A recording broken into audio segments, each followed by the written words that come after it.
I said, are going to be the utility and how they're going to approach them back towards the A side. But you're going to have to try to rely a little bit more on those individuals like last round where Nodia's got those double entries. But you can't afford to lose anyone while doing so. No. Absolutely. Headed back to B. They've done the right play, smoke towards long, and that's gonna make him think, you know, maybe they're gonna try and go for a bit of a B split here, but I'm looking at the mini-map for it, they're realizing, you know, there's no one. but you're gonna have to try and rely a little bit more on those individuals like last round where Nodia's got those double entries. Throwing his CT smoke, and he's had to run through. Molly, most of the damage is gonna be completely ignored, but instead they walk into the rifle. Yup, there's a gap in the smoke. Nothing's looking good right now, but inside of Trick. They gotta figure out what the hell do you do to try and win this round. I mean, it's a 5v3, so they know the retake is going to be really difficult to hold on, but the nade even prevents the bomb plant from happening. There goes Quez, and there goes the chance that Trick might be able to win Inferno. I mean, they still could potentially do it a little bit later down the line, but overtime is going to have to be had. As they don't get the plant, they don't get the max loss bonus. $2,900 is what they get. And beyond just that, all 5 players of FORZE survived. So they don't even do any economical damage. That wouldn't make much of a difference, but still, you know, that factor of if nothing else, the factor of losing players kind of, you know, takes away a little bit of your confidence. In any case, this is fantastic coming out from, you know, from FORZE. This is so much better than what we expected. Oh yeah, we've been praising Tricked and how well they've been playing, but I think the fact that FORZE, they're more than hanging on there as well, is a testament to how well they're playing as well, which, you know, we haven't said yet. And, you know, considering it's 2 completely, you know, fresh players to the squad, they don't know all the protocols, they don't, you know, they don't have that perfect team synergy just yet. Yeah. It's a major compliment. Really Tricked. Let's see, overtime, yay or nay, here it comes, the rush towards the B side, that's Jerry, now spots what to go into CT and gives that information away, but Prime is back 10, it's going to be taken down by Magnoyes, as Jerry looks to survive the back bomb setup, now walking out as much as well as Magnoyes, comes back for another one of CTs, they begin to flood and take that out there, so is Quez, 1v2 now, suddenly, he's picked up 2 suddenly as well, now, time is plenty at least there on the clock, but, up that bomb, one man in CT, and he's going to go for the duel as well, and load of damage back and forth, and now, he needs to escape B. Boom there. He needs to get out of B. Magnoyes, 1 HP essentially in him as well. The AK of Quez now begins to move back. Has a smoke as well. So if you get to the A side uninterrupted, post plant can be played very easily. And I don't think the CTs want to even try and go for the rotation without knowing where the bomb is. Play together, HP is not definitely advantageous. Absolutely. And Quez made the smart choice here. Yep. Pulled out of sight, pulled out of vision, out of view, and makes FORZE kind of question themselves. It's a 1v2, and the bomb plant will confirm now he's on A. Mizu needs to wait for Magnoyes, though. He can't go low. Oh, this is interesting how he's going to try and play this. Well, the smoke would have given him a little bit of cover. It also is going to fade soon enough at the CTs. They wait until they're both there. Group up, Quez. HP, a little bit of there. Magnoyes gets that information. Oh, he saw it! No, Quez! You cannot be doing that with the worst timing. He walks away from the fight. Magnoyes is going to be putting a little bit of a broken heart out of the prospects, the 0-0 nation, and that is FORZE taking that first map, 16-14. It takes them a long time, but look at the result. He saw him, but, you know, didn't look hard enough. It's the timing. It is the timing. You're already walking away from the fight. You're not looking there anymore. It was too late at the end. A nice attempt. Trick, they got so close. They really got so close. And FORZE at the final hour were the ones to take the lead. They were the ones to keep themselves in check. And more specifically, you know, they were able to hold on to those early aggressions. We could see Trick trying towards Banana, trying towards top middle, consistently looking for the mistake of Zorte or, you know, or company. But never happened. At the end, the final 5-6 rounds, it was just FORZE all the way. Yeah. I mean, when it does come down to it, it was a well-played map from both teams. FORZE,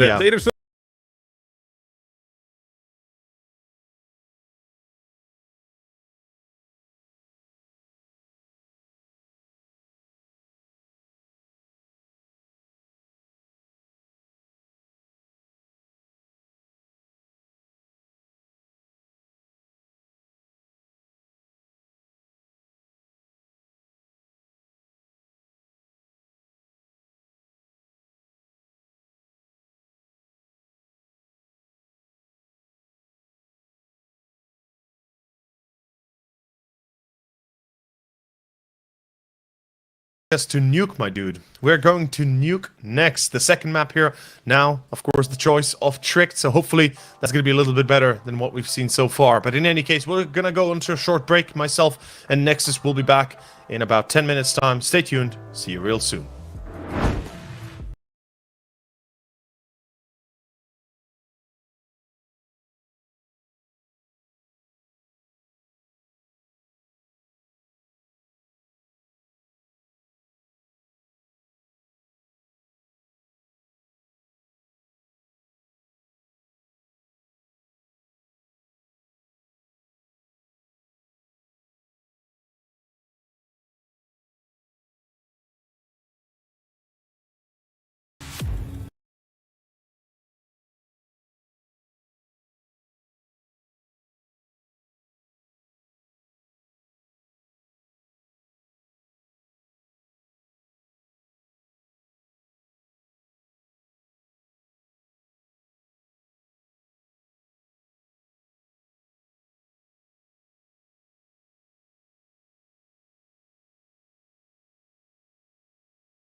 next best of 3, the current best of 3, whatever it is. We're a bit loopy here, as it's taken us about 5 or 6 hours just to get to the second map of the second best of 3, and yeah, we're finally here. It's still not the end of it. We could go to a third map in this one as well. Yes. Schedule, all kinds of ruined at this point for the day. Don't blame us. Don't blame us. We're only the ones who curse these games. We don't do anything else. But now we move on. Tricked, they did, you know, ended up having a great half for 10-5 on Inferno, but FORZE, they did come back. It was their map pick, and the Russian squad, they did manage to pick it up as well. So, moving on. Now we've got Nuke and Tricked. This is their magnum opus. This is the best map they have, and if, you know, let's put it this way. If Inferno looked as good as it did, what's Nuke gonna look like? Nuclear? Pun intended. Perhaps.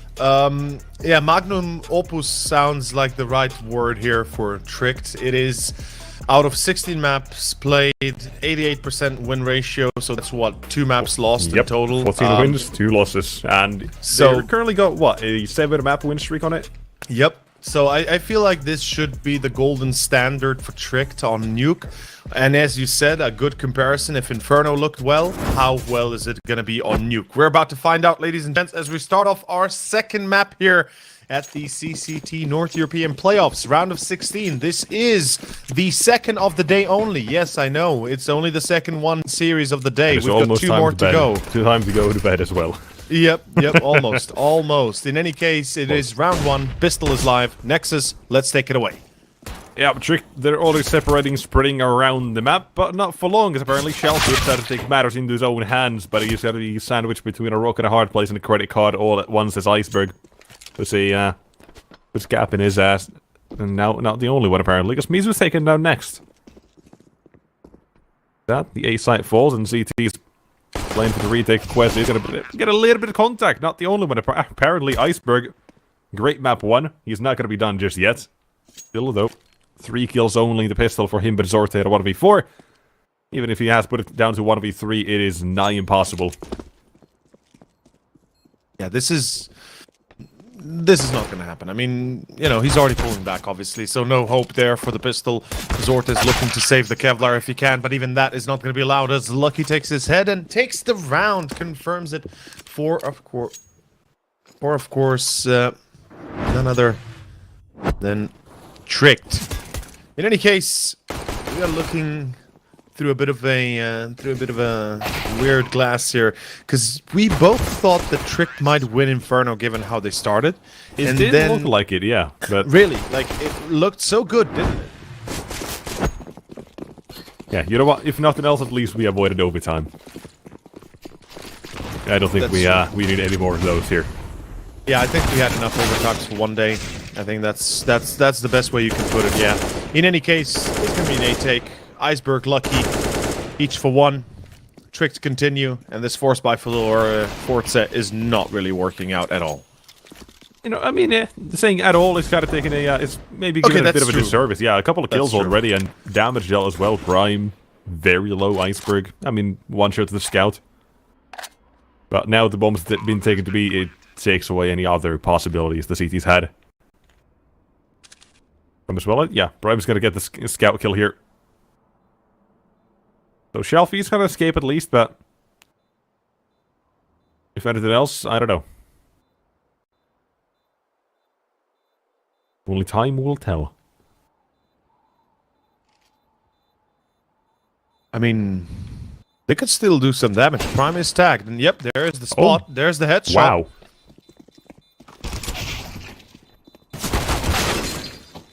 But obviously, beyond that. I honestly, I don't know how Zolte gets the kill outside either, but well, I mean, it worked out here for FORZE. They get 4 kills. The force buy might not have won the round, but it did as much damage as one could possibly do. Disregarding the fact that 1 player survived, this is best case scenario for the side of FORZE. You know, and in this case, we are gonna be going into our round 3 with a full eco, which we consider to be not an easy, but an easy round here for the side of Tricked. Mech 10 unlucky. We've seen this on Inferno, how well they can play these moments, or more specifically, how well they play rounds like these. Zero problems, zero issues. Like, on Inferno, I love the fact that Tricked was playing super aggressive with the Mech 10, looking for either the stack or being the first out of, the few players to push out to try and get that early information and potentially even clean it up. Regardless, though, a bit of a B stack by FORZE, while Strict is realizing this. They might just swing fully on towards A here. Because there's no reason for them to go B. Like, zero reason to even try B. It's far too enclosed, and it has far too many closed spaces where the pistols can be actually effective. Yeah, Tricked. Good call, good round. Bomb about to be planted right after he's picked up here, so he's making his way. CTs, the manpower they have maybe gets them a couple of kills, but apparently even that seems a little bit too far-fetched. The nade was an absolute slam dunk. And last match as well, yeah, Prime knows. Fury, no way out. No way to go, but down. As a 3-0 start, there you go. Quick start, round before, let's see. Let's find out what else is in the store for us now, guys, right? I mean, we said the trick, this is the best map they have in the pool. Yes. FORZE, I mean, yeah, up and down, still like 50-50 winner rate, but they've been playing a lot of, a lot of tougher opposition than Tricked, maybe. Tricked, they've been, they've had their, sights on this map, but, maybe, Copenhagen Flames, a fairly new roster, X-Gate, I mean, they're strong on this map, sure. And then, a couple of Danish teams. And then you look over at, FORZE, Astralis, one win ETERNALFIRE. You're like, okay. So, they also have the basics down, but I do still think that first map does tell us a lot about how Tricked is as a team. And FORZE, even if, they've gone toe-to-toe with, some, pretty decent teams. But still, maybe not with these, these players. But maybe not with Magnolias, maybe not with Mizu. So that's kind of a bit of a tough one to try and adapt to, because Nuke being, often touted as an extremely team-heavy map, or team-play map. So, let's see what they can do. As Magnolias is tested on B, he gets that first, repositions around the rafters as well, and one more is right below him as well. Prime didn't hear the steps, but Lucky will trade. A little bit of util, no Dios, though. He's going to be looking for one man outside, and does find it as well, but two more have been heard now. Well, Jerry picks up another quest. Seemingly to be expected at ramp as well, so this is looking like a round that slips away from Tricked's hands. Yeah, do put up a bit of a defense. It's pretty much gone already. Tricked here shouldn't be able to pick it up as FORZE find their first. Okay, that is more than necessary. Man, I gotta kind of point out Magnolias, by the way, he's been playing really well. In Inferno especially, he's had quite a few moments where I was like genuinely surprised by his quality and his approach to those rounds, like to some of the rounds. Like, he legit knew exactly how he wants to do it. He got exactly what he wanted. So, double, multiple, whatever he was aiming at the start. And effectively, I would say even securing like a good portion of the win because of him.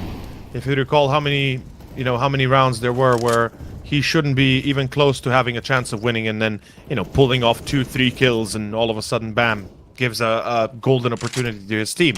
In any case, moving into round number 5, a player has disconnected on the side of FORZE, but I assume that's just a game restart, nothing too serious. It is not going to be looking good for FORZE, though. They don't seem to have the right position right now. Yeah, Magnolias gets a extra grand and a half in his pockets, but for now, it does seem like he's a little bit out of the round, and if he does select to go into mini, he's a dead man walking. Give it 2 seconds. Alright, more like a prep, but anyway. Still, find the kill. Round is secured. Zorte's back at the server. No need to even take a time, I don't think. But either way, 4-1. So Tricked, they lose that one round. They said, you know what, that's fine, you can take it. Yeah. We'll do the same. We'll just start resetting you after you win a round. And that's the sort of Trick now I feel like it's got to play well here. Because, they have that confidence, right? They played 16-14. They probably felt like they should have won that first map as well. They just gotta stop fragging out as much. That was the, you know, the quick post-game that we mentioned, right? Like, they just gotta stop killing people at the end. Yeah. And FORZE more or less go in their way when doing so they don't even have the chance to shoot back at a lot of the rounds. Yeah, though, completely new. You're gonna refresh and reset. Take a step back from the game during the break, and now it's started well.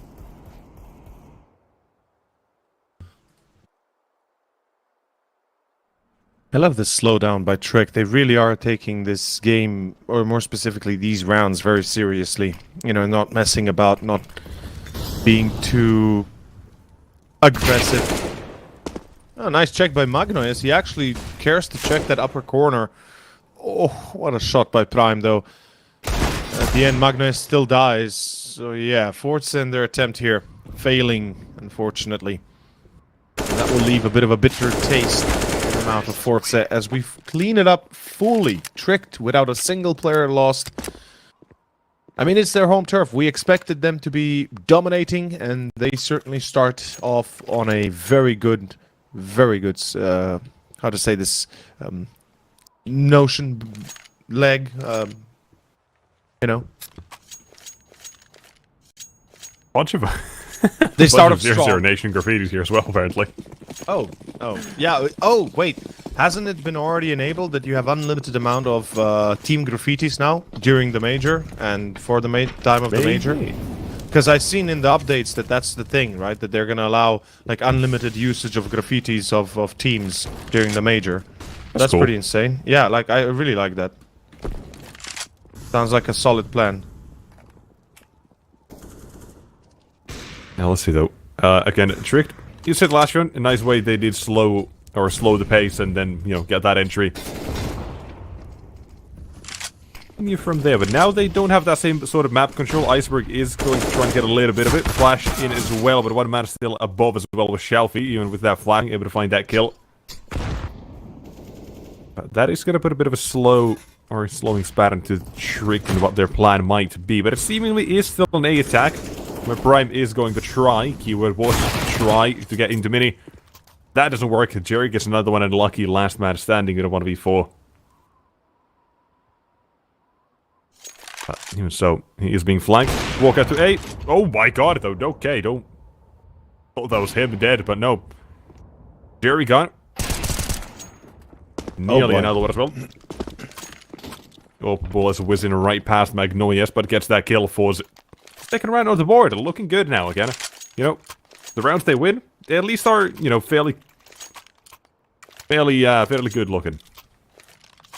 I mean, yeah, they keep a few players alive. You know, they certainly live up to the expectations. But the CT side of Nuke, it's not to be underestimated. Trick's still dealing with a strong opponent, an opponent that beat them on Inferno and had quite a few individual brilliant moments. Zort is a little bit quiet though. It's been 8 rounds and he only has 2 frags on an AWP. That's a little bit unacceptable. But again, we are bound to see more probably soon enough as we jump into, of course, into round where another buy is available. The side of FORZE, or specifically Tricked, excuse me. My brain is starting to swell up. Tricked, meanwhile, slow and steady. They've made it past the vents, so Quez is down in tunnels already. And that's going to be an excellent little position to work from if they successfully, you know, infiltrated their positions. There's a good chance that FORZE might not be fully aware of that. And voila, you might be able to get yourself an easy kill soon enough. And nade is good at least, gives Magnoyes time to now set up for this, but the flashbang comes out. He said lucky peeks from the doors, finds Magnoyes who shoots his AK a little bit too early. Thought he could have found that kill. Did not, and the CT decided, now do you want to go for this? It does seem like the answer is a very quick and swift no thank you. And Tricked, they're gonna keep walking away with another round here. So, you know, do the Tricked want to punish? That's the next question. Oh, you gotta try and hunt them down? Money Economy-wise, it doesn't really make that much sense. Yeah. Worry about your own economy first and foremost. That's what they're doing. And up next, round number 9. And CTs, they will have themselves a, you know, another buy and whatnot. Yeah, I feel like it's far smarter to not hunt them down. Just get a good chunk of economy going. Once you've got like 5-10k on the players, you can then play it from there forward. And then maybe hunt them afterwards. But in any case, it's round 9 continuing for Tricked. So far, so good. A few survivors obviously help FORZE out, but perhaps what's helping them out are also skins that they have, right? We gotta mention. Partners we have is bit skins, you know? Exactly. They keep the tournaments going. They keep these, you know, do keep helping us with a lot of these tournaments. So show them a bit of love if you're interested. If you want to check them out, just look for some skins. Bit skins might be able to help you out. Yeah, if you want to buy, sell, trade skins, that's Bitskins for you. In any case, here, ooh, Zorthe again disconnects. Yeah, I mean, he was already dead, but still. Yeah, I know he was dead, but that could mean that there are a few issues. Maybe, I don't know, maybe his game is lagging. Maybe it's, I don't know. It is what it is. We can't really say. Besides the fact that there are perhaps a couple of issues with this game. For this round, though, there's already a minute gone and a minute left out towards A. Mizu does defend with them. 4 finds 2. That works, and try to make that a third as well, but Nodio shuts him down. But there's Shalfie again to try and trade. So for Trick, this is a round very quickly now falling to pieces. Yeah, it really has kind of fallen apart a little bit too quickly for their own good taste. Gotta say that FORZE, if they keep all 3 alive for the next round, perhaps there is hope yet to see a decent enough of an ending on the CT side. And I would argue somewhere between 8 to 9 rounds is a bare minimum for FORZE to try and get on this first half, then actually fight for survival in the second half. Like anything below 8 to 9 rounds, I'm having a hard time seeing how FORZE could make a W out of this map. If they want to close it 2-0, obviously, that's the prerogative.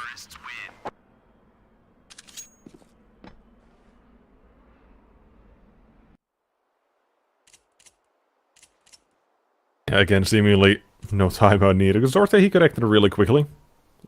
So, we don't really know what the issue is, what he might have had. Maybe he just wants to switch some skins out.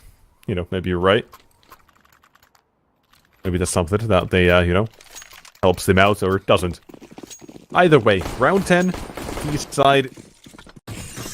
Can they now again limit the success FORZE have had? That's what, either will propel FORZE forward in this one, get them back into the right mindset, or it is time for Trick to take this one home as quickly as possible with a strong T side. One man is going to be walking out towards A, though, and has not been spotted. Mizu, as that smoke fades, it's going to be in a little bit of trouble as Squares unleashing a little spray. He's ready for Jerry, though. Not only that, but Zorthe up from the vents. He's going to be taken down, but here's Shalfie and Mizu as well. A couple of kills. They are able to get the T side still down a man and force them out of A, not let them advance. Lucky Nodios. Forced outside. This might be better for them. Lucky with the op can get a better angle, a higher chance of finding a frag. And whilst it does present an issue of getting to site, they could go either down secret, walk it straight to B, and either deal with 1 or 2 players or try their risk going through heaven. They've got the time for that. Be it, I think secret might be their best option here.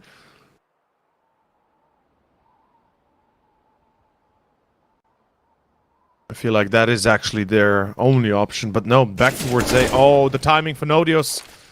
It's not working out here. 20 seconds. They gotta go now. The Molotov is perfectly timed as well. And whether they want it or not, the round is gone. There is no chance they win it anymore. Lucky, he does not have the time to do anything. And at least he does not die after time. That molly dropped right on time as well. Yeah, that was perfect. Exactly. And like we said, FORZE, either that, gives them a chance, propels them back into the game, or maybe, tricked instead. Maybe it is the round that cements them, having that good T side. Outcome does tell us it is FORZE that get themselves the 5th, and we move on to the next one, where the T side, their money, not looking too good. Instead, they're going to be going for pistols. Bomb plant is the best they're aiming for. The FORZE, not losing too many players is the name of the game. And to start off right away, Shelfie finds his first victim. And the T side, they keep on feeding the beast, known as FORZE, one at a time. You gotta keep the sacrifice going. Nodios gonna fall. And well, let's see what the plan here seems to be for Tricked now. They've got the money to buy. They've got enough for those AKs. Not enough for an AWP, unfortunately, so that's not really going to be overly helpful for them.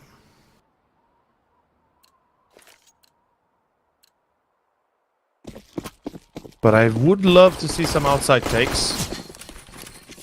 Like, legit good outside takes. Smokes on the cross. There we go. A few have already been deployed. Silo going to be overtaken. And they're going to go for the high ground. Iceberg with the first. Good start. That's what you want to see in a scenario like this. Beautiful flash. Magnoias as well. He defends now to the lower bomb side and is able to get a final one. But with him removed, that opens up the possibility of Tricked taking control, planting that bomb at the CTs. Having now to play that a retake. Okay, Jerry gets spotted going down to Secret. Wants to take this duel, wants to get rid of Quez as soon as possible. The more time he spends, the better Quez is in this position. His teammate as well. They're set up to try and hunt him down here. So Jerry, there's a dead man walking, swing into it. He's gone. One more holding vents as Prime gets rid of the next one, and Shelfie all the way back at ramp. Tricked are able to keep the lead going. Also, not going to be tying things up yet. Relatively simply, they keep it. Yeah. No tie, no chance. And luckily for FORZE, they don't run out of money here. That's the only good thing they have going in a round like this. And sure enough, it's not optimal, right? It's not the best they could have gone for, but the fact that they don't have more than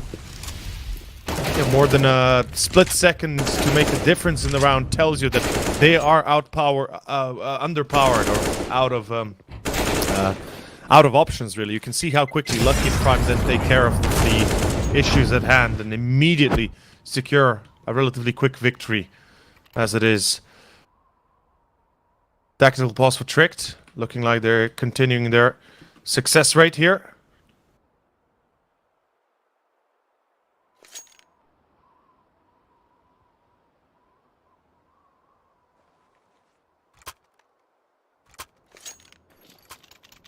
Posting through whatever they wanted to. And we now move on to round 13. Again, CT side, they do manage to get themselves the buy back out. Yep. Last round, Orte kinda got nailed outside, right? Yep. Kinda unlucky. A little bit, perhaps. Iceberg just holds W, find himself the entry, and from there, he satisfied everything else they needed to. Question is, do you want to do a similar round right now, assuming that Zorte is not going to do the same thing, and you can try and play the round the way you wanted it to? Or if there's a plan B. It looks like an A exec with the outside smokes coming through. Mizu needs to now hold that side line very strong, because now comes the util. Here comes the A attack. He's going to take a few pot shots at it. Now walks out of the smoke as well. Wes confused. Not sure where to look. Didn't realize Mizu walks back out, and the attack towards A is very quickly dismantled. Where Tricked, they walk back into ramp. They go. Oaks on the other side. Looking to peek out as well, but they know Magnoias is here. And similarly, Magnoias will just respect that. And Tricked map control, sure, they've got ramp, but what else do you want to do here? Well, more than anything, the question is, what else can they really do? Go back to lobby, execute A, go down B, try to take site control, which seems the likeliest choice, or at least the best choice. But here they're going to go through Squeaky, which is, in my opinion, one of the worst ones, because you're going through a very tight angle. Luckily, Prime gets Mizu immediately. Magnoye still. Jerry on site. Nobody checks him. What is going on here? Shalfie finds a kill. Shalfie, get out! Oh, Shalfie with a double through vents. Magnoyes and Zorta left, and now, of course, Prime, he can plant the bomb, but he will die right after, so not really much that can be done at the end of the day. And that is the 6th one for FORZE. It cuts a little bit close, it cuts a little bit too close, but that is going to be it. That is another round here, the way of FORZE. And look at this, so happy Magnoyes, supporting 0-0 Nation. He's happy. He likes that team. Yeah. Wish he had a few FORZE tattoos or tattoos, graffitis. Tattoos, graffitis. Yeah, I don't know why I say tattoos. Emblems. You know. Yeah, it's not a thing. I mean, maybe he can get a tattoo of FORZE. You know. Maybe. And then being kicked from the team a month later. Oh, no. Imagine that. Oh no. Imagine Lucky getting a tattoo of Astralis and being kicked a few days later. It's like, yep, sorry. Or well, it just wasn't the right fit. No, I'm just memeing here at this point, yeah. Iber getting caught, though, early on. This is great for FORZE. Just as I say it, Shalfie dies, their top fragger dies, and you know big how man out. I just want to kind of point it out. You know how I mentioned at the start of the game how Zorta needs to step up to the plate with the op? Yeah, I don't think he has, really. Nope. It seems like he's just kind of quieted down since then. It's a bit of a tough... I haven't really seen a spray down like that before, not gonna lie. But that's the round, that's tricked on 8. Like, I have a hard time seeing how this can be won, although Magnoye is... Count them out completely. Okay, now you can. Okay. They're going up A. As they continue to go towards B, then sure. But as you can see, not the case. Tricked realizes it. They already had Nodios, you know, lurking outside A as well. Whether or not he cleared ramp, I'm not sure, but he at least has heaven. How is that then FORZE? A big avenue of retake taken away from them instead. Out towards A. Wes, he watches, but he's taken down. And now the CT side, just one.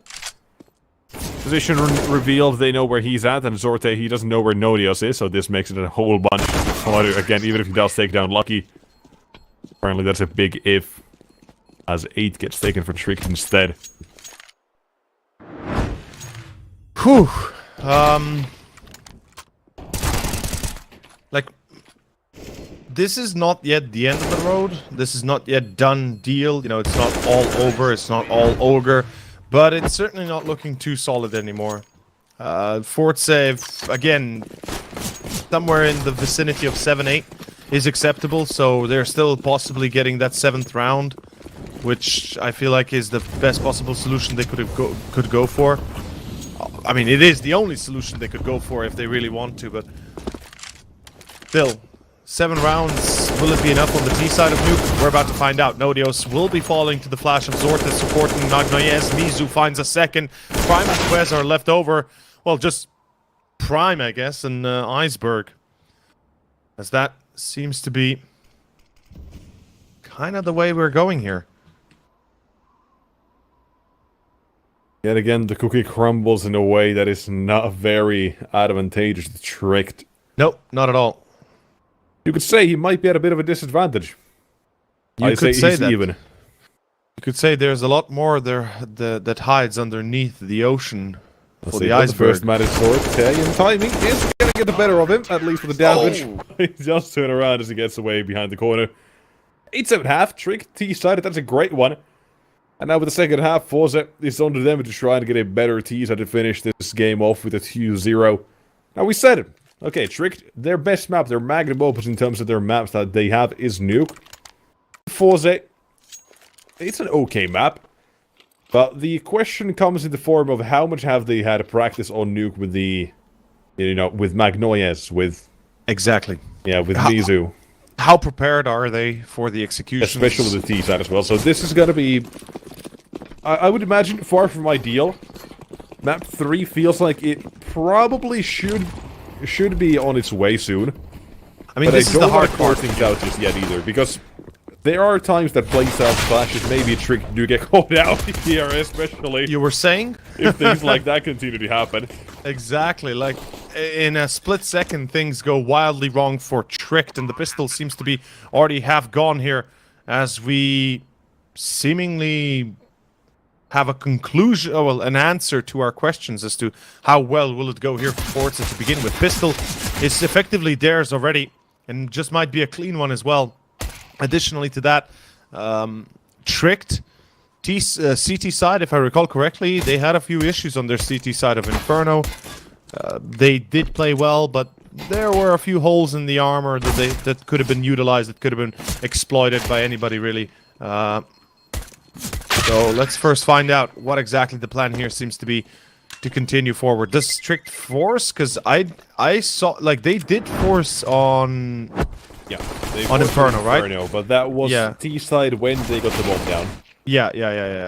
And it also kind of allowed for FORZE to make that comeback in the first place as well after losing it. So, if I had to guess, if I had to wager, they would be going for an eco here. Get the rifles out next, and seemingly so, yeah. It is a map they're way more comfortable with, and they know themselves as well. Rifles over Force by any day, even if that means Force get themselves a 9-8 lead for now. Yeah, absolutely. It makes sense, right? Yeah, I mean, it's a logical decision at this point. Have the best amount of runs that you can. And this is, I mean, it's lovely. You know what? Unconventional round? Yeah. And unfortunately, it doesn't really get as much, as many kills as I would have hoped there for Trick, you know, considering they had all 5 up on Garage, essentially. Still, only 1 kill. But we move on, and we keep going. Round number 18, and Tricked. Rifles out. This is what we're talking about. This is it, yeah. We've got smokes, we've got mollies, we've got no defuse kits, which is a bit of a concern, but then again, they might not be counting on having to defuse at all. Meanwhile, on the other hand, we've got Forza without a AWP of FORZE. Oh, this is a quick push by Mizu, and he failed big time. Mizu. Now that is a fail that should not be accepted. At all. Huge mistakes here by Mizu. A mistake that might have just cost Forza the round. With Jerry gone as well, this looks like it's going to be a dire moment. Zorte finds Iceberg at least, so there is that. But considering how it began, this should have been an easy one to begin with for Forza.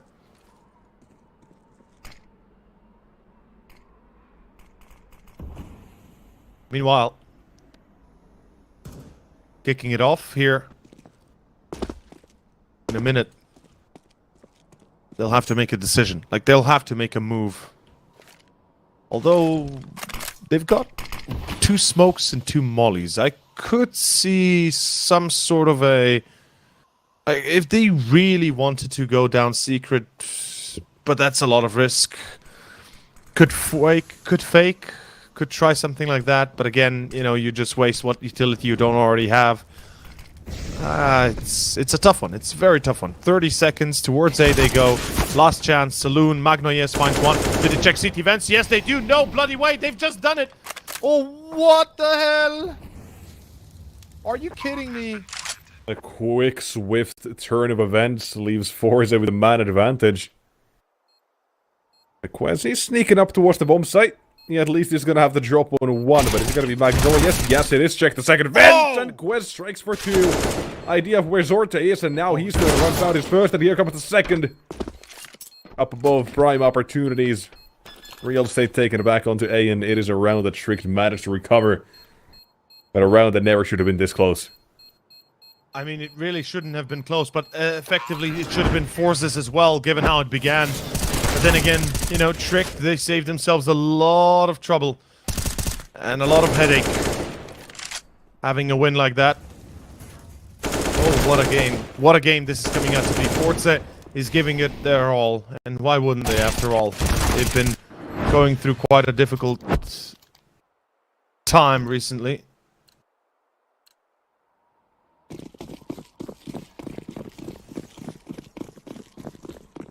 You know, growing pains for a team. Yeah. That's what FORZE is currently going through. But still, considering this is the second best of 3 that FORZE have played with Mizu and Magnoyes, doing fairly well. Looking decent so far. Yep. Definitely issues, especially on the CT side, I'd say. They've both played very well and convincingly enough, in my opinion. Like convincingly enough to be, to be good enough to work against a solid team like Tricked. That's a plus in my book, if I can say so myself. Meanwhile, whilst we're kind of ranting up a little bit, round done. 10 for Tricked, as FORZE get 2 kills and that's it. If we'd be playing Shogun 2, Total War, they'd say, shameful display. You don't know, do you? I do not. No. Total War games, you've heard of them, yes? I've heard of them, yeah. Yes. There's a very old game called Shogun. I won't go into details. I know. I won't bore you with it. Just the surface level information is fine. Yeah. And anyway, that's how they... In any case, full eco, obviously. Not really much of a choice beyond that.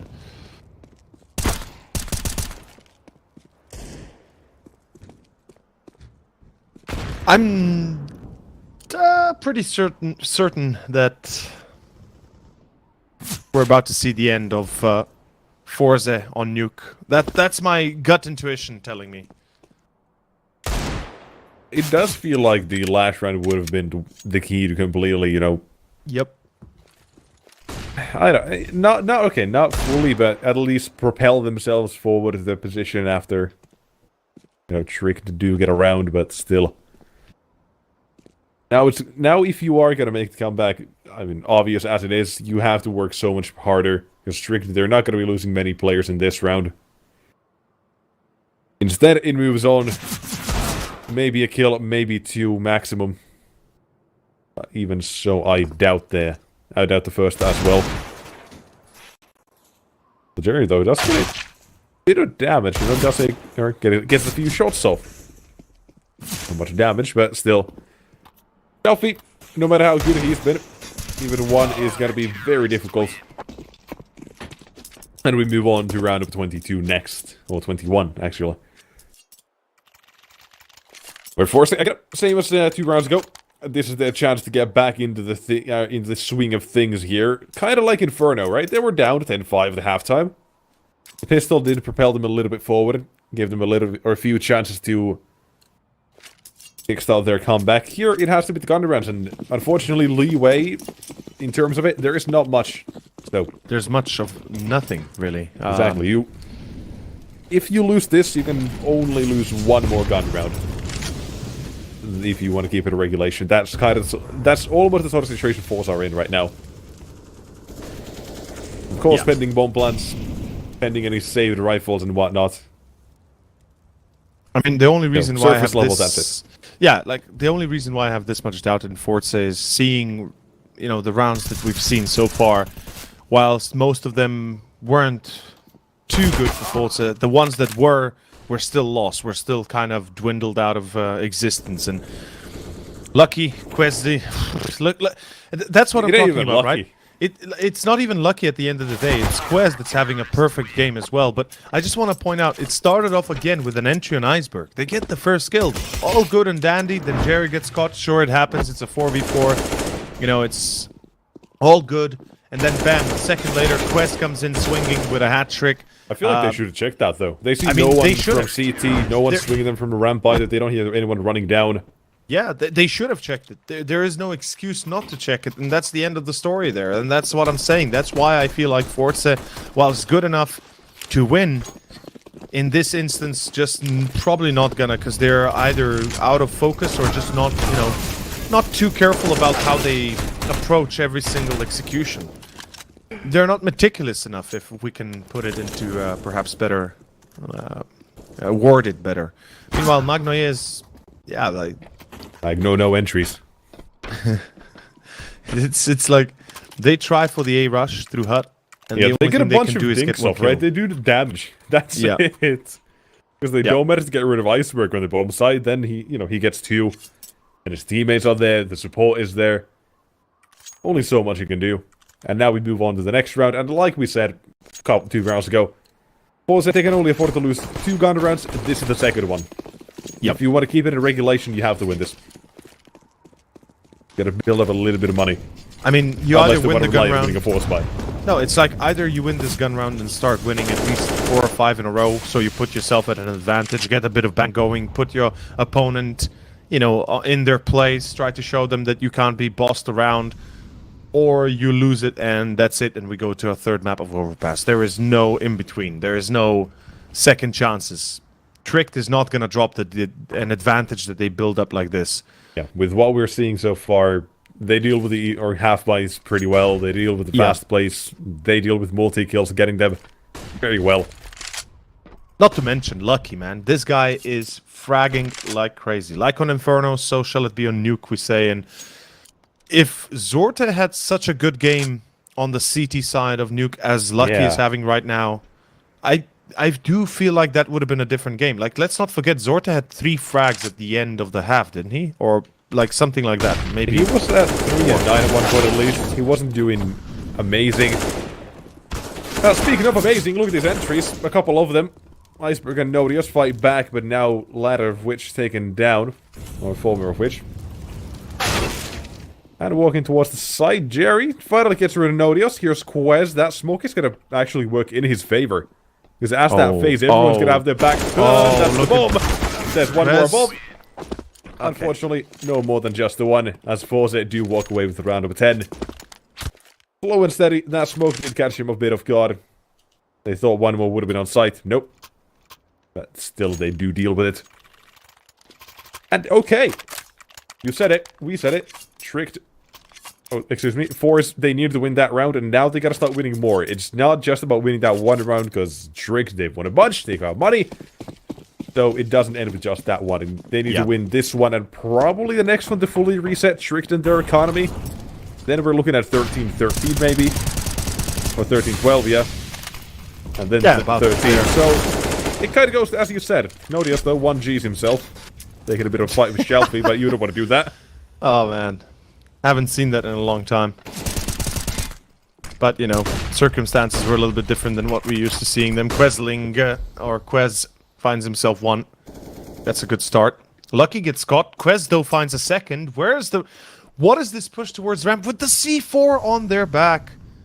Can somebody please give me an explanation? Because I sincerely do not understand what FORZE is doing here. They are literally putting themselves at risk of losing the map because of these kind of stupid ideas. I'm sorry to say this, but why is there the C4 on the back of the player pushing ramp whilst the rest of the team, or the majority of the team, is on the other side of the map? And now you pay the price. Quez finds another. That's a hat trick for Quez. He single-handedly destroyed FORZE, even though they got into the round with an advantage.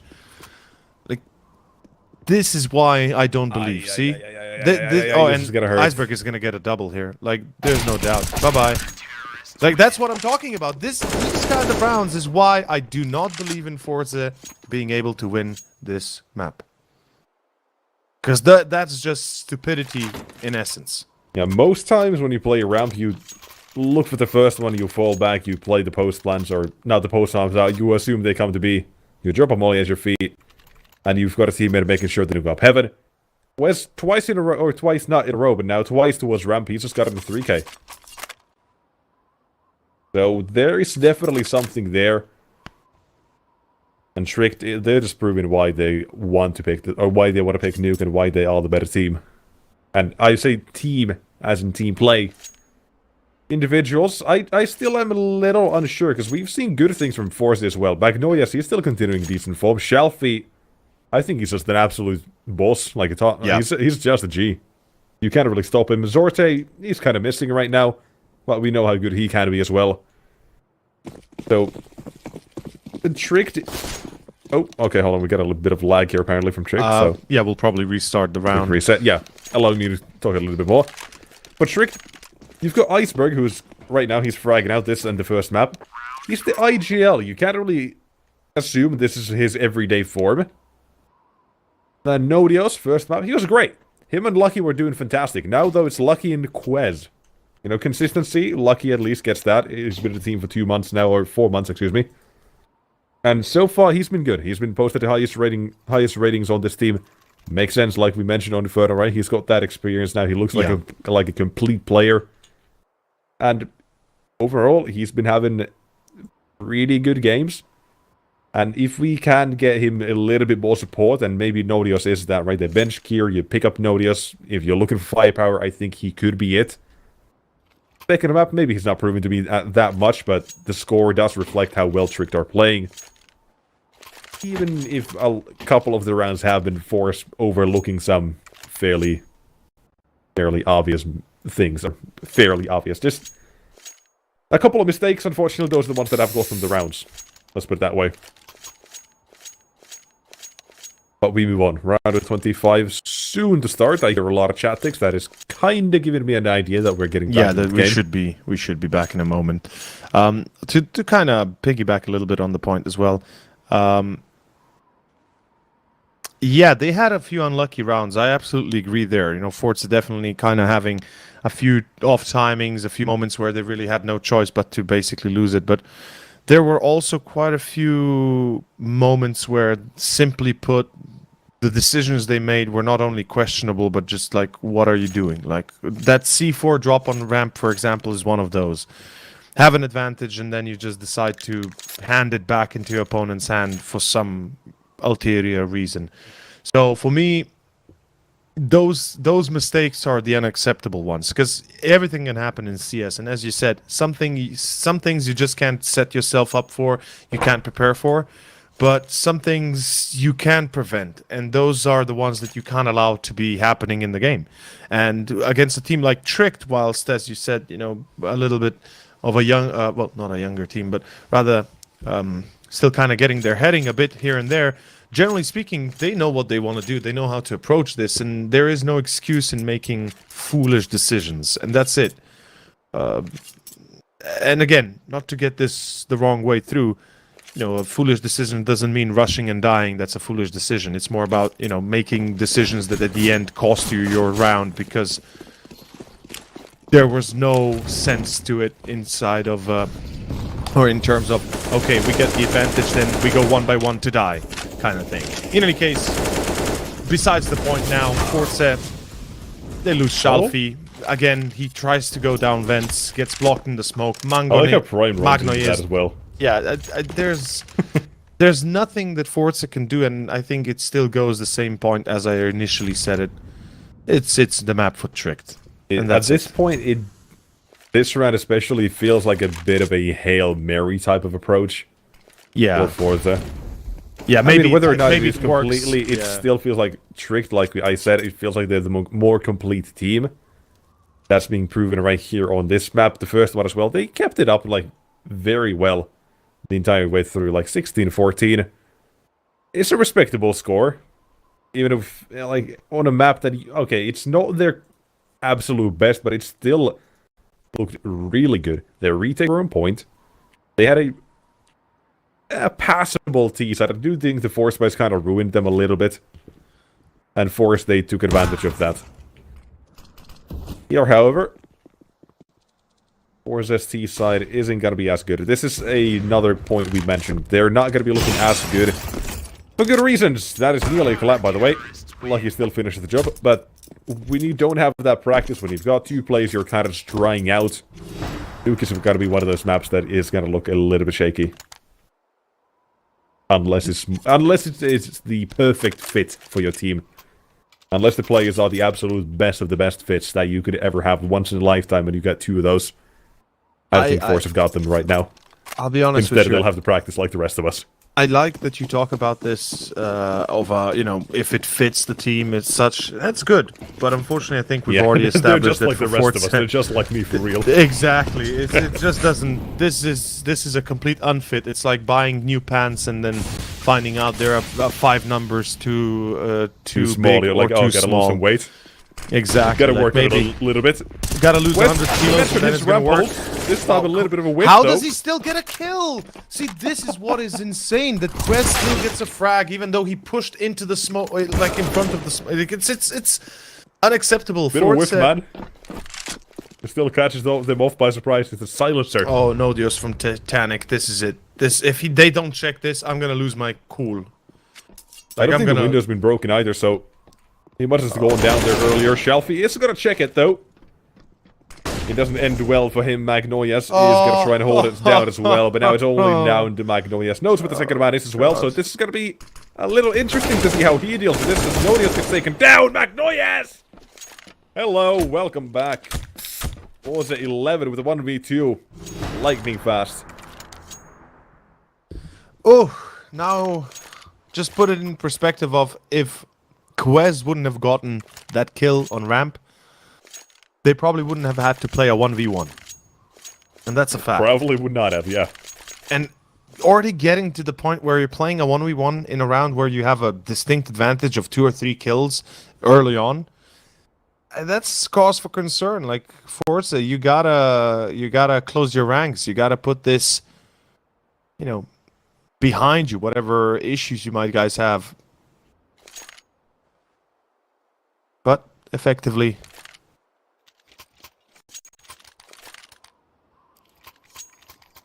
let's see the plan here now. Still a buy for the CTs. They've still got the MP9s. The opt-out for Lucky.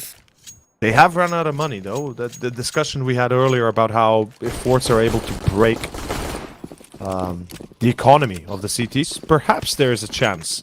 I mean, it's a long way to go, but let's see it. A whole bunch of utility, apparently. A whole wave of it. Maybe even a tsunami headed towards the A side here, where Tricked are now going to have to fake forces to make a couple of rotations. Move around the map and see if you can patch up a couple of holes. Nodios, he's the one who's got to try and patch up the A side hole, but Zorte's back then. Outburst towards A. Nodios is almost gone already. Now finished off. Zorte is here. Weapons picked up, but the CETs, they're looking to fight and finish this off. 3v3. Util, as they look to try and pressure down the CE side, is Lucky alone.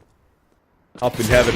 Tries to use that smoke as one way. It only gets him the chance. No! Oh, no way. On the first one. No way. Last shot 1v2 for Magnolias. Now Lucky fakes the jump, but he's right below him and not ready. Not gonna flick onto that one. Oof, did not think about that. What about... My god, what a shot from Lucky, though. Bit of a heart attack there. FORZE 12 at 15. Still in the game. Barely. 3 more rounds. OT's around the corner. OT's off, plural. OT's, how about 5? Yes. How about... You know what? 10 in a deal. 10 and I'll shake your hand. I'll meet you at 9. Copy that. 9 it is. 9 OTs. I'm good with that. I mean, you know, I'm not sure who's after us in the broadcast. Exner and Anthem. Mr. M&P and Wheel Deity. Oh, okay. They're gonna have to wait, man. Oh yeah, I mean, I'm not sure for Wild Deity what his time zone is, but I know M&J is not gonna be happy about the delay. I mean, you know, maybe. Yeah, I don't think he'd. I don't think anyone actually would want that. No, obviously. Jokes on the side. The delays, everything. If it were our American colleagues, I think they wouldn't be too they wouldn't care too much about it. A little bit. It's like, oh, I don't have to wake up at 10 in the morning. I can go to 12. No problem. But, of course, on the sidelines here, we've got a 2-round lead still for Tricked, and if they are able to... Yeah, okay, if I am correct, I believe Will Didi is 2 hours ahead of me, so it would be around 8 o'clock for him now. Oh, shit. Yeah.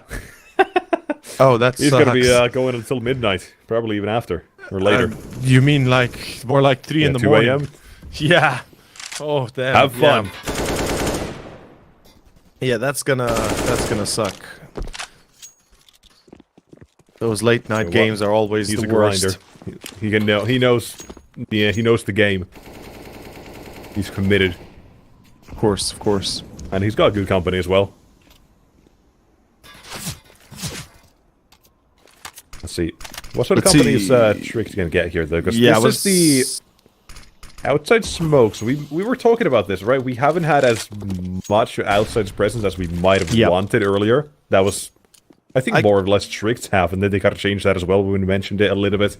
Yeah, kind of in the initial few fights, yeah. The start of the war, the prologue, you kind of wanted to just go for it. A couple of fights instead. Now come the tactics. The smokes are out, the smoke wall. Prime looking to do a little bit of shenanigans. His teammate is going to be dropping. Oh, they're going to go back up A. They're going to go A. They can go back A now, yeah. Nodius needs to defend alone with Quez. We mentioned Quez. He needs to get another multi-kill here. That's 2! A way to start things off, and nearly a third. Flashbang trying to go for the 5 or 6 bullets to the magazine. How many more can he get? The answer is 0. Magnoyes, the beast in his own right, 25 kills. He's going to stop that from happening. They got to save. They got to save. The CT's got to save. They don't have an option. Yeah. Although, that might tempt them. Wait a second. That could tip them to try and retake. They still got about 25 seconds to go. Give or take, a beast of his own, but how about Lucky? Jerry now with a 1v2. Oh boy, how do they lose the afterplant? Forza, are you really going to lose the afterplant? It's going to be a 1v1. Prime has no defuse kit. He's got no defuse kit, but he's still going to get it. Prime gets it. Oh, no way. Forza, did you really just fumble this one? Really, Forza? Really? I like the idea, though, peeking behind.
1 and 2, I would say they still have an advantage overall.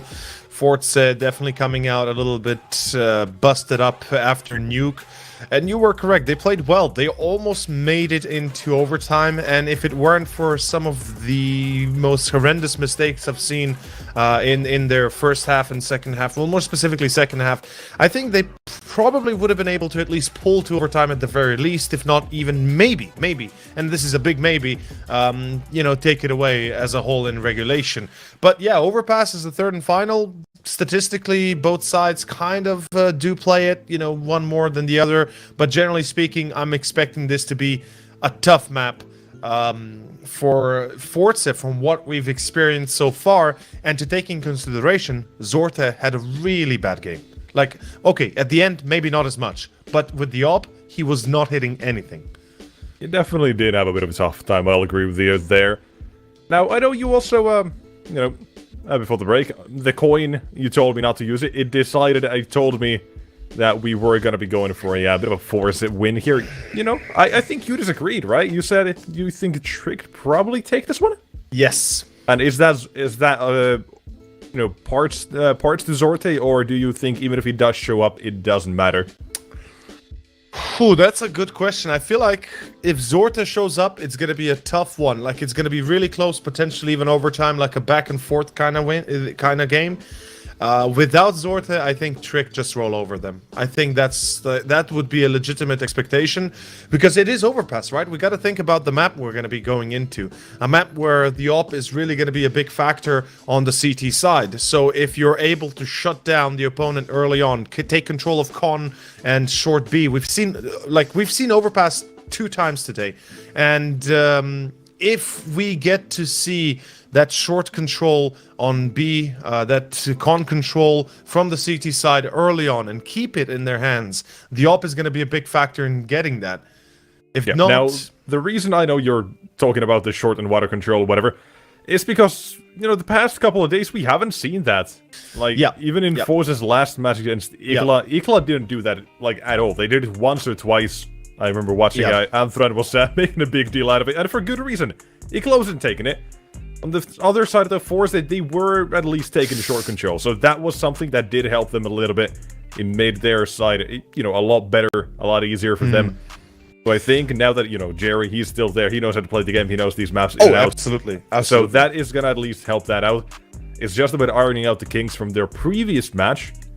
And how do you match it up against Lucky? Like, you said that the opposite Zorte needs to show up, but Lucky's been here the entire time. 25, 26 kills. What do you do? Like, he's been doing amazingly throughout map 1 and 2. Like, he's really played very well, so kudos to Lucky for performing as well as he does, especially since Inferno, a tough map for the op. Nuke, perhaps not as much, but definitely still a tough situation to be in. How does Zorte relate to Lucky? I'd say it's more about whatever, like in this case, if FORZE are on T side, whatever FORZE do, you can be sure that Lucky's going to be in some degree close to that execution, because they're going to have the info. I'm expecting Trick to be fighting for that con and short B control, because those are the 2 most vital parts of the map where you get the most information out of just being there. You can listen in to short banana on A, you can listen in to con, you can listen in to monster, you block a good part of the B execution off. You know, you really get a lot of benefits from it. So with the op, you can either, you know, break that defense or hold it, and it's really going to be down to Zorte and Lucky then taking those duels and seeing how they go. And you can be damn sure that Lucky is going to be a very mobile opper on this map. He's going to be looking to jump up and down. For example, if he goes to peek A stairway at the start of the round, there's a good chance he just diverts back into con, peeks con, and then there's a player of his on short B. He jumps out of short, out of doors con, goes on to short, peeks monster, or goes on B and then is ready for that monster execution. Whatever it will be, it's not going to be easy. And FORZE really need to need to have a plan to stop that success. And that plan involves Zorte. Yeah, they need to be able to stop the mobility and what I would, you know, probably guess to be a fairly aggressive and thought out CT side as well. Yeah. So that is going to be something that we'll have to keep in the back of our minds as we go into it as well. But anything else that we should note here? I'm trying to think about it. But I can't really figure out much. You know, I'm trying to think about it. I think the pistol and the first gun run will tell us a lot. So I feel like the two important factors to look out initially will be the pistol, the force buy if it does come down to it, or if there's going to be a plan, and then the first gun round. Those three will be pretty much a good telltale sign of how the half will begin. Because look at Nuke.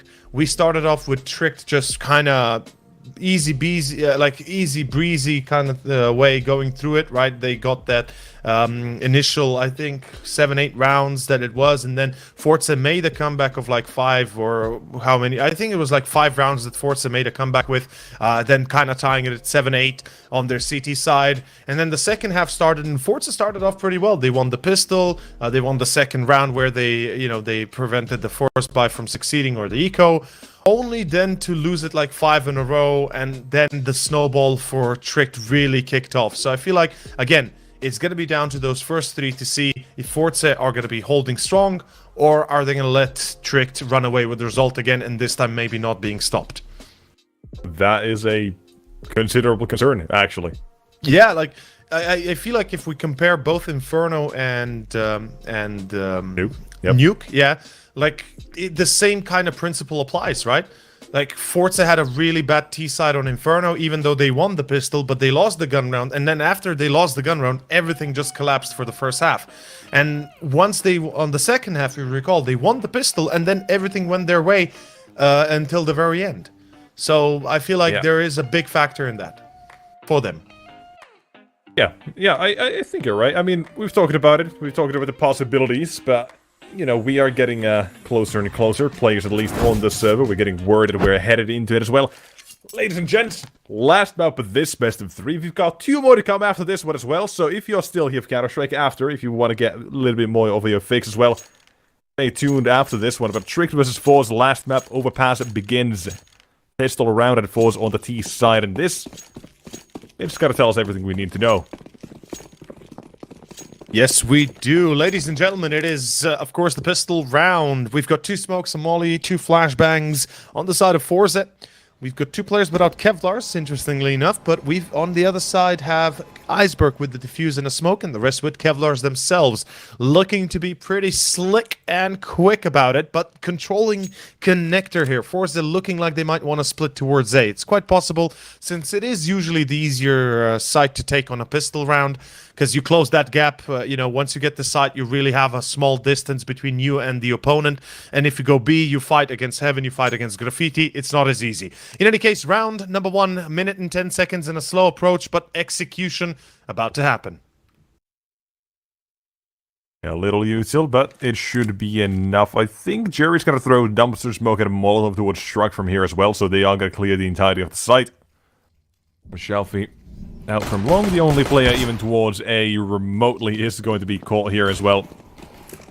Bill comes through, bomb goes down, CTs play for the retake. Like we've said, they have a smoke, they have a kit. Time is not a huge pressure point, but we are getting to it now. So, let's see how the retake does matter to pan out, because the T-Shirt, they've managed to get all 5 on the site at least, or at least survive. Now come the CTs, 1 at a time. The Glock is a great weapon for this close range. We are getting closer. Iceberg taps away. You can try and stick that defuse now, but the smoke is a little bit off. CTs, though, they're covering fairly well. Mizu, one of your 3 is going to be tapped down, tagged it down, and there you go, back as well. Iceberg defuse kit, as mentioned, comes to play. First round on the border for Tricked. Well done, well thought out, and yeah, the defuse kit came in handy at the end, as well as the smoke. Tricked to take the pistol. A little bit scary to consider, and if nothing else, we have, of course, FORZE on the T side, not Tricked, just to make sure. You guys might get confused by the color scheme of the HUD. It will be fixed in a moment, don't worry. Our production obviously on it. But as I was saying, FORZE, if nothing else, they got the plant, and that's a bit of a distinction from not getting it, obviously. And we see immediately the force buy from FORZE. We've got Galils across the board, and they realize they gotta stop Trick before things get out of hand. And Shalfie already finding Quez. Now, this is a correct response from FORZE after losing that pistol. They're gonna put pressure on the CT side. They're gonna make sure that basically Tricked will have to fight tooth and nail for every single round they're gonna try and get here. And, one way to do it is buy up immediately here. And with a great start like Shalfi's, this is what you'd expect. Magnoyes, though, not really going to be too lucky. Iceberg with a second, but a good return by Mizu, 3v3. Keep this round competitive. The CT side a little bit at a disadvantage, I reckon, here as well. Yeah. When it comes to the weaponry, the MP9 as well, he's playing fairly close or far back on A, so they are ready for the retake here. They at least have that utility, so when it does come down to it, if Lucky manages to survive for a little bit here, I mean, he doesn't drop everything he has, but there's a gap in the smoke as well. I think Zorte realized that as well, saying, you know what, I think there might be a bit of a gap in that smoke. Watching for it, bomb goes down. Here's that util. I said it. So he decided they have a little bit of it, and Lucky makes use of said gap. And now comes the question, how does the rest of the retake work? Shelfie and Mizu both are kind of tagged down a little bit here, and now Shelfie's got, and well, there goes Mizu. You don't even have to wonder about how this is going to go. It's a fairly simple retake for Tricked. This is actually really good for Tricked when you look at it from their perspective currently. Not only are they going to be able to break the economy of their opponents, well, not as effectively as they would have hoped for, because there was a bomb plant, but just generally winning these rounds really gives them also ego boost, and more specifically a morale boost that I think is not talked about enough in CSGO. People disregard how important morale is and how important good feeling is in this game, like how important it is that you feel good about playing and winning in this game, and how much it affects your performance as a whole. So with Tricked winning both the pistol and this second round, even though it was a force buy, and for Tricked a relatively difficult round given their own weapons to face them with, they're going to be very happy with the outcome, and certainly there is no reason to feel worried about anything right now. Yeah, sure, losing 2 players sucks, but a bomb plant, okay, we defuse it. Your opponent now either forces up again or plays a full eco. We can see the result is basically pistols and Kevlar. They know that they don't really have a choice beyond that. But FORZE, they so far have not succeeded in doing anything besides bomb planting and, well, doing a minimal damage to the CTs. Yeah, it is what it is, for the beginning at least. The bomb plants themselves are okay enough to some degree. You can see the round they have here is not completely a lost cause, at least. You've got armor, you've got deagles. Yeah. Well, I'm not, you know, I would have preferred Jerry not buy hit armor, but, well, he's his own man, he's an independent IGL, he can talk about, or talk and think for himself. Wants to go for the armor. We'll see if that does affect the next round in terms of utility. Perhaps a little bit, or does he just go down to Galil? Options, those are the, well, many that he has. Well, FORZE at least, they're going to be taking this one fairly slow. Finally begin their approach as well towards the A site. No smoke though, I do wonder where the smoke is going to go. It's either a bomb plant smoke or Yeah, the fact that though, maybe it is still on shelf, he's in connector. Yeah, like, it's possible it's hard to say. No, it's really not on hard shelf. to say. It's on the floor rolling. Yeah, rolled somewhere. But Shelfie, dead. Zorte, dead. And Round, pretty much dead, effectively here. Start seeing how it goes anyway differently. Good stuff by Mizu. At least one player dies. That's Iceberg. Magna is coming out from long. The half buy isn't completely for nothing. It's for 1 kill. No bomb plant this time. Or M4s to be saved as well for Trick. And I think they came with this one at 5 M4s, so it's... I mean, it's not bad. Yeah, right? no. It's just don't lose more than 1 rifle. It's acceptable. You still get a little bit of a bonus from the round you survive with 4 players. Exactly, and this is a good enough of a trade, because not only do you get the... not only do you get the round, but you prevented the bomb plant for your opponent. So that's another bonus, right, that you can kind of get with. Either way, we're about to see a little bit of a different outcome here, as we have the gun round, finally. It took us a little while, but we are here with it, finally. So it should be a bit more interesting, a bit more stacked, one should say. The cost of the force buy. Yeah. Either way, we find ourselves in this. I've been seeing more of this connector smoke as well here. And a little bit surprisingly, I will say. To the point where I've seen a couple of different teams now throw it. Because you blow the connector door, you smoke that off, so they can't jump smooth, they can't spam it that easily. And if you want, you can try and, wait it out, see if that gets you anything afterwards. But FORZE, either way, seemingly waiting for some sort of the aggression from side of Trick, kind of indicating that they do want to head towards the bomb site as well as time goes down. I mentioned last round as well, if Jerry's going to have any sort of util or anyone else maybe lacking some of it. A little bit has been used. Jerry's been given a smoke, and Magnolia's got a smoke flash as well, so the bare minimum, essentially, that they do have here. The flashbangs need to be on point, so do the entries. Let's see if that is the case, as 35 seconds remain. The CT decided they want to get a little bit inquisitive about what there is waiting for them on the other side as the attack keeps approaching. Here it is. M4 lines up 1 and 2, full blind. I said the flashbangs need to be good, but the entries need to be even better as well, apparently. Nodios will be traded, as will Quez, the triple nearly there, but Mizu, only so much he can do. Yeah, only so much one man can do, unfortunately, in this case. And again, 3 survivors for Trick. This is best case scenario for them. Truly it is. Like, the fact that they keep 3 people alive on a gun round like this, where, yes, utility was limited for the T side, but the execution was still quite deadly, is cause for concern. Not to mention, no bomb plant, right? So, again, FORZE remain on a pistol Kevlar buy-up. And this is where, basically my worst fears come into realization for this series of FORZE, because now it's starting to get out of hand. Now it's starting to look gloomer and gloomer. And gloomier and gloomier, I guess, is the way to pronounce that. And I'm having a very hard time seeing how perhaps this goes anywhere but for the first half in the hands of Tricked, because they're just playing their hats off right now. That's it. And Zorte, look at the start for Zorte. Look at the start for Jerry. 1 force buy, 1 gun round passed, and they still are at 0 frags. And yes, while it's only the early start of the game, it is definitely something to consider. It allows for Tricked at least to get a start going on for them, and what matters more, the economy. So if you end up losing, or I guess in this case, when you end up losing that first round, you have that fallback option with the guns back next round either way. Yep. You set yourself up for success even if you do lose a round. Exactly. But the force buys so far haven't been working. Let's see if this is going to be any different, but I have my doubts. You're not the only one. I'm sure.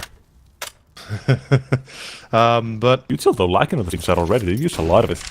Yeah, I think they're very worried about how how they'll defend early on, because they know it's probably pistols and Kevlar or something in play, and they really want to avoid being trashed about.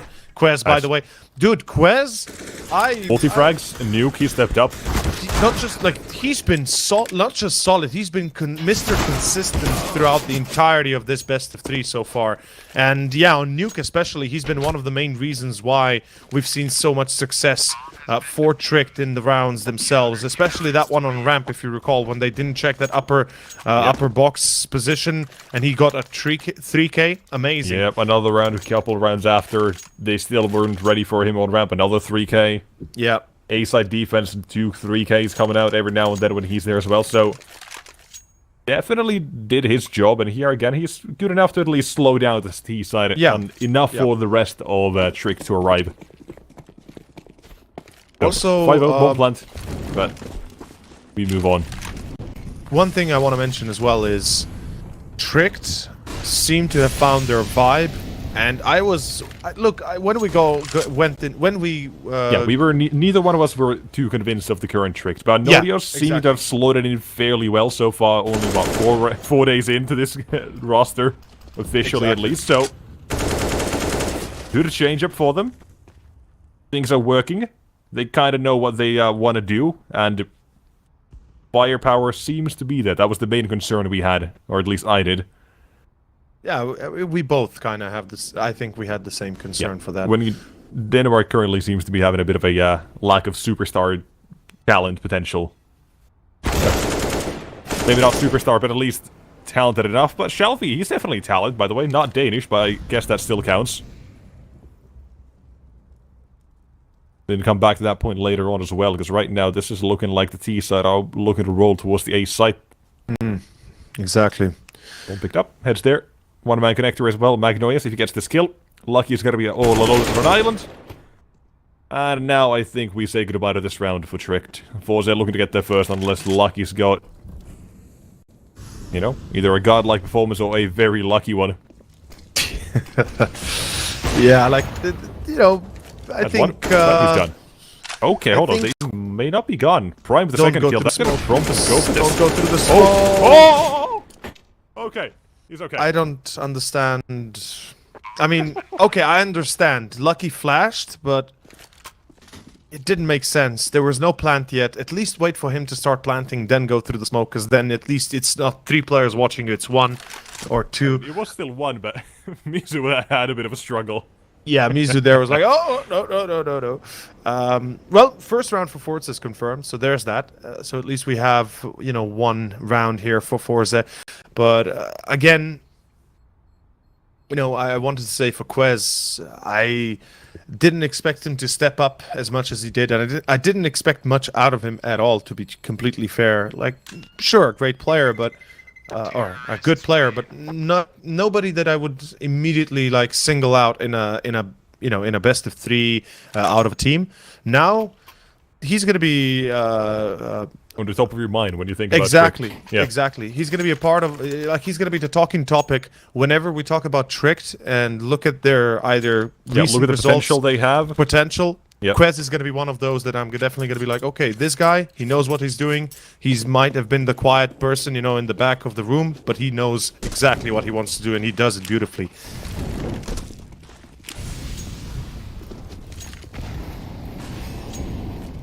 Meanwhile, we've got 1 round for FORZE, man. We've got it. Like, look, I love FORZE. By the way, to anybody that might misunderstand how we're presenting this, to anybody that might really not know, good at FORZE, also good that they match up.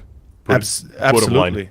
But just to be more exact about this, I love both of these 2 teams. I've been casting them for like the better part of however long I've been casting CS, even with, especially FORZE. Yeah, like Tricked. They've had a couple players in this roster that go in and out. You know, we remember like old Tricked lineups still.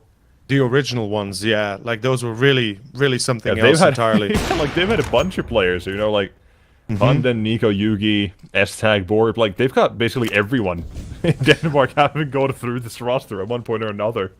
I mean, if I'm completely honest, Tricked is one of those teams where you basically, where the talent grows, and once they're, you know, big enough, they are either poached by the other teams, aka Astralis or stuff like that, or, you know, they go into international teams. But, you know, Siash Babski, for example, Akor even, you know, I remember Refresh, Asilian, Boro Pesetag. There are just so many names. I can't, like, I could keep on going here. Just the sprout of Denmark. Really, honestly, and it's a bit. Look, the biggest time I was like the most. Well, I'll get back to this in a second. Let's just see how this one goes. 19 seconds. They're gonna go A. Yeah, they're not gonna really make it this one work because they're about to get onto A. And remember what I said at the start of this game? Lucky's gonna be the one to shut down. If you can't shut them down, you can't stop this game. Look at Lucky. Like, sure, he dies here, but he's got a hat trick. The flank is being set through connector, and yeah, there we go. So what I wanted to say was the one time that I literally lost my like cool when I heard what happened to the squad was when the lineup of I think it was Akor, Siush, Babski, and Roy, and wait, who was it? Either Borup or Handen still in that time. I think it was Borup, yeah. So that lineup was so good at the time. I felt like Lions came out. Yeah, and then Mad Lions came out and literally just poached them all, and that it really made me sad because I felt like, you know, Tricked as an organization deserved to be a part of the bigger world, the bigger tier, is what I wanted to say.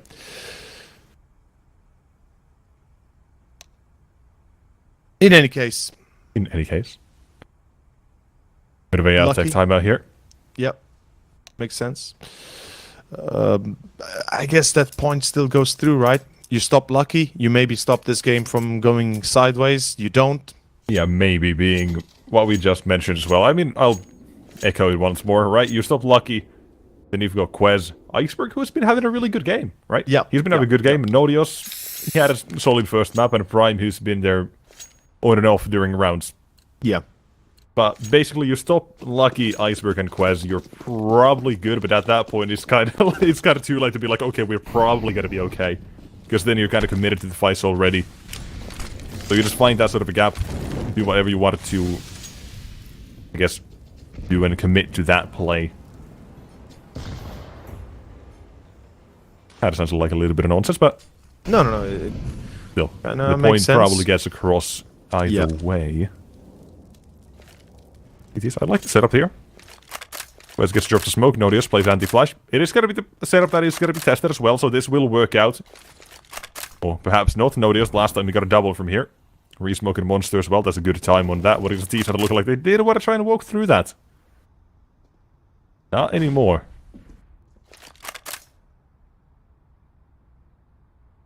But slow down. A little bit of util pass back and forth. I just want to point out, look at the map. That gets tested. Yeah, I was about to say as well. Yeah, Iceberg gets that kill, and now the teams are going to be funneled in towards the B site here. No, they're going to go back up con, I think. They realize B is probably closed, and you can't really do much. Look at Iceberg. But Iceberg, great. Like, the only thing Iceberg needs to do is stay alive. That's it. If he stays alive, that's more than enough. And already he's done that could be enough as well. Yep. Like, getting the kill here is... Lucky. Ooh, missing a shot. A little bit unfortunate, but he's got support already coming through. One player on side, that's Prime. We've got, of course, Menodios coming in close as well.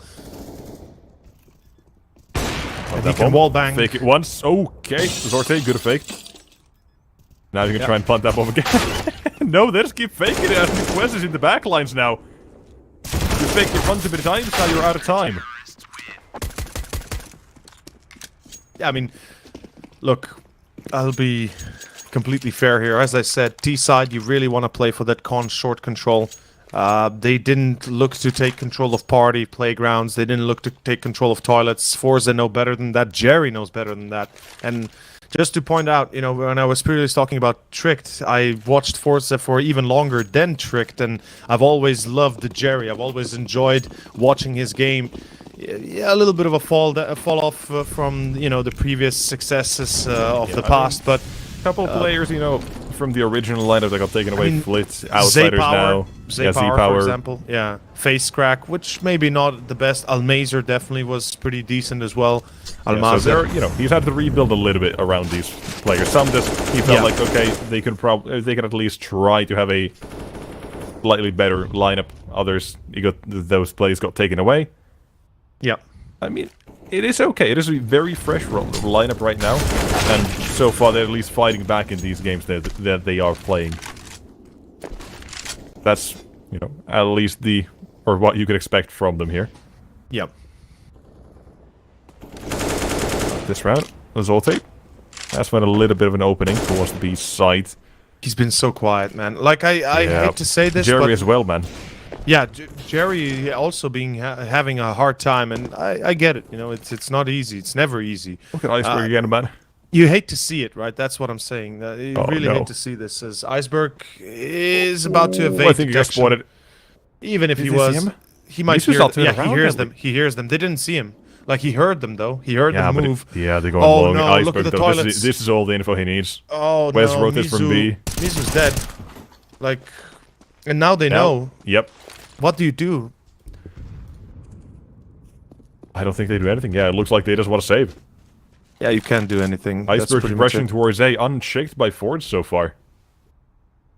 Twice in a row they've managed to get this round from the back of that push. Insult to injury. Zolte at least is going to be able to save that. Oh, I say that. Iceberg does look like he does want to run right behind him as well, so Zolte misses the shot here. No, he won't miss that, man. Like, for example, Zorte, when I first saw him, was back in Unique, and well, in Unique. Yeah, he had like I think it was like a year that he stayed in Unique. I think it was like a year, maybe a little bit less. Okay, yeah, 2019, or yeah, okay. And that was the first time I really got, you know, a taste of Zorte, and back then he was really popping off like crazy, and immediately picked up like for the lineup that was created with the full Russian roster back in the day. Pasha Noy, Robin, Kensi, Zorte, and I don't know which the fifth one was. I just remember Pasha Noj and Kensi. and Robin. Then became ethereal, ex-ethereal, then a couple of players getting picked up. Exactly. And then FORZE picking him up in February last year. And he was great. He was really in his top form. Now, again, not saying he's not, just in this game. He hasn't had the same sort of consistency, maybe. That's a good way to put it. Yeah, just consistency has been an issue, I guess. And unfortunately, when you play against a team like Tricked that might not look like a lot on the outside, when you start to break it down, you see that they are quite well versed and I think it's going to be a bit of trouble. Overwhelmed, perhaps. Yeah, yeah. They're going to try and clear him. Tight shot, though. Still nails it. Of course he does. I mean, that's just crazy shot. Yeah. Zorte, his mission, save the orb. He has no money, no moolah in the bank. Hey, man, at least Jerry's no longer 0 and 10, or 0 and 9, so I'm happy for that. I'm happy to see that. And Zorte's starting to pick up a few frags as well. He's also started at 0. Yeah, he's at least hitting these shots that look, you know, decent enough. Yeah. A little bit of jumping around, just perhaps a bit scared of what might happen, what might be waiting on the other side as he's desperately trying to save this up. Yeah. You can feel the eyes of Tricked in their players. Another shot connecting, no kill for mid just yet, but Wes is not going to get a second chance to walk away. And instead of the last two CTs as well, they're going to save.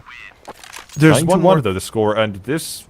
Okay, I was gonna say, you know, a while ago as well. The game FORZE did play against IKLA. FORZE had a bit of a weaker T side, but I will say, like, IKLA did also have a... Like, it felt like their CT side was kind of simple. I mentioned it where CT side IKLA didn't take short control, like, at all. FORZE got that essentially for free. So there was that as well to keep in mind for that game, but now that Tricked are kind of pushing to the limits, they've got players with multi-frag potential.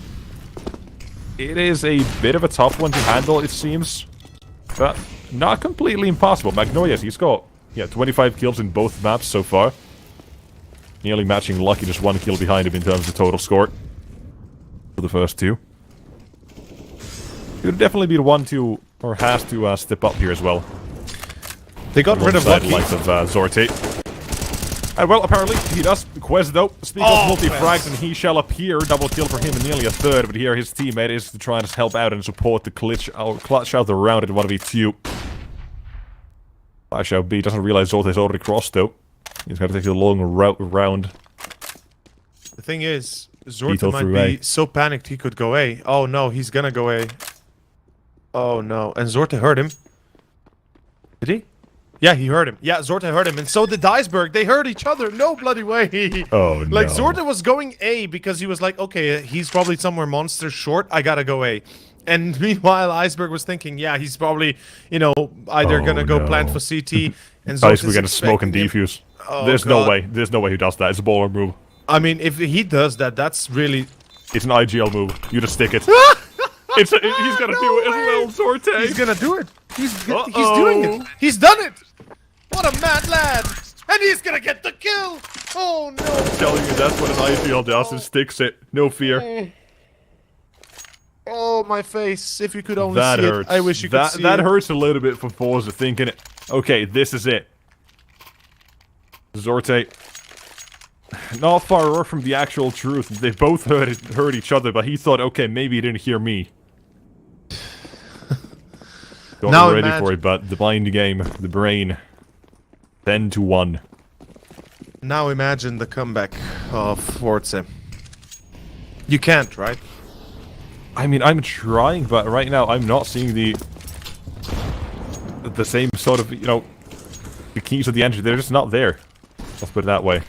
Yeah. Like, Lashman at least gave us a bit of a glimpse. Magnolia's got a double entry. Mizu as well, or got a couple of kills. It was an attempt, there was a try, but coming into it, it's a 1v2 for Iceberg that ends it as well, so this just gives whatever chance FORZE had. Also, I just want to point it out, it was a 2-on-4 last round. It was a 2v4 with Quez being the man of the hour again. Like, that's how much of a difference there is right now. And Quez, as I said, the silent river runs deep. 10-1, it looks like it will be 11-1, although I won't pass it out just yet. Magnoyes and Zorte. Almost a chance. Maybe. Yeah. Brick just had a 2v4. Why not FORZE as well? Now with 1v3 instead of Zorte. Redemption, the possibility to try to recover from the last round. He's got to get that first and second. Now leaving Lucky to try to come in to save this round. Evan Smoke fades right on time. He's not even going to peek this. He's got to wait for the bomb plant, then go for the retake. If not, he's going to cover for CT. Doesn't want him to go A. Doesn't want to get backstabbed either. Zorte very cautious about this one. Flash to CT. Hope that's enough, but Lucky takes the angle. Only comes out. And then he's not ready for the angle, but USB pulled out. Wow. And you know, you know what I'm gonna say, right? Unlucky Maluki. Unlucky Maluki, but more specifically, you know, when we talked about before the game in the pre-game in the camera segment, when we talked about how Lucky and Zorte will be like a point of contention, a point of topic of like an interesting topic to kind of throw about. Well, this is also one of those topics where Lucky and Zorte, if Zorte had been on fire, I guarantee you this would have been a much more difficult 1v1 for Lucky. Instead, he pulls out a USB and wins against an AK. Just to point it that, like, Anther and I as well did discuss a little bit, where it feels like when Zorte is alive, he can bring those rounds back. Yeah, like from a man disadvantage, 1 or 2. He's a consistent force like that, but right now that seems to be a little bit too much to ask, unfortunately. Iceberg, though, he spotted a shadow. Oh, he sees a secondary as well. Get away, scot-free. Okay, I take that back. Jerry will punish. Thank God, Jerry, his second frag in the game so far. Away, so.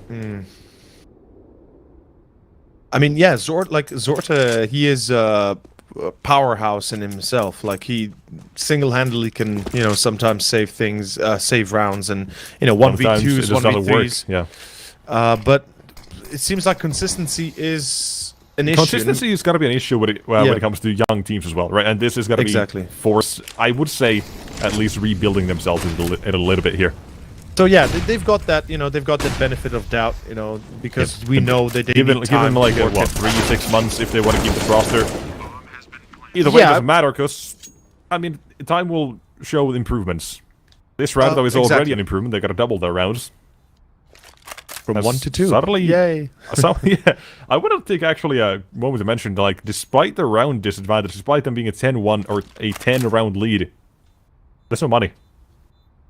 FORZE have been doing enough damage the past couple of rounds where Tricked have to keep reinvesting.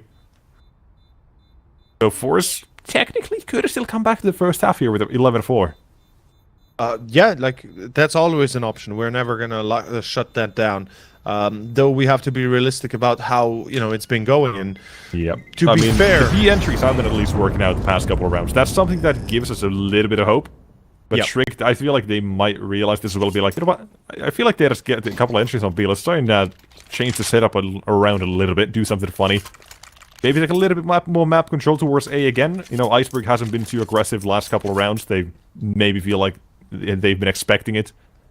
But Tricked, take a timeout. It's your perfect chance. Talk things through. Make sure you now know what to do, because that B defense, I mean, FORZE, they can keep exploiting it. This is a chance for Tricked now to make this a very easy game. Yeah. Or give FORZE a small chance here.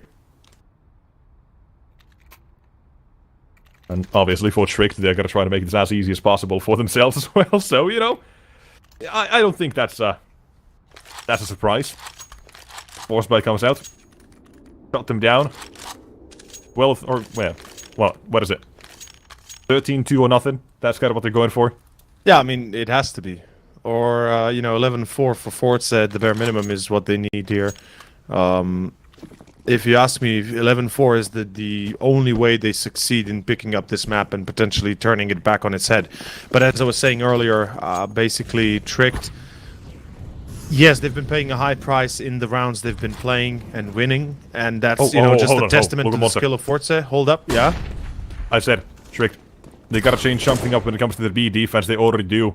Yeah, but Look at the aggression. Look at the aggression behind you. 5-7. Hello there. how do you expect this? Like, you don't expect this ever. Like, no T player would check far right in Monster when... Yep. You hear a step, or you heard a step, you thought you killed him. Well, and bam, well. a second player awaits you. Exactly. And here comes more aggression from Iceberg as well. I love it. I love this. Confidence from them. Oh! Oh! That's what I'm talking about. There we go, Zorte. F yeah. Clap coming in. Dude. Very happy about that one tap, apparently. It's like, bro, that's what I wanted to see, man. I've been waiting for Zorte all game long. Like, I've seriously been waiting for this, man. And there we go, Zorte.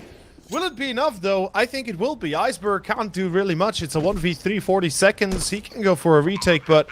I mean, they're going to be saving for the last round. There's no doubt there. He's got full utility, a weapon, a Kevlar, a defuse kit. There's no point in him dying here for nothing. I'd actually go for the AK or see if anyone tries to add a monster, but even so, isn't going to do much. The T's are going to be able to buy. And a little bit of util might be missing, like a couple of flashbang had to go in any kills, but nope.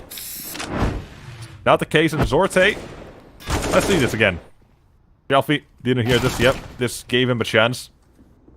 Then oh god. Oh, this perspective. No! No! No, please, go back! No, give us that go back!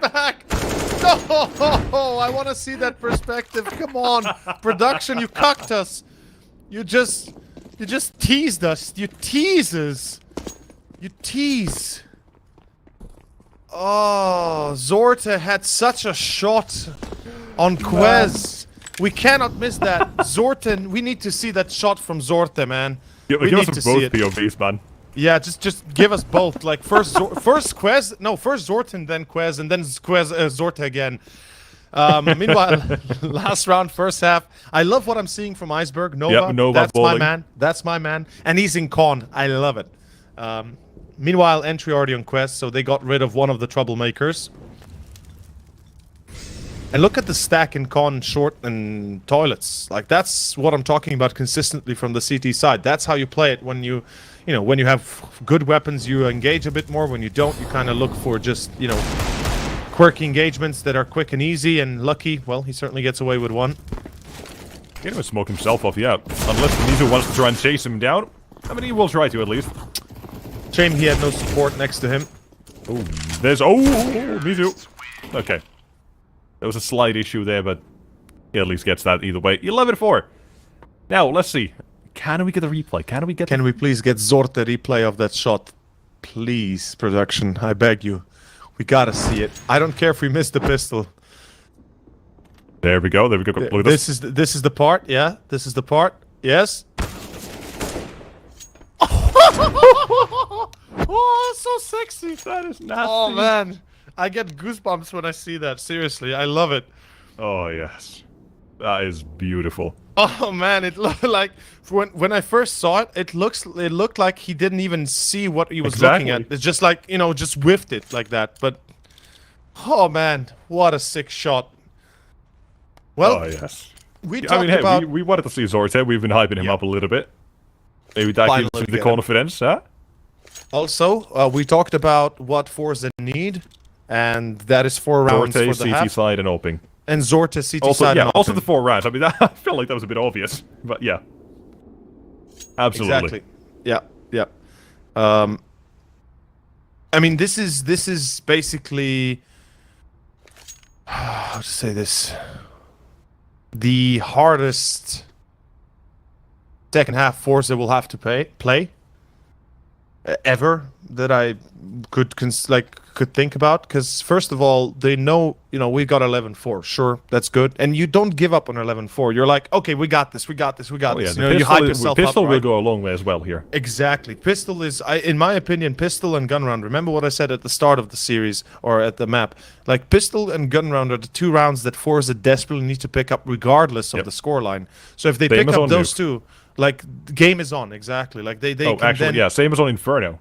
Oh yeah, same as an Inferno. Yeah, exactly. Like same as an Inferno. This time they just got less leeway by 1 round. Yeah, yeah. So again, if FORZE are able to secure the pistol and the gun round, I think we have a proper game and potential comeback on our hands. If they fail either of those 2, I don't see them making the return. That's just my personal It is observation. a bit of a tough one. I'll give you that. But you know what? You know what I'm thinking about here right now? Give it to me. How if FORZE come back, it'll be even later for Will Deity. He's got 2 more games after this one. I'm just thinking about it, man. Oh, man. Oh, yeah. He's getting shafted by the time zones. Yeah, he's really going to be shafted by the time zones. Imagine he gets overtime as well with M&J. Like, M&J's chilling for the evening, right? That's kind of his thing right there. Will Deity just in the middle of the night. Poor guy. Well, let's first focus on what though. we have here. The pistol rush towards A, exactly. And there will be Zorte on the defense. He needs to hit a few shots, although not really happening just yet. Shelfie with 1, but doesn't really go in favor of Forts, unfortunately. It's Jerry and Magnoyes left in a 2v3 with basically a 1v3 currently for Jerry, with obviously Magnoyes coming in behind, gets the headshot on Prime. Good start. It's going to be still a 2-on-2. Bomb not yet planted. FORZE have time, and they don't need to rush the site. They know this. The bomb hasn't been planted. Now they hear the plant on A, and it's Magnoyes coming in through long. And he gets it. It's a round that never fails. The Strat rush down to mid. Never fails, but Quez in a little bit of trouble either way. Has the P2 No Kevlar. Kein Kevlar. Can he get it, though? Oh, he can now just try and circle around. This is Jerry is chasing him down, but will it be will be completely removed as well. That is going to be 11-5. Come on. I say, double down, Mac 10s, same exact thing. Nade middle. Oh, go. yeah. Oh, yeah. I think Tricked. That is a strat I've been running for years at this point, probably around 4 or 5. And, you know, recently, you know, with a friend of mine, you know, has been getting to the point that... Because we do it so often, right? It's every round we lose, or we don't know if we buy or eco, Mac 10's rush mid. He's going to be holding a spreadsheet as well against eco full buy or force buy. And we're going to be, you know, taking a look at it if he just remembers to do it. You always say a friend of mine, but you never invite me. You're an acquaintance, Theo. Mr. Seard, I apologize. Oh, Mr. Vananen, we will have words later.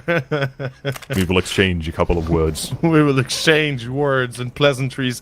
Well, the pleasantry is going to be a B push here. We've got Galil's out. Just 1 mech 10, so they kind of went for your choice. But Jerry with a double. How does Jerry get those kills? We have it. I mean, I guess he just turns around. The lucky star there, yeah. I mean, hey, that's fair enough. Yep. Let's see if they can do it.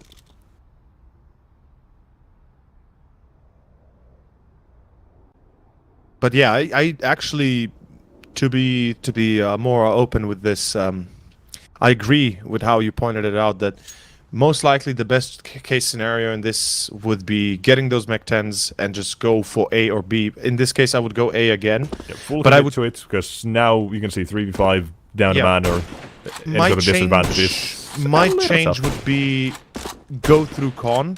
So in case you can get a CT for free in con, that's, you know, another plus sign. But in general, I think it would have worked out a lot better than what they tried here on a B take. I mean, okay, now after the war, you know, it's easy to be a general and all that. But again, just objectively looking at it, the B take is a very hard thing to pull off, especially when you're limited in utility and... Yeah. In any case, 11-6. FORZE pick up a vital round. Remember what I said? Gun round, you know, pistol round, gun round. First gun round.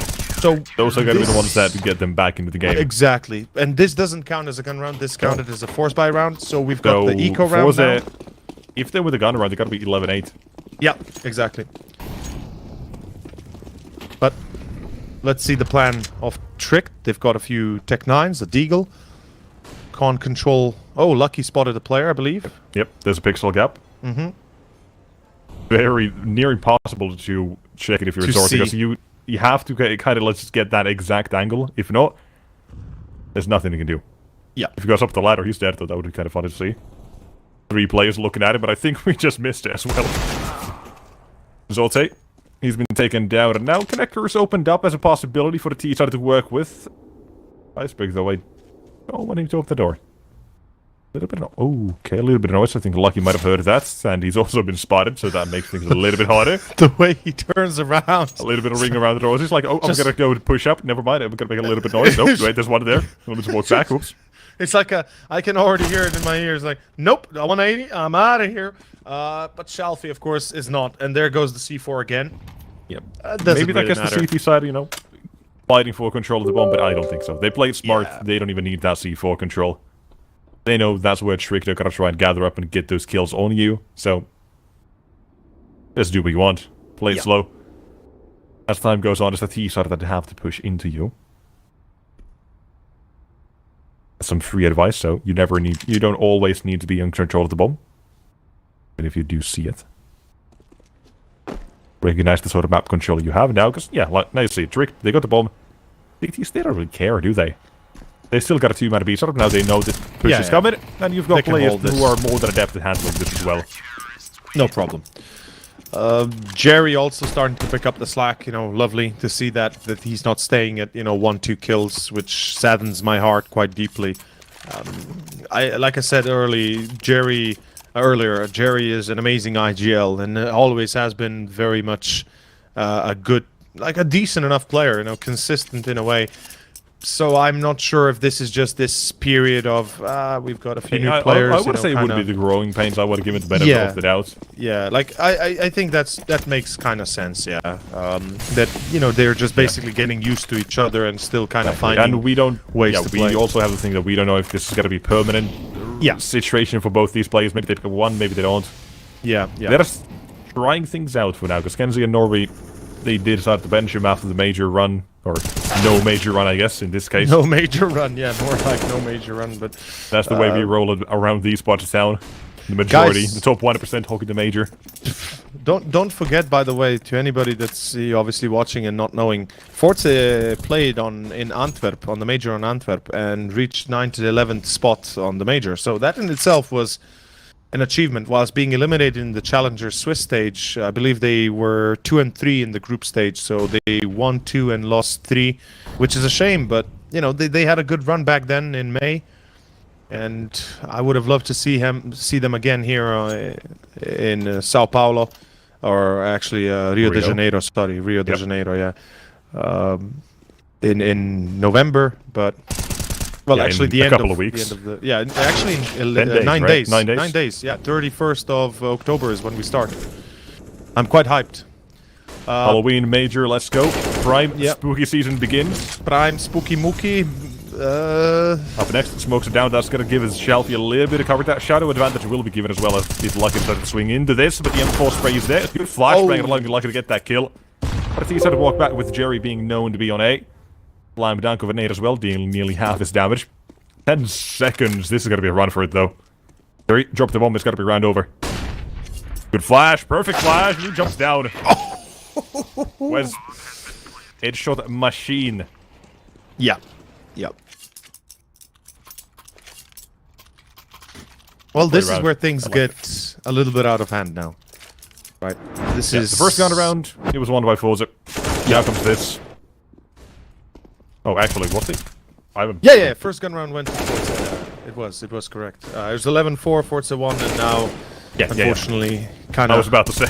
Bit of a clap back. Yeah, it wasn't even this was the first gun round, actually, because they went up to FORZE by halfway after. All over the place right now. God. Oh my god, my brain. Yes, technically this was the 11 first to 12 that just screws me my mind here. Thinking like, this is the second gun round. It's like, wait, is it really? Meanwhile, simulation. How we played this round before. Zorte's got the op, baby, but he got hit hard. He's down to 12 HP, missing that shot and dying. No, Zorte. No, Mizu. Yes, Shelfie. Only the one, though. Jerry does continue to push, holds W. Some say it's a religion. He likes that one. I didn't exactly catch that. Did you say some say it's a religion? Hold W is a religion, yes. Huh. It is his very own thing, you know? Then I know what I believe in. You're a believer. It's in the big W. I mean, currently Trick look like they're headed for the big W as well. Yep. They really are. I mean, that's no money left for FORZE. They don't have the op anymore. Jerry missed an op on long, op shot on long, then got caught by the AK. See, the one thing I don't get is why Zorta is alone with the AWP on long and having no support in toilets. Like, remember how much we talked about, you know, controlling the map, having support from one another, having the buddy system. The buddy system, which you know, at tier 1 they like to use the most as an expression. But the buddy system is a legit thing where you never go somewhere alone unless you have like a very shitty weapon that you are not worrying to lose. Yeah, right? Or unless you're one of the very best. Unless you're... Oh, hold on. This is unless you're, crazy unless good. unless it's like a round like this where you can excuse doing something like that. You know, nothing to lose, everything to gain, be a hero. Hold up. Do something funny, but this is a cheeky little boost. And yes, it works out as well. Look at this Prime doesn't even know what hit him. Think it's party. Like, wait a minute. Where did you come from, you cheeky rascal? Now I started to realize, like, wait a minute, there's no one there. By the way, did I notice correctly that both Jerry and Shalfie wanted to boost on the wall in graffiti, and they realized when they were already boosted, it's like, wait a second, we need a third party here. Like, yep, I players for there. Yeah, I know. By the way, though, they've been funneled towards B site now. CTs with a couple of pistols, the MP9, which maybe gets a little bit of damage. Make a difference. Quez, though, we've talked about how good he is, will be taken down. It was Jerry's only good for the one by Magnoia's AK collected, and I feel like he's going to be shot down as well. Yep. Moving Tricked to 14. One piece at a time, one round at a time. They're eating FORZE alive as the game keeps going on. The cracks of the FORZE gameplay keep showing a little bit. That's creative, though. You know, now to do something like this, you know, on the gun rounds, and a little bit more convincing, where Tricked, seemingly, the past couple of rounds, they've just walked towards the site. And, you know, sometimes there's a bit of warfare. Now, had the CTs had rifles, probably would have been a round for them, honestly. But Tricked wouldn't have even made that call then. A lot of variables, but I do feel like something needs to change. Zorte, again, doesn't have the AWP. Still having a bit of a tough game for himself as well. But what is there to, you know, really even exploit from Tricked? That's the question I would like to ask here for the council. The Council of CS Gods says that perhaps FORZE should commit to a certain position and try and hold it. And okay, Mizu gets a forward, like kill. toilets, perhaps, like Mizu. Yeah, like looking to take control of toilets and con, for example, or yeah, be short and not con. being taken by FORZE.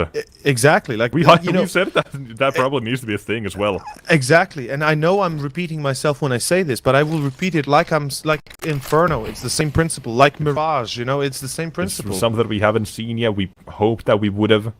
Now, okay, now I like this though. Okay, you're not aggressive on B, but you're gonna try and do something funny towards A. Yeah. Flash the smoke. Full blind. 3 players, but Quest was playing anti. Ooh boy. Now Zorte looks to try and recover this, get a little bit of position elsewhere, but Nodius waits. And I think I know what awaits us as well. With Iceberg getting another kill is Magnoia's. All or nothing. And they've gone through Monster as well. Magnoia's about to be pinched in by Lucky from the other side, but it swings into it at Iceberg. He's having a ball today. Nexus, I'm gonna ask you to pinch me and tell me if this is real life or not, because this is... I mean, from a 5v4 advantage of FORZE, it goes into a 4v1 advantage for Tricked. Not just that, it's more about how FORZE continue their advantage. Like, they have a man advantage, and their decision immediately is, oh, let's flash into the smoke and push through the smoke. Yeah, I like the idea though. Like, it does tell me the fact that they are willing to fight for these, but unfortunately this time Tricked a little too prepared. No, but not just that. Kind of the tagline for the second half, or Overpass itself. Let's put it into perspective. Okay. You're down 7 rounds. You're down a lot of morale. You're out of money. You don't have anybody else in the toilets that can You don't have the buddy system. You don't have anything to help you with that. So you're basically relying on a lucky flash that might or might not hit on a player that might or might not have 1 player to deal with or 4 players to deal with. Why? And you have an advantage of a single player. Why would you ever throw that away? I just don't get it. Like, in this case, I feel like FORZE is taking too many risks when they don't have the backup for it. Now, I get like why the risk. Yeah, we'll talk about that a little later as well. Yeah, we'll get to out this game, because it does feel like Tricked is just gonna be Yeah, it's a matter of when and not if. At the moment, yes.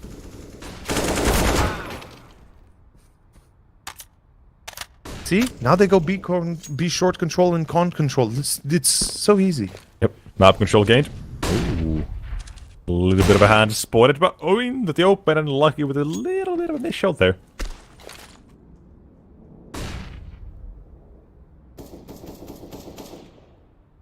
How does this T side now try to finish the job here? Headed towards the B side currently is pretty vacant. Magnolia's is non 9 HP. Shelfie though, he's got one. That ain't bad at all.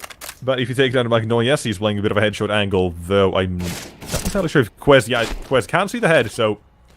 Better crouch down before or behind that. While Shelfie waits, Lucky says hello. Snipes him down needs to stay alive. You gotta stay alive, he's low on HP. Quez removes him. And Jerry, 1v3. It's over. Tricked. Well played, overpass. Well played. Best of 3 overall as well. We never really thought they were out of it. They felt like they were in control since the very beginning. Inferno went a little left at times, you know. But when it comes to it, they were the better team. We expected them to win it after the Inferno start they had. Nuke, they proved us why. Overpass, they continued. And for FORZE, a good sign for them as well, right? Like, the roster wasn't all that bad.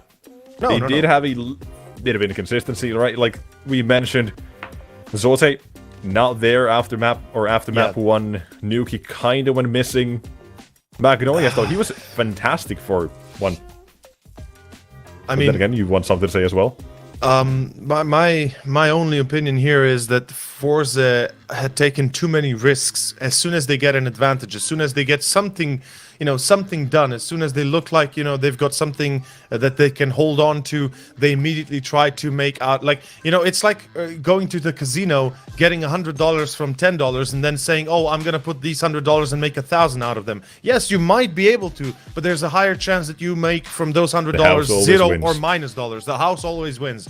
And in this case, I feel like if FORZE had been just a bit more careful, Jerry calling perhaps a little bit of a slower approach to the rounds, we could have seen either a prolonged game or maybe even an actual comeback. Instead, they gave those frags too quickly and too radically to Tricked, and unfortunately Tricked, they're gonna abuse that as much as they can. We saw Zorte wasn't having a good time with the op. We saw on the other side Lucky hitting insane shots.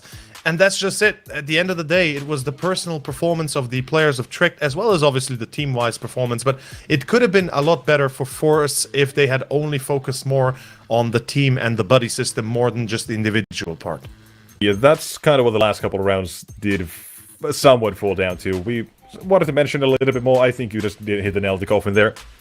A little bit more practice if they do want to keep going with this. Just make sure your team is on the same page. Make sure you've got those protocols set up. I'm sure Jerry's got that all handled. He's going to give this team a little bit of talking to, give them a couple of months, and we'll see a completely different side to them. But for now, they walk out the victors, and they move to the quarterfinals. As a final thought, as you said, yeah, I think a few months are needed here for FORZE, and maybe 2-3 months to just get settled and see how it goes. But as you called it, yeah, it is Tricked that win it. They move on forward into the quarterfinals, as you mentioned, and well, that's also it for us for today and for the foreseeable future. Our next match for you and me, yes. For you and me, yeah. As we've said, if a couple times for those who've been keenly listening. We're going to be handing it over to Mr. M&J, the man from the UK, the British lad himself, and Mr. Pakistan caster extraordinaire, Will Deary, who will be taking you guys through the last couple of games for the day. TYLOO and Prospects are up next on next round of 16 game. And to finish off today, ETERNALFIRE versus IKLA on the other side of the bracket. So ladies and gents, for me and over, thank you so much for watching. We'll be back after a very short break with the next pair of casters, next pair of games. And we hope you guys have enjoyed it. We'll see you then. Bye-bye.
that a sweater? Yeah, What's going on here? It's just a sweatshirt. Oh, okay. It's a present. It's an Assassin's Creed jumper, but we'll keep it here, and it's a bit funky, right? It's just warm. It's made of wool, and it's nice. It's freezing here in the UK. But yeah, I'm feeling a bit funky today. We've got a funky game coming up. Well, North Europe, and we've got TYLOO playing. All right, they're over here in Europe on a boot camp. I'm a big fan of it, to be honest. So gives us a little bit of a change up. It feels like in a lot of these tournaments we're covering a lot of the same teams, and that's awesome. It plays on this this real journey, and we get to see these teams progress and improve. But it's always nice when a little wild card comes in, and that's what we get today. We get a little treat. Yeah, speaking of having changes, TYLOO isn't exactly a stranger to changes either, because right now they've recently benched Attacker, they've gotten an Aristo instead of Bantet as well, and yeah, it's not exactly the same roster that you would be familiar with if you've been following TYLOO for a while. That's also the reason why their world ranking has dropped, and they haven't exactly had the best of results. So you know what? This is a chance for them to start building back up. You know, they've got Freeman in the last month. They've got Aristo. And with two of their really strong firepower players, you know, Attacker and Bented, them not being present anymore, I don't really think that TYLOO can immediately propel themselves to sort of that legendary status that they had, at least within the Asian scene, or at least within the caliber that they were sort of benchmarking themselves against, you know, knowing they come from Asia, where, like, generally speaking, the caliber is simply not up to the mark when it comes to comparing them to teams in Europe. So very good reason for them to be boot camping here, since they are. And yeah, I'm very interested to see how this team is going to unfold. Yeah, it feels like it really stints your progression when you kind of solidify yourself as like the best team in Oceania, and then you can't really progress further out of that, especially when you're making roster changes. Playing against the same opponents that you know you can beat day in, day out isn't going to improve you. So going over to Europe, even if you lose your games, even if you don't have the best of results, just having those demos that you can watch and learn from is just so valuable. Yeah, it really does feel like for TYLOO, they had Bentet for the longest time, right? He was the star of their roster. That star was spotted by North America. They picked him up. He had his stint.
That's just my late pet duck playing from a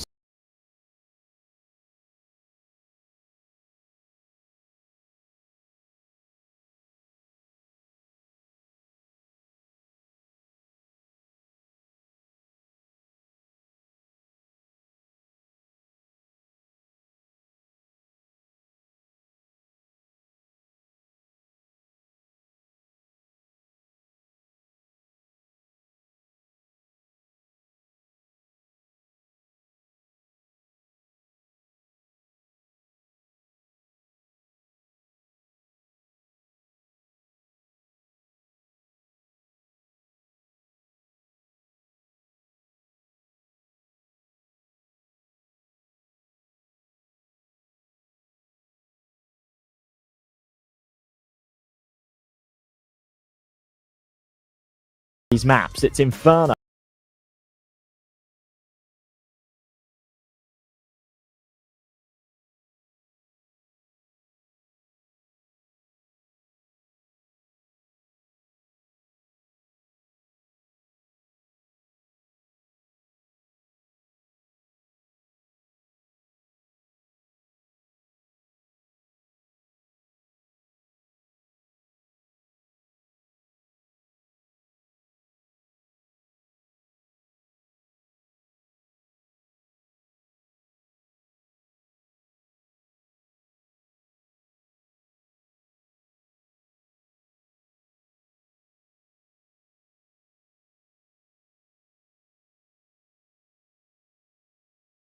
split. Now,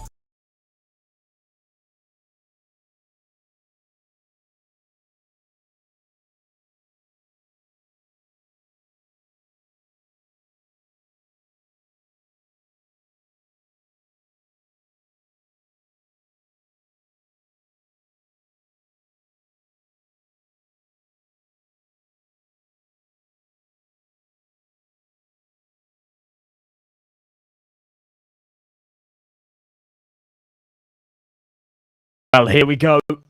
Inferno, it's TYLOO's pick. Double O prospect starting off on their CT side. I quite like this. Alex going for the sacrificial play, dropping 2 pairs of Julies over to his teammates. A flashbang in hand as well on the other side of things. It's Kevlar. Heavy. Couple of flashbangs, and they're going to try and fly their way into this B side. nope. Oh my goodness, he's being left unchecked for so long with the dualies. He's done so much damage, and he will continue to do a lot more. Prospects already with the starter. Blink and you miss it. 3 fast kills. Spook just shutting that one down. And sometimes when you've got the Glocks, your best bet is to just throw yourselves at rounds like that. But yeah, don't get the opportunity. You know what I love to see as well? Last night, the update, the Rio Major sticker update. Now these guys have got some sprays that they can be throwing around, right? Double O Nation haven't had that before. So these guys finally get to sort of flex their brand a little bit. TYLOO not with that same luxury at the moment. Hype. Doesn't spot anything mid. Oh, certainly take contact there. Of course, it's only against the Glock, so a good chance for these MP9s to farm, but he doesn't want to be throwing himself at it with an M4, so he'll take a step back. For TYLOO, it's just about trying to do any damage they can here, really. Lot on to Bob XD, but he'll get one and fall away. Not exactly a difficult scenario for the CT side to play around. It's just a matter of time before these Glocks get farmed soon. The chance at a consolation prize is the only thing that'll present itself, because at least one of these players, Franson, not a great time to pull out the nade, but at least Hype is around the corner to clean things up.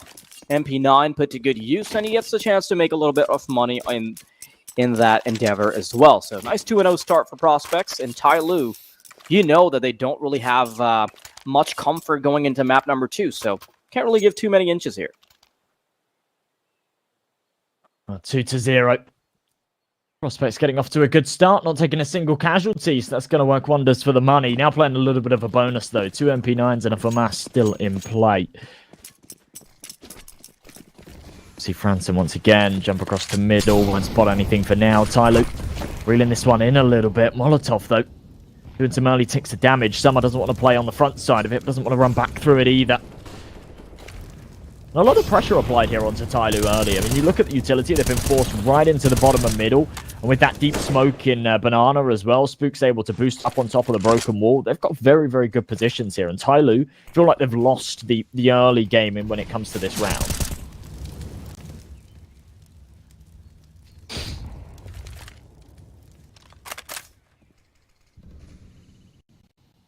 Yeah, looking at the positioning of the A-side players, Alex moving in as well. This just makes it such a difficult bomb site to crack. As they move into brackets, they're going to be extra careful about this cubby position because they've encountered it before. But with Alex moving in, now he's not exactly got the best weapon, but Hype will be allowed a flashbang to start moving out. Tries to stick around for a little bit longer than he should have bargained for. And Freeman will be there for the refrag. Now, as they start to commit the bomb towards brackets, there's still 2 players remaining, and the other 2 will try to create a ruckus over towards the B site. But look at where the bomb is going now. And no commitment will eventually be had, and instead, Banana will be taken over by all of these players, including the bomb carrier. Flashes over, Spook. Here behind the site. Oh my goodness, okay.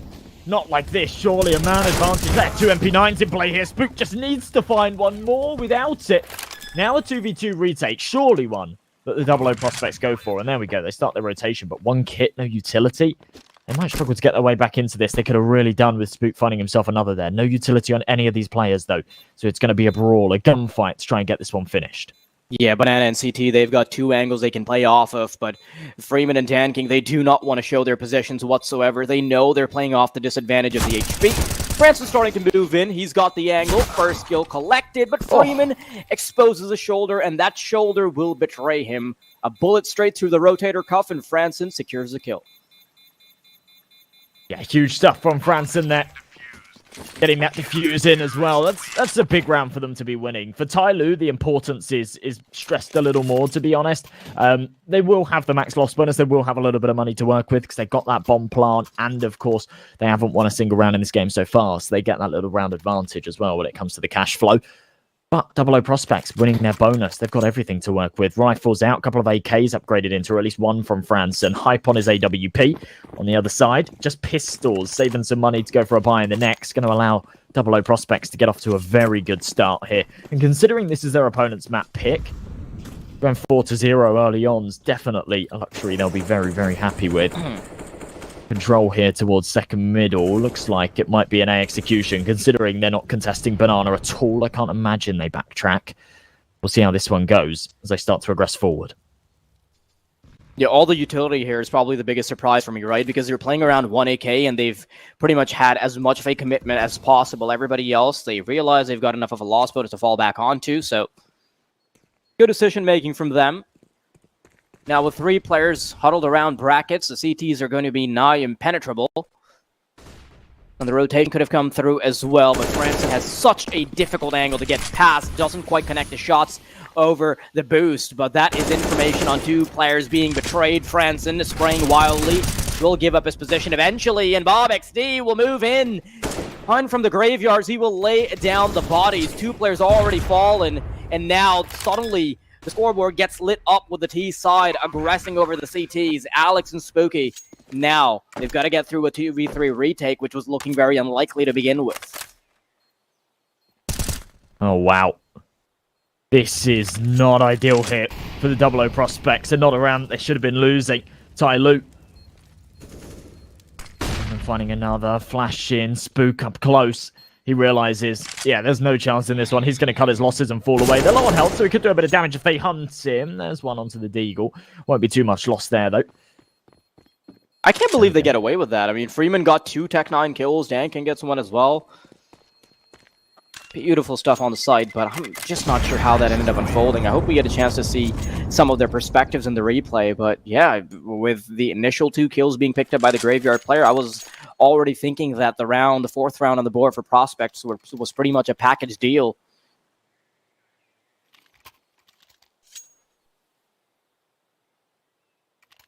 Yeah, I mean, we were talking like that was the case, right? At the start of this round, saying, yeah, or at least I was, saying like this one seems done and dusted for TYLOO. You know, they've just gone for a half investment because they've got the money to afford to, but Tech 9s probably aren't going to be able to get it done, considering how things have gone so far.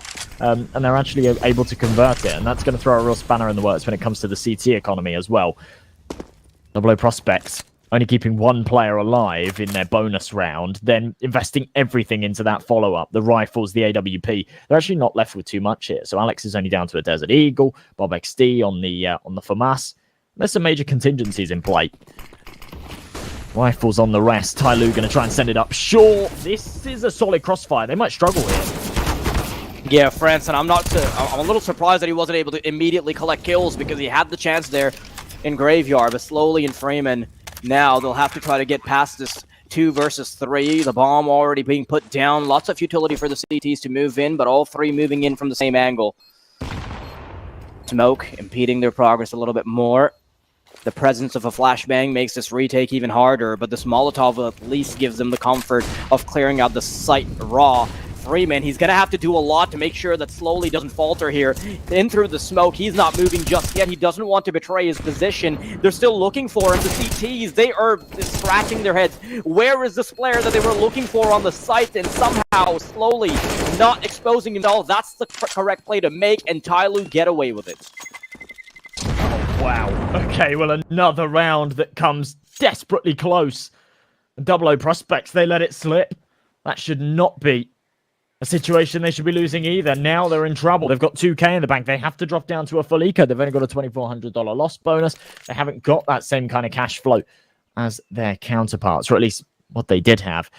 Quick tactical pause comes in. They recognize the fact that this scoreline's about to tie up, and for Aristo, he's going to buy right into a Mac 10. Now, he could have gone for something a little more substantial, but knowing that they're going to be against an eco and taking heavy casualties in that last round and get this economy flowing a little bit again. So here's that investment. I'm not sure what the prospects will be talking about here in this timeout, to be perfectly honest.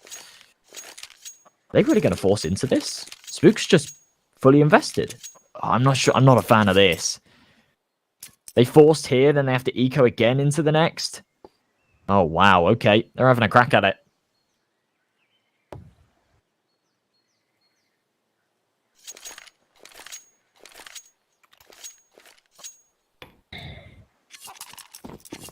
Yeah, honestly, I took prospects to be sort of the team that would play it a little bit more conservatively when it came to saving their economy, but that doesn't seem to be the case. Take a crack at it, they will, and the initial scout shot will simply not connect. Bomb left all the way back for the terrorist side, so no initial commitments can be made. There's a slow default where they prioritize taking control of banana prospects with 4 players huddled around the ace site. Surprisingly enough, when they have doubled down on the ace site, it's not like it's particularly worked for them, and the 2 rounds that TYLOO have managed to get have been off the back of just some crazy aim duels that they've gotten. Spams away, Denking. Can't find himself anything for now. Smoking. With a minute on this clock, they are actually grouping up over towards the B side. Double O prospects have read this. They've got 3 players ready. Spook has jumped. That may have been heard, but to be honest, doesn't make a huge amount of difference. Boost up, 2 on the site. Good chance for a defense to come through here, but they need to hit their shots. The flashbang from Spook is going to be everything he needs to keep them at bay long enough for the duels to be favorable for the CT side. Now, aggressing around the smoke, Alex is looking for anything. He's looking for an inch. Got his Desert Eagle at the ready. Now the utility will start rolling in for the T's, and they've got to make a move now with only 30 seconds. They're going to double down. Spooky's still not been spotted, so as they go onto the site, he will be able to almost get one, but he just can't close the deal. Bob now left alone in a 1v5. There is not a damn thing he can do, and he'll just have to tuck his tail. Spams away slowly. We'll be able to finish him off. There we go, 3-3, scoreline tied up as anticipated, and not only that, but TYLOO should be able to take the lead here as well. Really, really solid stuff. To be honest, they're not all challenged, right? Well, when it comes to that stack up, the 3-man defense, it's rock solid if your players are hitting their deagle shots, and that's not that's not something that you're expected to do, right? It's either someone goes huge, they hit a couple of nice shots, and all of a sudden the round's flipped on its head, or it kind of goes as anticipated, and then you're in a bit of trouble. Just the pistols out, going to try and aggress down middle. Danking's realised he's got a line up. He'll find 4. Maybe for the ace, maybe. No, it'll be the Mac 10 to finish it off. 4-3 though. Clean stuff.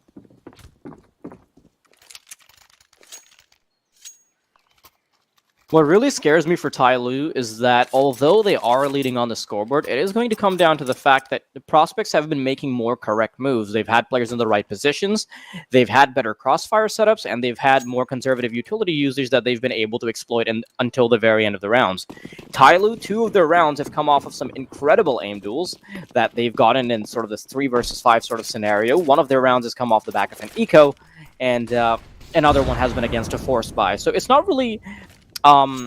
it's not really the cleanest of rounds when it comes to TYLOO. You know, it's not like they're fighting against these very difficult gun rounds, but the problem is it doesn't matter where you're getting the rounds from. As long as you can get that 6 to 7 round mark on the board, that is just amazing, and they're more than halfway there already.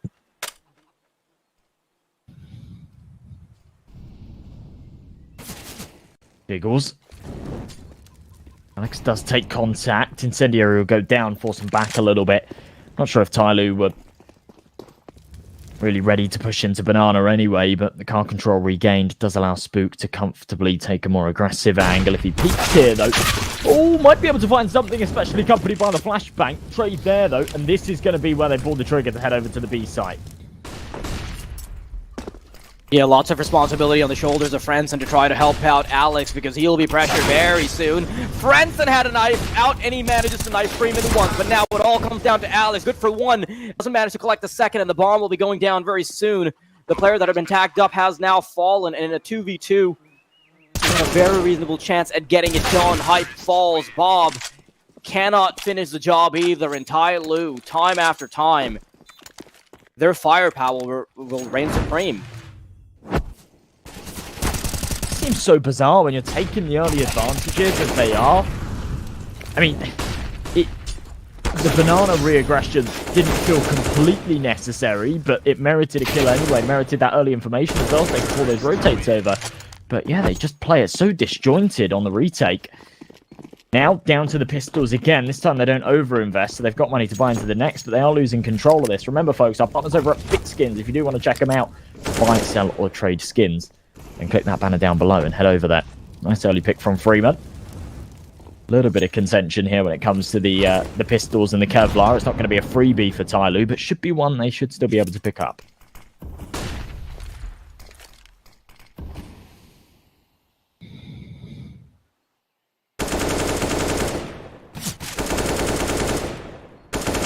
Ooh.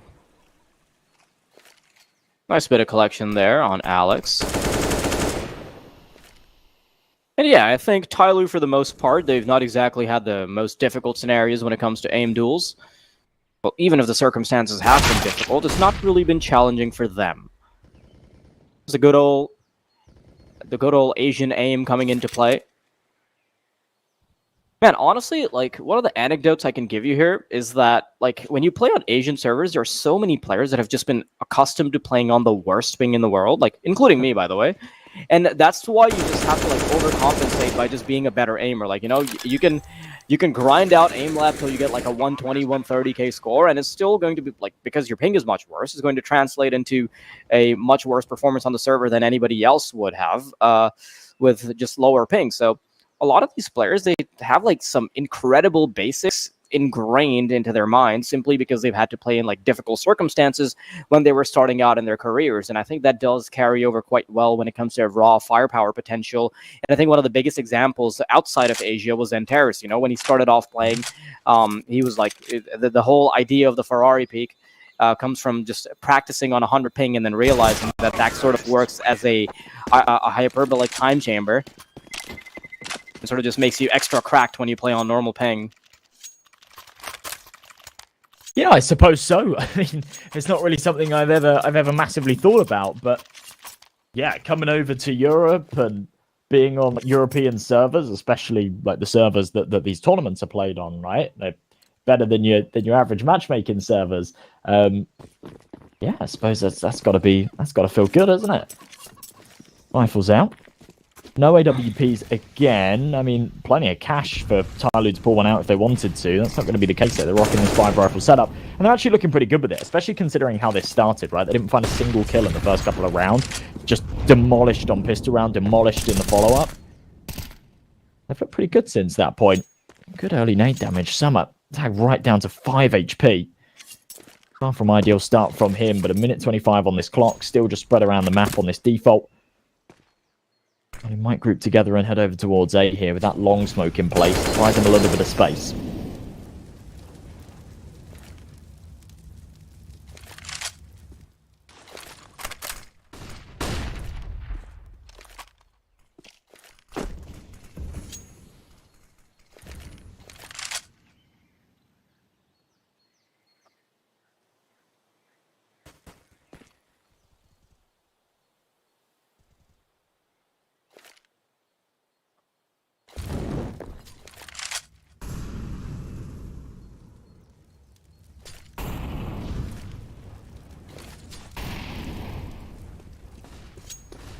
Now utility out, straight into the A side they go. Apartments fast drop is the name of the game, but Hype's good for 2 kills, which pretty much stops this push right in its tracks. A little surprising considering what we've gotten used to with TYLOO sort of brute forcing through so many rounds, but Prospects can put a lid on the situation for once.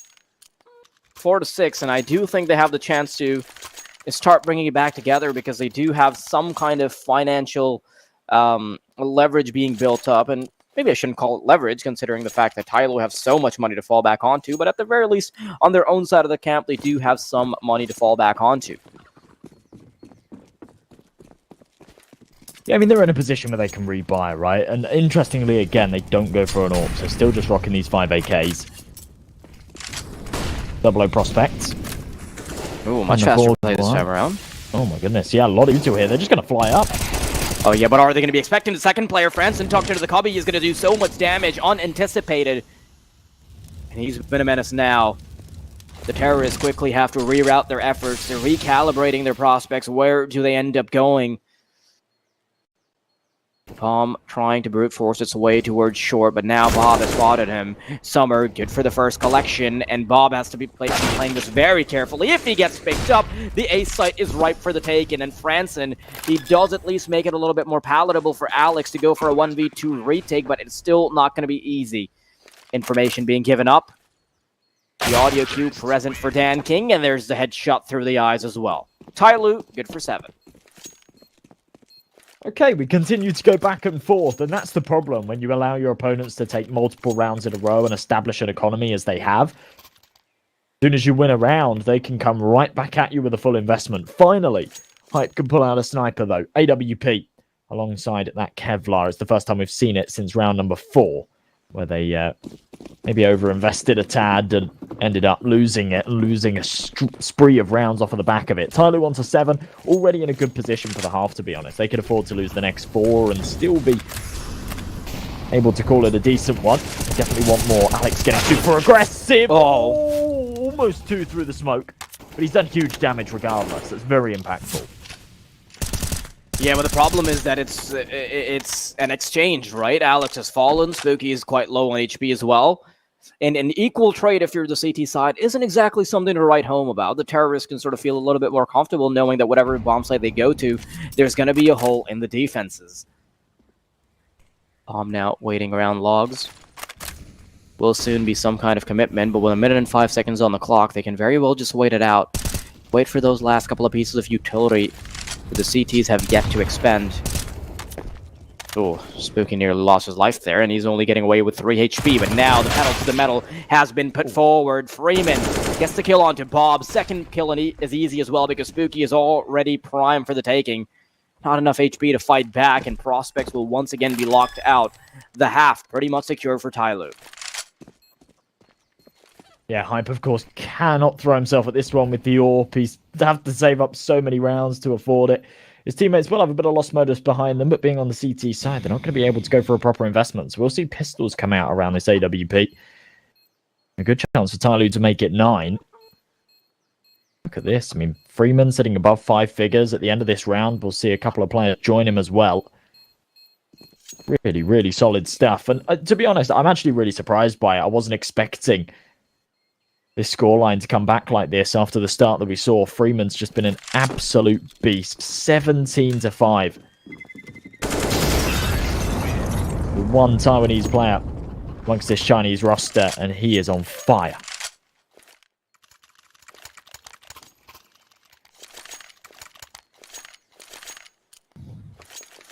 No, that's not Taiwanese. That's Hong Kong. Sorry, my flags are terrible.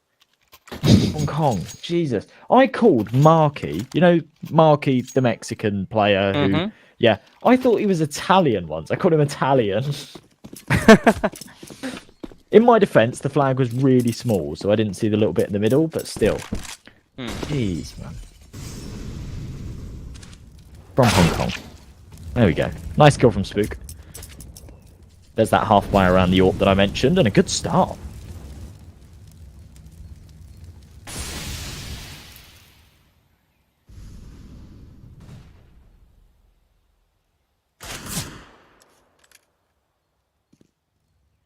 Interesting that they're getting this kind of start when they've only gotten Deagles on the board. Although that AWP makes things a lot easier. Bomb recollection to be had, and they've got to double down on one of these bomb sites. They realize they simply don't have the numbers. They have just about enough utility to make one decisive push onto a site, and the B site will be it. Mag 7, though, is going to be so difficult to get past. The flashes now roll in, and they've wasted them. Freeman only has 1 solitary flashbang remaining. It's going to have to be the one to do the job, but Spooky will not allow them to cross forward. Wow. Franson is good for the final kill, and surprisingly enough, prospects get away with a very clean round when they've only got an op to boot. Yeah, bizarre stuff. We've seen that twice so far this game as well, haven't we? Both of these two teams seem to thrive in these situations where they're down to pistols and whatnot. Mag 7 finding a big kill there as well. I like that positioning from Alex. And Hype's AWP puts a very, very good use. And I think he's incredibly happy that he saved that in the last. Plenty of money still again here for TYLOO. They will be able to buy into this one. And even if they lose it, they'll have a comfortable buy into the next as well. So, luxury to last them out for the half. Hype. I like the run boost, but the shot goes nowhere near where it was meant to. Either way, 8-5. TYLOO still in a comfortable position. If they can take either one of the next two, they'll be happy. The jackpots both slowly taking a lot of damage early from these nades and spams. There's still no casualties. Double O Prospects actually playing this one a little deeper.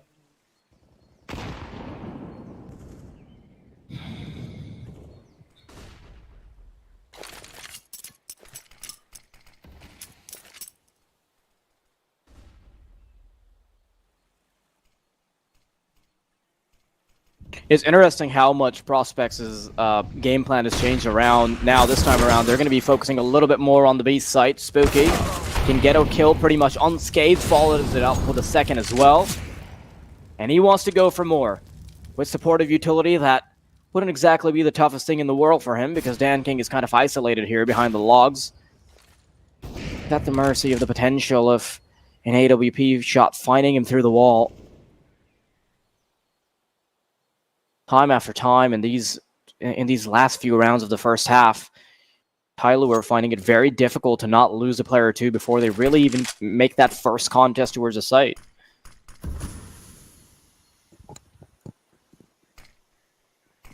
Here we go. Branson. Up close, Bob XD. Nade comes in, does a little bit of damage. Two-man advantage, and as the AK's funnel in, a double kill comes through and a triple to close things out. 8-6. Double O Prospects keeping this one nice and contentious. We will see another buy here for the final round of the half. Aristo struggling for cash a little bit. Someone might be able to drop him. Here's that start again. Just such a beautiful entry from Spook. The fact that he's able to jump up on the sandbag and find another there as well, accompanied by that flash, is just a fantastic way to start off the round.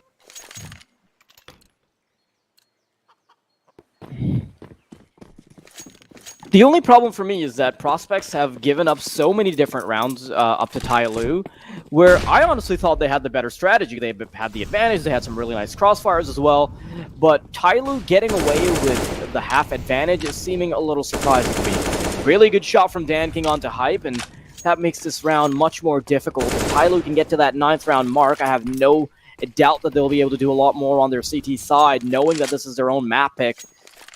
You can definitely expect the firepower to triple once they head on over to the CT side. The B site is one that they're super fond of, always sort of gravitating. And all 4 players will now start to commit to this. Ugh.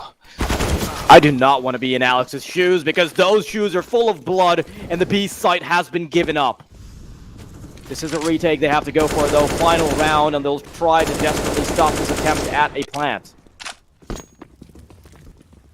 They'll try their best. Spams do a bit of damage, nothing more than that. But now Spook spams on the bomb a little too late. Won't be able to find the kill regardless as Dan King doubles up. It's going to be 9 here for TYLOO. Spook, of course, will have a crack at the clutch. There's nothing to lose. So there's not much to gain there either as Freeman puts a bullet in him. 18-7 the man sits at the halfway point as TYLOO takes the half 9-6. Really solid stuff. Yeah, honestly, Freeman has just been such a solid force throughout his career, right? He's been such a dominant fragger, and he's sort of always a player you can rely on when you have to get these really difficult duels out. I think Bantet also did an incredible job of doing just that. So Freeman sort of taking up those shoes isn't exactly the worst thing in the world. He's an excellent fragger and definitely someone you can trust when it comes to finding difficult scenarios out. Oh, here we go, second half pistol round. Get on slowly, a smoke to go with it. On the other side of things, Hype's the utility man. No jawlies this time around. Works nicely for them in the first half. I'm surprised they don't go for it again. Low default though. 3 players towards Banana, 2 in the apartments. Yeah, bomb left behind towards the T ramp. Hype will go back for it as they start to aggress. They've taken no contact here towards Banana. If they made the call to head up B, Might be able to take it. If they go into brackets, they're in for a nasty surprise. There's 4 players ready to defend. Oh, they're going to get stapled from all different angles. 4 players that can crush them right now. And with this utility going forward, this is a disaster and a half for the terrorist side. They're still getting away with a respectable amount of kills, but it is not going to pay the bills. Franson quickly realizes that his presence on the B side is yielding no dividends, and he'll have to back off to try to get the 1v3. Clock in hand, armor available. Chance of the bomb as well, because it's dropped on the corner. A little B-hop movement there, too. Gives off some fake audio cues. Yeah, he's just trying to keep the CTs guessing, but his 2-man push could definitely take him out of commission immediately. Second guesses his option to look towards middle, and that's all the window of opportunity they need to put him down. TYLOO with double digits. Oh, man. Well, solid stuff there from TYLOO, and yeah, very, very big plays to the pistol round. It really feels like 00 prospects almost sort of overthink things there. They outplay themselves. Taking that early banana control with no contention makes them think, okay, maybe there's a stack in play here on the B side. They've got someone boosted up. They've got these crossfires, and that's why they've not taken banana control. The reality is it was the other way around. They'd stacked up on A, and there was no banana control because there was only 1 anchor on the B site. Just Glocks here. Good chance for TYLOO to comfortably make this 11, and with a couple of MP9s in play. They want to try and farm this cash as well. This buy really orientated around the fact that they know 00 prospects didn't get the bomb plant in the last and cannot come into this with too much firepower. When your opponents get the bomb plant, you start to worry. You think maybe they come into this with Galils, so we kind of have to invest in the rifles. Just over the top, hoping to try and find something, but nothing for now. Should just be a shutdown. Okay, the P250 could still be a bit of a menace, but at least Summer and Freeman can make sure the damage is minimal. They found 2 kills. Yeah, 2 players is nothing to scoff at. With this Thomas as well, I'm sure they want to hunt him down, and as they try to come closer to him, the duels are going to be very favorable for him. Nice little headshot. Okay, maybe we can have a conversation about the potential of the round, but that conversation will end right at the dinner table. Nobody will be carrying it home, and 11-6 is the scoreline for TYLOO. Not too shabby of a performance on their own map pick so far. Yeah, shame there that Alex couldn't retrieve that bomb. If it was a little more open, a little bit more of a retrievable position, that round could have been something for him after finding those couple of kills. 11-6 though. TYLOO still playing a bit of a bonus. They come into this one with 2 MP9s, reinvesting those for masses. I say a bonus. I mean, they took 3 casualties in that last. So actually the majority of these players are reinvesting here. But they just don't have a huge amount of cash. They want to prioritize that U2 up against the AKs. Nade raid into Banana. Spook will start to aggress, but completely isolated. 1-for-1. MP9 against an AK. That's a duel the CCT will take all day long.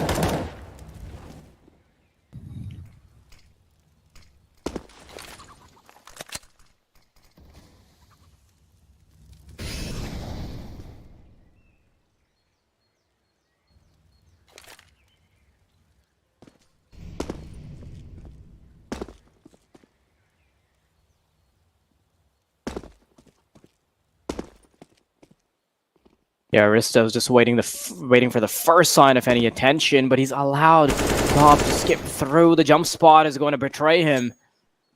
B-site now opened up. Prospects, rare scenario where they can actually get the advantage early on. Now, the thing is, if Prospects want to have a comeback in this game, it wouldn't be much of a comeback to begin with, because it's not like the scoreline differential is that massive, but it's good they're on the terrorist side because they can sort of snowball rounds off the basis of the fact that they can just deny the economy for TYLOO. And that's sort of the shoes they want to be filling if they didn't really have that great CT side. I think they were already quite uncomfortable heading into it. But TYLOO, this is still pretty good for them so far. You know for a fact that if they want to avoid this from going to, if they want to stop this from going to a 2-0 against them, they've got to win this first matchup. XD.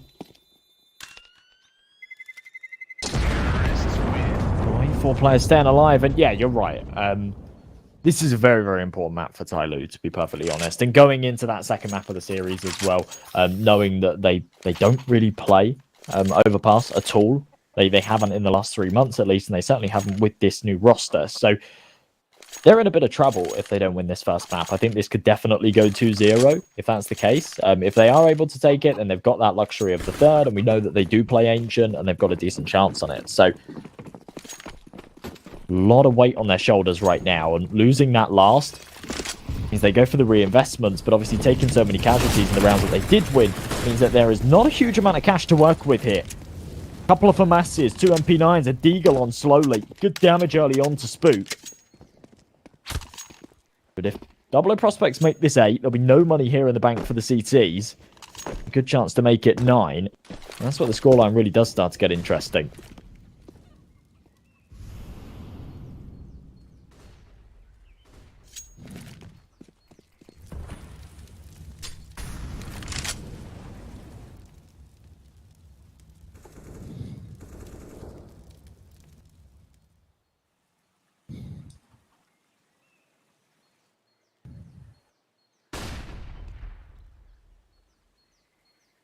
Now, prospects are quite okay with taking things a little bit slower, just allow themselves to sniff out different angles.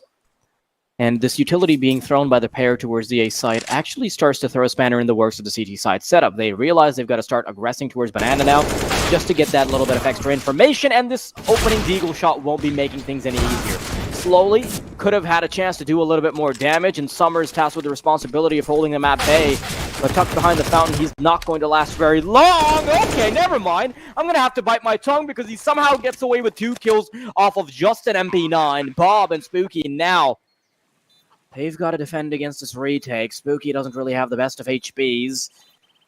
But Bob has to play off of his position.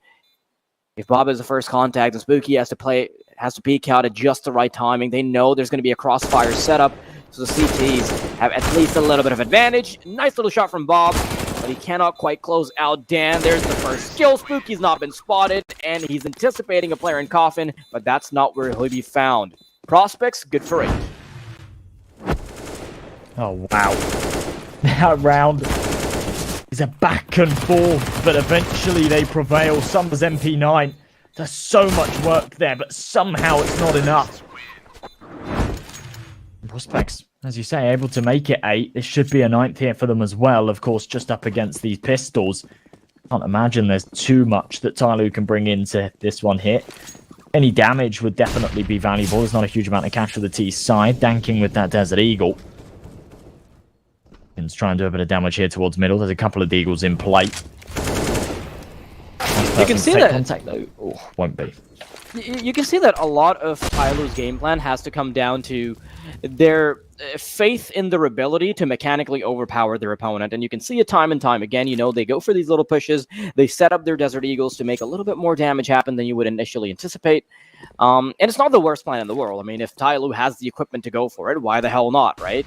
But it's also something that's going to start exposing their weaknesses, because if the prospects are playing a strategically strong terrorist side, it's not going to be the easiest thing to get past if you're just trying to rely on firepower. Now, trying to push around the smokes, trying to get a little cheeky here. They're not going to get any dividends paid. An A landing in the feet of Dan King also puts him out of his misery. And Summer, not a lot he can do here tucked behind the pillar. Yeah, I mean, there's 2 players that are low, so a couple of bullets could do a little bit more economic damage here. But of course, in terms of the round as a whole, there's really no chance for him. Staying tucked, though, waiting for them to digress. They're fully ready for him to peek out through CT, but there we go. Goes for the late aggression. Alex, one of the only 2 men left with a decent amount of health, is the one to take the fight with him. And he's able to take him out. 9-11. Prospects keeping 4 players alive there as well. Really, really comfortable for their economy. Kind of will reinvest into this one, but if they don't win it, the scoreline will tie up. And their map pick and their real win condition, I feel, for this series starts to come into question.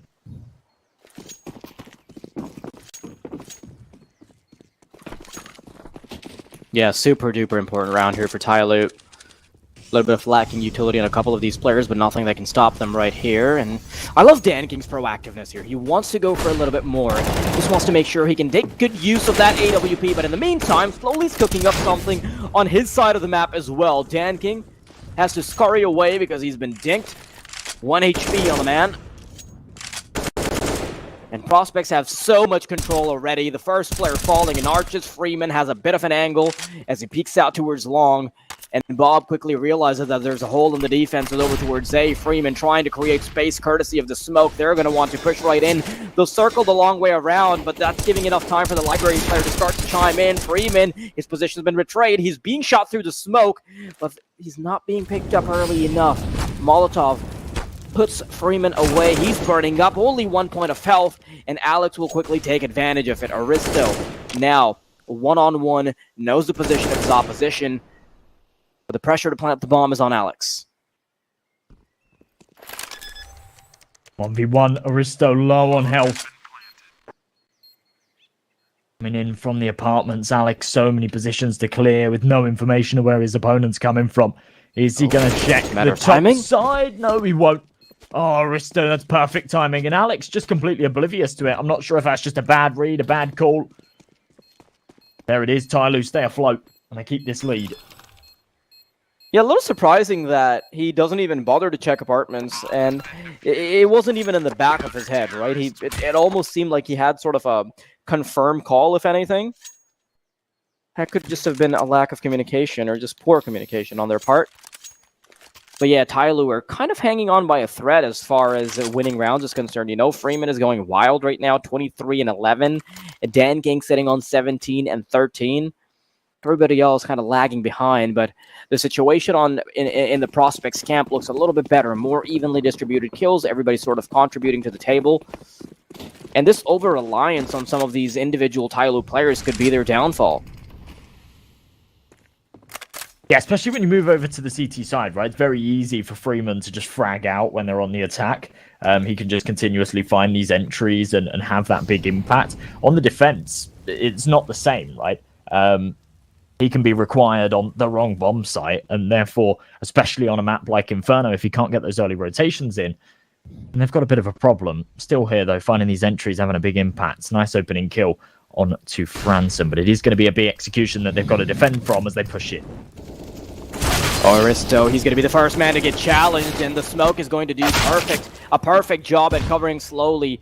He'll be covered for long enough to be taken away by Hype. Before the chance at a retake even comes in, the smoke's being brought up. They're basically like iron walls right now. It's dissuaded TYLOO from going for any kind of early retake. I think they still had 1 foot through the door in the hopes that they could maybe get a kill off the AWP and they could make a late round call to go for some kind of retake, but that's going to be down the drain now. A good decision from TYLOO regardless, though, because they know they've got 3 weapons. Freeman, Summer, and Dan King. They can, at the very least, drop MP9s over. So before they fall into an economic trap, they'll at least have one last hurrah. Prospects are doing an incredible job at running the show on the T side.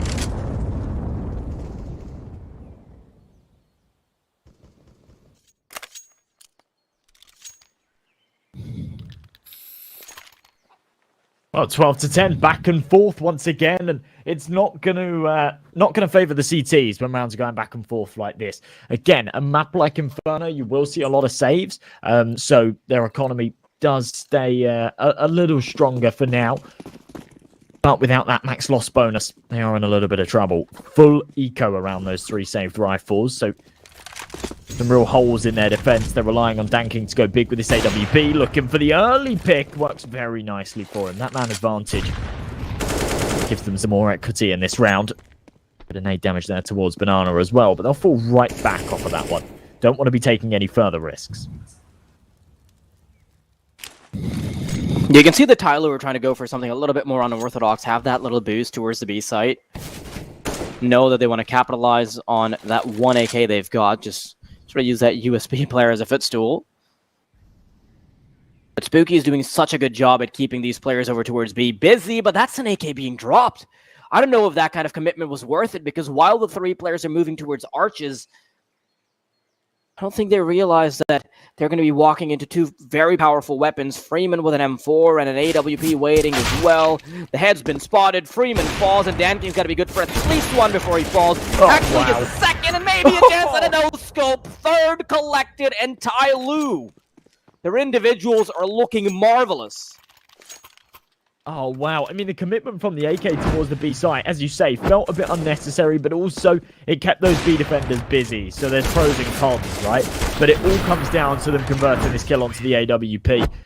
Trying to overwhelm him. You know, there's a bit of time as that bolt pulls back on the sniper for you to find that kill. They just weren't able to do so. They kept funneling into him and fell one by one. Perfect stuff there from the AWP. Danking going huge. Almost finding himself at the top of the scoreboard alongside Freeman. That big plate. A 4K for the round. Hype here with the AK-47. Finally, a bit of cash back in the bank for TYLOO. A good time for them to put their foot back down and show their opponents who's in charge here on their map of Inferno.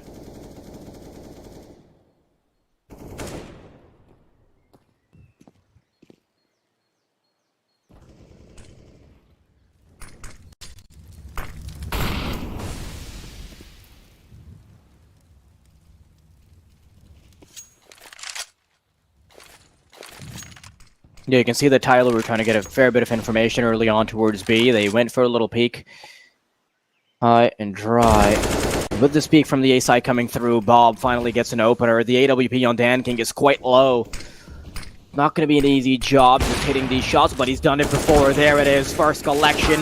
Gets the second as well. How does he survive for that long in these situations? At least he's been nipped in the bud early on enough for the damage to be mitigated. Alex and Hype got to do a little bit more for their squad now. A chance to break the economy of the CT side. Both players moving in from short, utility not available. Just one solitary flashbang and a couple of defuse kits. Molotov impedes their progress. They cannot even extinguish it with a smoke, so that's a few seconds shaved off. A little bit less to worry about. Bomb now halfway ticked down, and they'll finally use that piece of utility. Alex starts to spray out, and Hype in the back will stab Aristo. Prospects now at 11. Wow, a little close for comfort there, but does swing their way. XT finding that all-important opening. Danking actually hits a couple of really nice shots, but yeah, can't find himself another major triple kill. And the crossfire there, just perfect. 13-11. Still dicey stuff here. TYLOO going for another buy. Danking still with that sniper in hand as he's sitting on 24 frags right now. But not ideal for the rest of his teammates. Not a lot of utility. Aristo down to that 5-7. He's going to rain over the top. Could do some damage. No, bounces towards the sandbag. Slowly can get right up close. Danking playing hyper-aggressive here with the orb. He's actually going to boost over. They would have heard this sound cue. Alex. Poke out. Kill him with a Mac 10. No, that's so quick. I'm not even sure what Danking had for breakfast, honestly. He's been putting up the numbers wherever Freeman left off, you know? I mean, he was going... Freeman was stuck on 23, 24 kills for a while for a second. And since then, Danking has really stepped up. And if individuals are what they're going to rely on, then they better start stepping up, right? Yeah. Yeah, I mean, it's not ideal, right, when a team's relying on one or two players. But if those one or two players will continue to deliver, then fine. Whatever gets you over the finish line, right?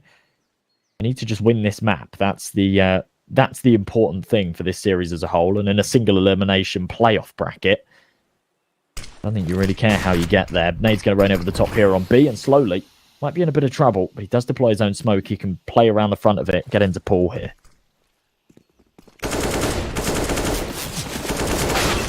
Flashbangs to go through the smoke now. Aristo's 5-7 is firing off like a CC. Slowly uses that smoke perfectly, and he will peek out just in the nick of time. TYLOO. These 14 rounds are looking very dangerous for prospects. Wow, okay, well, I said that this 5-7 would be a contingency. That wasn't the case at all. I mean, feels like Aristo's second kill there was more of an accident than anything else, but again, it doesn't matter, right? It doesn't matter how you get the kills, it doesn't matter how you win the rounds as long as you do. And a big double kill will certainly be something he's happy with. Upgrading into an MP9, this man's the merchant of the unorthodox weapons. On the other side of things, some pistols, a Galil, a full force fire to try and stop their opponents from getting onto map point, but there really isn't too much behind it. Book. Oh, head been spotted, Aristo. Gonna wide swing him here. Nice headshot, that's clean. 4v4.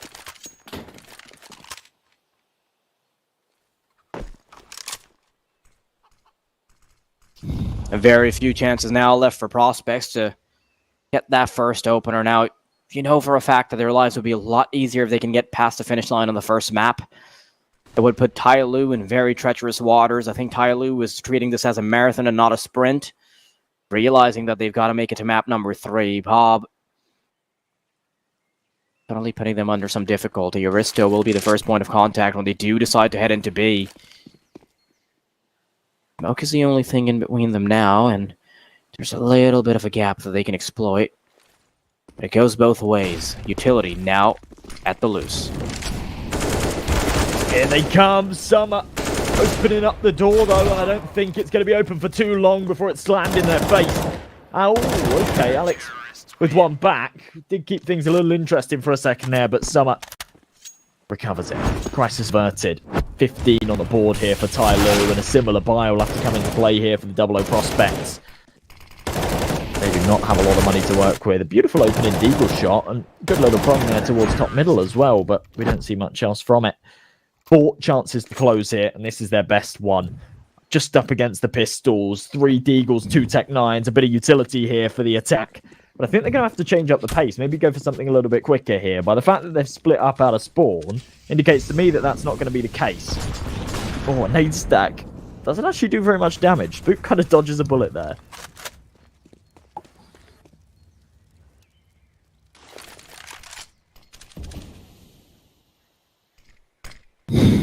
We might be seeing a much faster play this time around. The Desert Eagle gets a bit cheeky. Freeman takes a few points of damage, and here they come. Straight through the smoke. Freeman's got a firing gallery, but he's only found 2. I think prospects might have already called this map. The bomb is out in the open. The rotations have now come through. Utility is lacking. Just 1 flashbang available. Unless Spooky can get this initial shot off on Dan King, I think their chances are looking slim. Yeah, I think Dan King's already called it. There it is, 16-11, and TYLOO on their own map pick is going to brute force these final moments. 16-11. I mean, ultimately, a pretty convincing, pretty one-sided map, right, for TYLOO, considering that it started off a little rough. It went a bit back and forth at the start. They looked much, much better when they moved on to their defense. And whilst there were a few mistakes and a few question marks, yeah, solid stuff from them, to be perfectly honest. Now, I'm concerned for them going into that second map. I do think we'll probably see a third, but they've had a chance to warm up and kind of get into this game, establish how their opponents like to play and how to counter that play style. And I think that they're feeling comfortable right now. It's a good first map to win. Absolutely. Just great stuff from TYLOO, especially their individuals. You know, Dan King and Freeman, they were doing such an incredible job. And at the very end there, you know, when Dan King and Freeman started to slow down a little bit, you saw some signs of brilliance from Summer. Aristo did a good job at holding down the line as well. You saw that really amazing play with the 5-7. So it's not like the individuals were lacking altogether, but I did feel like prospects had a little bit more strategic depth throughout the map, even if they weren't able to wheelbarrow it through the finish line. Now, there is still a second map to go, and I don't think it favors TYLOO very much, considering their small map pool. So stay tuned. Let's see if the Prospects fans are going to get something to enjoy.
Hey buddy, let me show you how to fix that. Bitskins.com. Buy and sell skins instantly. Deposit and withdraw funds instantly with crypto or directly to your Visa card.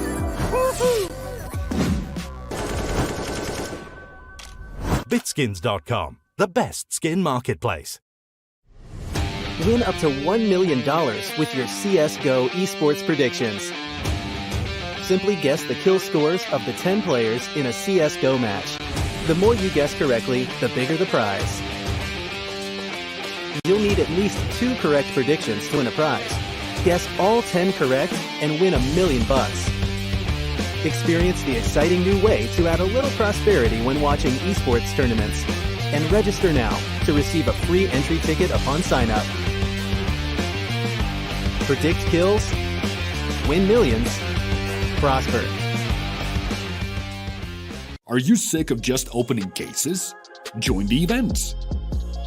At each event, you can find special cases from which tokens fall. Tokens are your ticket into a world of unique awards. For tokens, you can buy a skin, premium, or special balance. Try your luck in the skin generator. Also, you can leave your tokens at the token vault. And the more tokens you keep, the better skin you'll get. Add variety to opening cases with Hellcase. Welcome back, Counter-Strike lovers. We're here with map number 2. TYLOO taking their pick of Inferno, 16-11. Now they have to move on to Overpass, a map that they're not tested on, but one that they could have been practicing. So we'll see how things go as they get to start off on the luxury of their CT side. Full Kevlar, no kits on the other side of things. Alex with that smoke and flashbang.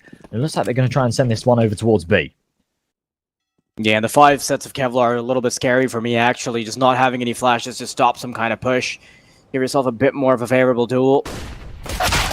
Aristo just unable to fight back against a flashbang coming his way, but at least they can nip this in the bud by immediately getting the refrag. But B-side has been given up. Players now moving in from shore. Freeman gets the USB kill as well, and Spooky immediately responds. It's a back and forth about as much as it can be, but now it comes down to just Spooky. And a 1-on-2, Dan King and Slowly. They've split up. This could be a problem because Spooky's got a chance. He could have connected the headshot right there, but now his HP is being chipped away and Slowly wins the duel. TYLOO starting off strong. Solid stuff from TYLOO. And I think, to be honest, sometimes it's easy to forget when you're looking at HLTV stats and stuff. You see that 0% rating on a map, and you think, oh yeah, these guys don't play Overpass. But these guys play a lot of Counter-Strike, right? They've played Overpass plenty of times in previous rosters, and they've probably played it in lower caliber tournaments as well that don't feature on HLTV and things like that. Honestly, within their own region.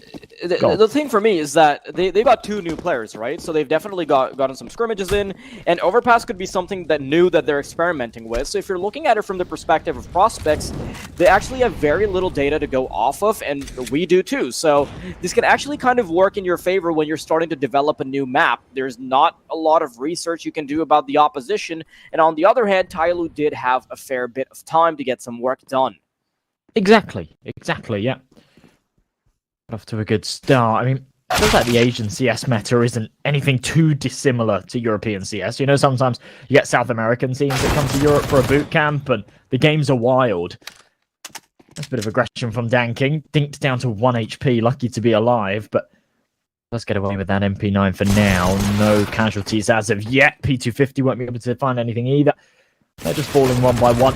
TYLOO, oh my goodness, Dan King even surviving with a single point of health and another kill. 2-0, flawless round there for the CT side. Now 00 prospects will come in for a buy, but with no bomb plants in either of those 2 rounds, they don't have a huge amount of cash. So rifles, but not too much utility. And this could be something that comes back to bite them, because look at the number of smokes they have, right? They've got... Actually, they've bought up entirely in terms of smokes, so that's not going to be a problem anymore. But regardless of that fact, just the lack of too many flashes, I mean, they've only got 2 on hype. This is going to put them in a position where they really can't flash out Dan King, and knowing that he was such a prominent AWP player in the previous map, he's always going to be difficult to deal with. I think he had a little bit of false sense of security early on where he was postured aggressively towards playground, but he's going to have to back off of his angle. And no exchanges will be made just yet. Not a lot of ground being gained by prospects, with the exception of playground now being established. Early smoke on toilets. Dan King misses a very crucial shot, and that's a lot of map possession being given up. To be honest, that shot aside, right, very scary to see Danking on an AWP so early here on Overpass, because that just shows that he's got tons of confidence behind him. After hitting all of his shots on Inferno, round number 3 here. They had a flawless round in the last, so he's upgraded off of his SMG and said, I'm going to go for an AWP in this round. And a nice flick to follow up. This is the easy one, hits the hard, Bob XD falls. And a man advantage here, 50 seconds on the clock, and Double Prospects really, really spread out here. They will regroup and hit towards B, but without too much time left. Tyler with a man advantage, and still a solid defense hit. Oh. Nice little off angle from Slowly, playing off of Toxic. Flashbang keeps them away for a little bit longer as well. 25 seconds, and now that they start to push in, it's going to be a task and a half for them to get past this. Nade doesn't make it any easier. Slowly is going to be making himself so scarce, just not allowing these duels to come through. But peeking right around the pillar, at least Alex has opened things up. The second kill will be paying a lot of dividends off, and I cannot believe he opens it up with 3 entries. This is pretty much a package deal for TYLOO, but now Summer has to try to claw a few eyeballs out, peeking out, and nothing comes through. Prospects with a very unlikely round. What the hell was that? A 2-man disadvantage. He comes into the site. Okay, that first kill's a bit of a freebie. MP9 can't do too much. The FAMAS just completely whiffs. And he triples up, even finds the 4K as well, saving his blinded teammate in the 2v1. What a hell of a recovery there from the 00 Prospects. Now, that can't be a round that they're too happy with, right? Their strategy overall didn't work. This default that they went for lost them 2 early duels. So they're still not going to be feeling massively confident. But, of course, the adrenaline from Alex, he's found himself a 4K. They take the round regardless. Now, heavy economic advantage. Thanking, maybe kicking himself that he reinvested into an AWP last round. Good start from Summer, though. One of those M4s put to good use, and a man advantage goes their way. Oh. Yeah, really nice opener from Franson there. And they don't really have to press the issue very quickly. They can just take their time, slowly smoking out each of these angles. Aristo, I think he had the idea that he had a little bit of an angle there, but looking away from the flash actually exposes them to it. Slowly, and Aristo now making quick work of the opposition. Hype starts to peek out. Spray doesn't connect more than 1, and it comes down to just Pookie versus Slowly. Slowly has recovered an M4, and as the flash is fading, Slowly can have it in the nick of time. TYLOO, with a bleeding economy, they're still able to get it past the finish. Wow, just a little bit disjointed there again from 00 Prospects. They get themselves onto the site, but they're all trying to pressure this water player and don't go for the bomb plant. It ends up costing them. Slowly's Deagle headshot, that initial kill that he found, was everything. If he doesn't get that kill, Aristo dies instantly, and all of a sudden they're locked out of the site, and he's fighting a 3v1 with a Desert Eagle. But finding that first kill gives Aristo a little bit of space, gives him the time for that flash to completely fade as well, so that he could chime in for that second and bring the numbers in their favor. What a clutch. 2v1 coming into this one.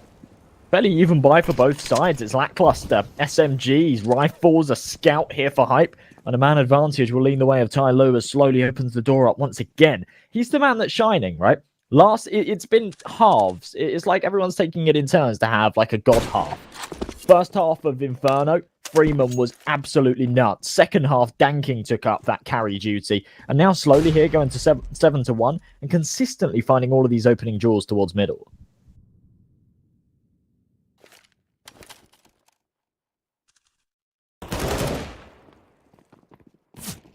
Little bit of aggression here in Toilet. Danking has a lot of players coming his way. The Tech 9 eventually reigns supreme, but Summer waiting around the corner with the MP9 will be a force to be reckoned with. Hype eventually comes down to it just being him. The 1v4 isn't exactly easy, but at least he's made it a little bit more palatable. Bomb recovered, Khalil in hand, or rather M4. Just the fact that he simply doesn't have enough HP to really make much of a dent. Well, he's going to be hurt here as well by Freeman, low on health. Yeah, the MP9 will find him. Upgrade into one of those M4s. It's basically been hand-delivered to him, and he'll get $600 for his troubles as well. That's perfect.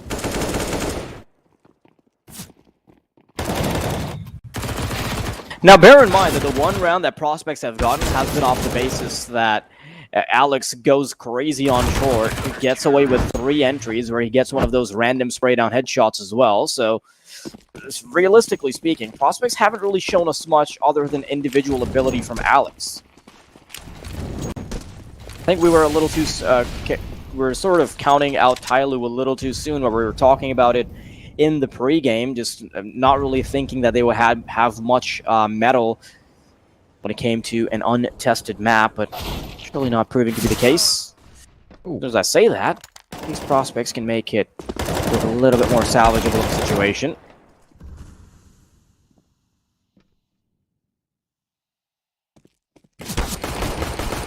Couple of good kills here from the pistols. Hype finding one more with the Glock as well will be instantly traded. So Alex left in the 2-on-1. I don't think there's too much chance of him clutching up this round. TYLOO haven't realised they've got control of the bomb yet, though. I mean, they don't really. It's back towards the T-spawn, but Alex can't go back and get it. Not just yet. And yeah, I mean, this has been a really good start for TYLOO, to be perfectly honest. Now, in terms of individual caliber and these guys as a roster, they should be expecting to win a match like this. But as you say, they've been on a bit of a rough ride recently. This might be a little bit of a confidence booster, a chance to muster things back up. Have a decent result in this tournament, perhaps. Still early days, though. Alex will be able to go back and get that bomb. There was an M4 on the floor, but I don't think he wanted to swap out to it. It would make the sound cute. He still hasn't swapped out. He's thrown away the MP9. He's still just got this Desert Eagle. He's going to try and have a crack at this. I mean, he's an aim demon. He found himself a beautiful 4K earlier. 20 seconds left. He'll take contact. He's not going to be able to get it done. Freeman puts a bullet in his head. And that one, a little slow, a little anticlimactic, to be perfectly honest. But TYLOO make it 5.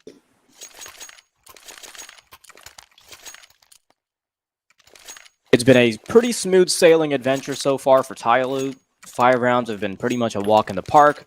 1 round has gone awry courtesy of one player going wild, but other than that, really waiting for Prospect to show us something crazy.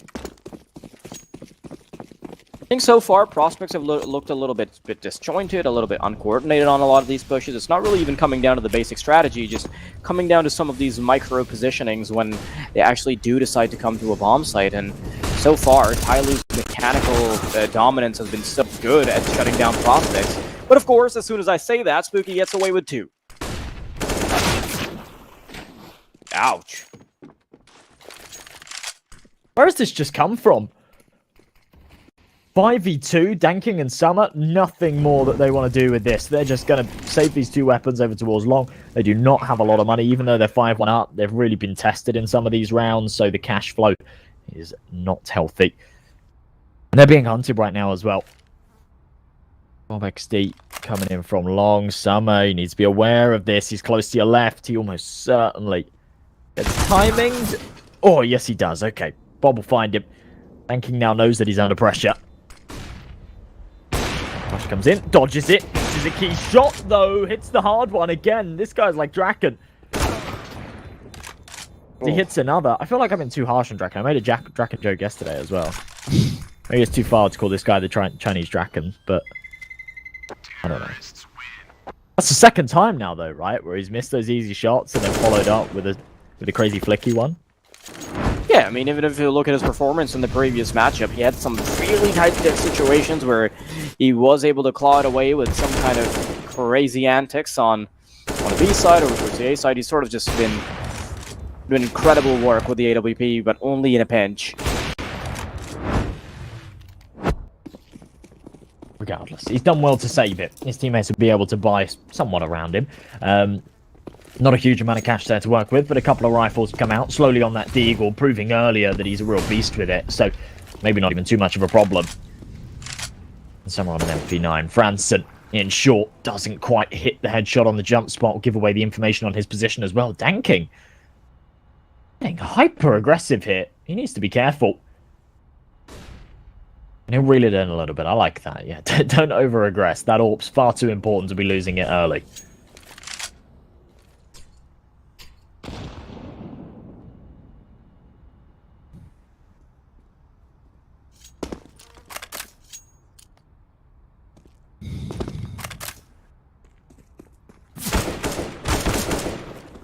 Ooh. Yeah, there's a little opener there over towards the A side, and you can see that it's warranting rotations fast, but Prospects, they want to capitalize on this now. They're gonna bite down, and the bomb will quickly be punched in. Before we can really see them put a foot through the door, TYLOO will already back off, so their sort of reign of terror they had early in the half, it's starting to expire, you know? Some of these punches being drawn out by the individuals of prospects are really a bit too difficult to handle. And realistically speaking, knowing that this is the prospects map pick, they really just need to realistically get that 5 to 6 round mark if they want to make it a decent, at least salvageable T-side half. But TYLOO, honestly, I'm pretty impressed by them. They've had a pretty strategically sound way of playing the map. Really good openers all across the board, especially for a team that we were sort of counting out. What's the money looking like, though? Yeah, to be honest, it's a tad worrying that they are starting to lose control a little bit here. I think the momentum that they carried across from Inferno was definitely what was bolstering up those early rounds. Not a lot of money here at all for TYLOO, but of course saving 4 weapons in the last does mean that there's still something for them to work with here. With everyone on 2k in the bank though, Freeman's not going to buy himself anything, so he's down to that USP. He's hoping that his teammates can have some big impacts with these weapons. We saw a round like this on Inferno, where 3 weapons saved, 2 ecos around it, and they actually ended up winning it off of the back of Danking's AWP. Nade stack over the top, a little bit of damage. Not all too much. I think the nades fall a bit short there, should have done more. Just stacked up outside of B. Does look like Double O Prospects will try and press into this one a little later. Or they back off of this, to be honest. And they've still got plenty of time on the clock and a fair amount of util behind them as well. So there's plenty they can do with this round.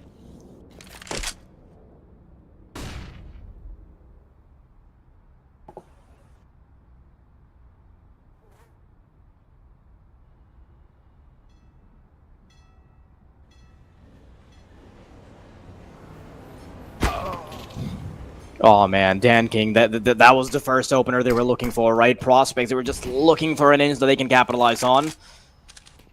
Now they've drawn out some of the CT side utility as well. Late into the round, they'll decide to reroute their efforts instead, go all the way back towards A. Smoke's now deployed by the initial party that will be greeting the player waiting. Summer's going to have a big task ahead of himself if the rotations don't come in soon, but realistically speaking, the AWP has to be the one that makes the shots.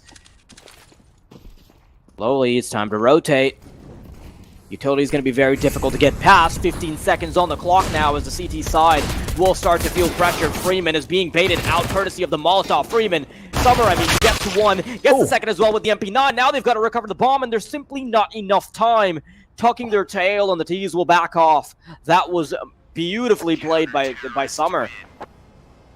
Yeah, actually really, really well played. And I like the fact that they used Freeman as bait there too. Just saying to him, okay, you've got a USP. There's nothing you can really do in this round. So swing out and confirm that they're here, right? Confirm that these over-rotations are justified. And as he takes that contact, means that the attention's diverted away. Summer's able to swing out and take a couple of jewels. In that chaos as well, it buys time for Aristo to actually cross out from the bin over towards the truck, and he can deny that plant. Absolutely perfect. 6-3, and TYLOO make the absolute most out of a rough situation. That AWP being dropped back over to Danking as well. Exactly where it should be. Good nade, a little bit of damage onto Alex early. Summer gets right out of there. Doesn't want to contest fountain control by himself. Danking with another early opening. I didn't even know what that was. Where did you find that kill? Towards B? Not even sure. Yeah, neither am I. Oh, it's long. It's on long. Yeah, he found it on long, and then he's wrapped back around to toilets. He's all over the place, man. So okay, difficult you can see, to play against. Yeah, and you can see the reaction of prospects to that initial presence, right? They can't really commit to long immediately. Instead, they're going to have to spend maybe 20 seconds just clearing out every single one of these angles. And when they eventually do get to the part where they start to clean out the toilets, they'll have to get past 2 separate players that have a little 1 and 2 combo wombo punch setup. The M4 and the AWP up together. Molotov keeps them at bay, sort of pushes them back. But they'll have to spend a fair bit of time just going all the way back for that good old bomb. Well, grouping up on short here. I mean, bomb's over towards Monster, though, so a chance that they could just find this kill and kind of shut this one down. They can very easily just molly them out as well. Aristo peeks out behind the pillar, slowly won't survive for much longer, and Dan King's missed a very important one. At least Freeman can pick up the pieces. Hype, last man standing, 18 seconds, and there's not a chance he can deal with 3 angles. 7-3, TYLOO looking incredibly strong right now on their opponent's map pick. To be honest, I really feel like the clock is plaguing Prospects here. Running it down so low over and over again. Now, okay, they're not timed out in terms of that round where they don't have time to get that bomb planted. But they're in a position where there's a lot of pressure for them to actually push into this site and pressure in, go for those trades, because if they reel it in, they don't have that luxury of being able to say, okay, let's take a step back here and reaggress in a few seconds' time. They have to commit to those fights, otherwise it's just round over anyway. And interestingly, the round before that, they did actually run out of time, and they had to call it off, even in the 3 versus 2, because there just wasn't enough time to retrieve that bomb and plant it. So I definitely want to see Prospects. Doesn't necessarily mean they have to rush into the rounds, but definitely take a more aggressive approach and not leaving it down to the final second. C4 again been left over towards the T spawn. Just this slow default, not going to merit them anything as of yet, to be honest. They've not been the ones finding these opening picks. A lot of the time it's been danking, causing them problems and finding those first duels.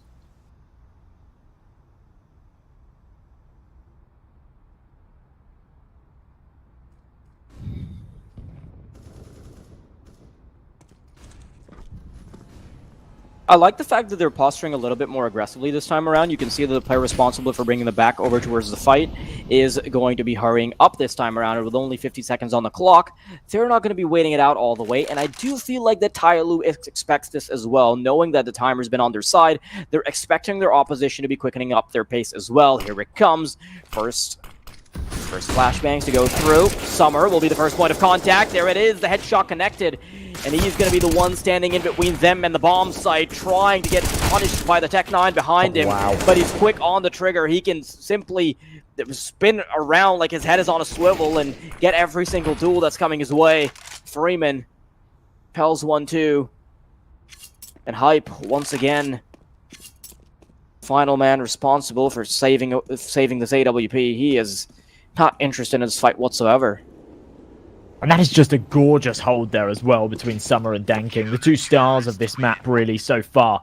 That secondary smoke coming in on Divider is just absolutely perfect. It's seamless, right? It lands as the other one's fading. So there's no buffer period. There's no explosion time where there's a chance that Summer could actually be caught out, you know? They're forced to push through that smoke. Summer's playing anti-flash, so he can find that first kill. And as he's being pressured in from both angles, I mean, he's super exposed, and they know exactly where he is, but he's got that support from Danking on the site, so he can find that second kill from the player aggressing to his right. Summer's able to double down, and they just completely close it out. Down to the pistols again. Hype investing into a hero AWP, unless he goes huge here, or he's able to save it, then he's not going to be able to afford one in the next round. Highly might be able to put themselves onto 9 here, considering this is their opponent's map pick. They are doing incredibly well.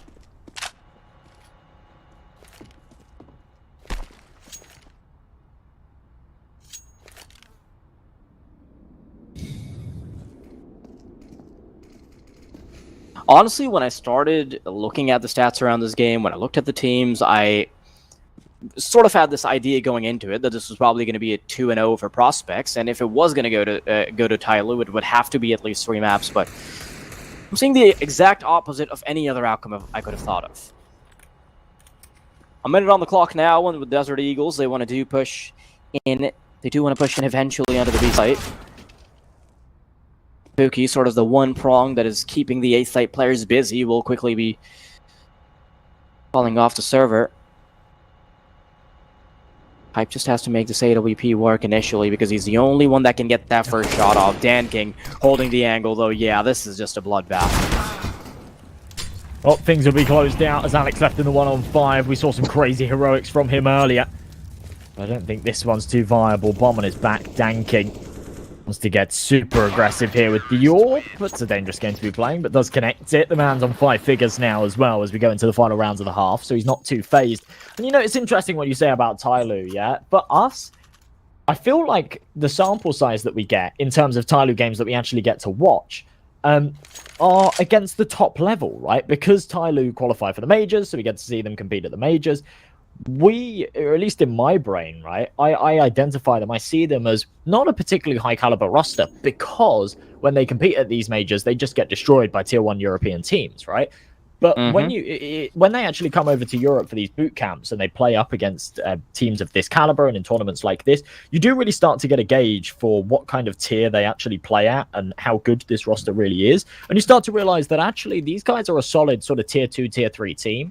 And if they come over to Europe and do more boot camps, then they could absolutely be a staple for some of these tournaments, and could rack up some good results as well, and some good rapport within European Counter-Strike. Yeah, this is just super impressive to me considering the length of their roster, like the tenure of their roster actually. Just having 28 days in both Freeman and Aristo, that is, like, this kind of performance from them, it's quite impressive actually. Well, AWP out again on Danking. This time Hype can't afford it, despite the fact they've got the max loss bonus. As I said, last round he went for the hero sniper. That felt unnecessary. Slowly get some valuable information, but they'll lose the man advantage for the first time in quite a few rounds now. Some are hearing Khan about to take contact. Oh man, nice shot.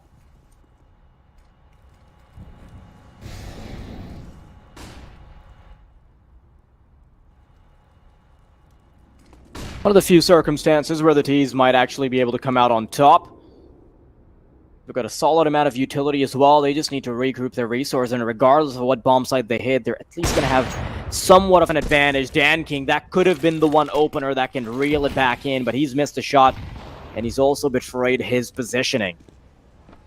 Now, do they decide to double down on the AWP player to try to suffocate him out, or do they end up to the other bomb site to not give him a chance at pot shots? That's a decision they must make, and they need to make it now because there's only 35 seconds remaining.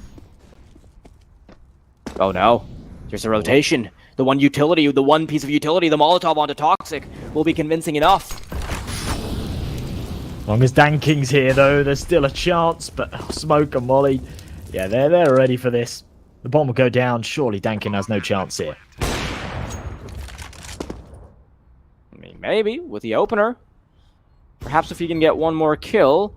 Okay, they actually know that there's only 3 players on the A side because one of the players has shown his position over towards short, so now they can start to pressure these players, and that's exactly what they're going for. And they know they've got kids. They can just double down and try to find these duels. Danking slowly walking in, spots the player, can't get the flick in time, but Freeman's good for the kill. So now there's responsibility on the player that was previous on short to try to push in. Spooky eventually fells Freeman. The smoke goes down. A desperate attempt at the defuse, but it doesn't end up panning out. TYLOO stopped just short of double digits. Considering it's a 5v3 post-plant, TYLOO have done a very good job there. They've actually done far more than I was expecting them to in that kind of scenario. So 9-4, still plenty of cash in the bank to go for these investments. So a good chance for them to pull together at least one of the next 2 rounds. Hype finally on an AWP again as well. He was able to retrieve that one from the last. And it feels like we haven't seen too many fair buy rounds. Prospects have been sort of mismanaging their economy a little bit. They've been going for these hero investments on certain weapons. Finally, Hype wins the Battle of the Titans. Picks out Danking. He's been a real thorn in their side. As the smoke goes down, TYLOO once again with a man disadvantage. Someone can't find the sword either. There we go. Oh my goodness. What a read.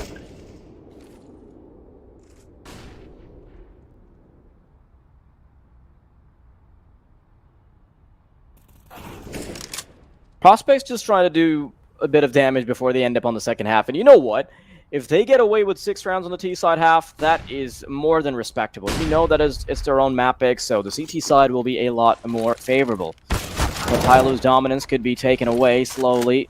Chimes into some of the action. The only duel that has gone their way so far. And I would really like to see TYLOO go for some kind of double up. Spooky, very little HP for him to work with. One of these players has now been spotted. Could it be a gamble stack eventually from the CT players? Knowing that Bob is already pushed far into bank, information on A is clearly available, and it's just going to be a very easy plant. Gotta be the call for the save, right?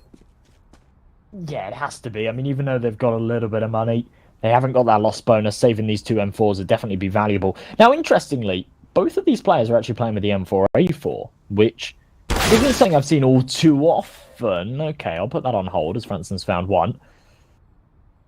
Slowly. Creeping forward, finds the kill. Interesting skin fact for you. In China, that desolate space would actually look different for Slowly. I don't know how it works with him coming over to Europe. But yeah, they're not allowed the skull in China. So that desolate space has like a very, like the spaceman is alive. It's like a real face. It looks very different. It's kind of bizarre. It's not actually a face. In fact, it's the how's it pronounced? The visor on the helmet. That's yes. closed. Yeah. So there's like a reflection. Yeah. But it's not a dead guy, basically. Yeah. But yeah. 9 to 5. Is it pronounced visor or visor? Visor. Okay, yeah, there we go. Decent scoreline though. And yeah, interestingly, I mean, they're opting for these M4A4s. Feel like we're really in an A1S meta. Nice opening kill from Bob. That'd be the man advantage. Good chance for prospects to take 6 here, which isn't amazing for their T side of their map pick, but it'll be a good recovery, all things considered. Yeah, I mean, let's be honest. TYLOO looked pretty dominant in the first half, right? And so far, we were starting to think that we wouldn't see any signs of promise from the prospects, but all of a sudden, it sort of turned upside its head. With Dan King starting to miss a few shots, that's sort of the opening they needed to make something work. Freeman, knees are going to start to buckle under the pressure of these players coming his way. The Tech 9 eventually is the one to clean him up, but at least he's brought it down to a 2-1-2. Very, very palatable for the CT side. Not a lot of utility, actually no utility for the CTs, and they're moving in from Bank and CT. Op and AK combo waiting for them on the other end. Just going to come down to those raw aim duels. Slowly is already passed towards the Bank truck. I think Hype wants to peek out, and I love how they're not jumping the gun on the T side. One mistake is going to flip the other way. Alex, there's the first shot. Slowly wants to peek out now. Audio cue given up. Surely Hype gets this shot in the back. 6 to 9. Prospects at least recover it a little bit. And now TYLOO will have to play the disadvantageous side on their opponent's map pick. Yeah, to be honest, that's just a little bit unfortunate. Having to aggress there, realizing that the bomb's a little too far gone to continue to shift up. And actually pressuring forward. Bitskins right there. Remember, our partners for the event, if you do want to check them out, then head over there. Pistols will come out. And it's just come to my mind, right? I've got an interesting new setting that I'm playing with that I'll talk about in a later eco round or something, right? I won't bore you with it in the pistol, but it's been working really well for me, and I think viewers at home might benefit from this. But anyway, pistols come out. P250's dropped over to Danking and Slowly, so they're really buffed up here as two players that have been having a big impact. Aristo with a flash. On the other side of things, it's Bob XD with the flashbang and the kit. As Franson takes early contact, good information. Danking, what a kill though. Chases him down.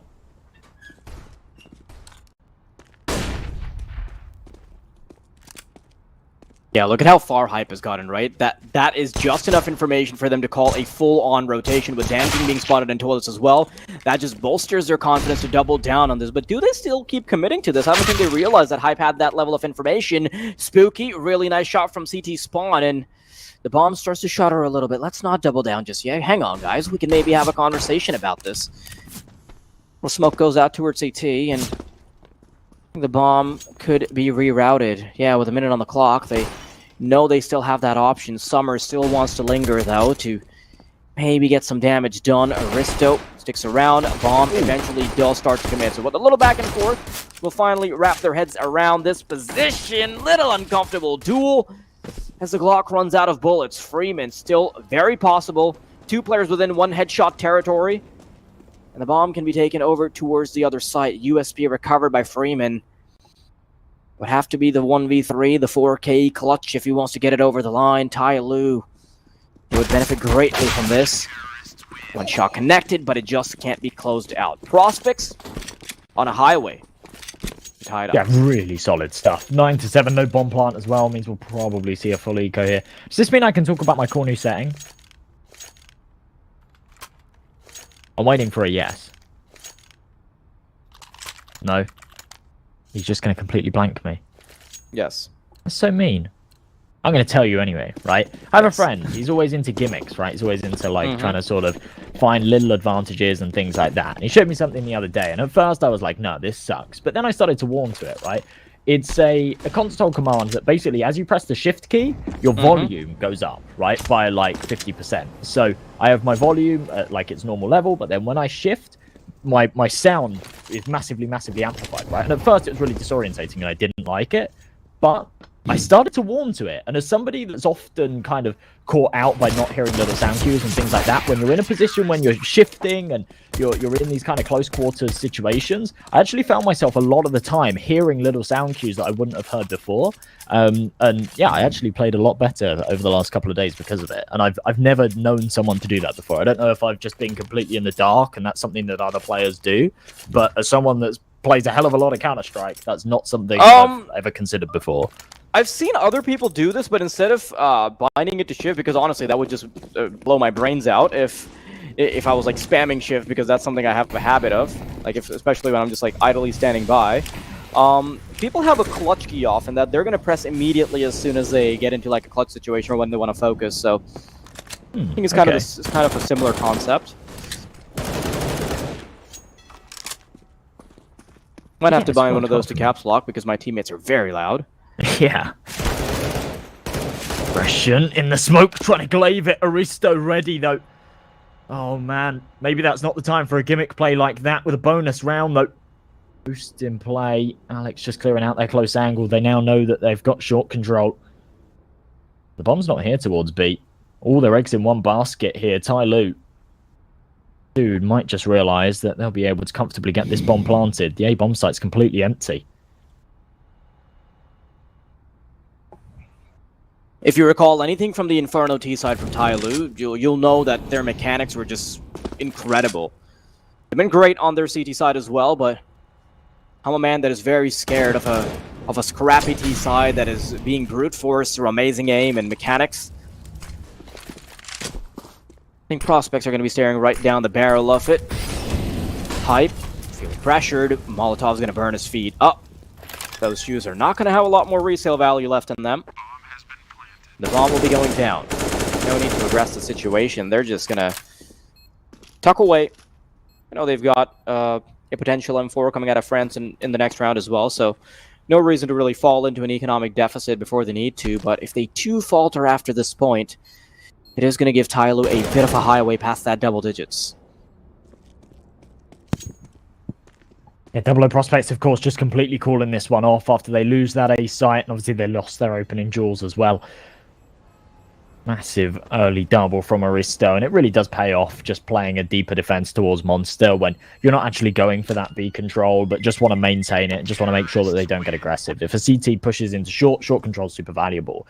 God forbid the CTs push through Monster and realize that they've got Monster control, then you're in trouble, because then they can all start to rotate and you're going to be walking into a stack on the A site. So Aristo just there for the damage control, make sure that they don't take that map control off of them.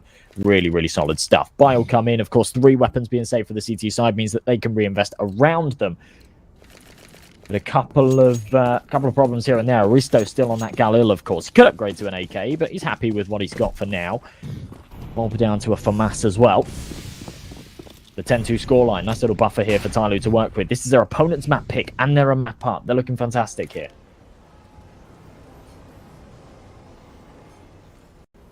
I mean, if you're a Prospects fan, this is a very important round for you to witness. This could just turn the game upside its head. A bit more important for Prospects than it is for TYLOO, because TYLOO can still reach into their back pockets and find a little bit of loose change that they can muster up another buy with. Just huddled outside of Monster. 3 players committed here, 2 players just pestering outside long. A little bit of utility will make sure that the A players cannot rotate early.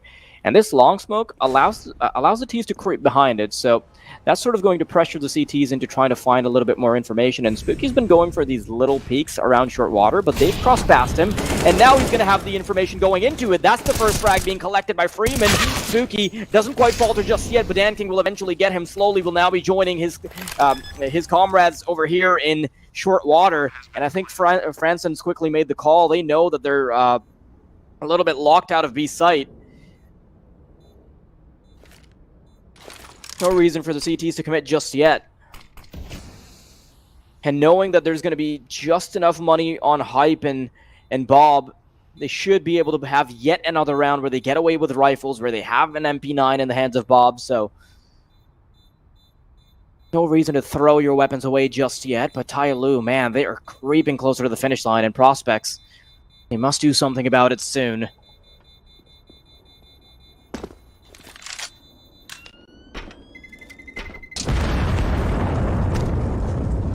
Solid round from TYLOO. That was, I don't want to call it a must-win for the Prospects, but one that they could have really done with.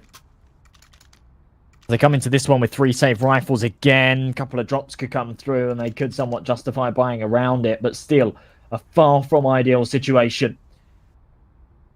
We go into the 20th. 3-round lead here for TYLOO, and a little bit of confidence, a little bit of momentum behind them. We'll see what they can do with this. 4 AK, still that Galleon on Aristo, but tons of cash behind them, and I think that's really the problem here. Even if 00 Prospects manage to bite down here and pull one back, TYLOO will still be able to reinvest. Look at that, Marsu, the man on the cams. I love it. I love those sort of graphics. Oh, Hype looks away at the wrong time. He was meant to be the insurance for the player waiting up, but it doesn't even matter because Spooky and Alex have won their duels respectively. Bob does just as well with the FAMAS, and Hype has missed a shot. Could be the opener that TYLOO needed into a sight. Princess Bomb being left all the way back. It's not a lot of space for TYLOO to work around with. If there's an opener over towards A long, maybe Dan King can still have a bit of a talk here. Minute left. Both players now posturing into toilets. A site will be their eventual destination. Smoke passed over.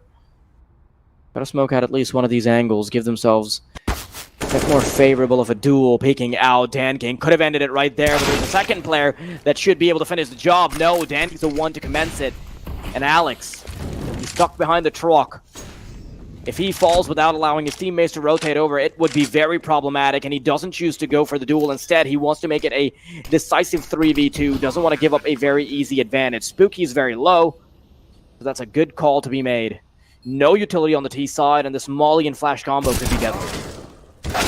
Oh, Spook falling as well. Trade there. Dan King called upon. Hasn't got an AWP, but an AK might be sufficient. Finds the first headshot, but Alex is there for the trade. And 00 Prospects will pick it up, but again, it's one of these rounds where they'll take it their way, but TYLOO, especially with a bomb plant, plenty of cash to reinvest. Only one player staying alive, because everybody on the CT side will have to rebuy. Nice early picks. I mean, look at these shots over towards B. Jump spot and spam through the woods, my personal favourite. Valiant attempt from Dan King on the double, but we won't see anything more. 11-9, TYLOO with still plenty of cash, as I said before, to reinvest into this one, though. Means they've got another chance at swinging this their way.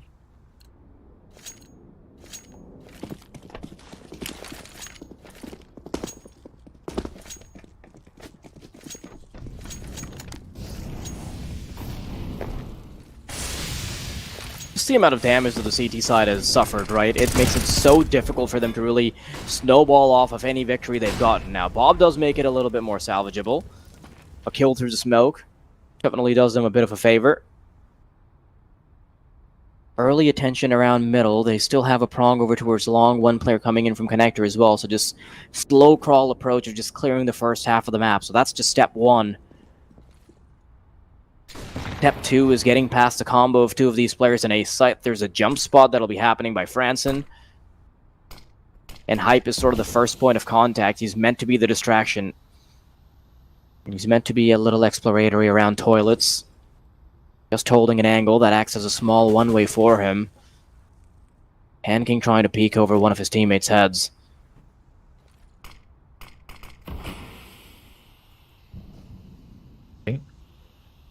On the angle, Hype behind this smoke. Gonna fire off a pot shot, won't connect, but Hype's so close here. Could be in a bit of trouble as this smoke fades. Maybe not expecting so many to be behind it as the nades start to rain in. Up close, he could be a real spanner in the works. Oh, he spotted the shadow, that's perfect. Oh no, there's nothing they can do about him.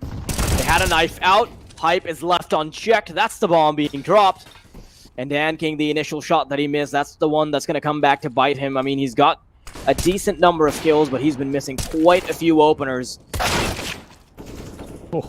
And unfortunately, as flashy as that Glock kill might look, still going to suffocate him. 4 seconds left, and if he gets away with this AWP, that would be a miracle. He spots the shadow, so... yeah, I think for Alex realizes that he can't face into that one, but 11-10. Unfortunate round for TYLOO. And a massive play from Hype there as well. We've seen him hitting nice shots with the AWP. It's the first time we've really seen a massive play, a massive multi-kill from the rifle. This time really, really does deliver. And you know something that we get from watching TYLOO games and Asian CS that you don't really get in Europe? Crazy, crazy skins. These guys have got some crazy skins. I don't want to lean on it too much, right? But my god, there have been some mental sticker combos. I mean, slowly, yeah, we switched to slowly. He's got nothing, so bad timing for it. But trust me, man, some of these, I think it's DanKing or who it is that has an M9 Ruby. Not sure who it was, but yeah.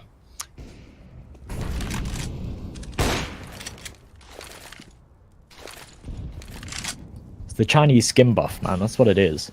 Mm-hmm. Crazy. Man, advantage. I'm not sure if there's. I'm not sure if there's. It has anything to do with, like, you know, there's like a lot of like high tier collectors of skins that are Chinese, and like, you know, just like being friends with them, just like getting skins to play with. Oh yeah. I'm sure that's a thing. Like, especially like right before the major, you know. I'm sure teams do that. Yeah, they'd be borrowed, some of them and whatnot. I laid out some of my RMRs and all. Pro players. I have a Glock called Frog Glock. It's got frogs on it. I lend that out to pro players. That's had its stints at majors. It's been borrowed by BlameF, by... who else borrowed it? BlameF borrowed it. Milky borrowed it. Floppy borrowed it for the major. Yeah. It's done the rounds. It really has. Oh, Frog Glock. Ranson. Oh, okay. Takes a bullet to the head. And we'll see a plant here at the very least. And not a bad round here for TYLOO. Oh yeah, this is another component of Asian CS coming through. Some of those scrappy Deagle rounds, some of those scrappy duels that you would not expect to see. And DanKing, this is where he thrives, the high pressure situations. But so can Alex. 1-on-2. A piece of utility recovered. The smoke can make things a lot easier for him, but DanKing's 92 points of health is going to make it so much harder. Freeman, I don't think he realizes where the player is, tries to knife him out, but just sticking it is going to be good enough. But DanKing, he kills his own teammate through the smoke. Hype actually gets, I mean, Alex gets away unscathed in that scenario. What did I just watch? Oh, that is ridiculous. I don't like the fact that Freeman actually goes for knife kill there as well. I would have much preferred him to just... I know he's only got a deagle, so it's not a huge amount he can do on the spam, but spam in that situation. To be honest, right, finding the kills there, finding 4 kills and getting a bomb plant, I think is a good round from them, given the fact they just have pistols around that AWP. I was meriting them just the fact that they managed to get the bomb down round. The fact that they almost ended up winning it is actually pretty crazy, but I think they'll be tilted with themselves. That was really theirs for the taking, and it felt unnecessary for Freeman to be running at that one with his knife. Unfortunately, he got the team killed as well. DanKing with that AWP. Up against Hype with one of his own. Over towards B short, playing an interesting angle with it. They're on a major stack here towards the B site. As Summer finds that kill, they could seriously pile on the pressure here on the A site. And actually off of the back of that frag, the rotations come in straight away. They're worried. They realize they've got no presence here on A, and they've lost all the control.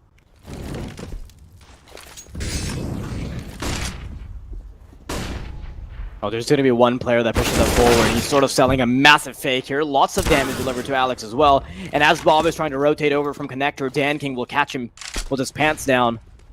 TYLOO should be no trouble getting across to this B site.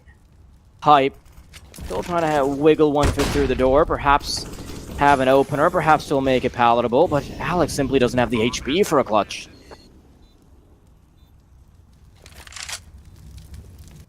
Yeah, 4v2. Surely not. Up here on the angle, DanKing putting up towards heaven. Hype might be able to do some damage here as he finds that first. They're going to keep pressuring him for this. They don't have a lot of money though, so they definitely need to be careful. If they lose these weapons, they have to be down to an eco in the next, an AWP. Not the weapon you want in this scenario. Lightning fast shot from Hype. He taps the bomb, hasn't got a whole lot of time. Oh no. No way. Shotgun load almost gets it. Messy stuff from DanKing, but takes it over the top. My goodness, what a valiant attempt from Hype. Ooh. That would have been everything. If Hype was able to get the no-scope, that would have crushed TYLOO. That would have been the guaranteed 3-mapper, in my opinion. Oh, man. But now, That's ridiculous. Speaking of prospects on a third map, the chances are getting slimmer by the second. They're down to those pistols. They're allowing TYLOO to build up a bit of a bank as well.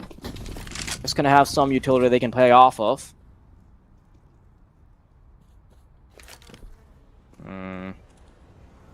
I want to see how these Desert Eagles play, though. Gonna get a little cheeky over towards long. Nice shot from Alex. And Hype is going to be that second prong that becomes a menace. Oh my god, how are they getting away with this kind of damage? Okay, Freeman puts a quick lid on it. No more cookies will be stolen from the jar, except for the one that Spooky's going to be munching on right now. Christo taking away ahead at least makes this more digestible for the squad of the T's, and they're going to be doubling it back towards the B site. Not a position you want to be in, and with an AK being recovered by Spooky that can be passed over to Alex, this is a very reasonable retake attempt. And considering they've come into this with just pistols, they've done a very good job. Alex, he's been a real demon here for the 00 prospects in these high-pressure situations, and really been hitting the impact frags. 2v1, AWP, head spotted. Oh, that was everything. If it had connected there, that could have merited him the round. Now Aristo here to support with the MAC-10. Playing a bit of a rangy angle, to be honest, up against the Deagle with just that SMG. And Alex's lack of kit here is going to be what causes him the problems. As he taps the bomb again, he does not have time for this. He will be able to find the first kill. That's the AWP gone. And Alex, I think, just wants to opt to grab this AWP, try and get out of here alive. That won't be the case. But a very costly round, to be perfectly honest. I think Aristo dies to the bomb here. Well, no, okay, he doesn't. He'll carry that AWP across. But still, 4 kills when you've only got pistols to work with. Not bad at all for the CT side.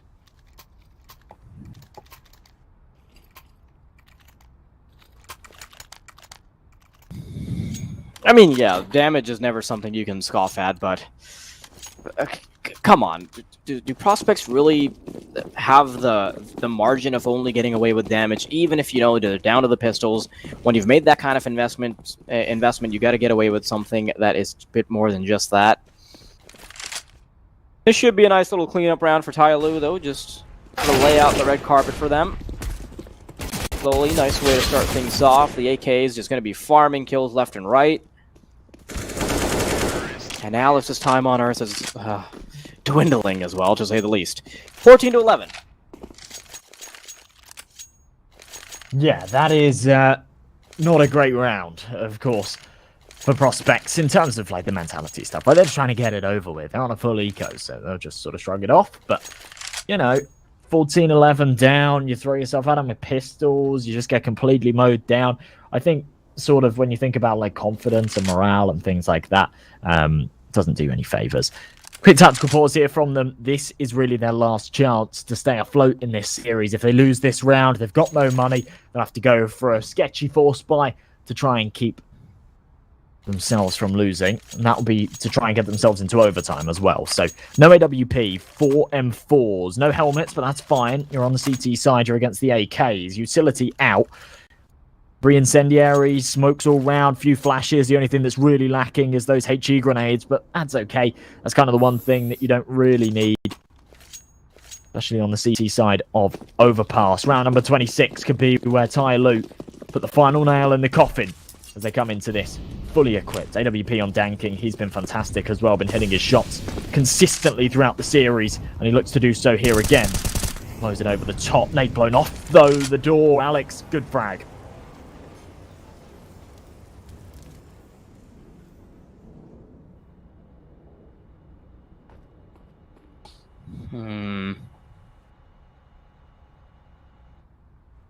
Does that initial frag convert, though? Very important they take Summer off the server early on, but Bob, he's just tucking himself into Toxic. I like that TYLOO wanted to poke around with a little bit of aggression early on, but they're willing to back off if they realize their chances are slim in a fight. Bomb going to be routing its efforts all the way towards A site instead now, and there's just one player that is acting as a menacing prong over towards short water. 3 players committed on the A site, though, so it's definitely not going to be an easy duel to get past, especially not with 45 seconds to clear out all the angles and get the bomb down. A big man advantage here for the CT side. Slowly up close to Hype, though. Could be the one that brings things back to evens. 30 seconds on this clock. They really do not have a lot of time to work with here. With Aristo working the bomb back round towards B, it all comes down to if Freeman wins these duels. If he dies here, it's round over for them. If he finds a kill, then they might have an avenue of attack as Aristo starts to rotate around. Are they going to make this happen? Yeah, they're going last minute into the B side, but Spooky and Bob have not moved an inch because Freeman was unable to get the kill there. That is going to be it. Prospects finally starting to put a number on the board once again. That's a pretty bad round from TYLOO, if I'm perfectly honest. Yeah, I mean, unfortunate on the opening kill. Something that you've always got to expect, right? But to be honest, when they've played an entire half and it's not been done to them, you do kind of get complacent. And you forget that they can go for these little gimmicky plays with the boost and the door blown off. However, yeah, just stagnant in the B tunnels, forced back by the utility, and then making a last-ditch attempt to rotate to B with 20 seconds left. No real control except someone still towards Monster. Not great. Good trade, though. Hype finding that opening. They know that another's here, and they can't stick around to see what Franson tastes like. Instead, it would just be 4-4. Aristo still maintaining this monster control, so the bomb will rotate back over. We'll see what they can do with this. Heavy presence towards short, so a chance to get out of Monster. Yeah, this could be really problematic for the side of the CTs, because if one of these players gets taken care of early on, or if there's a Molotov or anything of that sort, the bomb could effectively be put down with barely any aggression here. Now, Spooky tries to line up the shot, but Summer's good for the opener, and Bob is a fine line of defense here in water. He gets dinked. He's eventually going to be put down, and Franson desperately tries to keep them at bay, but he's lost quite a bit of blood in this scuffle, trying to go for a jump spot. Knows that now his teammate has fallen, and he does not have an inch into this round. Must back away. A chance at saving the AWP that Hype previously held. And he wants to take it. Knows that their tournament life is heading towards extinction. Anything they can get, just that M4 is going to be good enough, actually. Does he have a chance to pick up an AWP? I'm not sure where the op... Did they have an op, actually? Not paying too much attention to the weaponry of the CT side there. I don't think they did. Yeah, okay, so Franson just gets away with an M4 system, and that in itself is not going to be great. So heading into potentially the final round, or one of your last chances to stay in the tournament, with only about $3,000 on average, that cannot feel good. Keep in mind, that round starts off with Hype getting a kill that he can run away scot-free for. He decides to sort of put the pressure on, continues to assault Playground, and well, the response is swift. Well, at least the benefit here for 0-0 Prospects, winning that last round and then losing the follow-up rather than losing that first one, means they do actually have a little bit of money here. Had they have lost in the round prior, we would have seen them just down to some MP9s, maybe some pistols, so they have got a little bit of extra cash. RBXD on the jump spots, just waiting for some kind of information for TYLOO, reeling this one in, going for the default. They know they've got the firepower advantage here. They're going to use it to the best of their ability. Slowly, Summer working over towards the A-bomb site, still danking here with this AWP, accompanied by 2 bodyguards. Maintaining this monster control. Does look like they want to go for something towards B later in the round, but they're going to send the feelers out, see what kind of damage, see what kind of information they can get elsewhere first.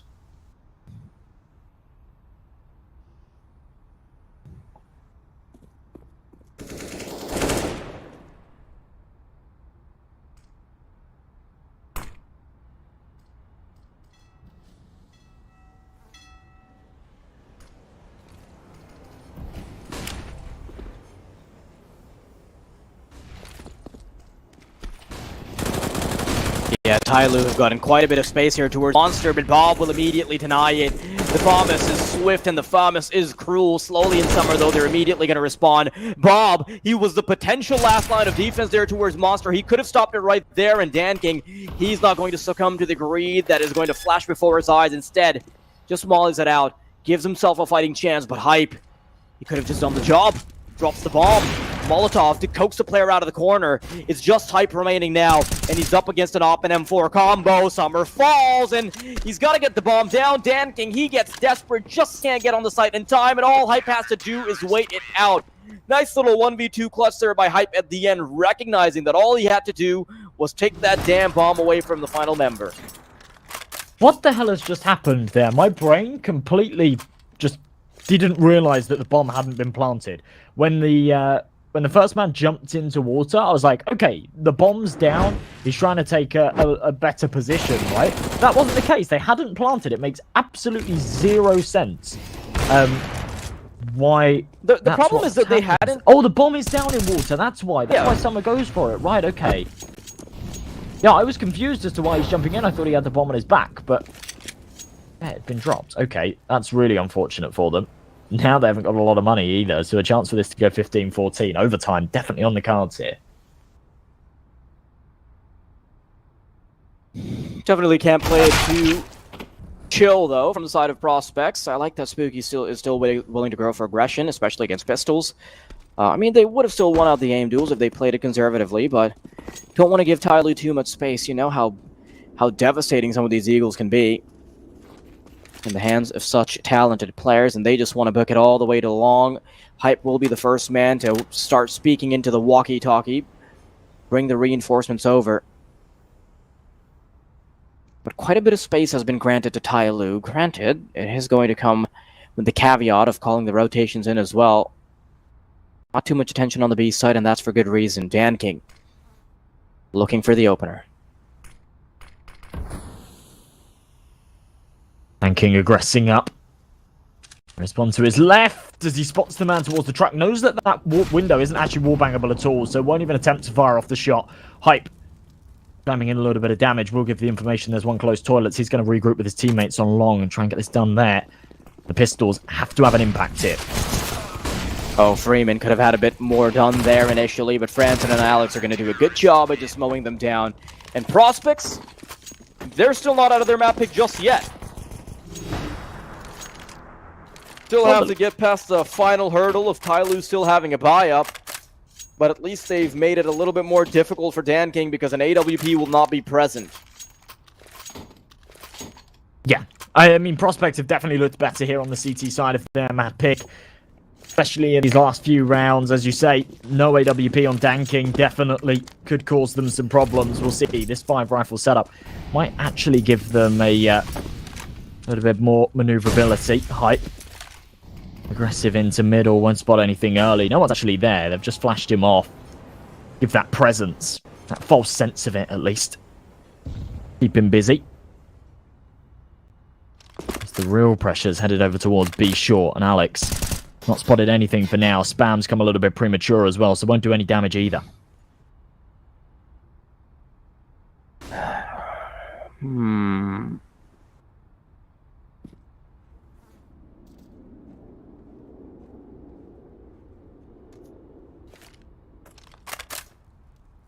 Slow from TYLOO.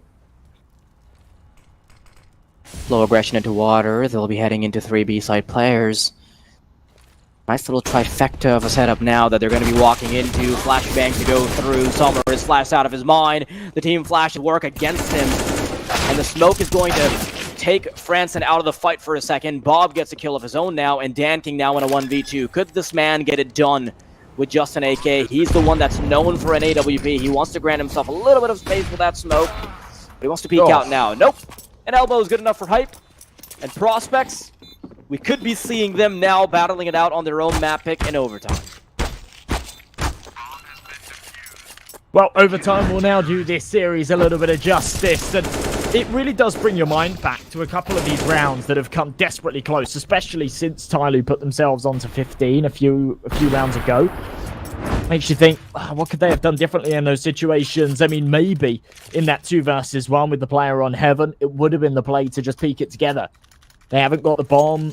sending one out to get it planted, isolates those two 1v1 fights, but it's all hindsight, right? TYLOO on their T side just need to take 1 or 2 rounds here, and I think they'll have a decent chance of closing it out on their CT side. They just need to make sure they don't get locked out of this one. AWP out on Danking, rifles on the rest. Those last couple of rounds, I think money was really an issue for them. Now they've got everything to work with, and I think they've proven here in this half that they are better once they've got the guns in hand. I really want to see if the tune of TYLOO starts to change up a little bit on the overtime. You know, when they're under pressure, let's see if their mechanics still continue to shine. A little bit of damage dished out to Franson. Freeman anticipating the boost over the smoke. Unboosting over to long. Spooky has done his part of the job. Has made a dent in the side of the T's. It's really just going to come down to the elbow grease and some good old AKs when it comes down to taking control of long. Franson, this is not an easy duel to get past, and now he's got at least a bit of an indication that Danking's coming forward. The scope has been heard. A flashbang is great from the teammate, and he's going to be good for 2. Goes for the jump to get information as well, but Freeman's quick on the trigger. Summer wants to recuperate some of these losses as he sneaks into the ace site. The Molotov coaxes one of these players out, but Alex is good for the recovery. Freeman now realizes that there's nothing he can do about the situation, and with 30 seconds on the clock, he swings out wildly, and Spooky will pick up the last one. Prospects, they'll be in the lead for once.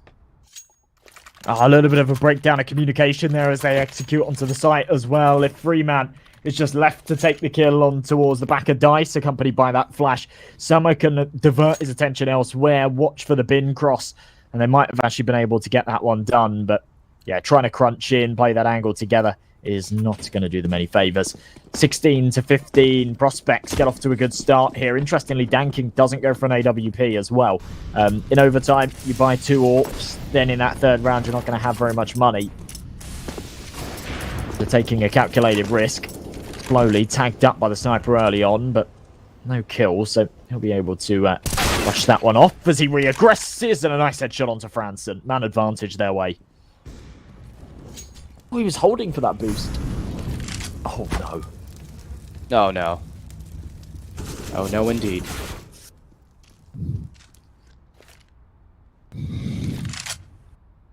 Honestly, man, Hype has been the person that... Hype has sort of been the glue that holds them together so far. A little bit more steam from the rest of these players. They've been able to hold it together. Spooky. A really nice headshot there at the end. Is able to shut down the push towards B. Prospects pretty much winning duels on all accords. And now's a better time than any to start stepping up. They had a really difficult-looking performance at the start of their own map pick, but now that they can start putting the pieces together, there's a very good chance they can still take it to map number 3. First tactical pause being used here on this map for TYLOO as well. They've just not needed it. They've been in control throughout the entirety, and it's worrying for me that the win condition for them on this map was actually being able to take 1 or 2 rounds here on their T side. Moving over to the defense, 3 in a row just to take us to double OT is not something that they're going to be too comfortable with. We'll see, though. If they can pull this one together, they still have a fighting chance, of course. And it really does feel like Prospects have got the momentum behind them now. Of course, bringing that comeback to take us to overtime is obviously going to be a massive confidence booster. That momentum in their favour. They've just taken 2 on the trot as well, quite convincingly too. They're going to be coming into this final round of the half feeling good. No AWP this time. That's had a choice as well. Freeman definitely could have dropped one over. Instead, they opt against it. They go for the 5 rifle setup. Risto looking for something towards short. Little gap in the smoke to work with. Hype going to aggress, but not far enough to cause him any problems.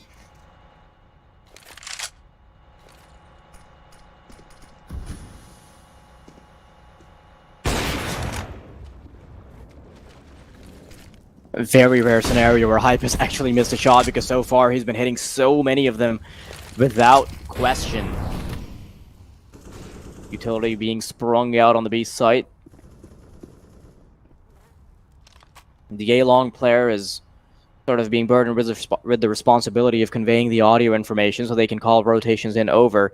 And Hype sort of finds himself in between a rock and a hard place. He's unsure if he should double down on the B site or if he should be playing that AWP from bank. It turns out with the influx of the utility coming in, he will start to commit to this A site presence. Hype, missed shot, allows Arista to start to move in, just looking for that one little headshot angle. And because Franson is still left unchecked, this is just such a difficult spot for TYLOO to be in. Yeah, two-man disadvantage. Of course, they've got the bomb down. If Aristo can find this kill onto Hype, then they might be able to string something together here. It really comes down to timing. Pre-fire's there, but not able to convert it. Danking can get the double though. It's time to re-aggress. Danking with a third. This is everything. 2v2. Tuck yourself away, my friend. Don't die. And as he does, it all falls onto Slowly's shoulders to make something happen. Gets on the bomb. Slowly messy, but oh my goodness. Connects for the second headshot. TYLOO stay afloat, and they put a first on the board for their T side. OT1. The half concludes. And of course, Prospect's still in the lead, but a massive round for TYLOO to be taking. And you know this is not going to be easy for Prospects anymore. They had an abysmal T side where they had to go for a bit of a comeback there at the end. Now that TYLOO get to flex their muscles on the CT, I'm starting to feel a little worried for Prospects. The chance at a 3-mapper might still be denied, but at least they've put themselves in a commanding position. Really beautiful work on the CT side, but also a really nice collection of shots from Slowly.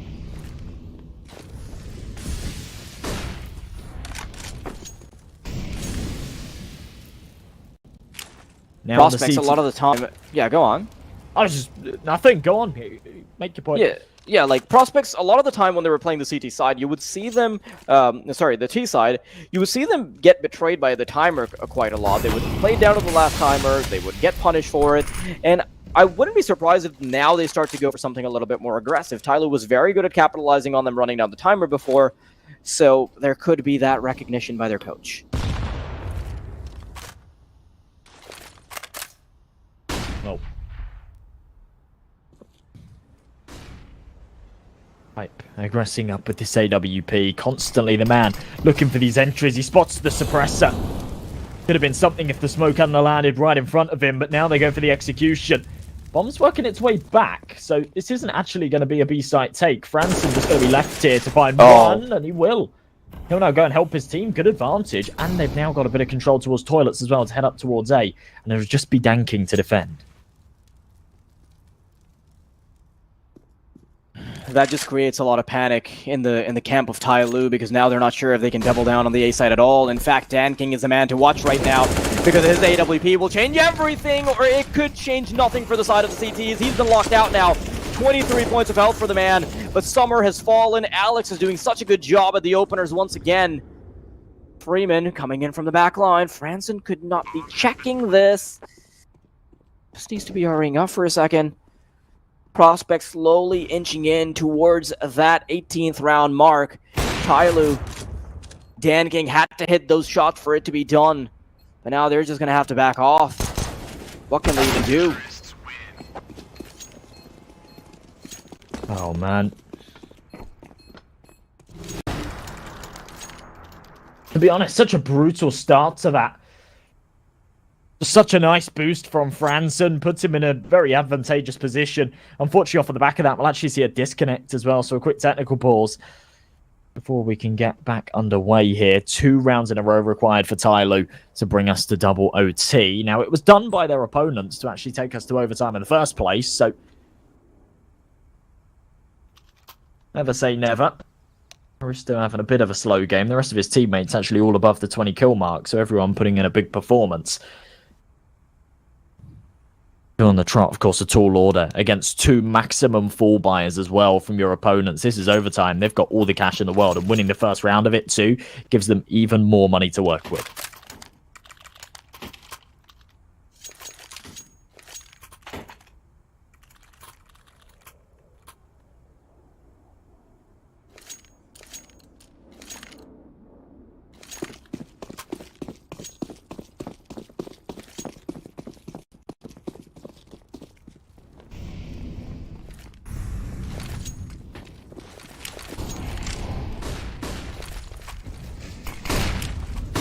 A little bit of fast utility usage by prospects that they're not going to be jumping the gun on. The task here at hand is for them to bait out utility from the CT side, which they know for a fact is locked and loaded because of the kind of economy you're playing around with, courtesy of the overtime.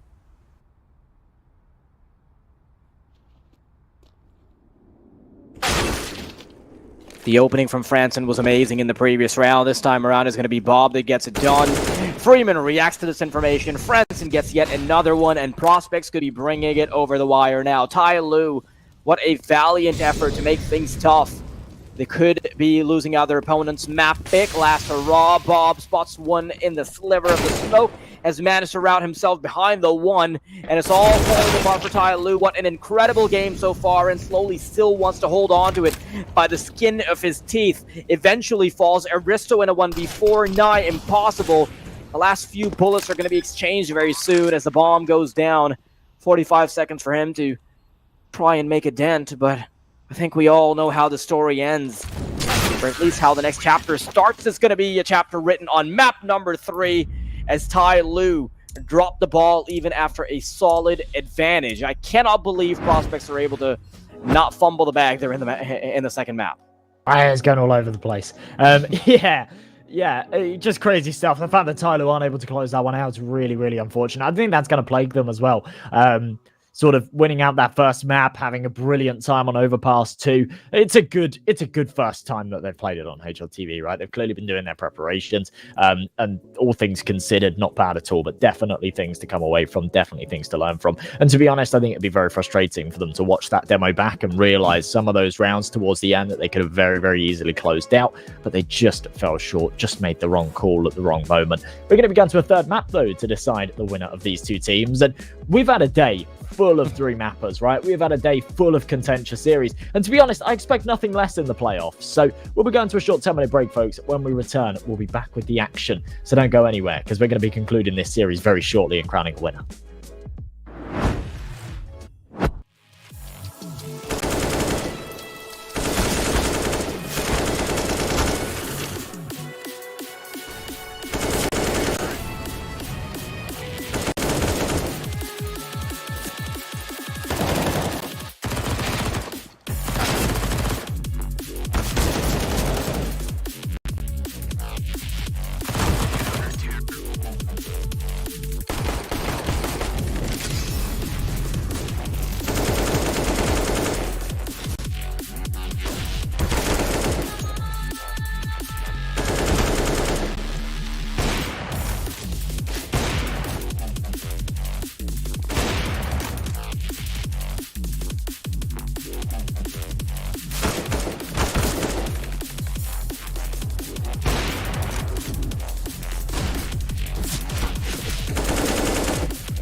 Stuck ranking up?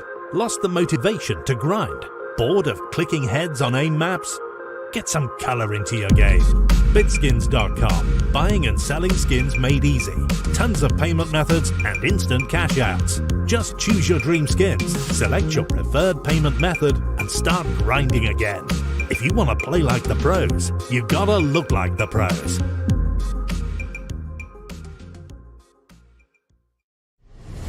Win up to $1 million with your CSGO esports predictions. Simply guess the kill scores of the 10 players in a CSGO match.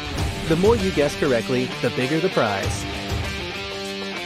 You'll need at least 2 correct predictions to win a prize. Guess all 10 correct and win $1 million. Experience the exciting new way to add a little prosperity when watching esports tournaments. And register now to receive a free entry ticket upon sign-up. Predict kills, win millions, prosper. Trying to get the skin of your dream for a long time but can't get it in any way? On our website you have a unique opportunity to get your favorite knife. Users on our site can hand out skins themselves, and participants need to fulfill some simple conditions. For example, watch a video or buy a case on our website. After that, you automatically become a member of the distribution. Go to the user giveaways tab and do what you like. Hellcase.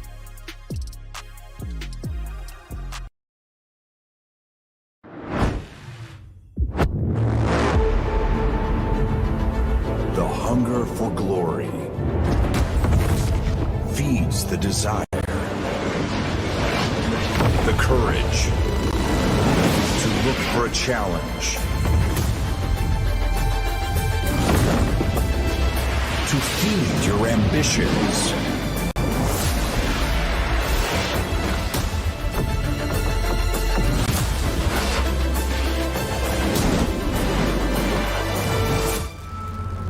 To reach for greatness. To become the champion of champions.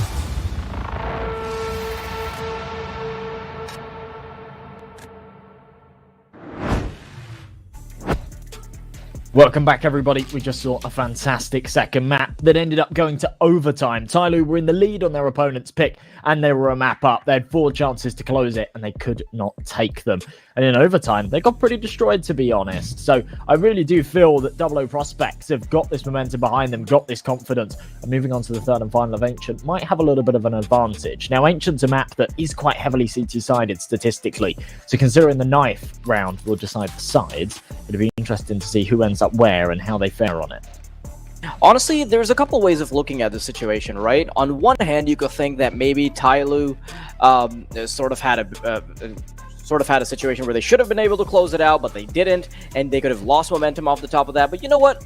On the other side of the spectrum, you could also think, okay, you know what? We had a much better game on a map that we're not particularly practiced on, at least in officials. So that's something that could also boost their momentum. You know, heading into this game, I think they definitely had a bit of a debuff from the 2 players they've switched out. Not to say that the players are bad, but to say that whenever you make roster changes, you're definitely not going to be a perfectly well-oiled machine, considering you have to sort of go through the whole team building process once again. But TYLOO starting off on the terrorist side, that can definitely not be good for their mental. Yeah, absolutely not. A map that they do play, not as much as the Double O Prospects do, though. Low stuff here in the pistol round as TYLOO starts to take control towards Cheetah and Cave.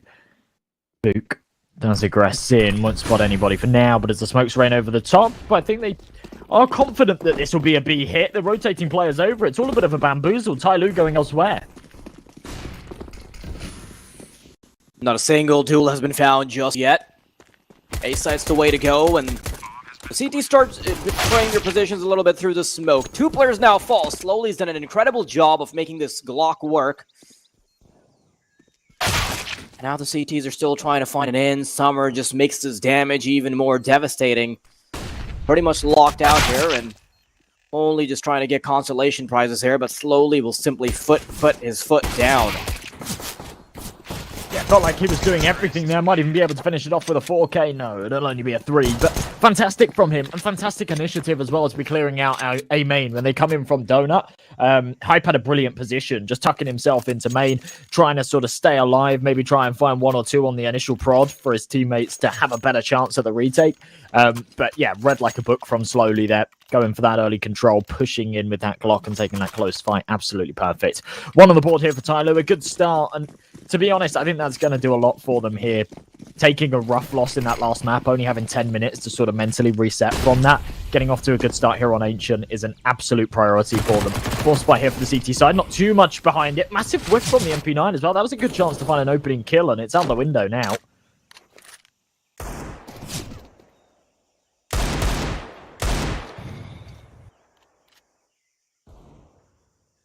All things considered, it's really good that they were able to get the pissed around, because, you know, at least that's some momentum to fall back onto if you started off on the T side. Couple of prospects. Doubling down on the B site. The bomb hedging over towards A. Not going to be a commitment at all from the T side just yet.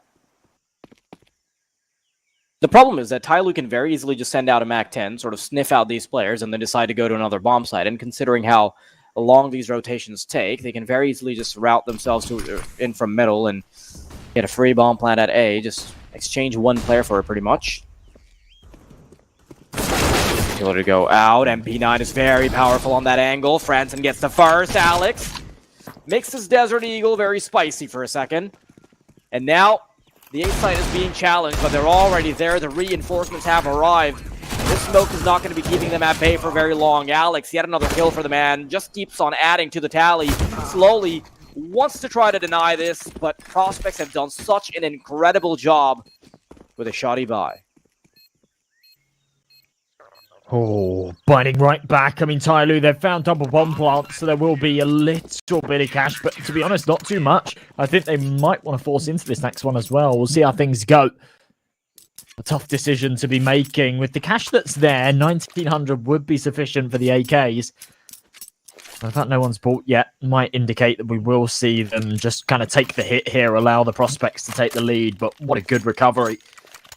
Going into this next as well, all the rifles to work with, no bonuses, no SMGs or anything like that. A Galil, really the only contingency, and it's not going to cause them any problems against the Glocks. TYLOO grouping up, looking like they will try and get this one done with over towards the B site. If they can get a plant, it'll be the jackpot. Very unlikely though. The deep smoke's in, Molly's. Alex getting aggressive, all the control's been lost.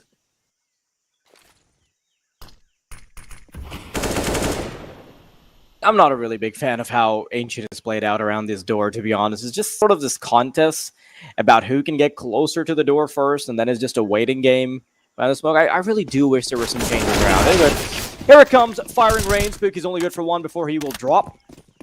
An AK does get recovered by Slowly, and surprisingly enough, only with Glocks they're actually going to be able to get the bomb down. So Slowly could still make something happen. The problem is that he's lacking Kevlar, and without Kevlar, the aim punch is going to be your worst nemesis.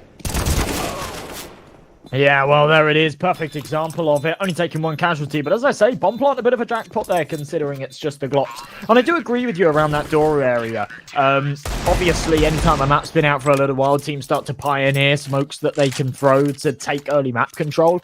And obviously, that deep smoke that you can throw to smoke off those doors before the T's can even get into position is so powerful. It means that you can get hyper-aggressive towards cave, middle, and the B ramp and take tons of map control straight off the bat. I think maybe the solution would be to scrap the doors and actually just have like a wide opening there that you can't smoke off with 1 smoke, and instead you either need to commit to throwing 2 smoke grenades or you've just kind of got to give that area up ET and you're a little bit more vulnerable. I'm not really sure if that's a viable solution, but maybe a wider archway or something where there's gaps for the Ts to work with. Fast play over towards the A site, though, slowly. Oh, he's lost the bomb. That's awful. Pretty much over before the chaos even ensues. More than that. Can King. He's the final loose end that they need to tie up.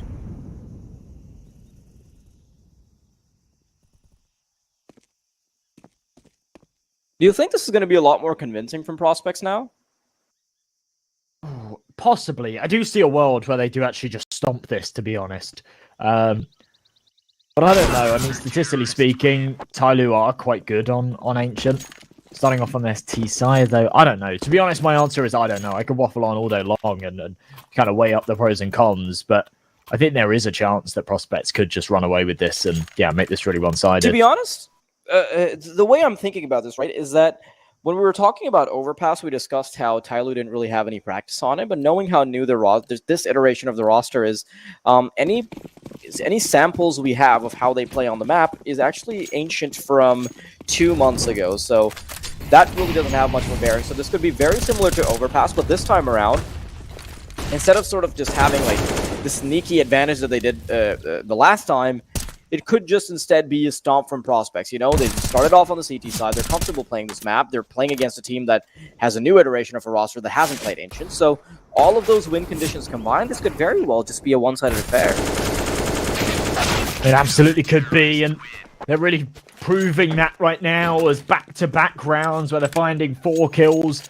And sorry, keeping 4 players alive, finding 5 kills. Yeah, really not being too challenged at all here in these ones. TYLOO calling a quick tactical pause. Remember on Overpass, they didn't call their first tack until we went into overtime. Here they're calling it after round number 5 because things are not going their way. And they realise it's slipping. No money here for an AWP on Danking. Maybe a chance Freeman could drop one over. He'd, of course, only have Kevlar then. I suppose Dankin could buy some nades as well and actually drop them over, so it could be viable. No helmet, though, would be the only problem. Freeman, 0 and 4 so far, so not been able to get anything done in the opening rounds here of Ancient. We'll see what kind of buy they go for. No, okay, they opt for the rifles. No AWP here.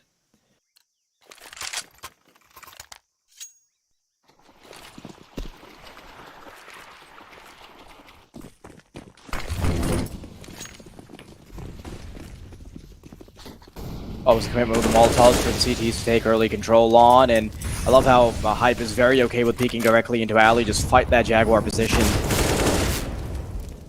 But slowly wants to get things done a lot quicker this time around. Alex, nice little lineup through the smoke, doesn't even let them cross over, and they've had 2 casualties before they can get the bomb down. Summer quickly has to get on cleaning duty, tries to clean things up, but unfortunately his bucket and mop are not suited for this endeavor.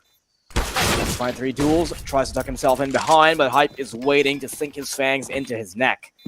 Prospect, I can't believe that they made it look that clean.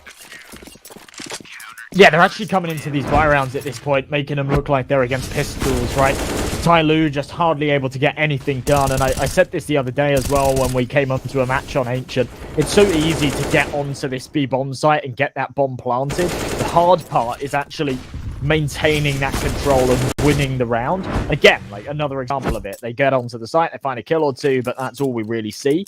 It's unfortunate stuff for TYLOO. They are in a position where they've got the max loss bonus. They can continue to force into this. Still no AWP on Danking, which I feel like is a big problem. Bearing in mind he's had such a huge impact in the first 2 maps of this series. To be going 1 and 5 in his 3rd map and not have the opportunity to pull out that sniper almost just feels like a shame. This would be a big round for them to win, though. Slowly on the other side of this smoke, Franson playing it close, but as it starts to fade, he actually backs off. Doesn't want to overcommit here.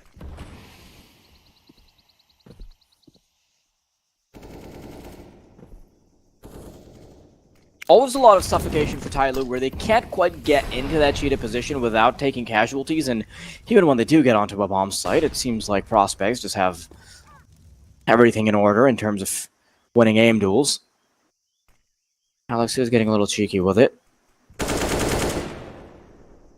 Little gap in the smoke that Franson wanted to exploit. Playing very up close and personal, but that has also incentivized the players in Alley to start coming around. Backing off into the safety of Temple. Some map possession will be given up, but that's just due to the courtesy of the timer ticking down. And naturally, it favors prospects more now to just stick to the bomb sites instead. No reason to continue to pressure the situation, especially not when they have no more smokes remaining. Yeah, CT side under a bit of pressure here with 30 seconds on the clock. Only flashbangs left to try and defend this, but they have got a good read on the situation. Rotates her over. Bob's found himself the first two. Hype with another. Low on health, so will be traded, but 16 seconds left. So much pressure, and Aristo thrives under it. 2 big kills. Danking able to trade him out, but 10 seconds has to commit to this plant. Surely gets denied. Alex just walking through this smoke, patient as you like, and stops it before it becomes a problem. 6-1 prospects continue their reign of terror here on Ancient. And I don't think this terror is going to stop anytime soon. You can see that Freeman doesn't really have much money to fall back onto. Everybody else has to be a bit frugal with their spending as well. Man, it is brutal if you're in Freeman's shoes right now, because previously he was one of the carry players on the squad. I think he was going 23 and something when we were watching the first map. But now he's going 0 and 6. Yeah. You know when we were talking about skins before, and there was one that come to mind, but I could not remember who had it or what it was to sort of name it. It was that AK Aquamarine Revenge, right? That's got 4 Na'Vi Hollow Kato 2014 stickers, and that's a Falchion Collection skin. So that's a skin that came out late 2016, early 2017. And those stickers are like $15,000 each. That is an unbelievably expensive AK that you'd expect to pay sort of 80 to 90% cess on. That's like a $50,000, $60,000 AK right there. That's absolutely mental. I'm a big skinning connoisseur, but yeah, that's super sick. It's like a respectable annual salary being carried around in a video game. Literally. Like a respectable salary after taxes, like even before taxes, actually. Unbelievable. Oh, nice little one way that Alex has set up. And I love how prospects don't really want to pressure the issue when they know they can comfortably just retake. The AK is going to be dropped into the hands of Slowly, however. But the recovery isn't going to mean all that much. At least they've managed to get a smoke down and put quite a bit of pressure on the CTs, but Franson getting the opening frag is going to make things next to impossible. Aristo, last man standing, stuck in Cheetah. Just a matter of time before they get this bomb down. Defused, actually.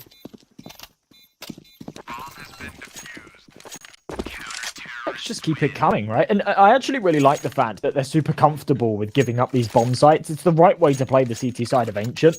If you get too trigger happy with trying to defend before that C4 goes down, if you're too afraid of the post-plant situations, then you have problems, right? Then it gets difficult because you're throwing yourself into these sort of unadvantageous gunfights, and that's where things go south.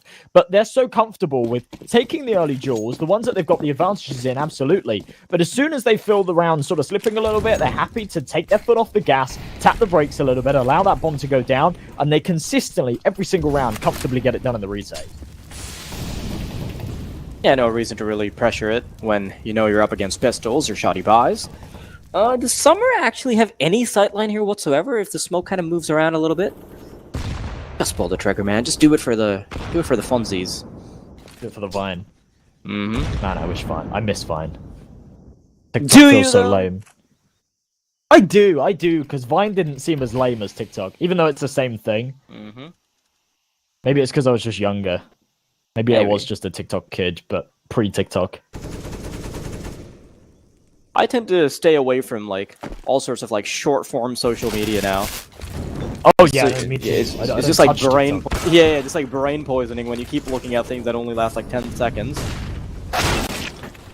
Yep. 3 players down now, though. Prospects, one of the very rare cases where they actually end up with a disadvantage.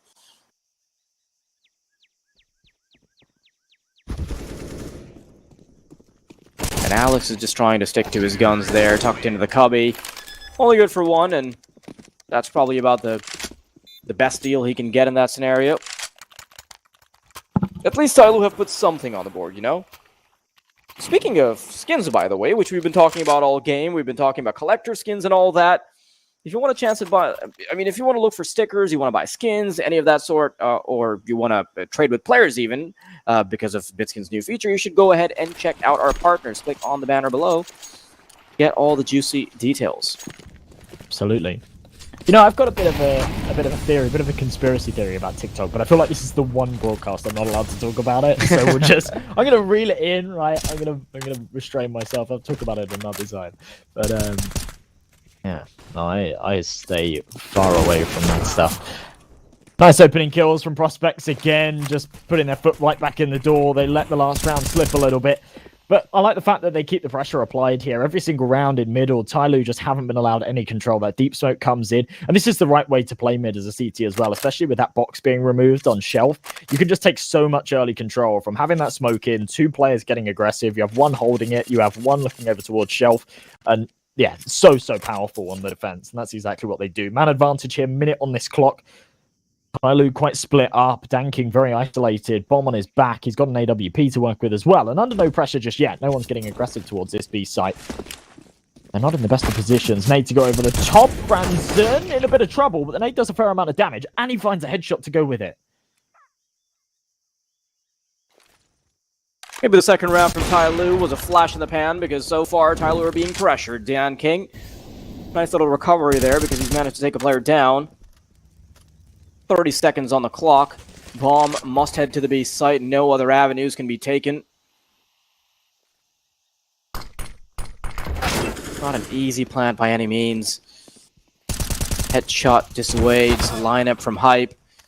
Denies the bomb, and Danking can pretty much do nothing about this.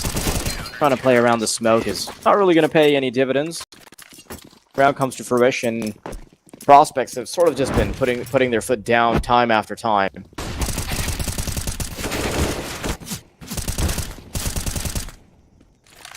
Yeah, big kill from Franson there, to be honest. I can't believe Dankin's got away with this one. And actually anticipated that aggression, but yeah, once again, just the prospects keeping things their way. 8-2. Rifles out again, not going for an AWP. Hype's got 10k in the bank, and he's feeling comfortable with that AK-47. Likes the maneuverability that he has with it. Likes the fact that he can get up close in mid. For TYLOO. A lot of pressure here towards the A main position. They might actually be able to get out, because there's no real defenders on the bomb site. Selling a bit of a fake. And they've drawn all the rotations off. Prospects have been very used to TYLOO just committing after the util comes. It does leave an empty B bomb site after they find that kill onto Alex.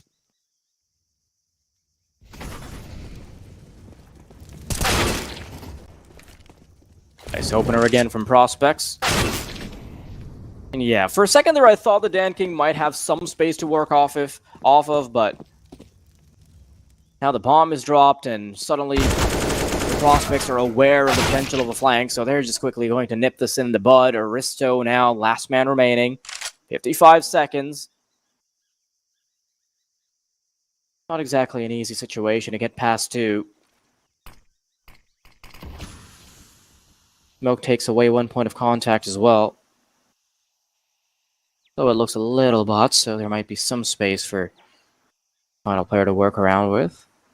I'm not sure if Aristo realizes that there's a tiny little gap in the smoke to the left where he can get some vision. As it's fading, that's exactly the thing he aims for. Nice little double peek from the CTs, and they keep it nice and clean. Prospects, pretty much flirting with double digits now. Yeah, I mean, 9-2. We're expecting a half that leans in the favor of the CTs on a map like this, but maybe not this much so. Not a lot of money here for TYLOO again. No bomb plant going down. Just going to cause them problems here. The rifles out once again here for the defense. This is a very bizarre buy for TYLOO. 3 players still AFK in spawn. Oh my goodness. Okay, that's so lackluster, and to be honest, just that there, and maybe I'm reading into this a little bit too much, but just like psychological warfare when it comes to Counter-Strike. 5 seconds into the round, still sat in spawn, buying? Oh man. Prospects are in their heads right now, and Hype dealing further damage.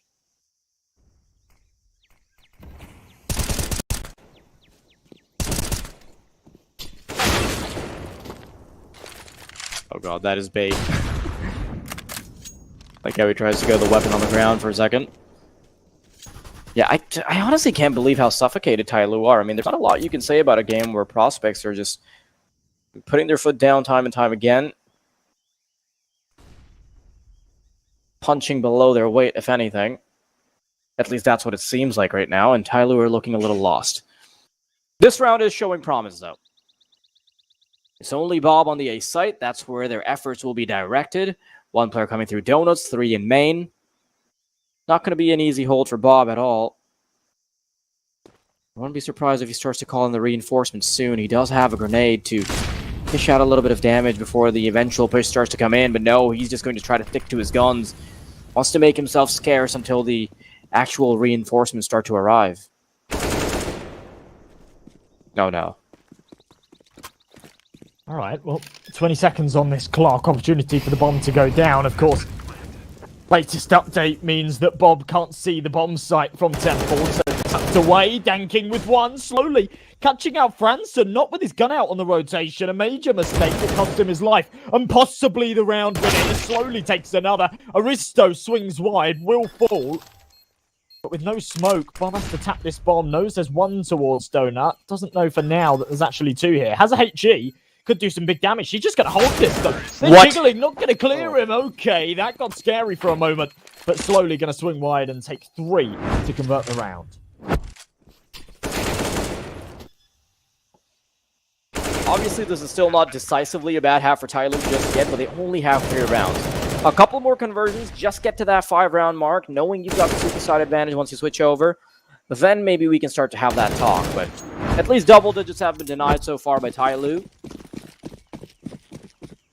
But another chance at prospects to nip this problem right here, because they do have weapons as much as they'd like. Early Molotovs being deployed around middle. Cheetah control being established by Alex, who uses a Molotov to get a little bit more proactive in this position. Does have the insurance policy in the second player too. But TYLOO this time around, they're not going to be pressured at the gates early on. Just a case of TYLOO drawing out the initial utility by the CTs. Oh! Ooh. Alright. I mean, it's important to note, right? This has been a super one-sided map so far, but if TYLOO takes 6 rounds here, this is a good half for Ancient. And the fact that they're potentially about to take this 4th, break Prospect's economy, 5's definitely on the cards, 6 becomes very doable. Nice response from Alex on a double, but as it's traded, still the man advantage here for TYLOO. And both of these 2 players, completely isolated, have to make a hero play. Rotates through Donut. Timing's perfect here for Summer. Not going to be able to pinch him in the back, but still gets the map control. Spook looking to aggress here. Might be able to find one onto Danking. Looking the wrong way, though. There it is. Important kill found. Bob does find one, but the bomb retrieved, and it will go down regardless.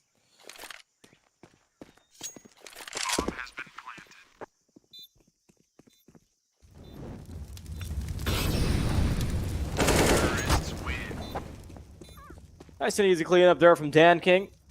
Some of the individuals suddenly firing on all cylinders all of a sudden. And yeah, you said it just right. You know, it's not a bad half just yet. It was just a bad few rounds. So, couple rounds on the board, then maybe you can get that late half momentum going, get that pissed around, and suddenly the win conditions are starting to align in your favor. It's actually quite reminiscent of what happened in the previous game, where Prospects, you know, they were almost destined to have a really bad first half, but then they had a bit of a comeback. They played off the back of it, and, well, Bob's your uncle.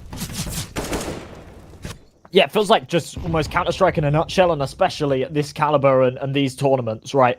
We're so used to seeing these crazy comebacks. I mean, the boost coming in there. Danking knows there's another close. Messi onto Alex, but converts for the double.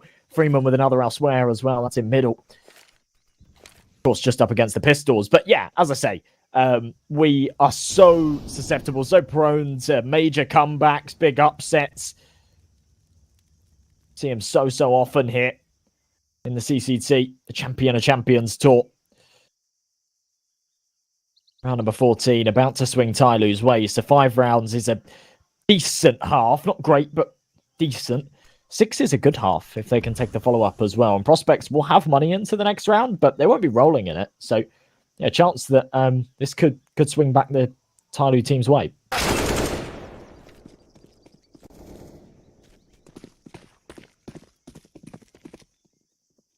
Honestly, the biggest question mark for me is a pistol round from here on out, because that could actually be the difference between either Prospects having a super comfortable start on the second half or just having to fly already off of the tie-up when TYLOO do end up getting the subsequent round. So, not going to be an easy affair on either end of the stick, but honestly, I'm starting to side with the TYLOO camp a little bit more, you know? You get that 6th round, you get that initial bonus, and I'm sorry to say, but Ancient is just CT-sided enough for me to then be more worried for the team that only has a 3 to 4 round advantage, you know? Yeah, of course. And this being Ancient of all maps as well. Obviously, loads of util here for the T side. Nice run boost from Franston. Actually allows him to get a really, really fast peek in. And that smoke being in play. Oh my goodness, he's going to push all the way through. Yeah, they don't expect this at all. I mean, there's a deep smoke there. Hype's found himself one elsewhere. This is huge from Franston. Oh my god. Still finds a kill. I mean, that's fine. He's done well there. Dan King slowly off the server. A last chance for Prospects to bring it to double digits before this falls. B-side is what they've got their eyes dead set on. Spooky's tucked into the corner. Gonna be a menace to deal with if the player in Cheetah can double up with him. Will he be checked out early now? Utility is something they'll have to deal with. Spooky now finally starting to show his presence. A nice little lineup for him, and he's going to end it. Prospects, double digits. And they have made themselves a comfortable half. But how do they respond? How does TYLOO respond when they get to the defender side? Well, 5 rounds, really the benchmark, and they've done incredibly well to recover it, to be perfectly honest, given the fact that it was a 9-2 scoreline not too long ago. Pistols will come out here. Nothing too crazy just yet.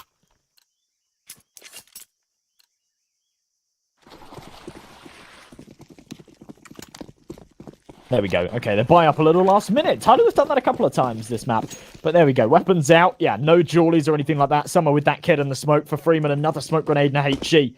On the other side of things, pretty heavy utility here as well for the Prospects. Some are about to take first contact. He jiggles in, spots Hype. Does he want to commit to the fight? Yes, he does. Finds a head, drops a smoke. Of course, they're going to have to push through it. And he has an advantage for more. A triple kill from Summer. And what a huge start to the round as he finds 4, possibly even off the 8 here. He's hungry for it. And he doesn't connect. No, Aristo steals it. Oh, man, I'd be team killing him. If we're in a boot camp, I'd be standing up and shaking him right now. And they are in a boot camp. I'd be fuming. Pats on the back to TYLOO, though, all across the board. I mean, having such a nice little round to start things off. You know, you get that round off the basis of the pistol, get to that 7th, feel pretty comfortable in the 8th as well, courtesy of utility being a lot more dominant. And you can suddenly see TYLOO getting the edge on Prospects. Into the A site we go, though, and before they even get to the meat grinder that is titled Slowly, we're already going to be picked apart by Dan King. In the meantime, that is a bamboozle, and the bomb will go down on B. That is like a hardcore Gold Nova strat, you know? You guys threw yourself an A. That was such a Gold Nova strat that I didn't even look at the radar. Literally, it's like, you guys all go A, and then when they rotate, I'll go B and plant the bomb. At this kind of level, that doesn't work, or at least it doesn't. That's actually a pretty cool, that's a cool spot, alright. But yeah, anyway, at this kind of level, that doesn't normally work. You don't normally see a full CT rotation on a full eco off of some contacts, but they do. It merits the Prospects a bomb plant, gives them a little bit of extra cash. And there we go. Yeah, I mean, scoreline starting to close up a little bit, but finally, the 00 Prospects do have a bit of money behind them. If anything, that's a small indication to me that TYLOO are a little spooked, to be honest. Like, the fact that they jumped the gun immediately, they're like, no, we don't want to die to pistols. We're not going to die to Tech 9s here. Immediate rotation. So yeah, definitely something that Prospects can take advantage of down the line if they want to bait out rotations and such. Walking into the A site seems to be the game plan for now. Dan King, he knows they're going to be coming his way soon, and slowly has marked his presence to create enough of a distraction for Dan King to swing out. Aristo will be chiming in with a kill of his own soon if he can find his footing through the smoke. Allowing them to cross over, actually. No need for greed.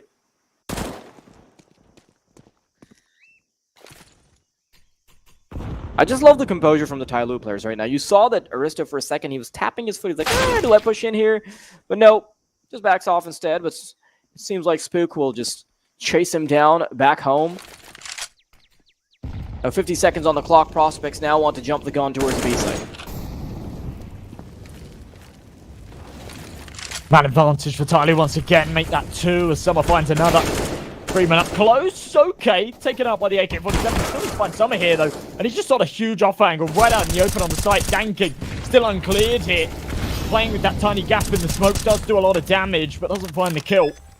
Gets down alive. 2v2. C4 will be planted. Bit of pressure applied here onto TYLOO as they just start to aggress. Both players so low on health. Shouldn't be able to do too much here. Too stuck on the site as well, and they know it. Oh. Finds a nice headshot, but slowly, of course, able to trade it. A 3k for the man, but TYLOO on to 8. And solid stuff from them on their defense. Yeah, you can honestly now start to see why I had some faith in TYLOO being able to put it back together, right? Oh, yeah. Money looking pretty fantastic already. Of course, they are going to have to buy down, and Dan King is quite a resource-heavy player, considering he uses the op quite often.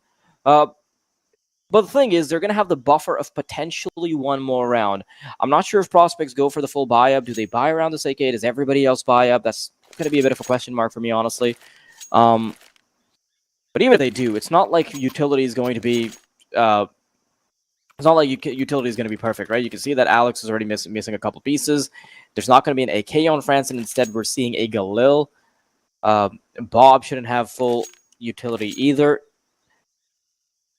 And with that being said, that is a chance for TYLOO to start getting a little bit more comfort. You know, you win that first round, bring them back to 3,400, get that double digits, and the world is already seeming like their oyster. Yeah, I mean, being on their CT side is happy days, right? They're 2 rounds away from tying up this scoreline. They've got a massive economic advantage. They haven't got tons of money behind them, but enough that they could survive losing a few members in a couple of rounds. Force buy here from the prospects. Of course, finding 4 kills and a bomb plant in the last round definitely comes with its benefits. Stanking. Nice opening, but instantly traded. He had a really slow start to this map, but really coming to life now on the CT side with the AWP out. Spook all the way up, finds one, slowly with a trade. Can't deny the plant, though, so a 3v3 retake about to commence.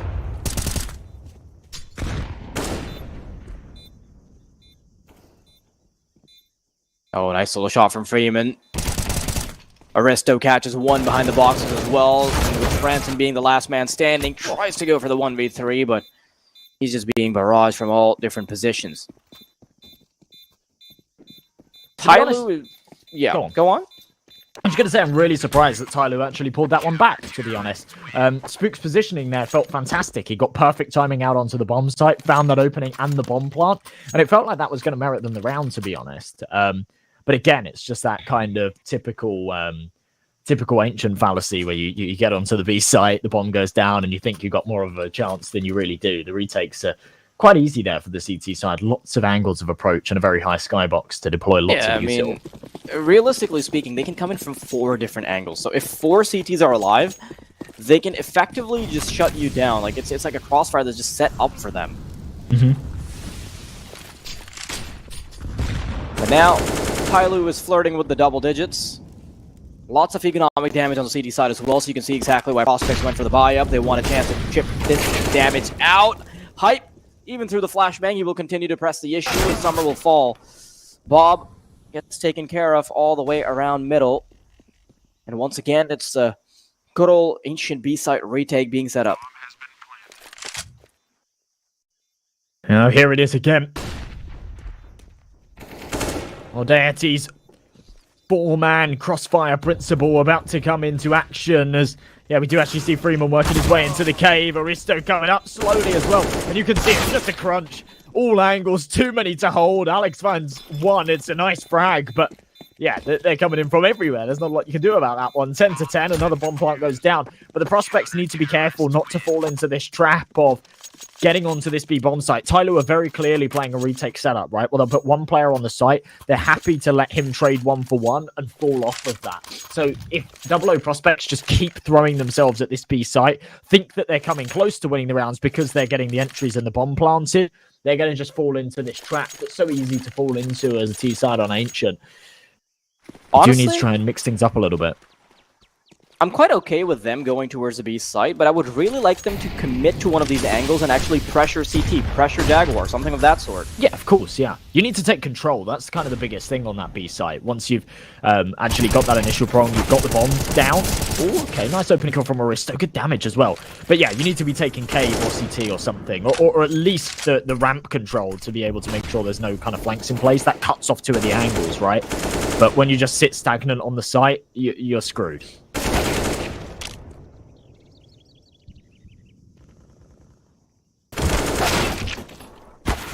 Hype has been previously successful on these B site entries, but this time Ancient's not going to be too kind to him.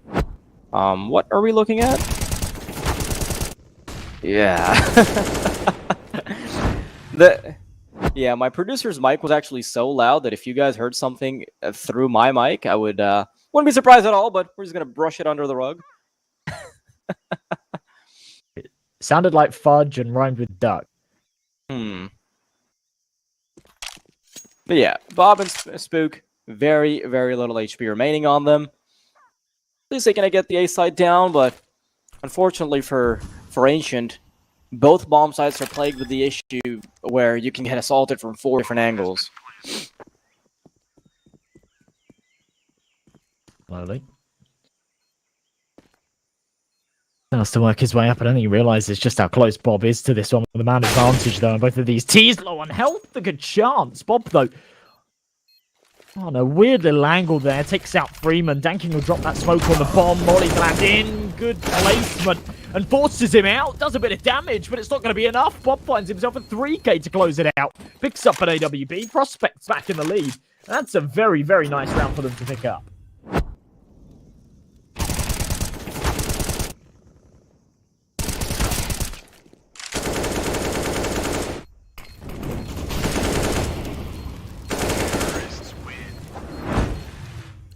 Honestly, yeah, just with the amount of HP they had, pretty much had no faith in them being able to dribble that one over the finish line. But TYLOO, as soon as they get that tie-up, Prospects will at least show us that they've got some gas in the tank when it comes to playing their T-side half on Ancient. But you know, replicating that, it's not going to be easy at all. So far, TYLOO has been the dominant force. Every single site take has been denied decisively. Can't really rely on 5 clutches in a row to bring that to 16.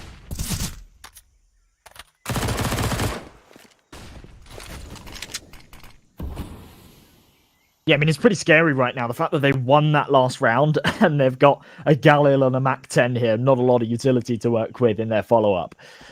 Real testament to sort of how much they've been struggling here on their attacks so far. This is the first round they've won in the second half. For TYLOO, still plenty of cash. Some are down to an MP9, but that's fine. Everybody else has got all the tools to work with. And with a minute on this clock, most of the utility actually depleted. So yeah, it's really just a couple of smokes, couple of flashes left to work with.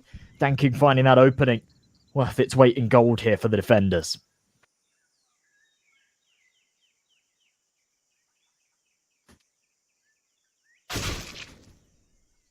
Ooh, nice little shot from Spook. Problem is, though, Prospects are really letting the timer run down, aren't they? Yeah, they're cutting this fine. And with Freeman and Donut as well, they might be challenged here. If this bomb drops, they are really cutting it fine. Oh man, I would not have wanted Freeman to go for peaks there because he had a chance to be such a menace in Donut. But here they come, slowly will fall, and I cannot believe they're getting away with this. Summer trying to push through the smoke, but he's going to cut himself short just by a wire. Risto and Summer, man, I honestly thought that was a TYLOO round all day. Yeah, me too. I think Freeman might have misjudged the timer there a little bit because, you know, when you're on that 25-second mark, all you have to do to waste 10, 15 seconds is circle around Donut, take your sweet time, That's going to be buying enough time for your teammate to call in the rotations as well, maybe even be a bit of a menace by yourself. Yeah, I mean, that's the thing. I like the call there from Freeman to play his life in that scenario, drop the smoke and try not to die. But yeah, just kind of misplays it a little bit. Dropping the smoke and trying to fall back, he's obviously going to be spammed. But as you say, if he dances around that donut, maybe finds himself a kill, definitely going to be delaying. And if he can stay alive for 10 seconds there, then that's round over. And also allows time for the rotates to come over as well, just in case that bomb does get down in the nick of time. 12-10, no prospects. Extend this lead a little bit further, but neither of these last 2 rounds have been super convincing, right? So I feel like for TYLOO, it's not completely broken them just yet, and yeah, that's that unfortunate one for Freeman. What a shot as well there from Franson. Just want to point that one out. He's been dinked. He's got 1 bullet to secure that round for his team, and he's actually managed to connect it. So big kudos to him as well.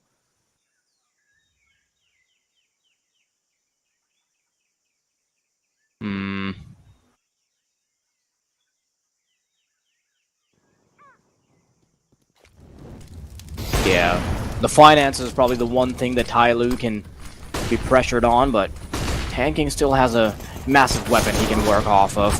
The P250 being a big menace, Dan King collects a second, and it's all going to start to fall apart for Hype. That's the Dan King we were waiting for. That's the man that was dominating on the first map, bringing the second map that close, and now a little bit of help from Slowly. I'm pretty sure they can still edge it out.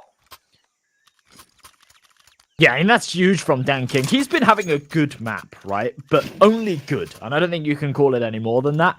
When you compare it to the first 2 maps of this series, he was on fire. He was finding massive multi-kills time and time again and having a huge, huge impact. Finally, he has a round where he just comes to life. And when you actually look at their economy in that round as well, they had an M4, an AWP, and the rest of the players were just on pistols. So that was kind of one where he was really called upon. I think that lifeline adrenaline really kicks in there where he says, okay, I have to make a play because I'm one of the only players on a rifle here. So kind of gives him that opportunity, gives him that drive to go and find those openings. Summer right through the smoke will be able to take the first hit.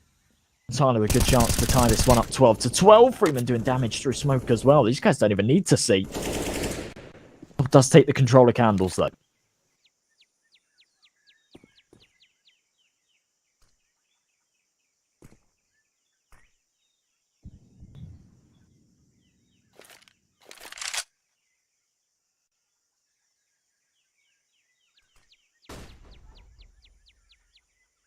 With 55 seconds remaining, prospects now want to route this bomb to the A site. This player in Temple is going to be so difficult to deal with as the flanks, as the rotations start to come in. Oh yeah, you can see that Dan King simply wasn't ready for it, and now this 2-pronged approach from the T side is looking marvelous. Freeman though, got him and a buddy in there as well. Slowly, kit for 2. And the 2-on-2 is still very feasible by TYLOO. There it is, first one from Summer. Maybe he wants to wait it out for the teammate as well, who's coming in for the flank. Acting his bait. Summer showing his barrel time and time again. Finally peeks out. And the flank doesn't even need to come through. 12-12. About as close as it can possibly get, man. Yeah, and I think that the issue is if you've got a bit of an advantage here going into the late game situations and you're on the T side, then you're okay, right? You've got that buffer, but being 12-12, not really having a grasp on your economy and being on the unfavored side statistically in general and for you as a side as well, the times that 0-0 prospects have played this map, they do heavily favor their defense. It's concerning. They need to pull something out of the bag here. They need to cause a bit of an upset. Of course, they've got some money to work with, but not enough to justify a full investment. Not enough for an AWP on Hype either. So they'll go for a half buy. Franson with a Hero AK, no utility. They'll have the cash to go into a proper investment in the next. That's going to allow TYLOO to take the lead, though. Nice opening from Dan King. And these feel good frags for him. Do him so many favors, right? When he finds these kills on rounds where his opponents have only really got pistols and whatnot, it keeps his confidence high. Oh, look at how look at how dirty prospects are in the way they're taking this A site, right? Just walking straight into it. Not really even showing much of a sign, and I think Prospects kind of heard you when you said that they were not having much success on the B side, because they've pretty much just changed their game plan entirely. TYLOO, time and time again, they're feeling locked out because A is something they're not too fond of retaking.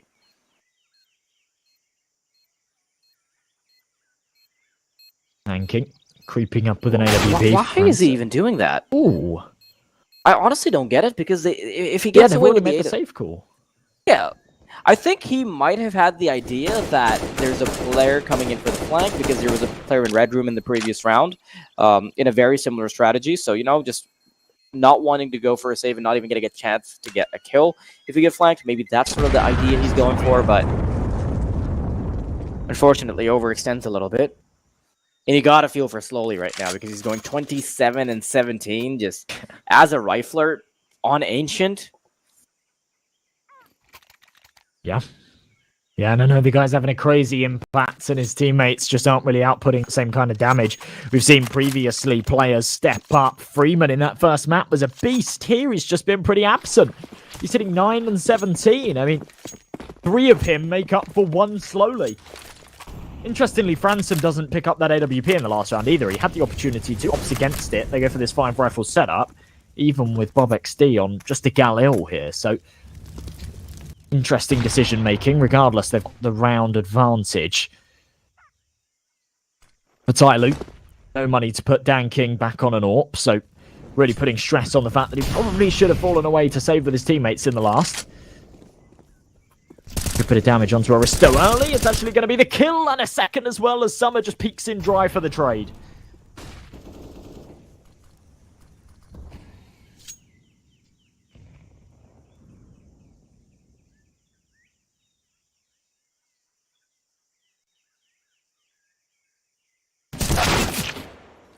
Oh, wow. Yeah, that flank was everything. If Slowly was able to get something done off the back of it, then you could have seen TYLOO go for a little bit faster aggression with Freeman and Dan King, but now just easy pickings for Prospects. And this is not the time you want to be in an economic deficit. Yeah, absolutely not. Not on the CT side as well. Finally, they're kind of broken here. They don't have money behind them. They don't really have that loss bonus either, because they've only lost 2 rounds on the trot, though. There it is. My God, 1,900 in that last round, 2,400 in the next. So they need to save every single penny here. That will allow the 0-0 Prospects onto map and series points here. TYLOO will have to fight back for 3 in a row to take us to OT. They've shown us that they're very capable of losing match points and allowing their opponents to take OT. They haven't quite shown us that they're able to do the same. Nice bit of damage on the USPs, all things considered. It's a full eco. They found 2 kills. Still doesn't look like it's going to swing their way as Prospects just head over towards the A site.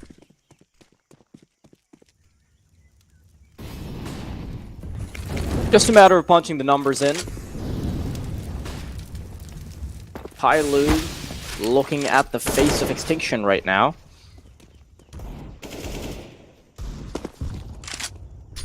I can't believe this player has been such a menace for that long. You know, Summer is just trying to take pot shots here and there. Aristo's actually not entirely out of this because, you know, he's got an AK and it's not like they have too much HP to work off of. 2 to 3 bullets for Franson and Alex apiece, and maybe this would be doable. Now they want to cross over, though. They have no information on where this last member is. Franson slowly peeking into it. The double peek is going to be impossible, and it's actually the 3rd man that does eventually peek into him. But yeah, TYLOO, final few chances. No chance at an AWP unless Aristo sacrifices his armor for Dan King. And I can't believe we've gotten to this point after such a dominant TYLOO CT side.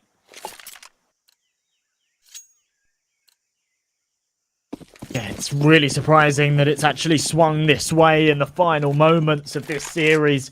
It's been contentious throughout, but not in terms of it being back and forth round by round, but actually it's come in stints, right? It's come in sprees of rounds for each team. At times we've thought that one are significantly ahead and should be able to close it out. It has really felt like the TYLOO show throughout this series so far, and to be honest, it feels really surprising to see them down by 3 here and the potential of losing the series itself. And FORZE from Mass on Summer, AWP on Hype on the other side of things. Lots of AKs. A boost about to come into play. Danking doesn't quite get the timing on it. He'll fall away, but Spook won't be able to spot anything either. So a minute 15 on this clock. Think onto Hype, but he does find the opening advantage. Slowly out the picture. He's been the high impact player as well, so that's a big loss.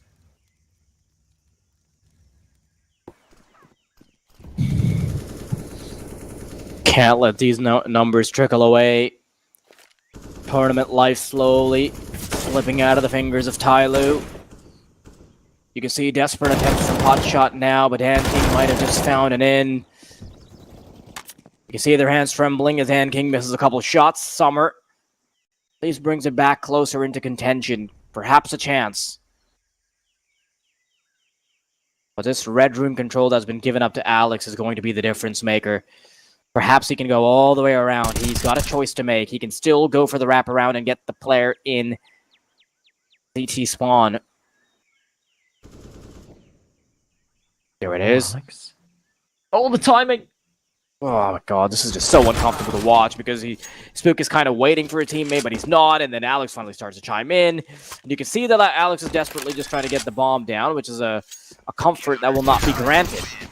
Oh my god. Yeah, let's just erase that from my memory.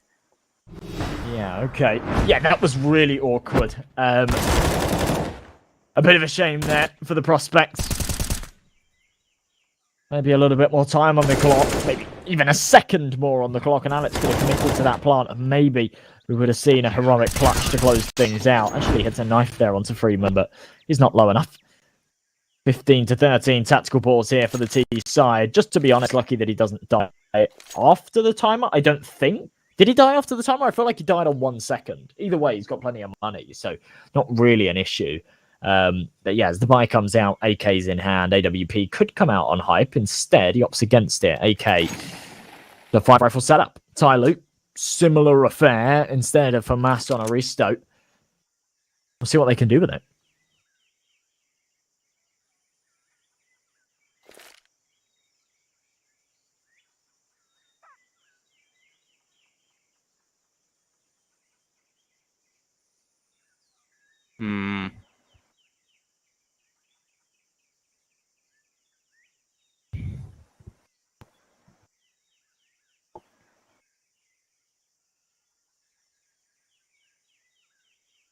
I'm a little unsure for prospects right now because if they make it to overtime, I don't think they've got the legs to carry it all the way through overtime and still come out with a victory. Because you know that TYLOO had quite a bit of momentum at the start of the second half.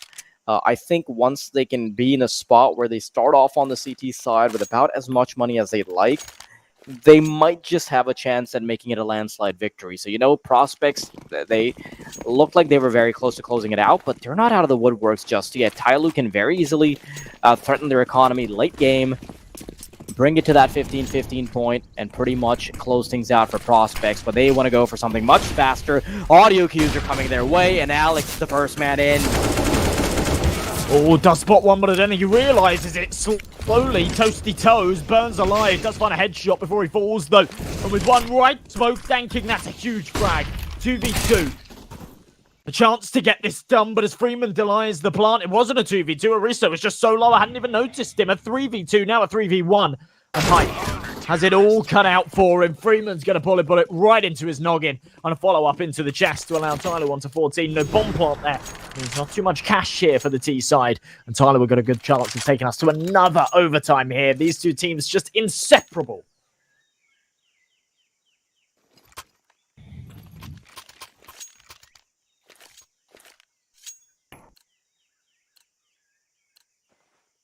Yeah, you can see that at least some cash is missing on the terrorist side, right? There's some lacking utility that could come back to bite them.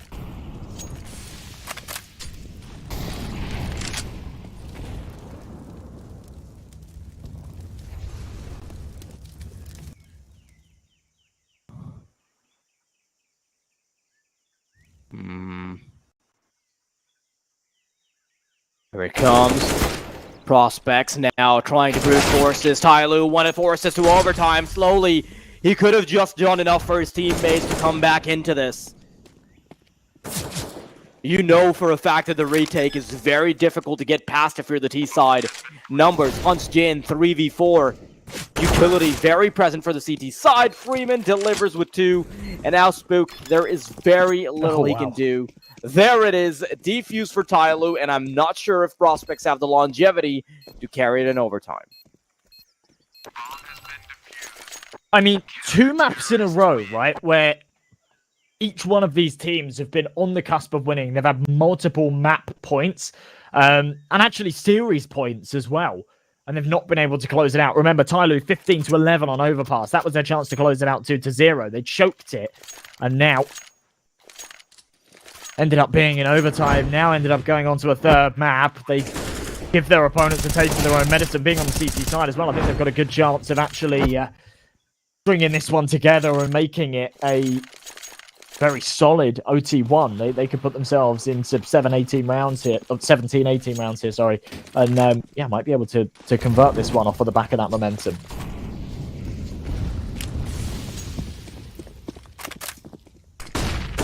So TYLOO are going for something way more aggressive this time around. You can tell that they're starting to flex their muscles, but Spooky and Bob, they have swiftly responded to the injustice that is being brought their way. Nice little peek from Slowly.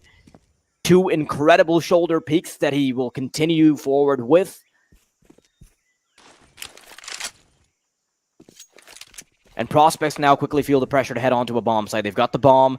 They're unsure of where these last couple of players are. And once they start dialing the numbers in, they're very quickly going to realize that TYLOO were taking the long way around. Otherwise, they might have wanted to challenge the bomb. There's so many different lineups they could have exploited. So you see that Prospects at least want to take some control. It's a mistake they've made before where they tried to stick onto the site and just play aim duels for the retake. But instead, actually trying to establish some control here. They've got Cheetah. They have a player tucked into pillar, so TYLOO are going to have to expose their positions as they go for the retake. Well, a 2v2 slowly working his way up, and there we go. Franson and Spook finish things off. And to be honest, I feel like there's a bit of a weight off of TYLOO's shoulders, right? Being on the cusp of losing this map for the last few rounds, when they've been in those retake clutch situations, there's been a lot of pressure for them to actually convert it. At a time like that, that pressure being alleviated might allow them to loosen up a little bit, but actually maybe allow them to loosen up a little too much because they can't convert it. 16-15 Prospects get themselves back on the board here in the overtime. It's a very good start for them considering the situation.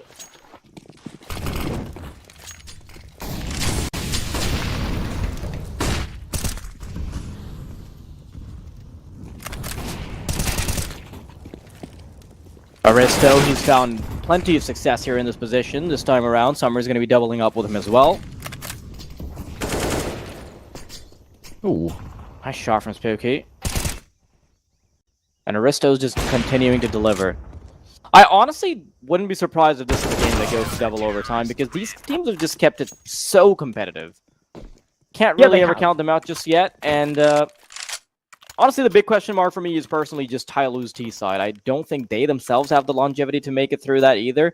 So it's really just a matter of time before one of these teams makes a mistake. And with how long this game has been going, you know, fatigue can start to catch up. I mean, it's not very early in the day either. Definitely just a matter of watching and waiting for someone to buckle. Oh my goodness, look at that nade damage. That's huge. Freeman should just be able to clean house here. There it is. Double killed, triple found.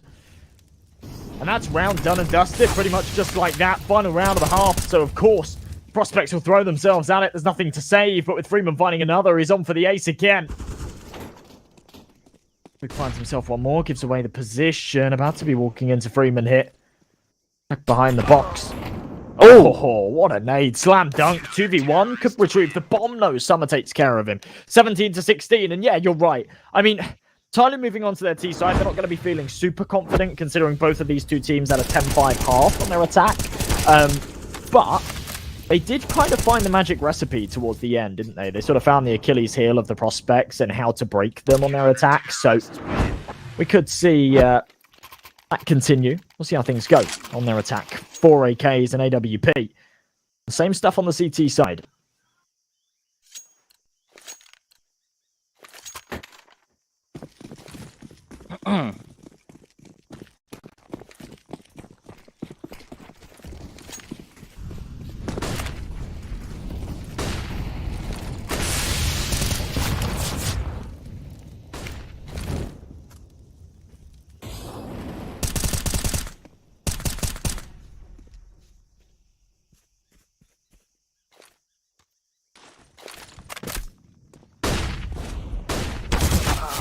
TYLOO moving straight into B site. Alex has been left unchecked, and him and Spooky are making such a good combo right now, but they could be nipped in the bud very soon. Summer, you can see that he's trying to brute force his way through. Dan King, AWP, or rather AK in hand now, because he wants to switch over to a weapon that he can actually get a clutch with. Prospects, as soon as they get on their CT side, they're going to start feeling a lot more comfortable.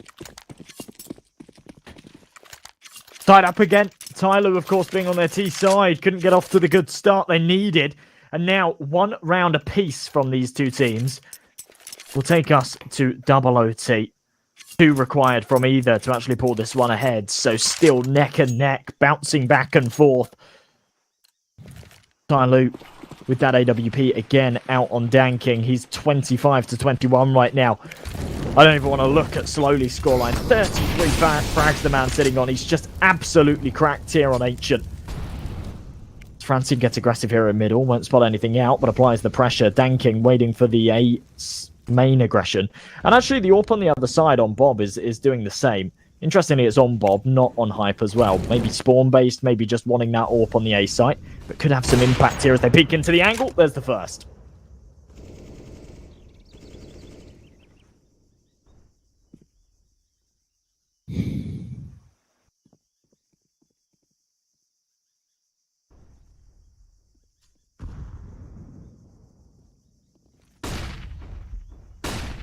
TYLOO super threatened right now.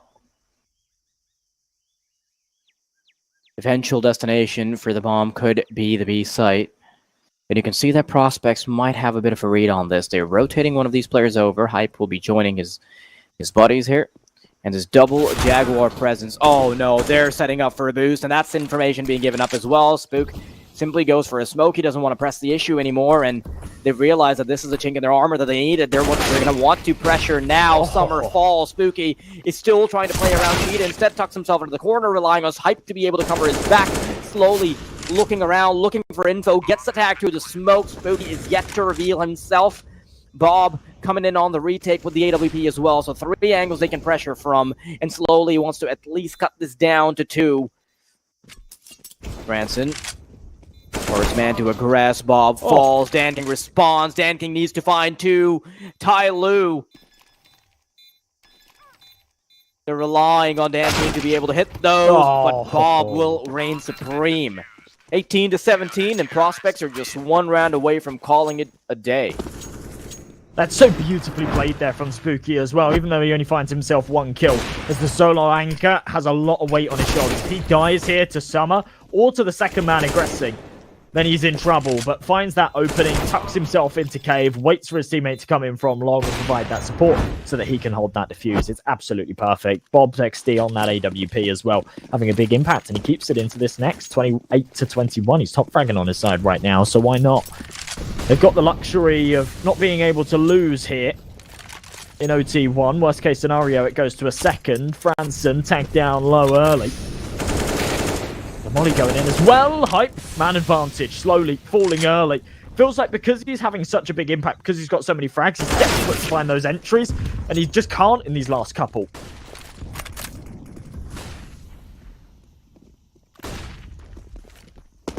A last chance for TYLOO to maybe take it to double overtime.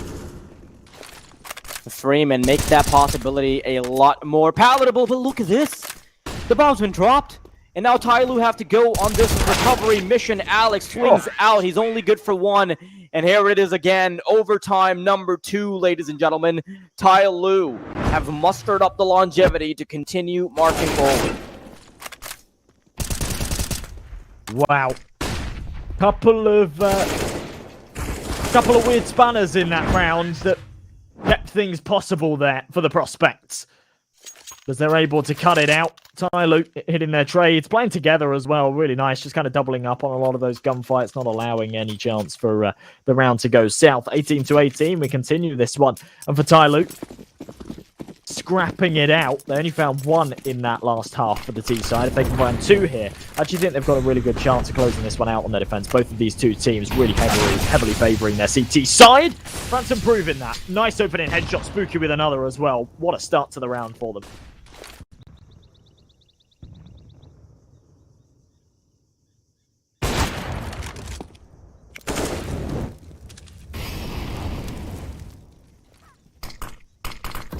TYLOO down 2 members, and you already know that in this kind of scenario it's pretty much a checkmate for the terrorist side unless you can get some incredible entries. Alex is probably just wondering, like, I mean, what the hell did I do to deserve a shot in the back? Ooh. Okay. Alright, Summer, you can at least play for bonus points.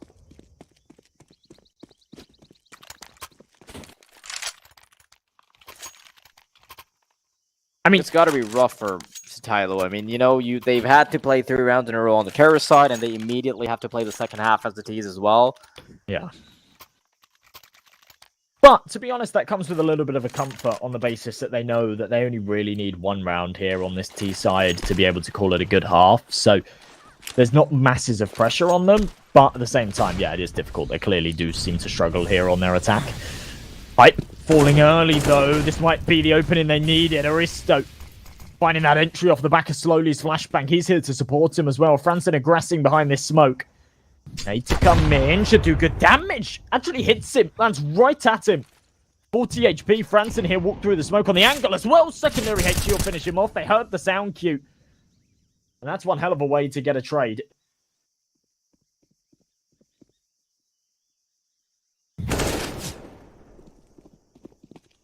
Pookie quickly being pressured. Finds one. Nice little angle for him to work off of, and totally TYLOO is being nipped in the bud.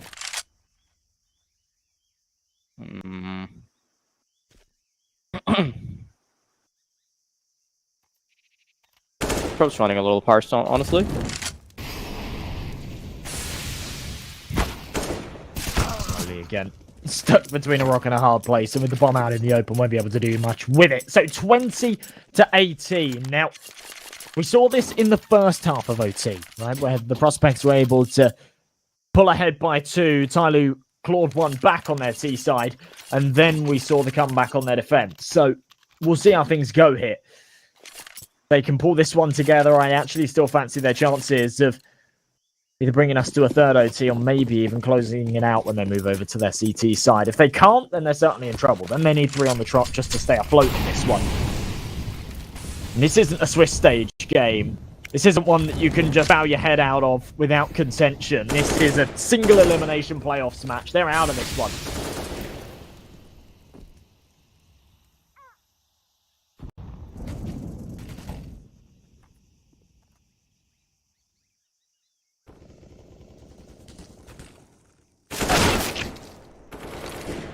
A nice little opener from Franson. Kind of feel like TYLOO is pretty much locked out of this. And honestly, prospects have shown a little bit more promise for me on the terrorist side, if anything. Or at least a little bit more consistency. Though that is a bit of a paradoxical thing to say when teams are tied up. But at least some space has been granted on the B site. Now, smoke's out. Gonna do things the old-fashioned way. Trying to find a kill through the smoke, but even one piece of utility right now could completely destroy any chances that the T's that the T's have. Little boost from Spooky. Wow. Yeah, this is just a wrap up. Not a lot that Summer can do. Well, it's a hell of a CT half here for the prospects. There's still a fair bit to do. They're moving on to their T side, one that they have not been very good on so far here on this map, but that boost is just beautiful. Finding that final kill onto Summer as well. Just fantastic stuff there from Hype and Spooky. And as I say, they've got 3 chances to close this one out. TYLOO really have their work cut out for them. Of course, they're on their defense. They should be feeling comfortable. 12.5k overtime as well means that they can comfortably pull out an AWP here onto Danking.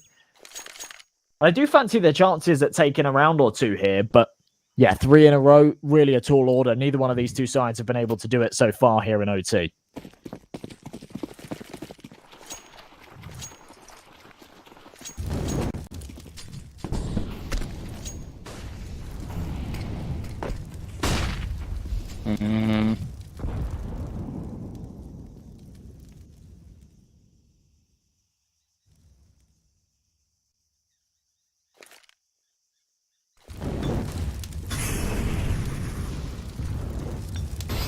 Last chance. And Prospect, once again, they've shown that they're capable of getting entries on the tee and feel a little bit more comfortable about it. So the one thing I really like about Prospects, the way they do things a little bit differently sometimes, is that they're not going to jump the gun once they get that entry, right? It's a mistake they were making before, where they would just try to jump onto a site and hope for the best once they get the plant in. But this time around, they're allowing the pieces to shuffle a little bit. Get that early entry, and then hope that you can find the opposition on the wrong side of the bed, wait for rotations, and get comfortably into a site. 45 seconds on this clock. Freeman here in Donut hasn't got any other support though towards this A bomb site. So as soon as he takes contact, they're either going to be in for a retake, or he's going to have some big impact as he actually prioritizes his middle. Danking bouncing between the two, might be able to get onto the angle in the nick of time. Freeman out in the open. This all comes down to timing, and there we go. Danking actually able to find that first entry. Teams will still be able to get onto the A-bomb site, but with Freeman finding that one, slowly with another, that's the round all wrapped up. Hype with 15 seconds left. Going to try and do as much damage as he can, but surely no chance at this one. As soon as he taps this bomb, he will be pressured in. There's no chance. Dankin even goes in with his pistol. He's that confident. 21-19. 2 in a row here for Tyler will bring us to a third overtime. And as I say, their CT side is rock solid. There's a chance they can do this.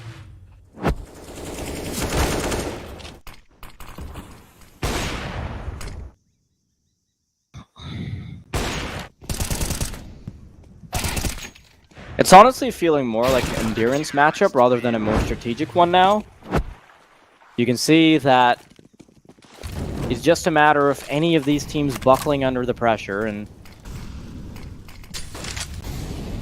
so far that hasn't happened just yet. CT side is something that both teams are super fond of. Really nice night to start things off. Bob and Hype are pretty much taken out of commission as far as greetings from the M4 are concerned. Ugh. Just keep dishing out the damage. Alex falls below 60 as well. Gonna be a bit longer before we see Prospects actually heading into a bomb site.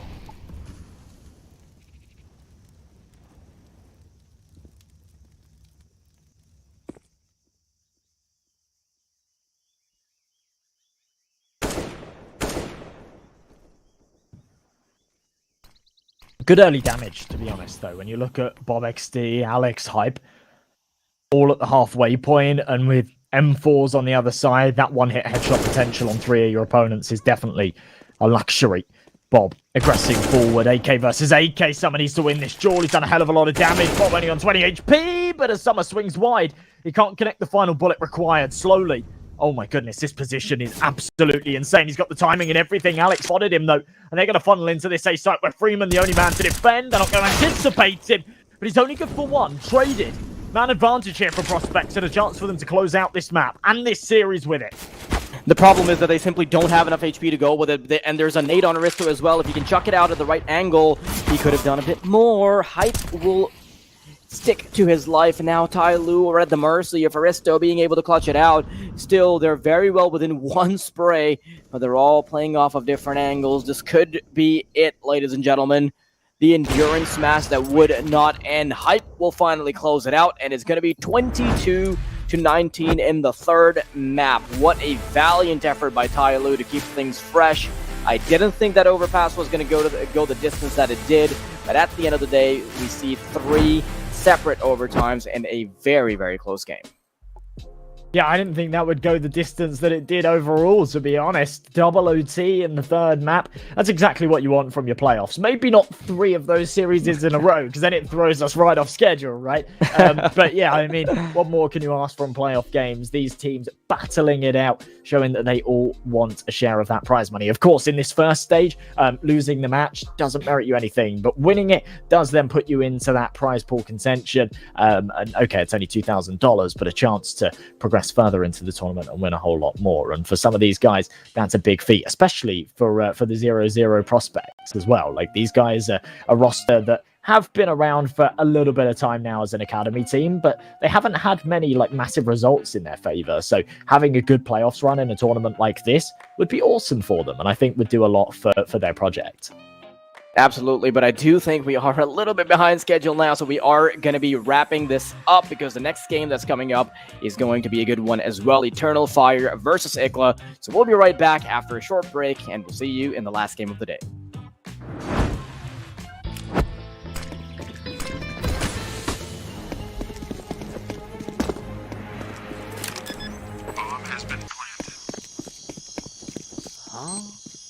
Hey buddy, let me show you how to fix that. Bitskins.com. Buy and sell skins instantly. Deposit and withdraw funds instantly with crypto or directly to your Visa card.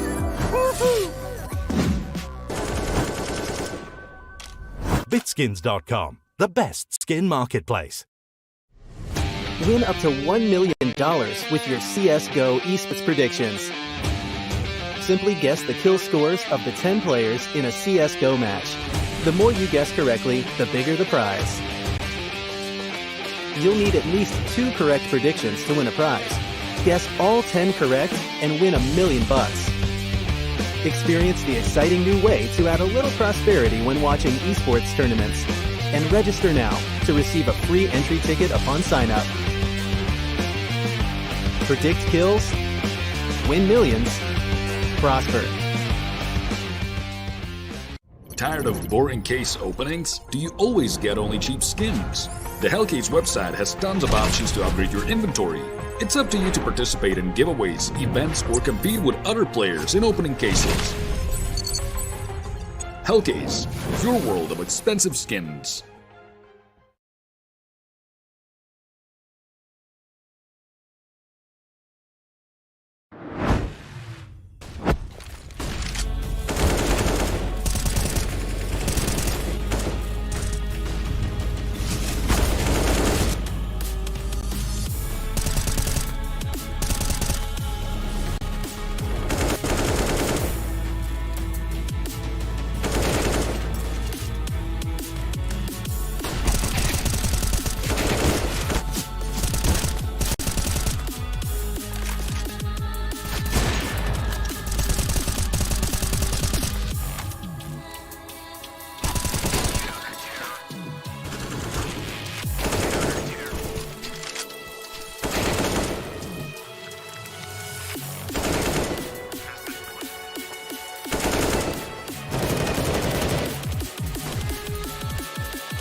Hey buddy, let me show you how to fix that. Bitskins.com. Buy and sell skins instantly. Deposit and withdraw funds instantly with crypto or directly to your Visa card.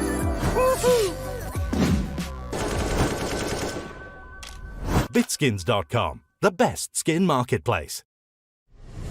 Win up to $1 million with your CSGO esports predictions. Simply guess the kill scores of the 10 players in a CSGO match. The more you guess correctly, the bigger the prize. You'll need at least 2 correct predictions to win a prize. Guess all 10 correct and win $1 million. Experience the exciting new way to add a little prosperity when watching esports tournaments. And register now to receive a free entry ticket upon sign-up. Predict kills, win millions, prosper. Tired of boring case openings? Do you always get only cheap skins? The Hellcase website has tons of options to upgrade your inventory. It's up to you to participate in giveaways, events, or compete with other players in opening cases. Hellcase, your world of expensive skins.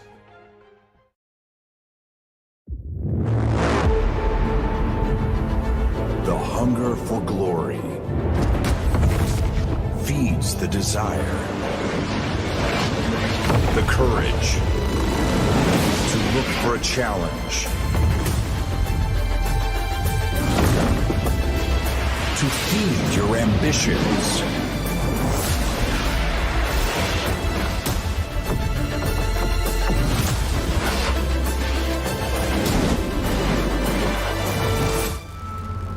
To reach for greatness. To become the champion of champions.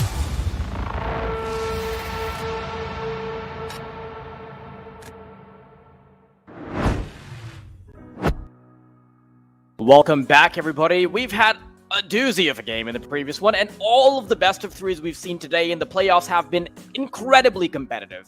We've seen teams take it to overtime time after time, and there's a good reason why we're that far off of schedule. I think the previous game should have been over 3 hours ago, but that's exactly what makes Counter-Strike great. Sometimes a little annoying, but also really great. We're going to be going live with Eternal Fire versus IKLA very soon. So talk to me a little bit about this, MNJ. What's going on with Eternal Fire? What's going on with IKLA? Tell me. Well, I think Eternal Fire are going to be a little bit disappointed after the RMR, right? Didn't have the best of runs, didn't qualify for the major, which is a big upset because they qualified for the last major. Obviously had a little bit of a problem recently as well and had to make some roster changes. But I'm being hurried along because the players are actually ready to get gaming. So we'll jump into the veto. We'll see what maps we will be playing here. Mirage picks in first after Nuke and Ancient are banned. Vertigo and Eternal Fire pick and Dust to that third and final decider. So at least it's a change of scenery, right? It's been a really long day, but we get 3 fresh maps. Yeah, honestly, I don't think I had it in me to cast the same maps. Again, I wouldn't have been able to look at another round of Ancient, so I'm really glad we get to start off with Mirage, something a little bit more puggy, but that does make it a little bit more back and forth, Strategic depth is always something that starts to lack a little bit now on Mirage, considering that Mirage has been run down by pretty much every team, but there's still a couple nuggets of information that we can gain off of this. Eternal Fire, they've not really been a team that's very comfortable on Mirage, right? They've had a 0% win rate. They've not really been able to practice too much on it either. And IKLA, on the other hand, that is something that they'll gladly pick up. Vertigo, that's sort of a comfort pick for Eternal Fire, while it's not something that IKLA like too much. And the decider will be Dust 2 that both teams really enjoy playing. So we should be heading straight into the game to see how this veto is going to unfold. And I know you guys are being hurried along. You kind of feel like you're walking the plank, just being pushed onto a server. That's something we got to work with because we are a little behind schedule. Well, Eternal Fire, previously not having the best of results here on Mirage, does give IKLA an opportunity to pick into it. But remember, the games that they've played have been close ones against some top-tier opponents. The 16-14 loss against Ents, the 16-13 against Mouse.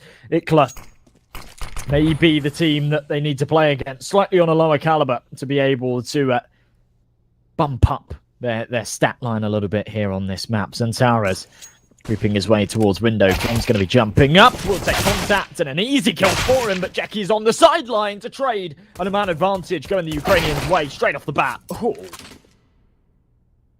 Beautifully done over towards the ace site. Oh, nice little shot from Woxic. Still a conversation to be had here. Bomb goes down, and Woxic is very comfortable with pushing up close. Now, he does almost get into a scuffle with the short player, but he's going to save that for later because he has a first serving to go through over on the bomb side first. Sensei and Yeki, though, not quite fully showing their position just yet. X-Cloud gets exploratory in jungle, and his exploration is going to pay off now. Sensei's responsible for keeping Swiper off the bomb. He is desperately saying, Swiper, no swiping. And with the lack of an availability of a kit, Sensei should be able to take it home. IKLA on the first. That's a nice recovery. Considering how they started, I thought it was going to be a clean one, but yeah, comes close. Sensei with a triple. I like the Swiper analogy. Were you a big Dora fan? No? You're just going to ignore me. You're just going to be like, no, I'm not even going to entertain this conversation.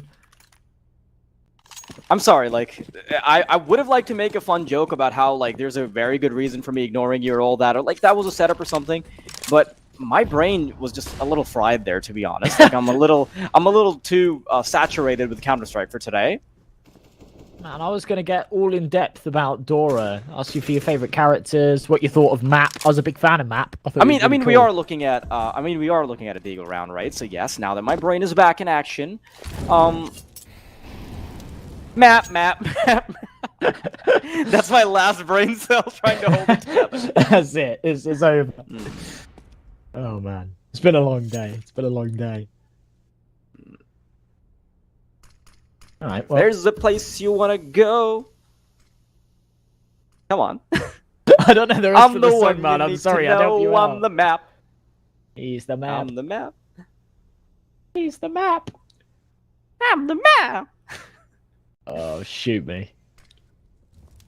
The backpack song was amazing, though. It was. Map was an elite tier character. Big openings, Paris and Paz finding those nice opening kills, but Sensei trading right back puts us into a 3-on-3. Now EternalFire on a 4-spy here. Under a bit of contention, but with Paz doubling up from a Galil that he's found on the floor, EternalFire might actually be able to start this scoreline.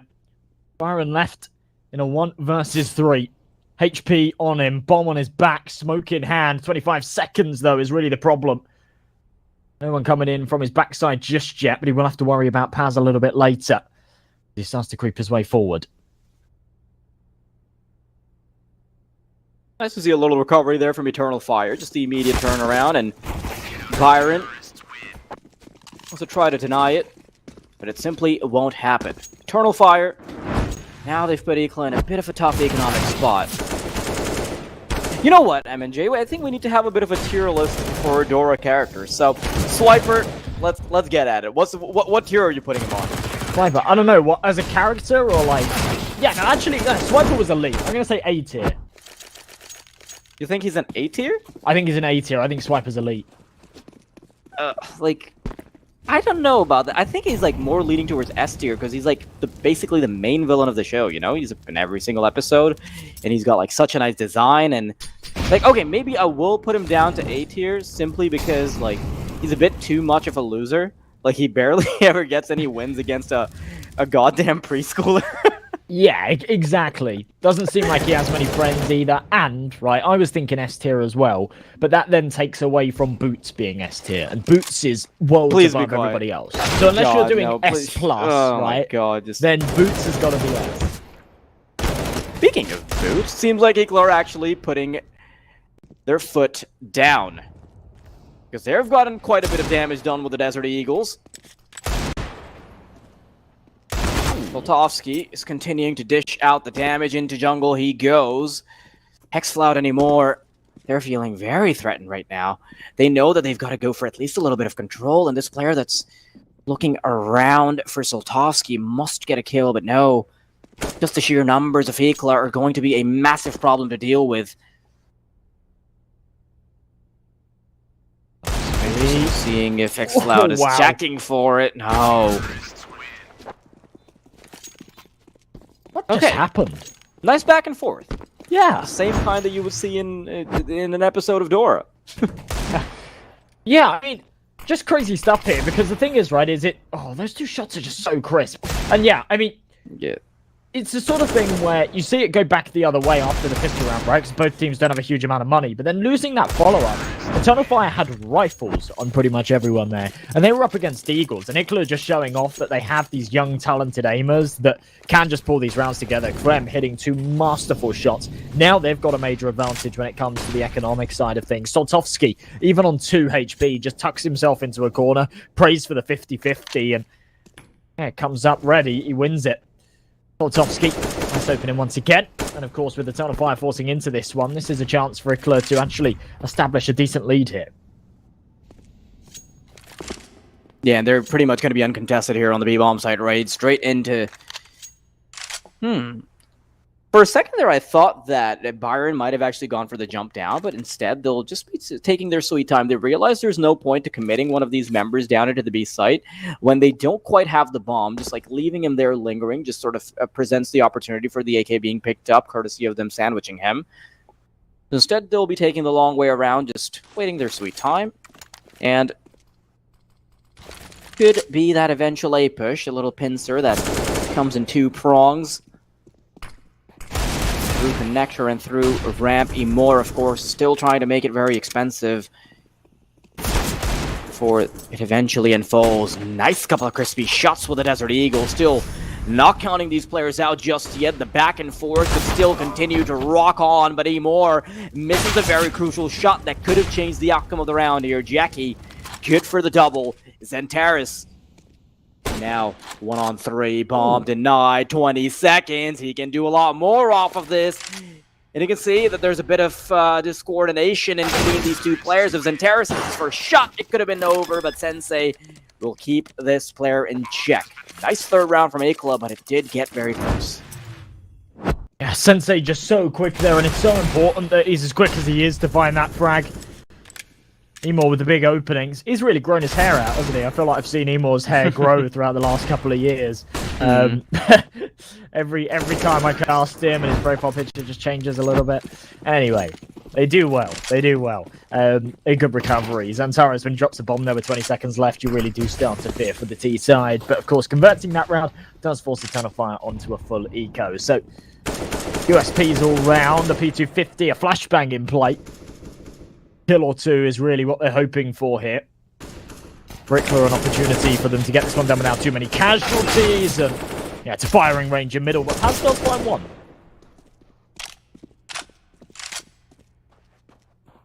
Good old target practice.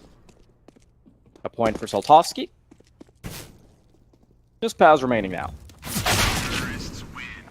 Ooh, a little too dominant right now from the IKLA squad. I'm not gonna lie. Maybe it is courtesy of the back and forth that we saw earlier, though, which is generally never going to favor the CT side, because having a back and forth affair always diminishes the CT side economy more. So this is now an opportunity for us to see a proper gun round. Just those weapons start to come out. Zentaris on the M4 again. Smoke. Lots of utility all across the board as well. And this is where IKLA's metal is really going to be tested. Grenade raining in. Spams through. Begs the question, when's Woxit going to be able to pull out that AWP? For now, of course, still just those rifles and Sensei to contend with such a talented sniper, but misses the opening jaw this time around. Still 8-1. In the meantime, Byron going to work his way through underpass, and so far, no one actually checking it. There we go. Paz starts to think, okay, well, there's been enough time passed in the round that he could have shifted all the way up here, but Byron just holding true. Man, super passive. Super patient is the word I was looking for. Little bit of damage taken early, but a minute 10 on this clock, and IKLA just still holding on. Bomb over towards the T spawn. They're just hoping for some kind of aggression, some kind of opening for them to funnel off of it.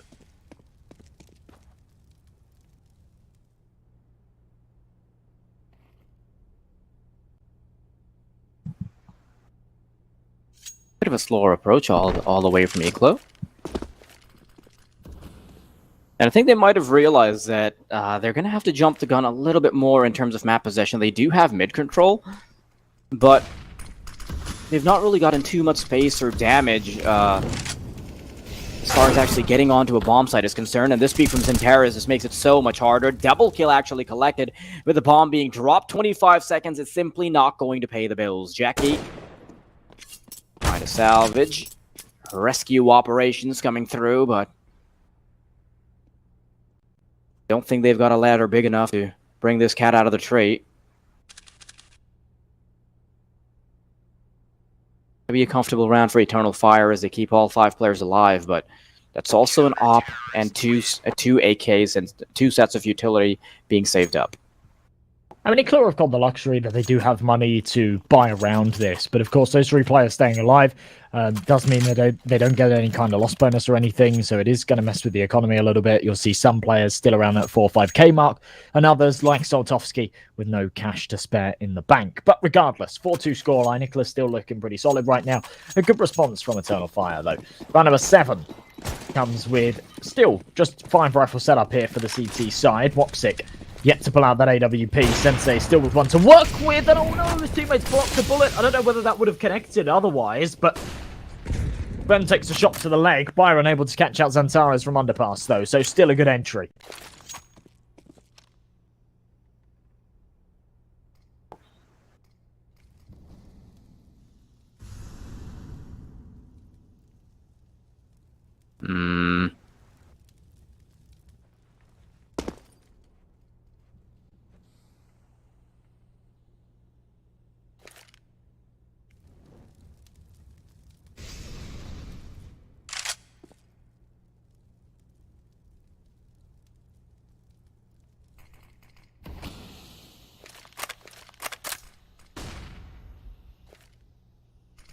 Once again, slower map control from IKLA.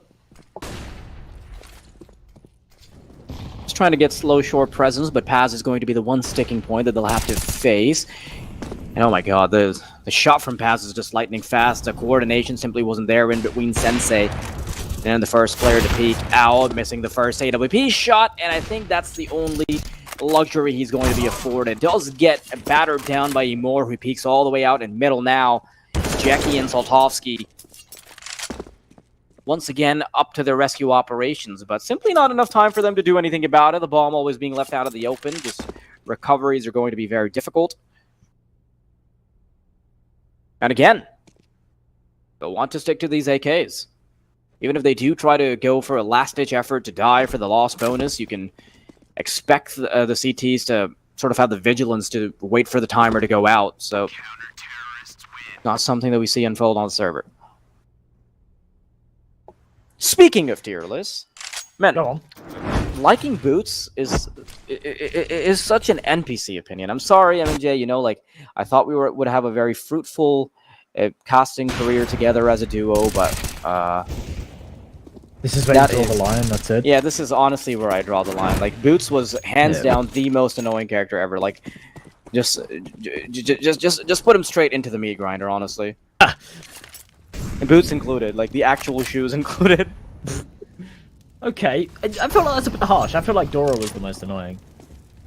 You know what really would tilt me? And you're screaming at the TV, and she's like, where? And there's like swipers behind her. And you're screaming, going, behind you! She was just oblivious, man. She had something wrong with her. I'll tell you what was actually going on after this round, because it's very important, actually. Nice opener from Soltovsky. He's already gotten quite a bit of space towards apartments, and the problem is that the player holding market isn't an opper. So xCloud can very easily get suppressed here if they do decide to push in, but now you can see that Woxic is going to make that recognition. Just holding down B apartments as a lone rifler is going to be a very difficult prospect, so instead they're going to circle around and have this sort of 2-2 setup on either side of the bomb. This polarization does at least allow them to have decent numbers on both sides, but it doesn't allow reinforcements to come through. Zentaris is going to try to be a menace through the smoke, and he's actually managed to find himself behind both of these players. Cannot get more than one, but at least it's bought a little bit more time for Emor, who wants to eventually be out. There it is, headshot through the box, but Emor hasn't gotten a kill. That was very important. Okay, he's being a very devastating player here on the ace side. And that little 1-2 combo from Zentaris and Emor is all they needed to bring it over the line for ETERNALFIRE. There's the tie-up. Yeah, that's unreal from Emo. I've never really been someone that's massively followed this Eternalfire roster, right? And that doesn't mean I don't cast them regularly. It's just like I've not been one to sort of really follow this train that Eternalfire have been on. But Emo's been someone that's really been on my radar since his time at Sangle, where he was just an absolute beast, right? He would have games where he was either just crazy, he was dropping crazy frags, or sometimes he'd be really inconsistent. He actually took an extended break as well as a player, just because sort of he would have days where he'd come into the server and just be like completely out of it, and that's where that inconsistency would come in. Then when he started off on this Eternalfire roster in the early days when they didn't have some of that tier 1 talent, he was really the star of this team. And since sort of Woxic and Xantares have been snatched back from tier 1, he hasn't been able to shine as much, but at times he is still just unbelievable. And right there, just such a fantastic play and such a high impact moment for him to bring his team back into this. Is this where the Dora conversation continues? Yeah, so basically, so what did you actually say to Dora whenever you would scream at the TV? Like, a pleb like you would probably say, she's right there, it's right there, this and that. What are you expecting me to say? You expecting me to say I started getting racist or something? Like, no, listen. No. 6-year-old me just going ham at the TV, like... No. Listen, my less intelligent friend. You're supposed to give CS callouts. That's what she was training you for. You know what my Dora did on my TV? I would say 1 ticket, 1 jungle. There it is. She would immediately respond like, thanks, bro. Thanks, bro. Type jungle. Sotovsky. 1v4. Not going to be able to do much here, I don't think. Okay, yeah, fair enough. You're onto a point. You're onto something there. Training me for the CS calls. Not me. Exactly. I just get angry. I've always... like, bitch, he's behind you. He's behind you. Turn around. It's so frustrating. And to be fair, when you give the calls of behind you in Counter-Strike, it's not very helpful, you know. Or he's over there. Over there. Over where? I get that one exactly. Yeah, exactly. I mean, how is Dora gonna react to you if you don't give her precise calls? Like, is it? Yeah, it's fair enough. Just, you had to be built different, you know? Be a good communicator since you were born. But anyway... IKLA, good chance for them to take a tactical timeout because you can see that Eternalfire kind of rolling them around middle right now. And I think some of their problems are arising from the fact that they're waiting a little bit too long to gain some map possession, and the only map possession that they're really comfortable with is the kind that they're getting around middle. And because Eternalfire is quite okay with abandoning it, unless they get initial kills, they're really struggling. So IKLA are getting sort of this free map space that they're not really able to do anything off of. But when the double down on short, if like something like a one-way smoke from Xantares comes forward, then suddenly you see them start to get a little bit more pressured. Front boost is something they're quite big fans of. Ooh. Always using it to get control of middle. And you've but just I got really this... like, yeah. Go on. I say you've just got this picture in my head of like 6-year-old me like getting really misogynistic at the TV. My God, screaming at Dora. I don't know, man. That never happened. That wasn't the case. Just, okay. Yeah. Good ending. I was a good kid. I was a good kid. Yes. Thank you. And get yourself and me cancelled here, right here on broadcast. Please. Oh no. I was a good boy. Still am. Even when I watch Dora, I keep my nerve. You know. But no. Man advantage, and to be honest, you kind of pointing out those run boosts. It's something that I've seen a lot recently, and it's nothing new, right? It's nothing like changed to the map or anything that's accommodated this. But recently, a lot of teams do just opt to throw that top mid smoke, run boost onto the boxes. It seems to be very viable, and the fact that you land on top of the boxes as well means you don't spend too much time in the air. So yeah, good for finding those opening picks towards middle. Xantares with a big kill. Emo traded out though. Jackie takes him down. And the man advantage maintained here for IKLA. Make that 2 as Sensei strips off another head with that sniper.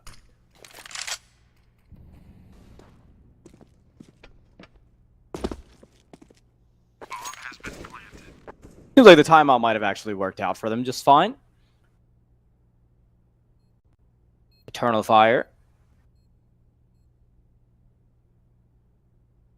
Felt quite pressured here in this particular round. It's quite a clean entry from IKLA, all things considered.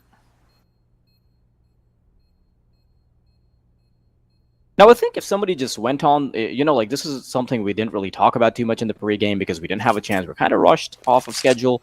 But if somebody just looked at the stats, just had like a casual view of the game, you would probably say, yeah, okay, EternalFire, probably the better team, probably can edge it out. But realistically speaking, they've really been struggling, even if you like look at the ranking and all that, right? Like number 19, definitely nothing to scoff at, but there's a good reason why IKLA are in such close contention. And honestly, the meta is now so fierce that you can get shut down by anyone. Like some of the biggest teams didn't make it through the RMRs, right? So, like you can see exactly why. This is the kind of competition that is lurking around in so many of the lower ranks. IKLA is definitely not one of the teams that can be joked around with.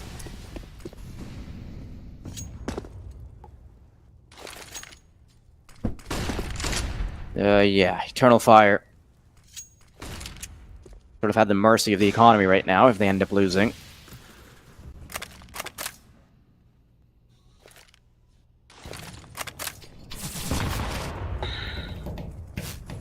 Rifles out.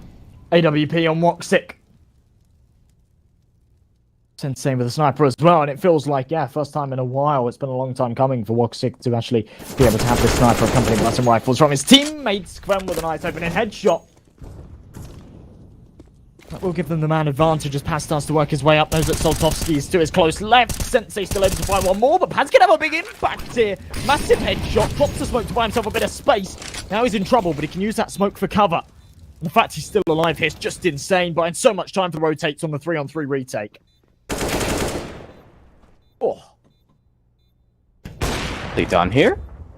Woxic still had a bit of a fit through the door, but does he actually go for this? Okay, I can respect that. He switches over to the M4 just to try to have one more scuffle before he falls, and I think he went for that because he realized that saving the weapon wouldn't really mean too much, because the rest of his team isn't going to have much of a buy.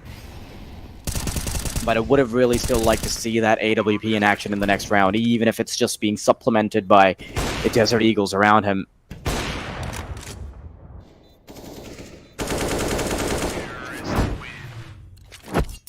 Oh yeah, I mean, I respect the attempt at that as well, even though yeah, we don't actually see much from that clutch attempt. The fact that he goes for it, it's a close scoreline, you know that your opponent's economy isn't sort of thriving, so a decent chance to sort of make something happen there. Just the Deagles for EternalFire to work with. They'll have money for the bite in the next. And Paz. And the angle. Oh, there it is. That's crisp.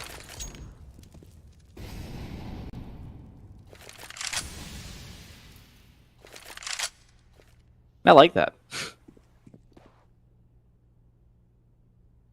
I haven't seen too many people do that, just to have like a consistent lineup for that smoke.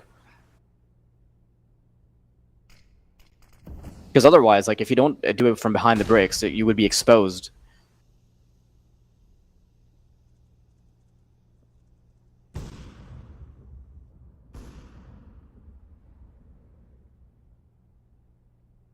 Just a little bit too much damage for Zentaris and Woxic right now for them to be comfortable. Problem is that there's a low HP player on either bomb site, so actually getting through the door isn't going to be the worst thing in the world. Byron takes out one of the healthy players. Definitely not something you want when you're relying on the Desert Eagles to come through. So far, a pretty solid terrorist side from IKLA. You see exactly why they've picked it up. Byron, another kill to come through. Woxic is boosted up in Ninja. And with only 22 seconds remaining, we could actually see this culminate into something more. Byron. Spamming away. Jackie does finally find a headshot, but Woxic on the boost needs to be cleared. Brief fire. Bomb can be planted. And with a second to spare, Byron's able to get it down. Zentaris throwing himself at this one with a Deagle. 15 points of health. Needs to connect one bullet, and he does. Oh my goodness. Doesn't get a whole lot closer than that. But with the pistols, they convert. And they'll tie up this scoreline. They'll keep this map as contentious as it can be. It's their opponent's map pick, and they're pulling it together. EternalFire make it 6-6.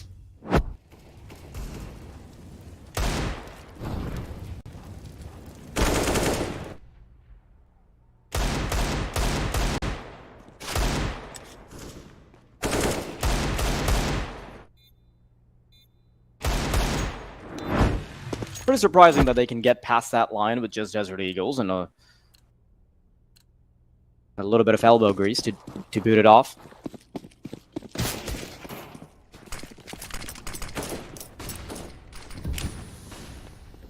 But yeah, honestly, if IKLA had a chance to make it a very comfortable terrorist side half, that's suddenly been swept out from under the rug for them. Now they're going to have to fight against an Eternal Fire, which essentially has a free eco and the chance at an earlier gun round as well. And because of how their economy is looking right now, they can very easily be cornered into a potential 9-6 by Eternal Fire as well. Soltovsky, early damage being delivered.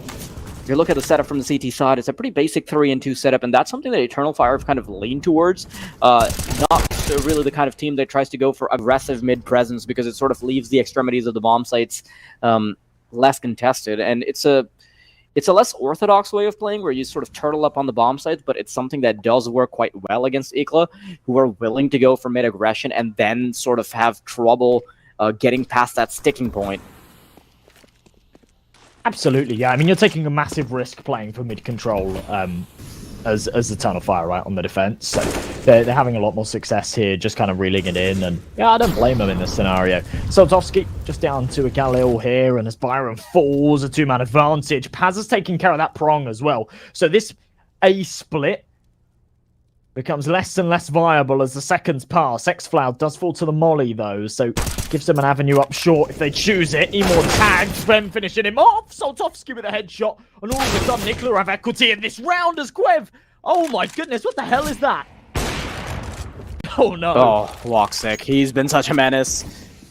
I'm sure they can still get the bomb down comfortably, but Woxic wants to stop this. Sensei is down, and suddenly it's a 1v1. Very nice and doable. Soltovsky has exposed himself there, so his position is known. At the very least, Woxic knows that he's divided towards the left side of the bomb site. And there should be HP damage on him as well. Woxic. Try to bait this player out. Soltovsky. Wow.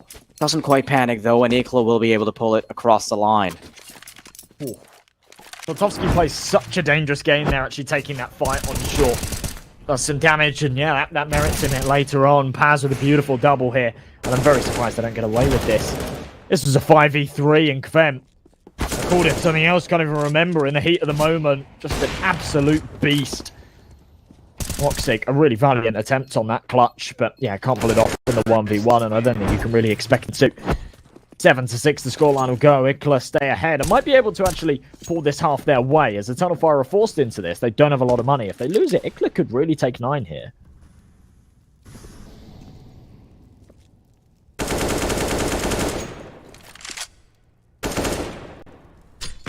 What? Okay. If I'm in the opposition, I'm just quickly opening up console. Yep. Type it in. Exit. There it is. Start button. Shut down. Shut down without updating. I don't know. Right click. Report player. How many hours does this guy have? Yeah, Steam profile him. What a nerd. I love having 8,000 hours on the game, and if somebody has like 8,001 hours, I'll just call them a nerd. Yeah, get a life now. I can't do that to many people. I have 12k hours. I just can't. How are you so bad? Yeah, I don't know, man. You see, you tell me. God, it's like, I'm sure you can apply for like some kind of like a discount, or like it's like, or like some kind of card that gives you like, I don't know, like do you get any benefits for being that like bad at the game? Yeah, like a veteran's discount. Yeah, actually, yeah, I get cheaper rail cards. Yeah, get trains for free. Yeah. Yeah, they just want you to get out more because they don't want you to play any more CS. You think about all the time, like friends. All the things I could have done with that time as well. You know, they always say like 10,000 hours at anything and you become like a master. That obviously hasn't been the case with me in Counter-Strike, right? So... No. Nobody said... Okay, maybe some of your friends might have said that you spend 10,000 hours and you become a master, but listen, the actual masters have said that you spend dedicated... like 10,000 dedicated hours practicing your craft. Listen, you weren't practicing. You were opening cases, okay? Okay, fine. Not 10,000 hours worth of cases, but maybe a lot of matchmaking and not a lot of practice. Imagine if I like spent that time learning languages or like playing the cello. I mean, it still make you a nerd, but like, I don't know, maybe like a different type of matchmaking where you like talk to girls. That'd be a player. Imagine. Oh, imagine how cool player, that not a been. gamer. Exactly. Oh man, just my life is full of regrets. Hard stuff, heavy stuff for a 3 a.m. broadcast. 3 a.m. Well, 3 a.m. for you. It's not too bad. 2 a.m. actually. All right. Still early. The night's still young. 8 to 6. Early kill onto Emor, so not ideal here for Eternalfire. But again, they're in a similar kind of buy to what we saw last round, and it's what I said. If they weren't able to convert it, they wouldn't have a lot of money going into the last, and IKLA would have a good chance at taking 9 rounds, which for their map pick, T-side Mirage, is good. That's a good half. And considering we were tied up 6 to 6 not too long ago, they've done very well to recover this.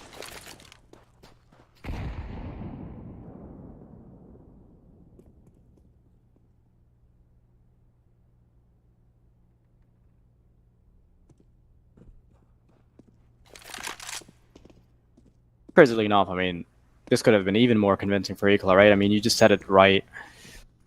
Great recovery there at the end, but keep in mind, IKLA lost like a couple Deagle rounds as well. Not to say that IKLA haven't done some of their own destruction, because they had a really swimming first couple of rounds.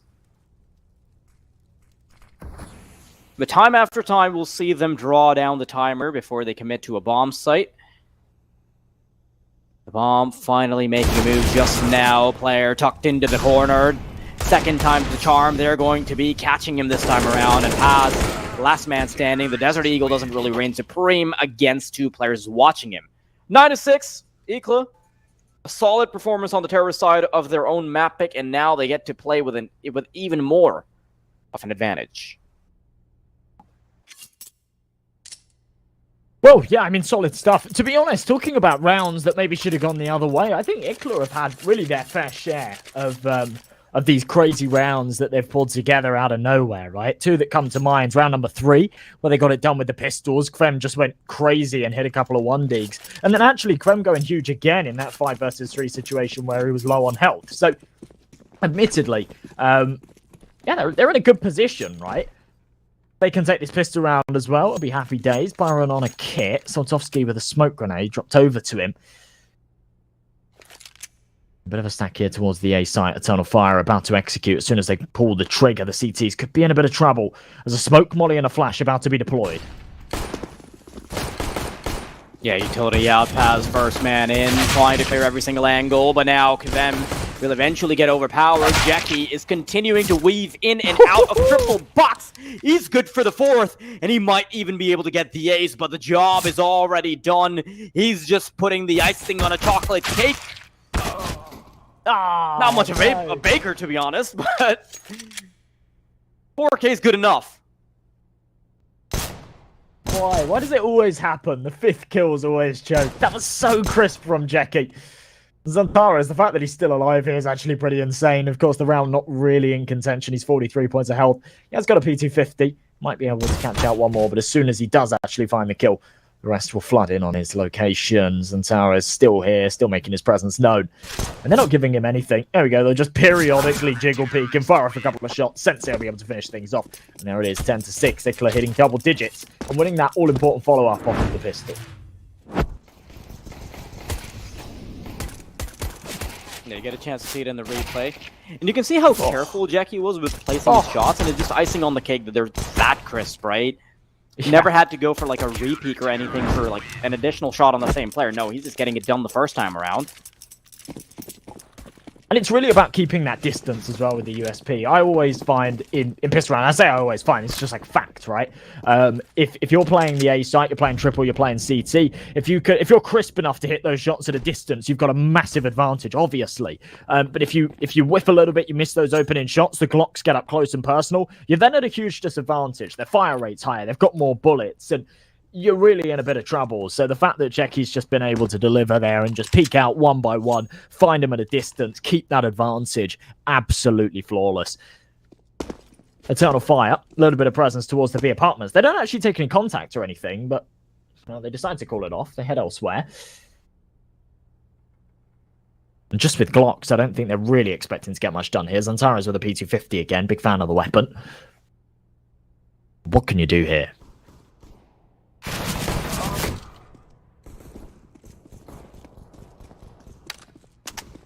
Could have essentially just been the cleanup, but it turns into a bomb plant somehow, and Paz has the comfort of just very cozily getting it down.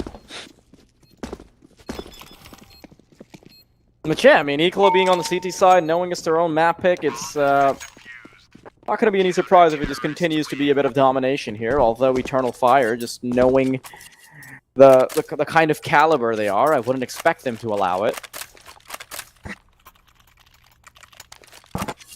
Yeah, I mean, there's a lot to be said for the fact that this isn't their map pick, and it's one that historically they've not been great on. I did say at the start of this match, to be fair, every single one of their Mirage matches in the last 3 months has been brutally close, right? And a couple of them against really high caliber opponents as well. So a 16-13 loss against Mao, 16-14 loss against Ents, an overtime loss against Aurora, and a 16-14 against another Turkish team who I have absolutely no idea who these guys are. So probably one they shouldn't have been losing.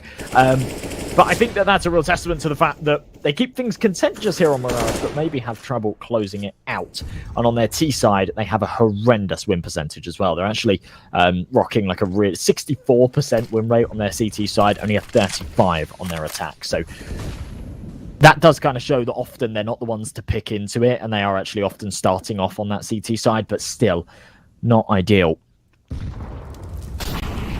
MP9 on Byron. AWP for Wok 6, so a chance for him to get something done here, but with Emo being tagged down low and the clock already being run down to a minute, IKLA just not really contesting middle control. They're stacked up on these bomb sites and ready to defend. Kvem with a nice opening.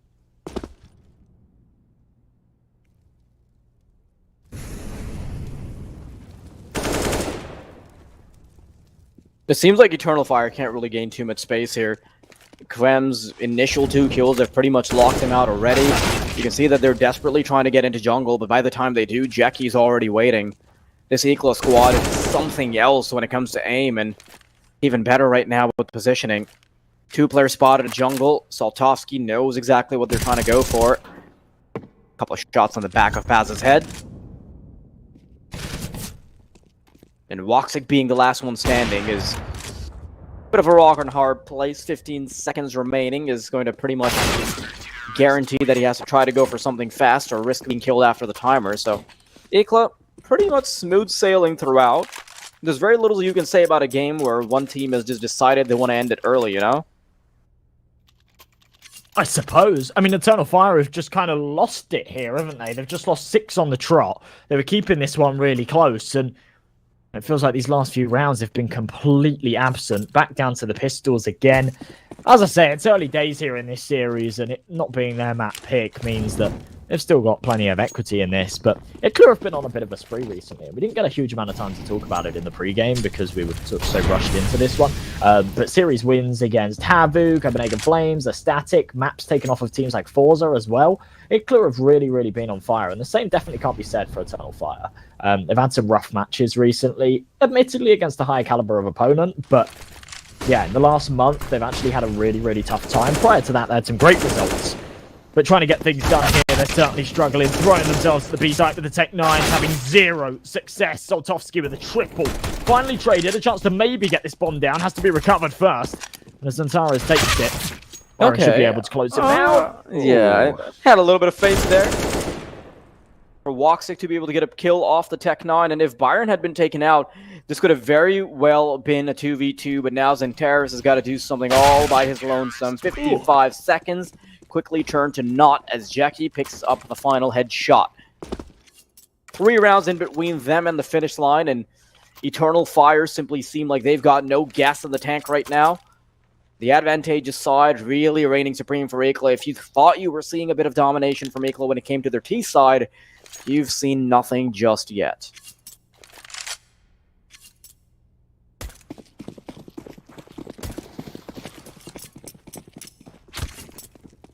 (13-6). Money still for them on the other side of things. Rifles out here finally for Eternal Fire. No luck on the crazy clutch in the last. No opportunity for an AWP here for Woxic either. And I feel like Woxic's a player that can go absolutely huge when he's got an AWP in hand. Of course, everybody here knows that. Everybody's seen plenty of times that Woxic's just gone crazy with it. But when he hasn't got a sniper, sometimes he can be a little bit absent from the server and struggling to play the economic game here. He hasn't had too many opportunities with it. Nice opening kill from Emor, though. Making up for that absence. He puts himself onto double digits. And to be honest, this is a really important round for them to be taking. So if they can string this together, there is really hope for them here.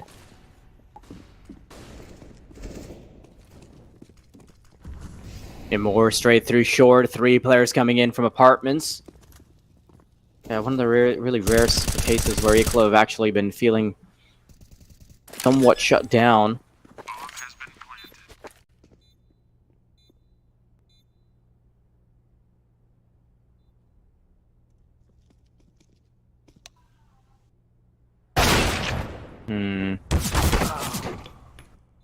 I like that they immediately go for the save call. You know, like, as soon as you lose that first player, there's no reason to try to press the issue anymore.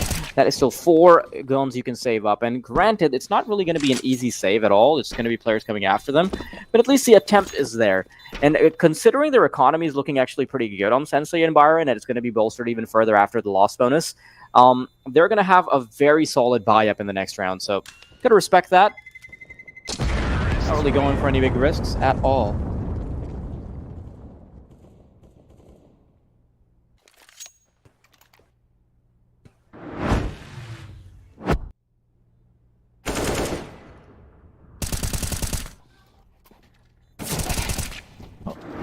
A good response, regardless, of course, from ETERNALFIRE. As I say, that was a very important round for them to be picking up, just to really stay afloat in this one. It doesn't bring them back into the picture, right? They're still trailing by 6 rounds, but had they have lost it would have been 14-6, and they wouldn't have had much money behind them. So, yeah, winning it does just do them a lot of favors. Remember, folks, our partners over at BitSkins have now got peer-to-peer trading live. If you do want to head over there to buy, sell, or trade any of your skins, then click that banner down below and go and check them out. Our trusted partners, very low fees, and all the other fun stuff with it. ETERNALFIRE calling a quick technical pause. We don't have any information on it yet, but by the fact that no one's disconnected from the server, keeps my hopes high that it's nothing too major. We had some really bad tech problems the other day. I was casting that IKLA Onyx game, and 2 of the players just disconnected, and then they couldn't join back. I think there was like a storm, there was like power outages. And then I think a 3rd player had internet problems. They cancelled the first match. They were going to play the second with a coach and 2 stand-ins. Me and the producer were joking about jumping in and being like, okay, yeah, we'll come play. And then they just called it off because I don't think they could find 2 stand-ins. So there you go.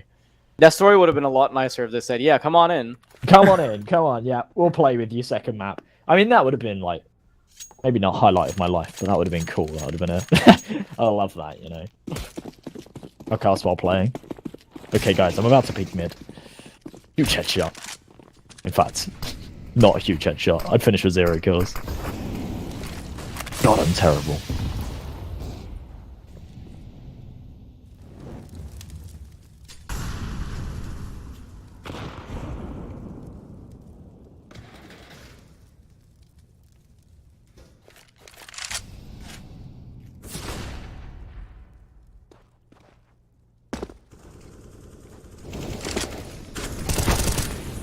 A little bit more space than we're used to seeing over towards the A side by the T's. But Kvem is going to make that second prong disappear because connector's been taken care of. A little one-way smoke setup as well. The smoke is simply not appropriate to be covering anyone there. ETERNALFIRE, by the time they get close enough to start planting the bomb, this conversation's already becoming a little heated. Because IKLA have pretty much everyone at the ready. 1 player in Palace, 1 player in Connector, and I would be willing to bet my left kidney that there's not a chance that ETERNALFIRE win this round.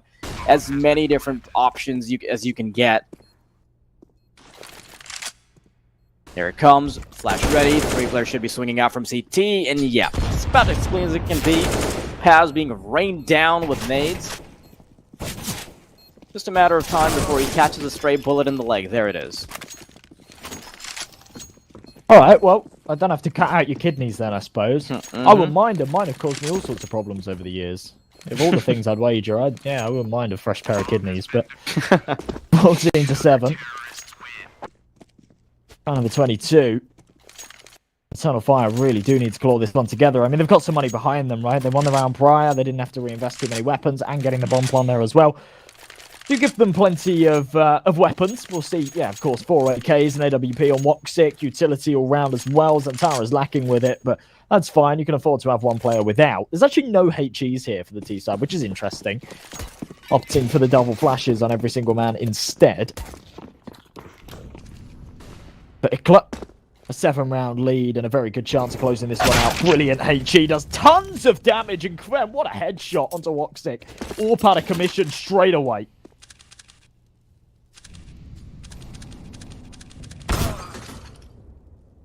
Yeah, it's just shot after shot.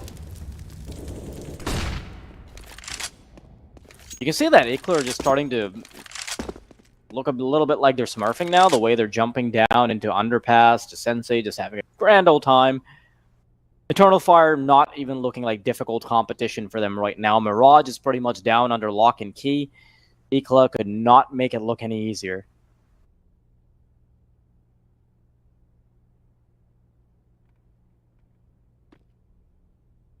Cloud. 1v4, of course, the bomb on the other side of the map, so really not a lot for him to do here. I mean, he's kind of hoping at this point that IKLA don't realize that the bomb is actually down, so because it's so tucked away, maybe they'll actually rotate someone into the B site. But the fact that he's taken no contact, I think he's realized at this point someone's either pushed up mid or the T-spawn, realized they've got bomb control, and that's why they're not moving a muscle. I suppose his best bet is to stay alive here. He's got a little bit of extra cash, so he'll actually have a similar amount of money to his teammates. The issue is of course...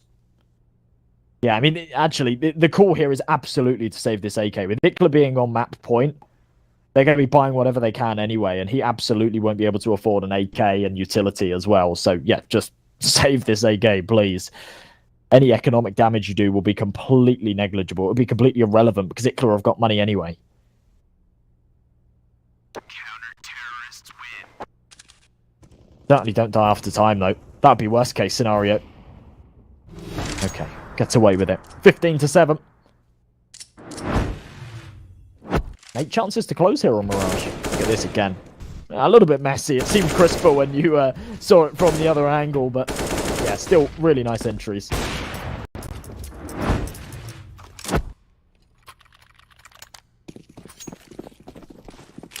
I think EternalFire have sort of mentally discounted this map at this point, and I do think Vertigo is going to be an entirely different affair. I don't think IKLA are as seasoned on it as Mirage. But there's still, like, a lot of threat when it comes to playing against a team like IKLA. You know, they've got a player like Sensei who's such a dominant force on the AWP. He can pretty much take over ramp single-handedly, and his repositionings are just so difficult to play around. Just solid riflery across the board as well. I don't think EternalFire are very comfortable going into Vertigo as well. Although I do still think this is going to be extended to 3 maps. I don't really think IKLA have it in them to close it out immediately.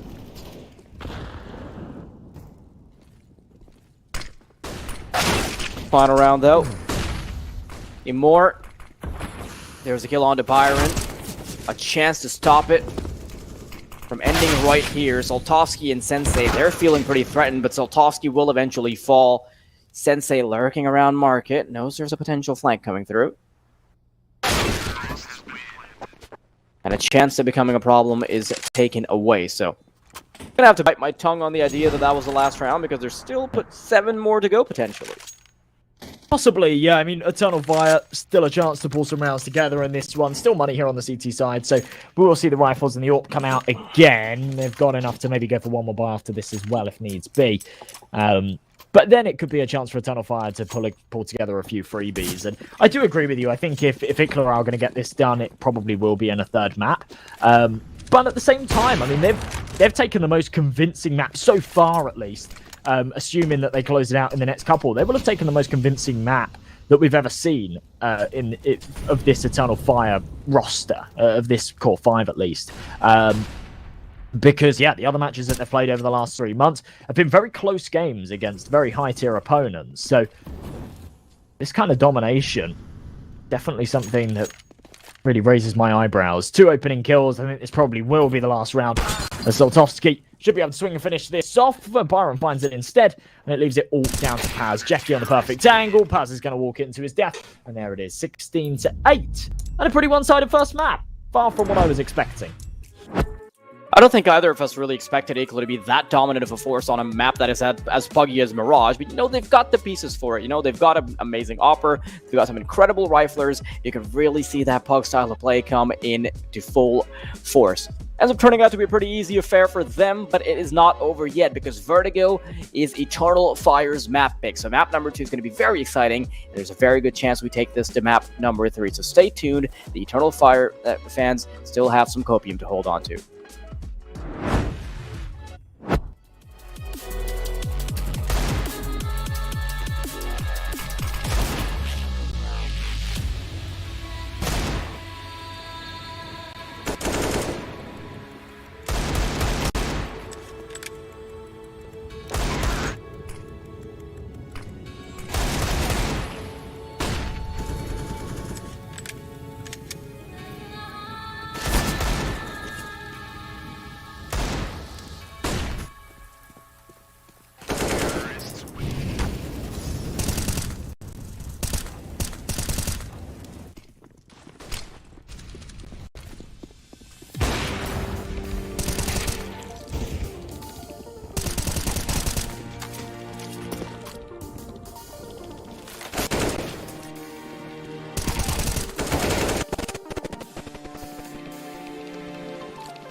Hey buddy, let me show you how to fix that. Bitskins.com. Buy and sell skins instantly. Deposit and withdraw funds instantly with crypto or directly to your Visa card.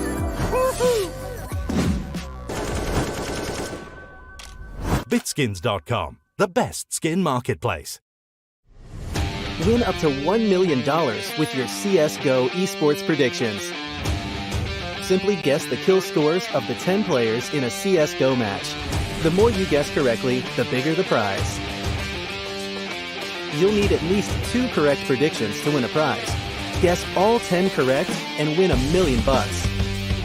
Experience the exciting new way to add a little prosperity when watching esports tournaments. And register now to receive a free entry ticket upon sign-up. Predict kills, win millions, prosper. Are you sick of just opening cases? Join the events. At each event, you can find special cases from which tokens fall. Tokens are your ticket into a world of unique awards. For tokens, you can buy a skin, premium, or special balance. Try your luck in the skin generator. Also, you can leave your tokens at the token vault. And the more tokens you keep, the better skin you'll get. Add variety to opening cases with Hellcase. The hunger for glory feeds the desire, the courage to look for a challenge, to feed your ambitions.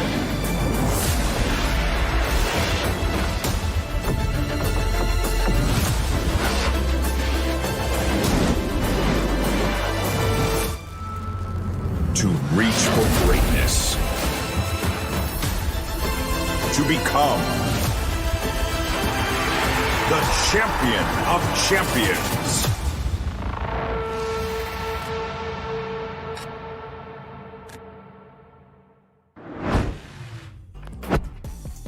Welcome back, everybody. What a game so far from IKLA. They pretty much dominated EternalFire all across the board, and for a second there, it looked like they were smurfing there at the very end. But it's not over just yet. We still have Vertigo to go. Second map could be the charm for Team EternalFire. I mean, there's a good reason why they're one of the top dogs in the entire scene. I mean, they're ranked 19 right now, and maybe if they can just get a little bit more polish around the edges, they could edge this one out against IKLA. But definitely a lot of momentum going into this. IKLA, they're going to be starting on the CT side. They're definitely feeling their confidence all bolstered up, knowing that they've just shut down EternalFire in such a dominant fashion. Well, USP here on Jackie, and had a point to make, but they're about to execute onto this A side, so I'll save it for later. Jackie's still unchecked here in the sandbags, but as he makes his position known, there's nothing to clear him. They have to pressure him with the Glocks, and, well, he's going to do a fair bit of damage, so not a bad start. Yeah, now they're onto the side. Numbers quickly being punched in. A bit of an angle that Kvem might have over the smoke, but doesn't quite allow him to get any pot shots off. Now just waiting for the utility to expire. 3 sets of Kevlar and no utility available on the terrorist side. There is a smoke and a set of dualies on Sensei. They're going to start pushing in, just giving themselves a little bit of leverage heading into it. Cameraman, we don't need to see the body dropping there because they're going to start dropping the T's like flies. There it is, xCloud, first skill connected, trying to get him off the bomb, but it's simply not enough because IKLA will hold down the wires until the job is done. 1-0 when EternalFire definitely kicking themselves. Yeah, that's not a round, not a situation that they should be losing there. That's a real shame for them, but the hero kit comes in and delivers. I think there's a lot to be said, right, for the fact that EternalFire are used to playing at a high level of CS, right? And therefore they're used to playing against high-level opponents. And you can see that in their playstyle and the way that they approach rounds. And I think as soon as they play up against a team like IKLA, who are just a side of mechanical beasts, right? They've never really been able to push themselves into like that tier 1 scene and actually compete at that top level. But they dominate this kind of tier. And playing up against a side like EternalFire, who are a little more disciplined and used to playing slightly more structured Counter-Strike, they can throw in all of these little funky plays and really dominate. Ben on the jump spots. There we go. Contact made. Spots 4 of them. That's going to call the rotations over for sure. Ooh, that's rough though. Jackie takes a lot of damage as he'll fall back.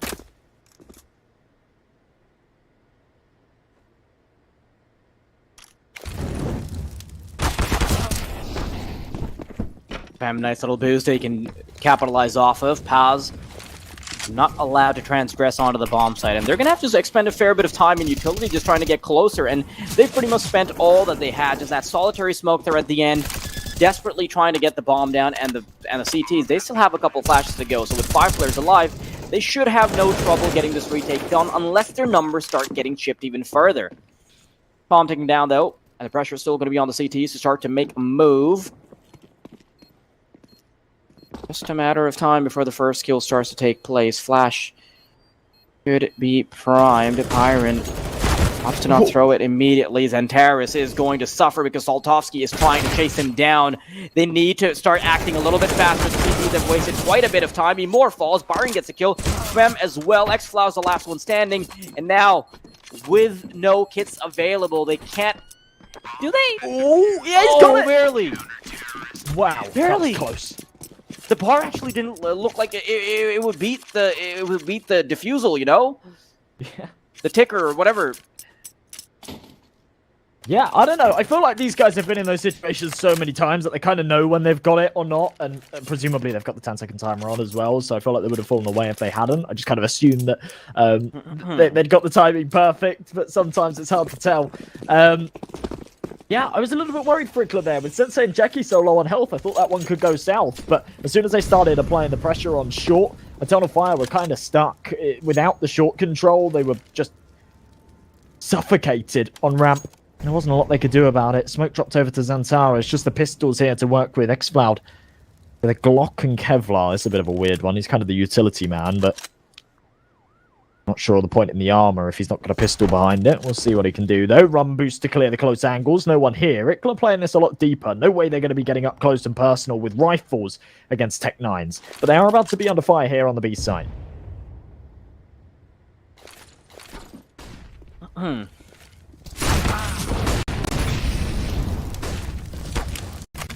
What?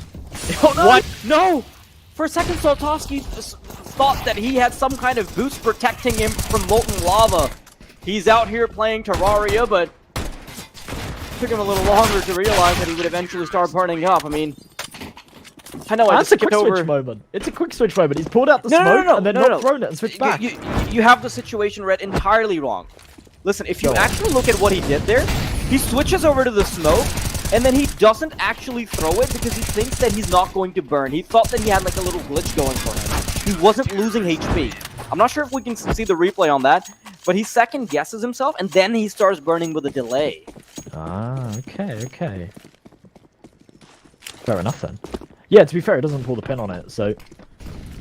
He just sees like, hang on. This is kind of like a warm little campfire, actually. Kind of cozy. God mode, yeah. And to be honest, if that's actually the case, right, there's a molly in his position that doesn't do damage to him, then it's free for him, right? With no smoke there, there's just no way they expect him in that position. But regardless, they win the round. 4-4. Sensei pressured in from the sideline, and Jackie's not there to support him. Might be able to get the trade, though. Emor's so quick. That is brutal. And a 4v2, ETERNALFIRE. This might be their chance to put their first round on the board here. Oof, maybe not. Yeah, I don't think Bayern's going to make it that easy, though. They're going to double back with a bomb. They realize they want to maximize their chances of actually getting through. Toxic. A little longer on the knife could have been problematic. Soltovsky gets a little too comfortable heading down ramp. But now that they have information on Bayern being the last man standing and being all the way over towards A, no chance that they're going to do anything other than plant over on B. Nice round from ETERNALFIRE, though. Still, lots for them to get past, and the reinvestments are going to be super friendly to their economy.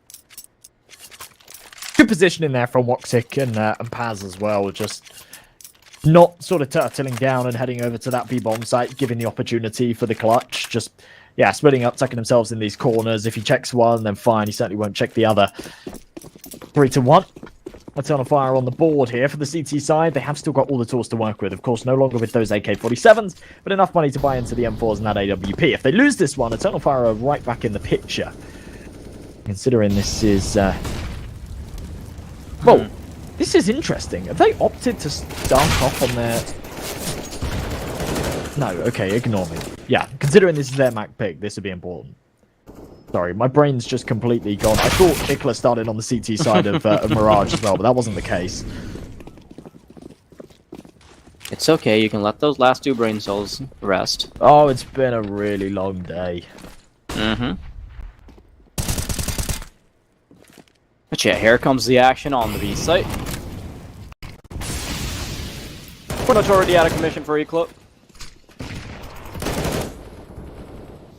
Sensei definitely wants to take that AWP over to the next round.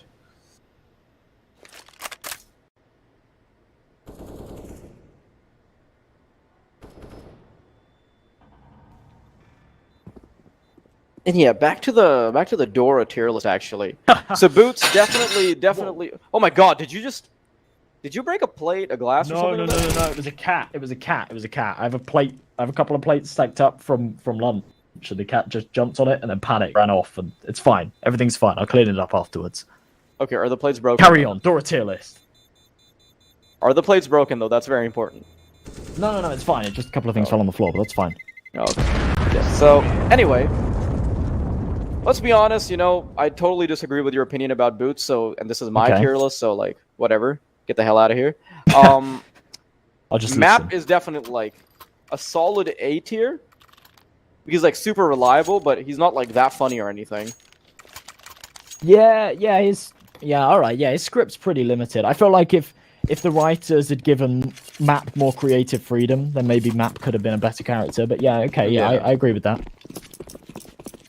Backpack, I kind of vibe with the tunes, but I don't really, I'm not really a big fan of, like, the animations and all that. They're, like, quite annoying and quite difficult to, like, get past. It was almost like you were just waiting for the items in the bag to stop spinning around, you know?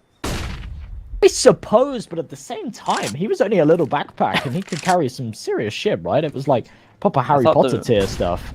He could carry some crazy stuff in that little backpack. I wouldn't mind one of those. Mary Poppins kind of stuff. Yeah, the backpack can carry everything, but the shame of having 12,000 hours and still being so bad at the game. Why? This guy just bullies me. I do struggle to live with myself, though, with that fact. 12,000 hours. I launched the game, I'm like, oh, man. I get a message from you, I shift tab, I see at the top, it's like 12,000 hours around. Oh, man. Yeah. No, it's a hard life. It's hard being me, really. Damn, does this guy ever stop complaining and get better? Like, when does the grind start? No. I'm just self-loathing. I just... Woe is me. I've never watched a demo in my life, and I'm so bad. I wonder why. 12,000 hours. I don't know how to smoke anything. That's actually an issue that I have as well, so I'm like quite okay with associating with you in that regard. I'm kidding. My life's great. I'm happy. I'm a happy man. I feel like if I very convincing. I feel like if I held your hand there, you would have just broke down and started crying. It's like there. It's okay. You've only spent. Moment. Yeah, like you've only spent 12,000 hours on this game, and you're shouting at pixels for a living, and you're looking at other people move their mouse and touch their keyboard, and like, yeah, I guess it's a nice life to live. My job is watching people live out my dream job that I could never do. I wasn't good enough. Yeah, that was always the grind. 16-year-old me was like, I'm going to be pro. I used to grind the hell out of this game. My peak was a very bad season in ESEA main, and I think that's where we Okay, back to CS now. Alright, fine. Went down a little rabbit hole of... Went down a rabbit hole, fine. Had a few thoughts. Had a tear roll down my cheek, but I had to... slurp it back into my eyeball. Clem, though, very nice couple of openings over here towards middle. IKLA actually looking quite dominant once again here on a CT side round. You can see that ETERNALFIRE are quite locked out, have to tuck their tails again, back away. But at least this is not going to be one of those morale-breaking rounds. At the very least, they've got quite a bit of money to fall back onto. I'm a little surprised that we haven't seen that much impact from Sensei because of how powerful the AWP can be on Vertigo. Just like a couple of repositionings can pretty much change the outcome of the entire game. With 30 seconds on the clock, ETERNALFIRE have pretty much already clocked out. Just holding W up the ramp still wouldn't be fast enough to comfortably get on. You see, they're just going for the save. Better shot that way because they can drop over a couple weapons and still comfortably have a buy up in the next one. Two-man advantage here for IKLA, and of course, that's just going to be the call-off for ETERNALFIRE. They don't want anything more to do with that. They don't have a huge amount of money, so as soon as they lose those opening fights, they just don't want to have a crack at this at all. Round number 8 comes with some more money here for the CT side, of course. No need to reinvest anything for ETERNALFIRE. Yeah, they can drop a couple of rifles over, so we will actually see a decent buy here. AWP on Woxic, AKs on the rest, full utility, and lots to work with. A couple of players sort of lacking behind a little bit. Emor, the star on Mirage, he was having a really good game, a lot of high impact moments, only on 2 frags so far. I think they were both in the same round as well, so yeah, not ideal start for him, but an opportunity to claw something back here and tie up the scoreline.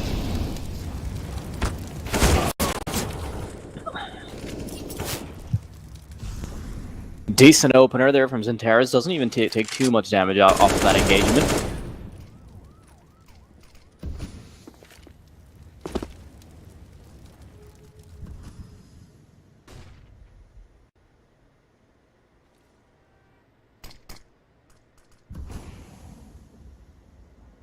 Oh my goodness. Okay, we don't get Yeah. to see it, but Soltovsky's just sort of brought the numbers back in their favor. It's gone from a disadvantageous situation to one where they had the man advantage for a moment there. Back into the 3-on-3.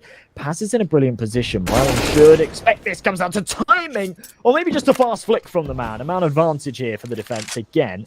Zantaras and Emor both on half HP. Try and get this done. Going for the boost. So there's one towards White. This might get caught out. We're on the other side of the map for some reason. But Zantaras finds it. And a 2v2 to be played out here.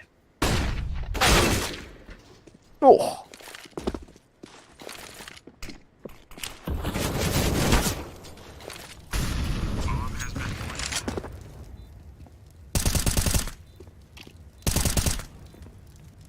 Okay. Almost counted out Jackie there for a second, but Eternal Fire are able to close it out. Emor with only... For a second there, I thought he was like... on like 1 HP or something, but yeah, and ended up being very close to that, yep. 4-4 now, and about as close as Eternal Fire can make it. And all things considered, this is actually a pretty respectable terrorist side half. Could have been a little more dicey for them had Jackie been able to secure the clutch, but you can see that their money isn't exactly looking the best. They had a couple problems there in one of these previous rounds where they had to go from safe to be able to buy up, and it's going to come back and bite them. Both teams, however, are going to be struggling economically, so it's just a matter of who breaks the other's bank first. Venteris has completely emptied out his ATM and also his organs since he's been shot down now. Bit of a stalemate around the ramp area. Kvem can't really be as proactive as he'd like to be on ramp. Emor slowly clearing out positions. Now he's silently jumped up on top. He's anticipating a boost, but the timing simply isn't there. He'll drop, and that'll be the cue for Sensei to peek out, switching over to the pistol. The Molotov to try to fish him out, but it's not even going to matter because it's simply not enough. He can get away in the nick of time. X-Floud.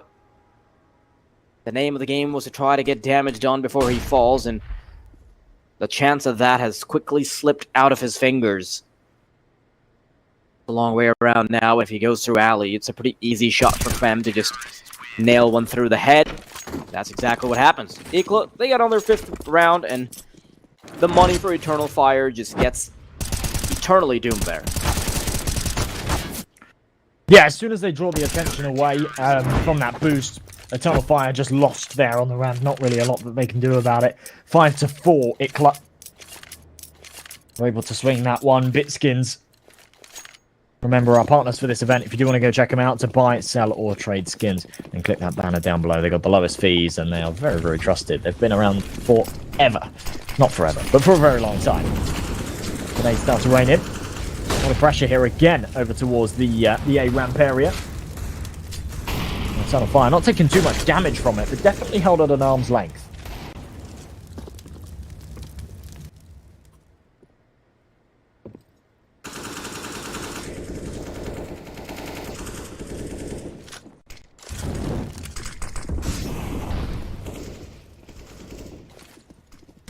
Nice shot from Sensei for the opener, and Jackie doesn't really make entry onto the A site easy at all. Fem tries to keep them at bay, but the spam will actually betray his position, which means that Woxic can very quickly pick up the kill. Byron catches a gap in the smoke and puts Woxic to bed, and now this issue is going to be extended further for the terrorists. As Paz is the last man remaining, tagged up quite heavily, they can pretty much zero in on his position, but that's a lightning fast click from him. Taking a page out of Zantaras' book, he's looking crazy fast. Do a little bit more. That's the headshot. Soltovsky, though, isn't going to pussyfoot around the issue and instead just goes for the straight-up duel. Bomb, defusal, and IKLA on their 6th round. Yeah, solid stuff from IKLA again. Coming a little bit closer there, but Eternal Fire just not able to pull it together. Money behind them. Not great, to be honest. 2-3k. Of course, they've got a little bit of a loss bonus. They could go for a couple of pistols here and a buy in the next. For Zantaras, that's not really the case. So yeah, we'll see Deagle Kevlar on Paz, couple of Deagles, couple of Tech 9s. That's about the maximum. We go into round number 11. IKLA still with the lead here. And this is their opponent's pick. I mean, they're looking rock solid in this series, considering that they're the slight underdogs in it, right? We're talking about the fact that EternalFire are 19th in the world, and they're a team that are used to playing at a tier 1 level. So they're doing fantastically well. Can't believe that Amora can just walk out of smoke and get a kill like it's nobody's business like that. But now Byron's quickly going to be pressured with these players coming his way. A little bit of a boost being postured here. Byron trying to find something through the railing. X-Cloud can pretty much do nothing with his Desert Eagles, so 7-4 guaranteed for IKLA. EternalFire, their money was threatened enough for 2 rounds to be very difficult for them.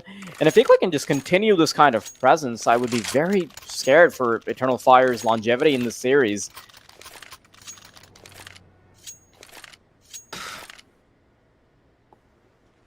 A 3-round lead. Rifles out again here for the Turkish side. As we go into round number 12. Yeah, they've got utility behind them. No one really shining, though. I think one of the really apparent factors in our first series of the day, which seems like ages ago, right, was these individuals really shining through, especially for TYLOO. They constantly had someone kind of going above and beyond. Here, that's not really been the case. A lot of early damage taken. X-Cloud down to 14 HP. Ben's going to lose his life, but Jackie low on health as well as Antares falls back. Byron's here, aggressing. Nade a little late. Could have finished someone off.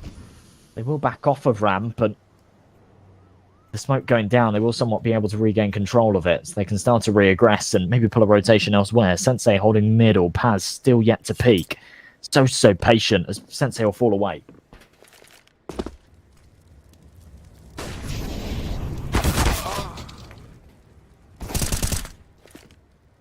A little bit too much comfort allowed for Jackie. And with the flashbang, they want to peek forward, but Woxic is good for the double. The problem is that even with the numbers advantage, Woxic and X-Cloud are simply too low on HP, and with 50 seconds on the clock, it's not going to be an easy conversion. Woxic, that is some nasty work being done courtesy of the AK now. Sensei, terrible timing for the man, as he could have gotten a freebie on Paz there.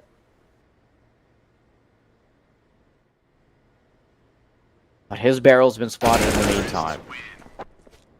Nice little cleanup. 5 rounds will be afforded to EternalFire. What more can they build on top of this?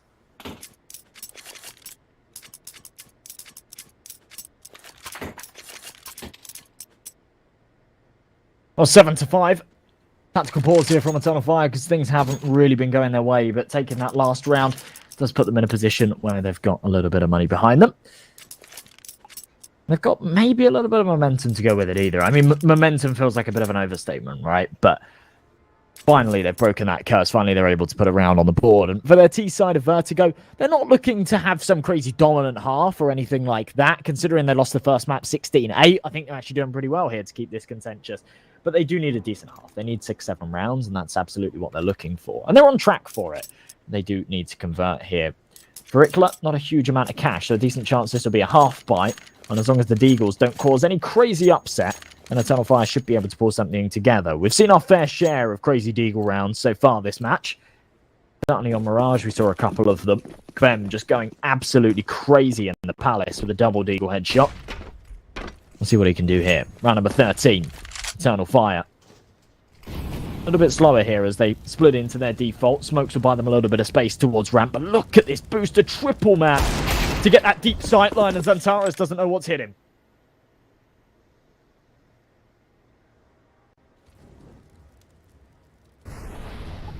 Baby steps.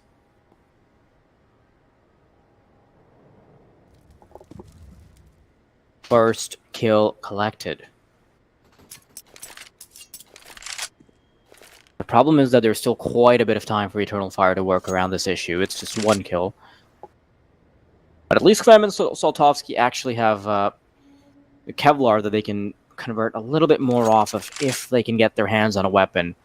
Efforts from the terrorist side being routed to the B site now. Saltovsky tucked behind the pillar, but a Molotov should be greeting him very soon because they're not going to allow this to go away without a thorough check. Byron preemptively puts down the Molotov.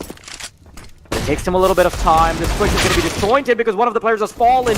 quite a bit of HP being taken away by XCloud, but Imora is going to keep things in close contention. Imora falls. Jackie, his Desert Eagle, is starting to fire bullets that are finding players like homing missiles.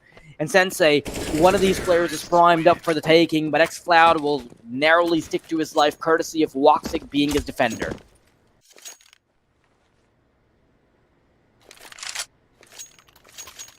A big round from EternalFire. Of course, IKLA are in a bit of a half-buy situation there. Of course, not the money to buy into this one with an AWP, but the rifles can still come out. So 5 M4s, a decent amount of utility to go with it as well, but Sensei cannot afford that sniper. Now, in his defense, there's not one on the other side either. Woxic still down to that AK-47. A quick tactical pause before we get underway with this one. IKLA, knowing that they've let these last couple of rounds slip, they do need to kind of reel things back in a little bit.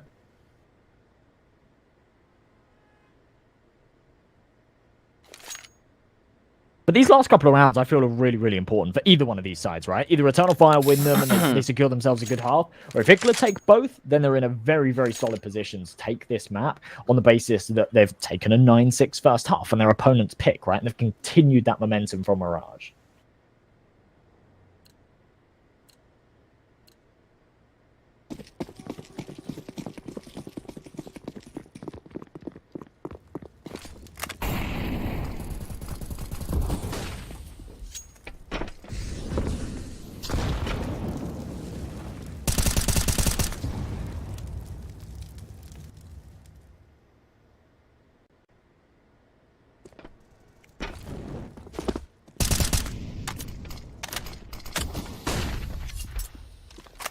Bit of a slower pace from EternalFire.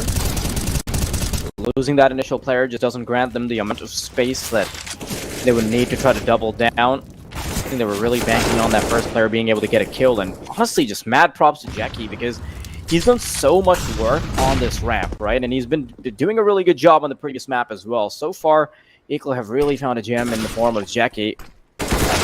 Sensei, though, on the bomb site, he's just nailing head after head. IKLA on the verge of having a pretty comfortable CT side half, courtesy of the fact that EternalFire have pretty much no weaponry to fall back onto.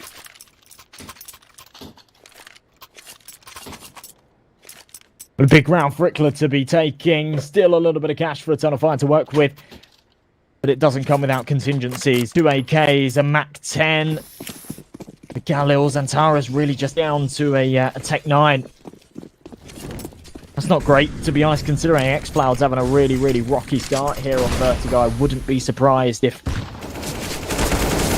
you did see a drop over. Jackie, nice opening pick. That's onto Woxic as well. One of the premium rifles, doubles down, trades there through the smoke. But a man advantage will go their way, and EternalFire left scratching their heads. Emor low on health as well. They recover that bomb, but maybe want to call off this approach towards ramp because they still haven't been able to clear short. They still haven't been able to clear the sandbags. They have got a molly to do so. That's one of the 3 pieces of utility they have left, and it doesn't look like they have any intention of deploying it towards the sandbags. Oh, this position so perfect for Sensei, and he's able to pounce. Yeah, pretty much the good have being called in as soon as Paz is left alone. Not a lot he can do off of that position, and honestly, IKLA have had a really good CT side half so far. Now, they did have a couple of mistakes where EternalFire were able to bounce back. And luckily for EternalFire, they've built up enough of a cushion that their CT side can still yield fruits, you know? It can still be a case where they win the pistol round, they get that advantageous side, and they can continue on to map number 3. But this pistol round is going to be of the essence. And you know what? I do harp on a little bit more about this than most people would, but I do really think that the pistol round is going to be very important in a situation like this one. You've got very little momentum to go off of. If you start already like 10-6 or something of that sort, and then even have like this economic breakdown that follows suit, not exactly favorable to closing out a series that you're having a lot of trouble with plugging the holes in. Pistol around, not really looking great for EternalFire. Straight into the B side they go. At least EternalFire had the advantage of them heading towards the one site where they had the most resources. Woxic gets a little antsy with his Deagle. simply cannot connect. The CT is locked out. xCloud, I think he was banking on the idea of saving some utility, but it's like I've just been hearing Glock headshots after Glock headshots.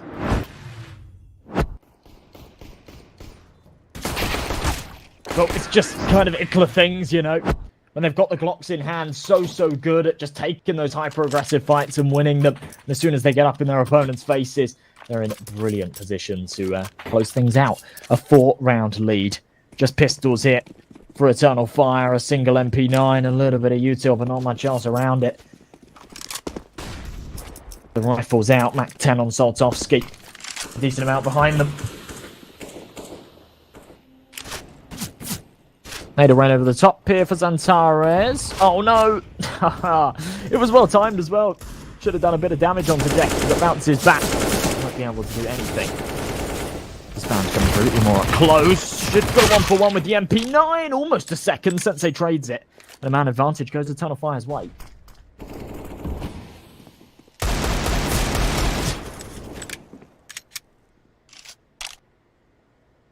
This is the one saving grace, the one miracle that can still save them from the ever-difficult uphill ascent they'd have to get past if they end up losing that initial economic bonus. Nice shot from xCloud. A legitimate chance for Eternal Fire to have an immediate entry back onto the server. It's a very heavy advantage in terms of the numbers. Molotov fails as well, doesn't quite connect to the pillar, instead it just hits the wall. But Sensei, he's still making his AK work.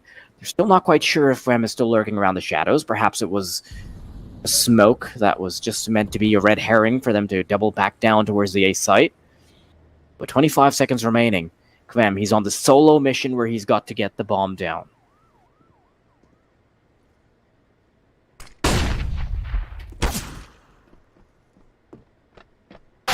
Aggressing forward, knows there's one towards the hollow pillar, but Woxic so much quicker. He's able to save his teammate.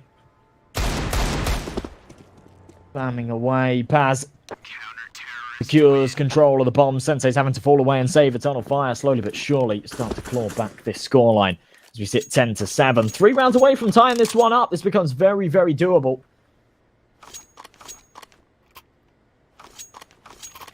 Eternal Fire back in the driver's seat here, and with the money to actually go for a substantially better buy than their opponents as well. The rifles come out.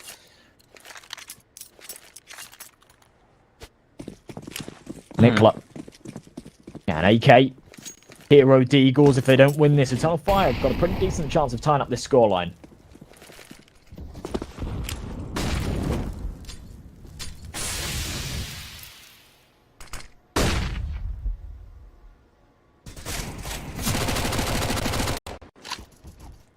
Yes, he's done from more. You know what? If there was a chance for IKLA to just immediately close it out in 2 maps, that initial economic bonus was probably the way to do it, right? You start off strong, get that pistol round, get up to that 12-6 mark comfortably, and then continue to threaten the economy. But those Desert Eagles certainly turning up for Eternal Fire. Now you're suddenly having a whole different conversation. There's a whole different ballpark where IKLA are actually going to be the ones that will be more threatened, if anything.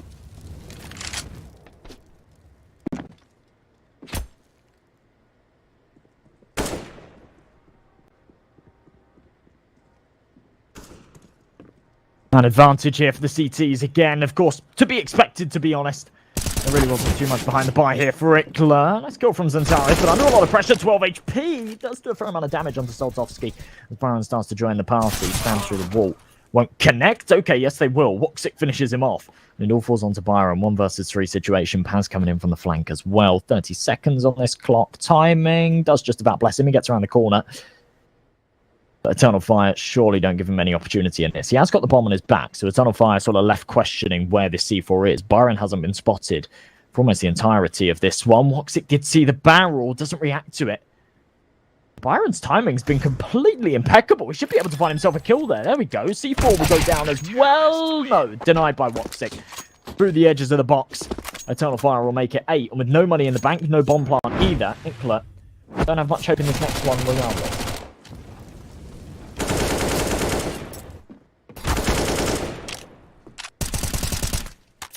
Pretty solid job now from Eternalfire to at least keep things close. But if you look at it from the perspective of IKLA, this is still not terrible damage considering all they had there at the very end. I think Eternalfire wanted a much cleaner round than just that. Even with the little boost they get here, even with the loss bonus over here, the CTs aren't going to really have tons of cash to fall back onto. So these Glocks, just a chance for us to talk it out. Just a chance for us to really diversify the Dora tier list we were talking about earlier. So yeah, backpack. Are we putting him on a B? A B tier for backpack? I don't know, man. I feel like he's a little bit higher tier just for his utility, right? Him as a character, maybe not too great, but man, I'd pay a lot of money for one of those backpacks. I would get annoying though. I'd duct tape his mouth shut, but yeah, I mean, like you're thinking of it from a very utilitarian perspective, which is really weird because you weren't thinking of it in a utilitarian perspective when you were thinking about boots, because that guy doesn't really have. Monkey, man. I'd love a pet monkey. Yeah, but like, it doesn't have much utility. Not everything's about utility. A pet monkey isn't about what utility brings to you, but a backpack is all about utility, right? If the backpack isn't a good but the backpack is alive.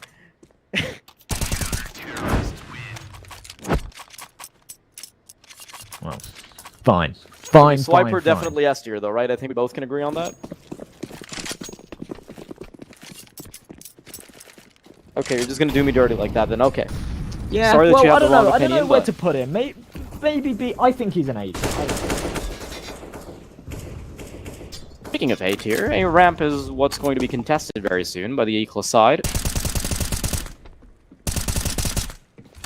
The lineup that Imor almost had there for a second. Woxic. Nice opener onto Jackie. And honestly, Eternalfire have just been doing such an incredible job at holding down the wire on every single one of these occasions. It's been a pretty one-sided affair as far as these gun rounds have been concerned, and I honestly think that IKLA's best chance was off of that initial boost, but enough about that. That is a story that is well in the past now. Now IKLA's got to focus on the present. How do we play an even better T side than Eternalfire?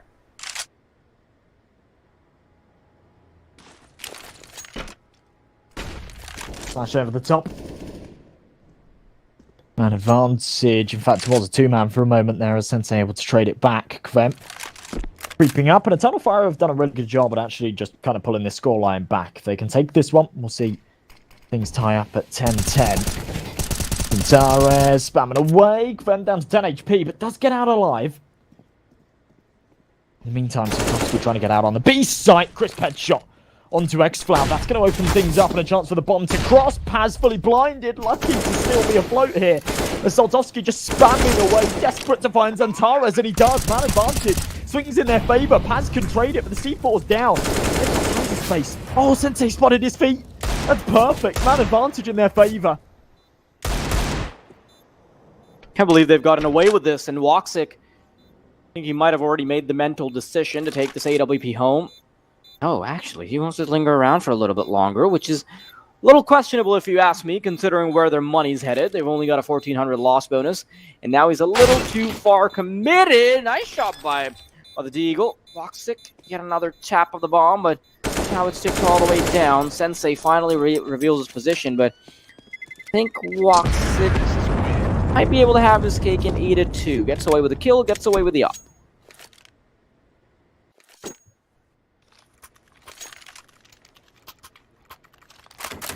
Bitskins, remember our partners for this event, got peer-to-peer trading live. They're trusted, they got low fees. And if you do want to go and check them out, click that banner down below. You can buy, sell, or trade your skins.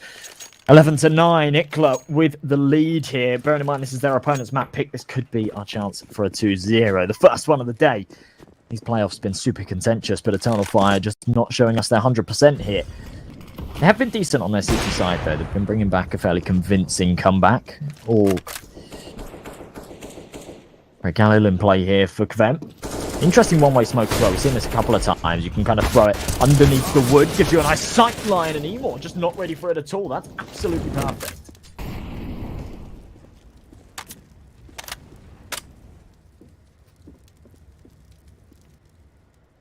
That was a bit of a slowdown over towards ramp. after the initial kill. Oh, Jackie definitely could have done a little bit more off of the position he was granted because Xantares took a little while longer. Get his aim set right. But 2 good kills for Xantares.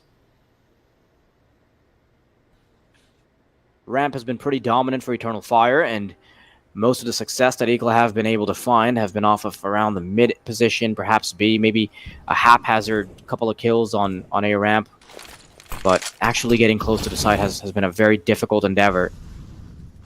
Now, it's really going to come down to whether or not Saltovsky can be a good enough pincer, but the problem is that Paz is actually going to be watching it. Now, the timing is going to be perfect for him, because as soon as he starts moving in, the one prong that was supposed to be taking care of him is going to double down. Never mind. Paz goes for the double dip, and the check will be fruitful. Going to do seconds on the clock. IKLA. A little too far away from the action to even toy with the idea of getting the bomb down, so these AKs will be firmly lashed onto their backs, ready to see another war.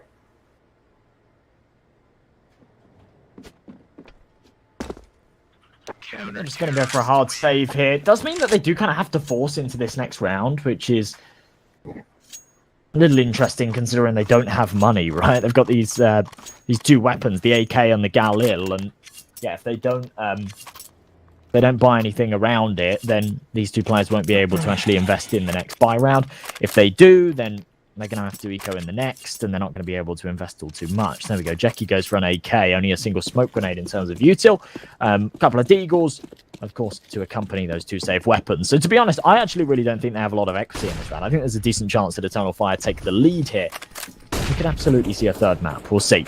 Jackie using this one-way smoke again. Doesn't spot Xantares. Sees the bullet tracers, though. The nade won't connect for all too much damage. Xantares double dipping into this. They've become really aware of this one-way smoke now, and they'll just spam it. Beautiful opening onto Jackie. All of the icons smoked with the wall headshot. The only thing that wasn't there was he wasn't flashed, but Emort. Nice opening.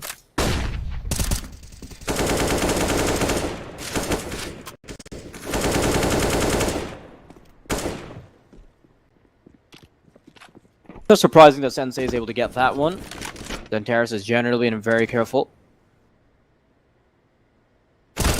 More getting ready for the kill though, and Byron doesn't realize he's peeking into 2 different angles if he tries to challenge sandbags. Molly and nade combo has been exhausted by the CTs over here, so Xloud is actually quite exposed. Even if he does get the reinforcements by Paz, the problem is that he himself actually has very little, but actually no utility to work off of. For a second there, I thought he might have had the nade. Molotov to try and coax him out. Now Paz will finally start to step into the action because he does toss out a Molotov. And as they move in, their push is going to be a little disjointed. xCloud, full advantage being taken. And Eternal Fire.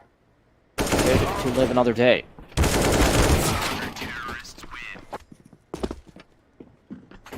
11-11, things tied up. Eternal Fire back in the pictures here. And to be honest, considering they've clearly been much better on their CT side, I actually think there's a really decent chance that they swing this their way. It doesn't seem like it really doesn't seem like IKLA took enough on their attack. Things start to slip away from them. 9-6 half. I mean, it's not bad, right? But given how this thing started, I think they did let too many fall away from them at the end of it. Eternal Fire will be able to make this 12. Going into round number 23. Hits on 4. Byron taken out by the Molly, of course, only on these pistols. So probably not much of a chance here for IKLA to do much more than damage.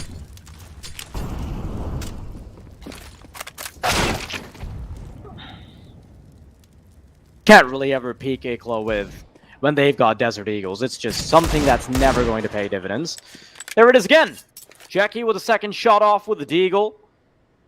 And suddenly this could still be very doable. Woxic peeking straight down with the AWP. He's going to spike through 2 different players, and it's just a firing gallery for the man as he turns it to 12 for Eternal Fire. Now, the thing is, IKLA were just marvelous on Mirage, right? They had such an incredible play. Looked like they were smurfing throughout. The Eternal Fire, you know, they want to show that they're not ready for any monkey business over here on Vertigo. I think a lot of the chances that IKLA had at closing it out were centered around their first half, where they dropped the ball in a couple of these deagle rounds for Eternal Fire, so they missed out on the chance to start off 11-4. Then they also missed the pistol round conversion, so a couple of these situations where you could have potentially seen them bring it to 16 before it would actually start to become problematic. But FEM still not one to give up immediately. Nice little opener towards middle, and that is going to scramble the defenses of Eternal Fire. Now, they've got to take away some of their resources from B instead. As xCloud tries to go for a bit of a push just to try to reclaim some information, he's going to lose his life, and Woxic is locked out of B as well. But with the two-man advantage, IKLA should be able to swing this their way. Byron, big kill onto Woxic. Molly forcing Zantara's back. Instead, he actually smokes it and aggresses forward. Massively isolating himself here, but desperate to deny this plant. Zoltovsky will punish him for his heroics. Emor doesn't want anything more to do with this one. He'll go and grab this AWP or fall away. Going into round number 24, we'll see the scoreline all tied up. Yeah, the problem is that they've actually been losing quite a few numbers whenever they've been falling, and this is because they've been very over-eager to peek into those Desert Eagles. They've been very okay with taking duels, and now it's going to come back to bite them. So you can see that 3 of these players, they've basically got no money. 1,400 loss bonus isn't going to do them any favors either. And IKLA have just one more little speed boost that they can run over, you know? If they can manage to take advantage of this particular economic situation of Eternal Fire, that would probably be their ticket out of this. The problem is, though, they can potentially still get drops from Woxic in this round, and they could stop this right in their tracks. But if Eternal Fire decide to go for a buy around Woxic, being able to buy up, they're going to suddenly put themselves in a situation where IKLA can later just bring it to 14-12 and still have a threatened economy on Eternal Fire. So the conversation is definitely going to be around whether or not the money is going to be good enough for Eternal Fire.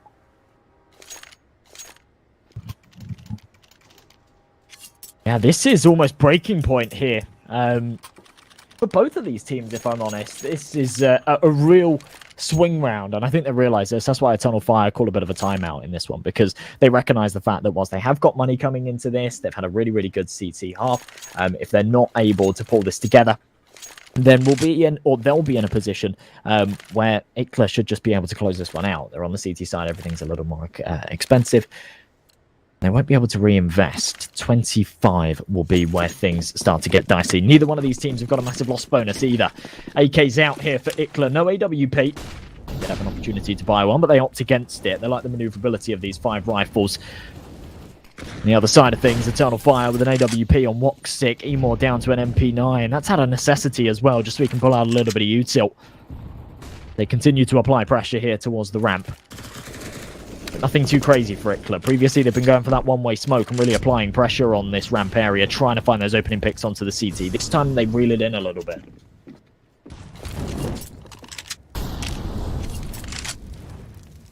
Yeah, probably one of the simplest game plans that IKLA can have right now is sort of just to play the waiting game, because if they can do just that, they can very easily exhaust the limited utility of Eternal Fire. Now, Zoltovsky actually wanted to get a little preemptive with how we wanted to approach the B site. Gets up on top of the bookshelf, but the flashbang is simply unlucky.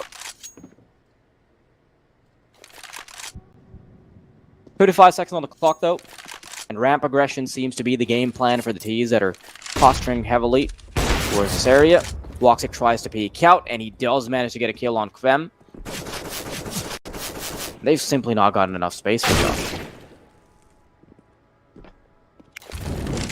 A nice opening kill from Jackie, and yeah, as you say, there really isn't enough space for the amount of time that's passed. Control isn't really enough here. They have got Jackie up ramp, and to be fair, look at this. They're selling a distraction. Byron is out on B. xCloud's already rotated. This is a free site. The bomb just needs to work its way over. I'm not sure if he's got time, but if Byron can find this kill onto Jenny, then that's everything. And no. Okay, I think that's right. It really just had to come down to Byron being able to get it, and now with the first kill being secured, that is all they needed. Packing off quite comfortably. Just that first kill was the difference maker. If that had been picked up by Byron, that would have been it. I think Eternal Fire, they would have pretty much guaranteed 15 rounds being given up to IKLA. I guess the saving grace for the T side is that they're weaponry isn't really that expensive, and still have some money being saved up, so Osmond on top of that doesn't really put them out of commission just yet. So Eternal Fire, arguably, the round was a little bit more important to them, and it's still going to be, because now, back down to the 1400, losing a round does allow IKLA to have a bit of a ramp to work off of. But so far, Eternal Fire have actually done quite a good job at not losing any more resources than they need to. A little bit earlier, they had some trouble peeking into the Desert Eagles, but I think they've learned their lesson now. Trying to be somewhat careful with it.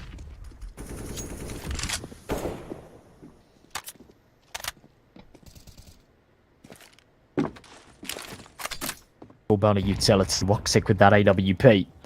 This time IKLA playing a much more passive approach here towards ramp, expecting the CTs to aggress right down.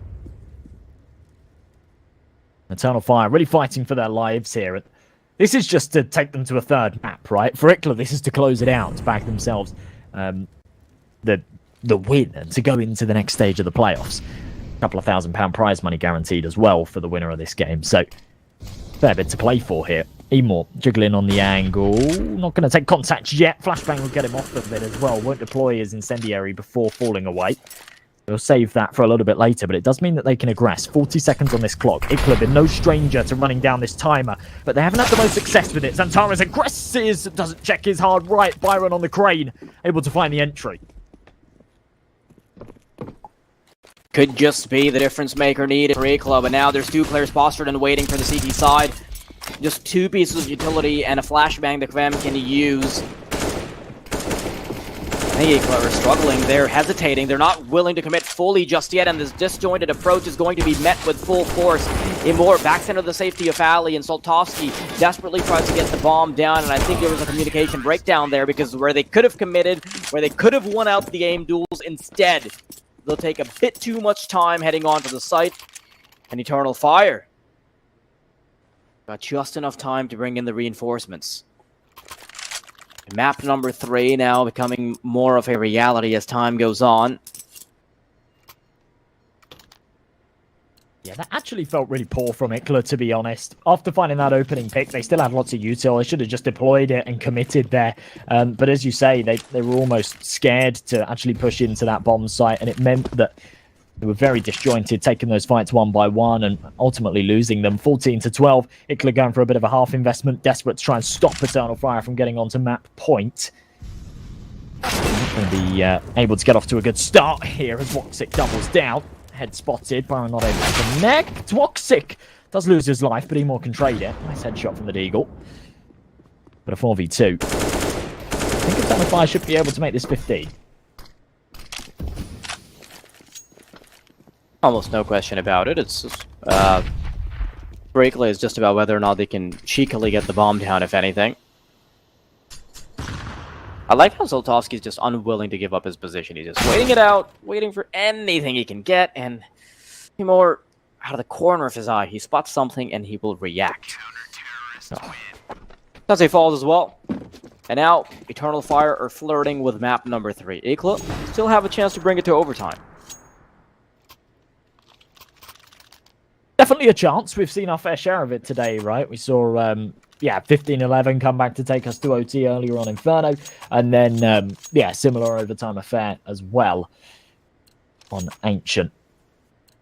So 3 in a row, definitely doable. IKLA have struggled here on their T side. They've only found 3 rounds of the last, 10? So, far from ideal. They have got the weapons to work with. 4 AKs and AWP. Similar buy on the other side of things. Couple of AKs for those CTs as well. Definitely do them a lot of favours. Woxic, little gap in this smoke. Sees the nade coming in. Not able to connect on anything though, as Xantara's opens up the door in middle. Nice double down with Paz. Isolated for a second. Byron mollied off though. Has to smoke it and fall away.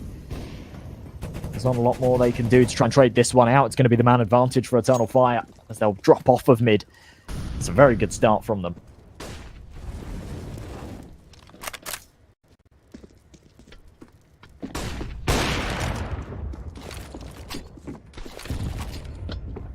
Oh, this nade is going to make it so difficult for Jackie to get past. Tries to fight through the flames, as Antares does just enough damage for the flames to consume him. IKLA now, they know map number 3 has emerge from the ground. It's pulling at their legs. Ready to be solid hole by the ground. Nice shot from Paz on the opener. Sensei and Soltovsky now desperately just trying to make something work. A consolation prize, a highlight, anything, a clutch.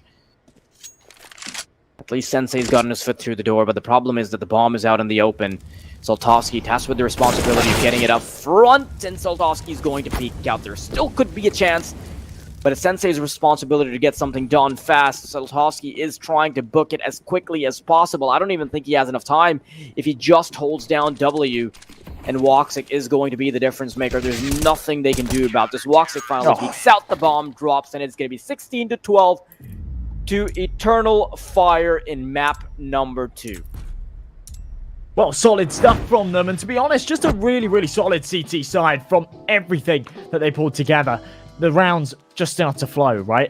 They weren't too great on their T half, but they managed to recover 6. And yeah, from that, they're able to just snowball really, really solid. And I think a lot of kudos goes to those A players as well. It really felt like IKLA so often were leaning towards a ramp, and Emor and Woxic and Tara's chiming in as well with a little bit of aggression, just shutting it down time and time again. So really, really solid on that defense.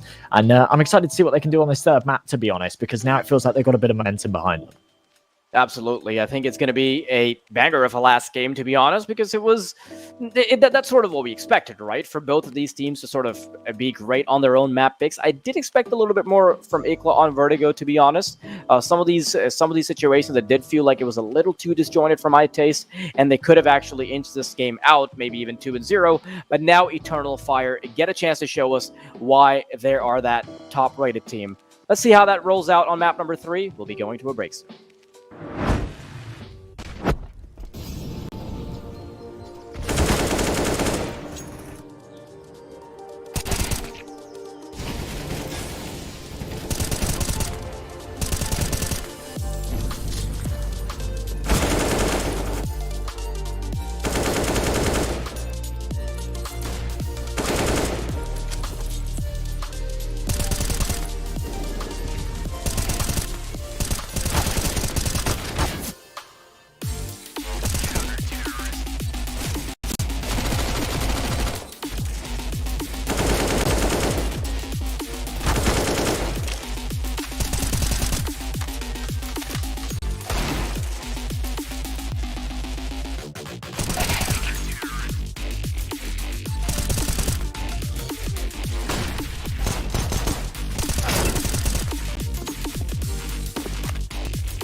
Hey buddy, let me show you how to fix that. Bitskins.com. Buy and sell skins instantly. Deposit and withdraw funds instantly with crypto or directly to your Visa card.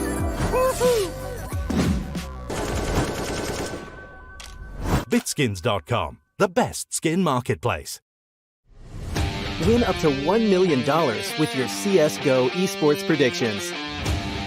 Simply guess the kill scores of the 10 players in a CSGO match. The more you guess correctly, the bigger the prize. You'll need at least 2 correct predictions to win a prize. Guess all 10 correct and win $1 million. Experience the exciting new way to add a little prosperity when watching esports tournaments. And register now to receive a free entry ticket upon sign-up. Predict kills, win millions, prosper. Tired of boring case openings? Do you always get only cheap skins? The Hellcase website has tons of options to upgrade your inventory. It's up to you to participate in giveaways, events, or compete with other players in opening cases. Hellcase, your world of expensive skins.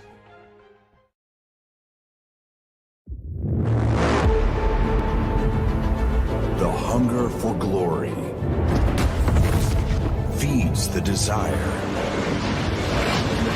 the courage to look for a challenge,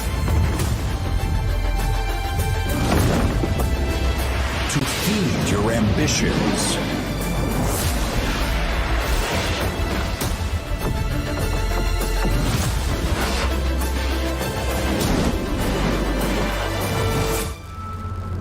To reach for greatness. To become the champion of champions.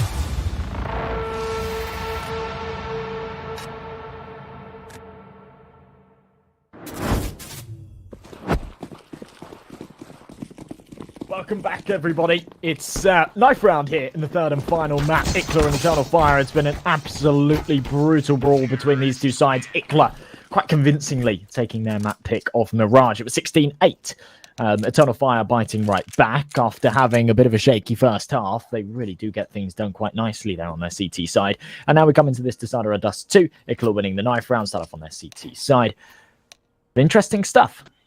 We'll get underway here in the pistol in just a moment's time. Kvem with a kit and a couple of flashbangs. On the other side of things, P250's dropped over, so we see some util on Emor. There we go. All right, a molly, smoke, couple of flashbangs, and leaning over towards the B tunnels.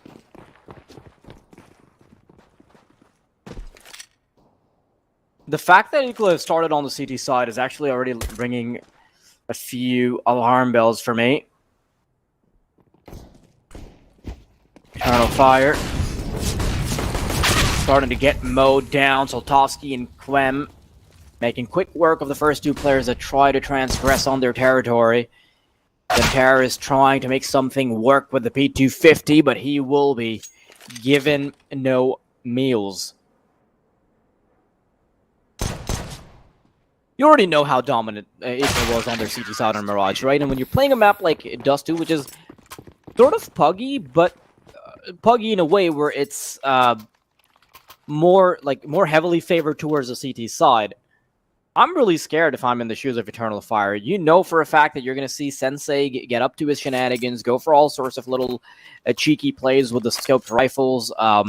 You're most likely going to see a lot of these aggressive pushes, which is going to be suffocating ETERNALFIRE in many of these instances. And yeah, definitely don't envy a team that have to play IKLA. But nice opener from Woxic. Yeah, me neither. I mean, they're such a difficult team to play against, and it's because they just play their own game, right? Super aggressive here in this second round. Okay, it's not anything crazy unorthodox to go for that lower mid control and try and pressure into the lower tunnels. It's kind of meta nowadays on Dust 2 with that blocker in towards the T-spawn, so you can't get that deep sight line. Jackie on the bomb site, though, not anticipating them to be up close, but still wins the fight. Kvem's here to walk through the smoke and support him. And yeah, leaves it all down to Paz. 1 versus 3, not a lot of hope. Bomb retrievable, but right out in the open, so might have a bit of difficulty getting it. Scout in hand. Does the peek out? Ooh, okay. Close to hitting the shot, but not going to connect. IKLA make it 2.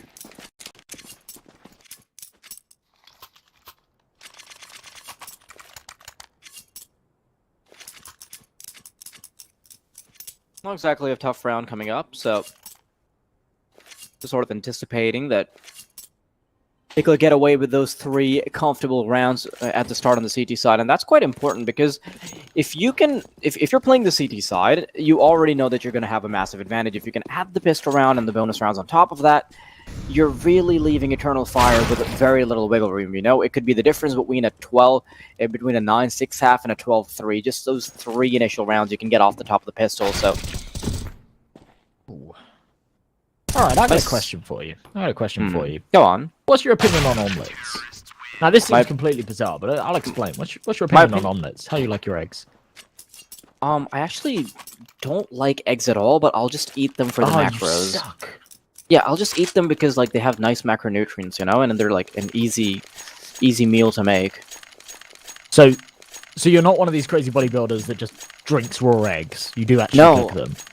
Yeah, because I'm not much of a bodybuilder. I mean, I'm actually not opposed to the idea of like just drinking raw eggs or something if it would help like get a nicer physique, but I know for a fact that it's not really like required and it's quite disgusting actually, so.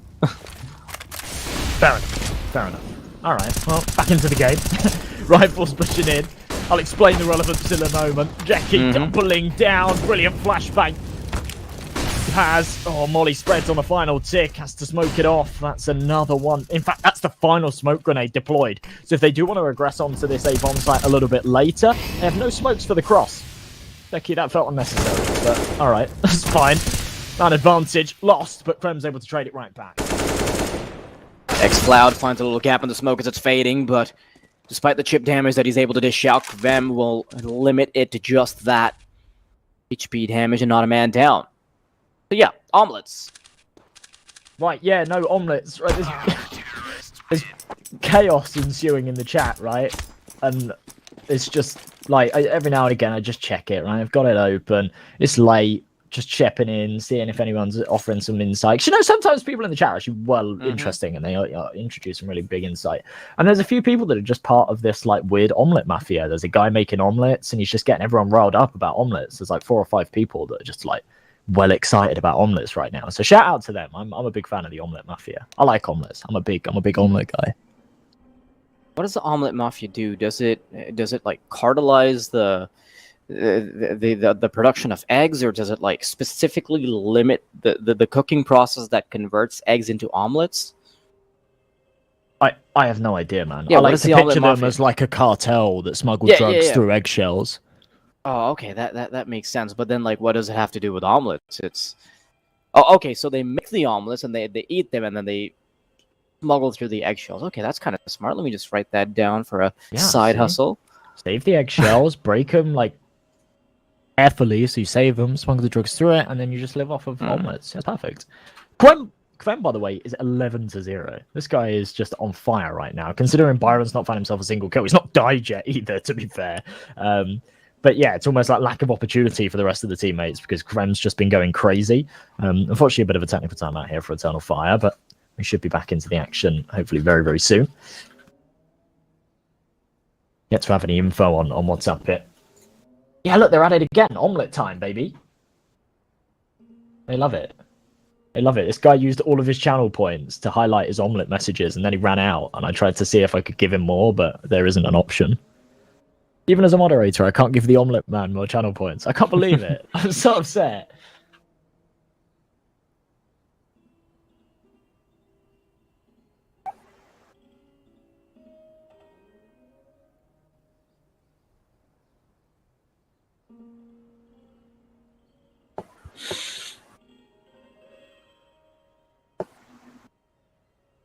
I'm just trying to ride the wave of the technical pause a little bit.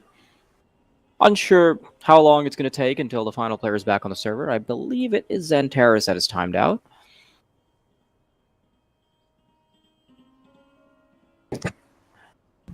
Okay, the info from our admins is not accurate. We'll just call it that. Yeah. Please do not say that. Please. I'm not gonna. I'm not gonna. I like how our producer. Yeah, I like how our producer had to just jump in and say, "Please don't." Yeah. But you guys can't hear that. I could. But no, I don't know. Yeah, right. So far on like our Dora tier list, right? We've got Swiper on S tier. I don't care about your opinion. We've got Map on A because of just how great he is. Backpack on B because I mean you like the utility, so okay, I'll give you that. You know, Backpack on A tier. What's C tier? I think Diego is like D tier because I never really forgot liked to about spin Diego. Yeah, I mean, I really dislike the spin-off show. Honestly, that was such a discount Dora. I feel like the spin-off show came when we were quite old, so that's concerning to even know about the spin-off show. But I mean, hey man, I still follow cartoons. Well, you can't judge me like that. Fine. To be honest, he's so irrelevant. I forgot he existed. So yeah, I'm cool with Diego being D tier. Who else? It's even weirder because I just realized I would be even older than you because I'm like almost 3 years older than you. Are you? I mean, you're about to turn 22, right? Yeah. Okay, yeah, so I'm 2 years older than you because I just turned 24. Oh wow, this guy's an old man. Like a few days ago. Holy, didn't even tell me. I'll send you some birthday stickers. You should have. All right, well, here we go. Pistols here for Eternal Fire. Up against the AWP of Sensei, rifles on the rest.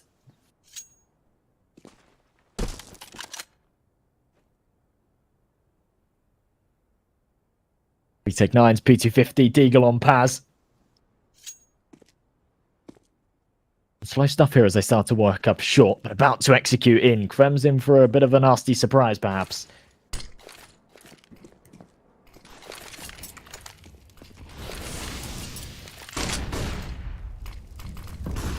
Yeah, Krem's about to be assaulted by many Tech 9s coming his way now. Woxic is able to get one, and Sensei's really putting the pressure on. He's got a finger on the pulse because he's as close as he can possibly be, just sort of having enough of a foot through the door to keep things in check.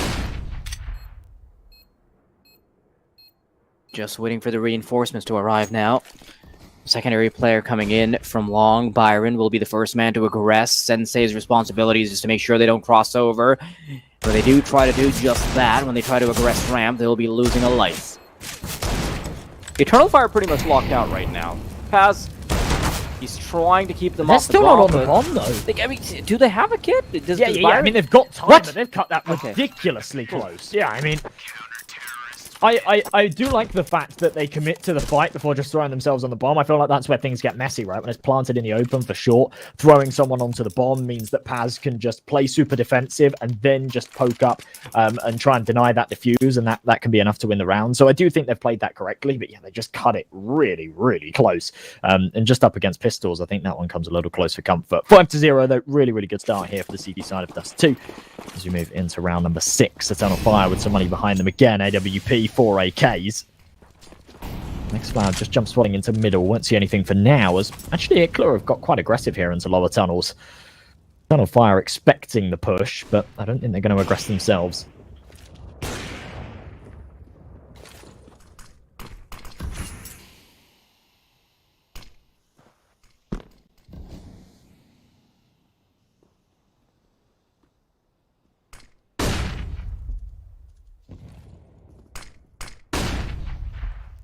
Soltovsky. The flashback moving forward. Peeks out. Could have had the second one as well onto him more. But the bleeding has been stopped. Quick bandage on the T side. With a minute on the clock now, they've got to start to at least diversifying their prospects here. Bomb slowly making its way back towards the upper tunnels. Two players are acting as prongs in upper middle, just waiting for some kind of aggression to come out from the CT side. They're anticipating it because Soltovsky is missing from the server, so they're expecting the CTs to try to go for some kind of informational play. Doesn't come through, and now they're going to quickly realize that they've lost a fair bit of time waiting for an opportunity. 35 seconds now, though. Utility being rolled out, and the B-side players are about to feel the pressure.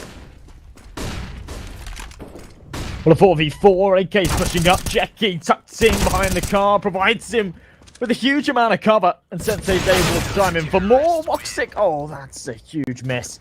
And Jackie, just at the right time, able to turn around and put a bullet right in his noggin. 6-0, IKLA still keeping up this domination. Eternalfire not getting a bomb plant there. Going to mean they don't have a huge amount of cash to work with. Woxic not able to buy another AWP. Not really with enough money to buy anything here. We might see a half buy and an investment in the next. To be honest, everyone else has got enough cash, so maybe they do throw themselves into an investment here. This has been a rough start for them, though, on the third map of this series. The tactical pause is called. There's either a lot to talk about or really nothing to talk about. This is not going their way at all, and they either have a solution for it or they're in trouble.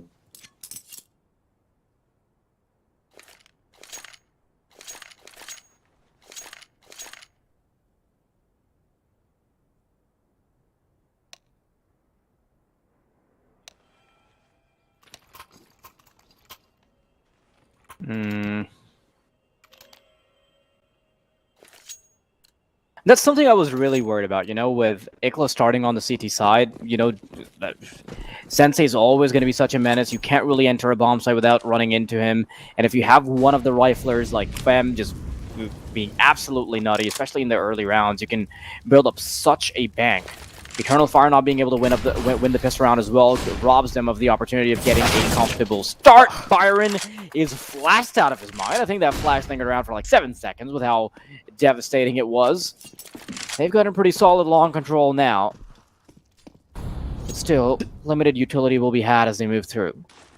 To be honest, even though he's died there without finding anything, I think he'll just be happy that he's had a little bit of contact on long. Prior to that one there, he was 0-0 going into round number 7. He just hadn't seen anyone, hadn't died, hadn't found any kills, just 0 impact at all. As we go into the 7th, starting to creep up. IKLA with a man disadvantage. Taking short control, though, does mean that they can divert their attentions elsewhere. And Sensei, nice shot right through the smoke.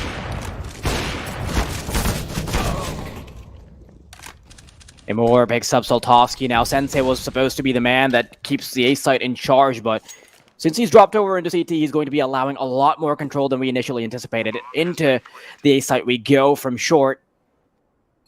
The retake could still very well be doable. Not really a lot of utility.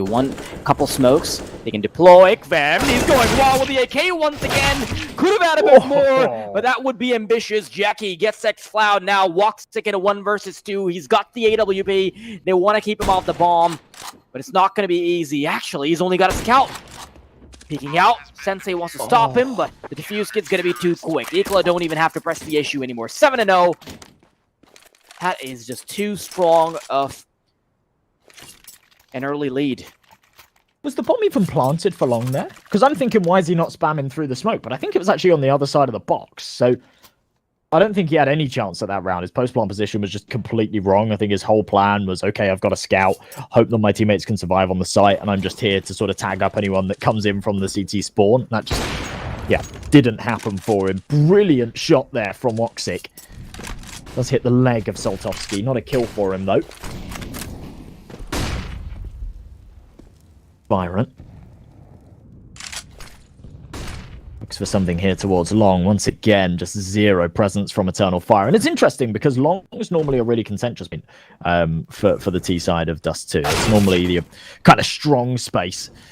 Nice opening kill from Zantara. It's been a little bit slow in this one, but starting to come to life in the last 2 rounds. Man advantage might be what they need here.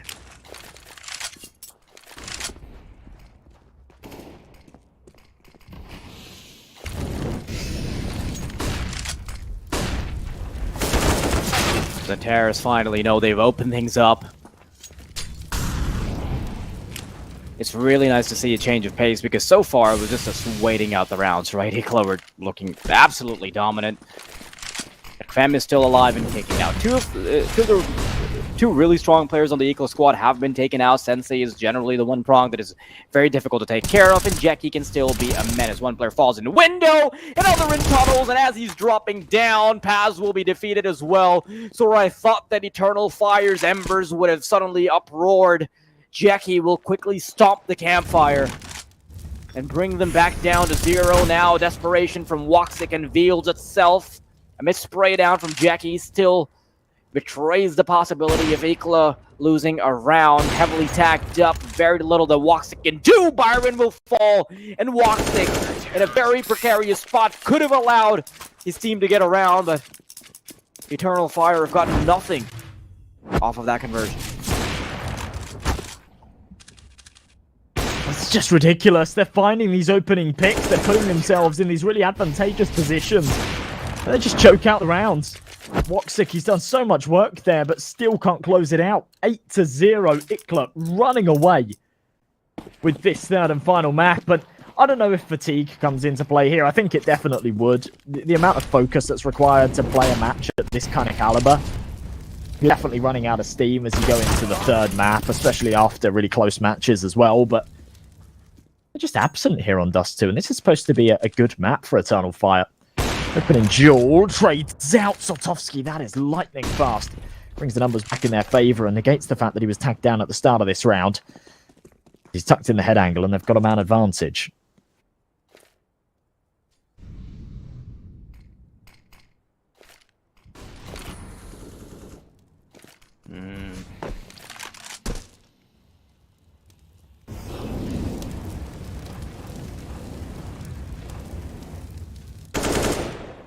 They're just losing players left and right on the server.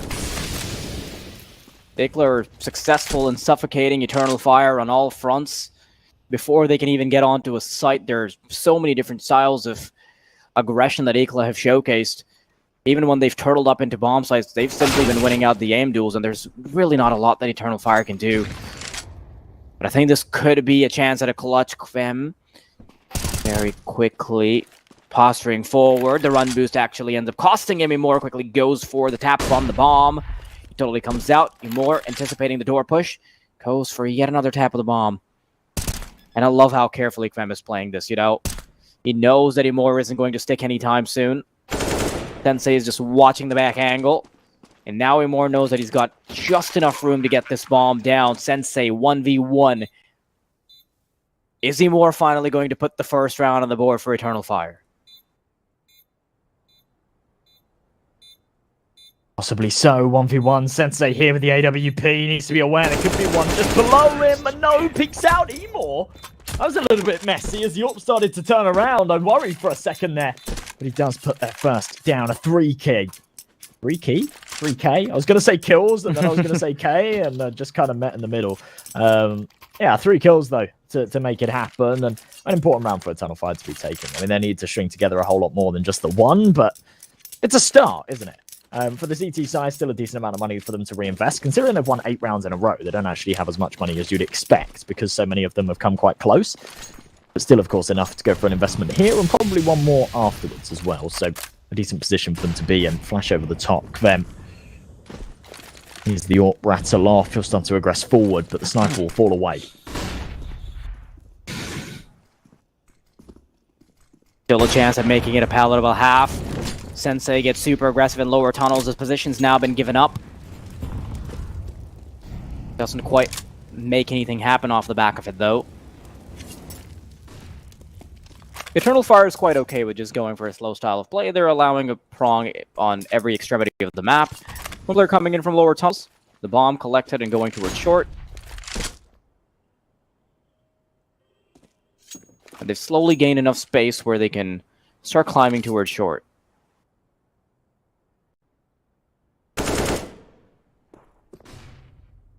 Pretty standard 2-1-2 setup from IKLA as well. Lots of pressure on Kvem to be that rotator player, and there's a very good reason they've put him there because he's just so incredible on Dust 2 so far, going 17-3. Now smoke deployed. Gives him a tiny little bit of a one-way. Tags up the legs quite heavily. Goes for a quick spam. Now they're starting to run through. Immortal will take down a Kvem that tries to push through the smoke, and now they'll straight be rushing through the B doors. Jackie quickly postures himself towards tunnels, and despite the fact that his position was so good, X-Flout can simply get him as he pops out of the smoke. Sensei and Byron left alone. And before I can even finish that sentence, Sensei will be left to his lonesome.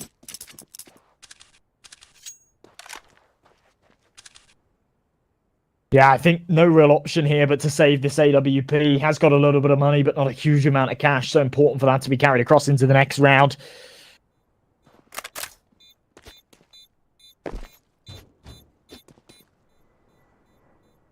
No one going to go hunting too hard for him as well, so... yeah, just playing with the football there in the T-spawn. No one going too crazy. The second round on the ball for ETERNALFIRE, though. I said that first was a nice little foot in the door and a big round for them to be taking, but they had to string together more, and they have done. So a couple more on the board, and they could call this one a decent half. Money to buy up as well on the other side of things. Of course, with that AWP being saved, they have got enough to buy the rifles around it. But if they lose this one, this will be the final buy that they can afford before having to drop down to an eco. So a good chance for ETERNALFIRE to actually close up this scoreline a little bit before the halfway point.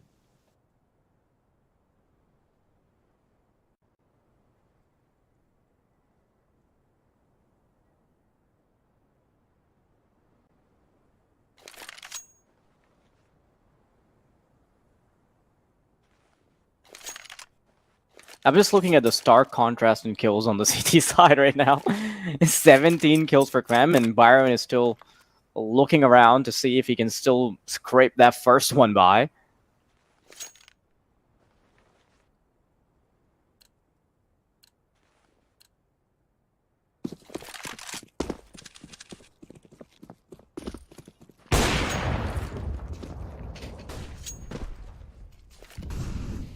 Dead set. On the AWP.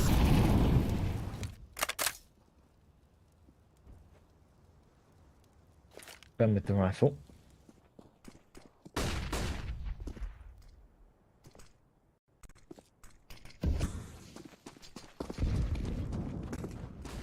Just put the front mass here for Soltovsky.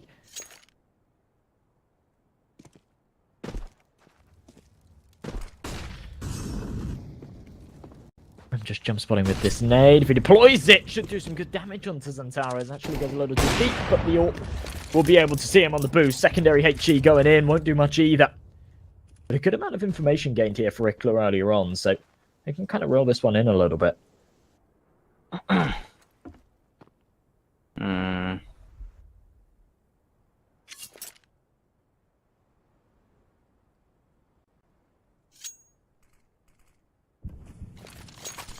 Low walk up towards short, ETERNALFIRE.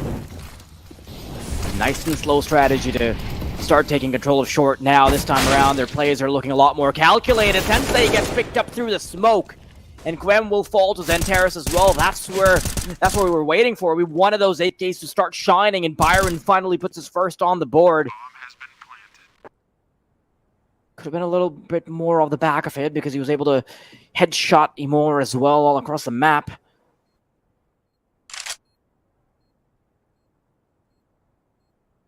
But IKLA aren't going to be able to continue steamrolling. Now, in the grand scheme of things, this is still not a decisive scoreline just yet. 8 rounds on the CT side is nothing to really write home about, you know?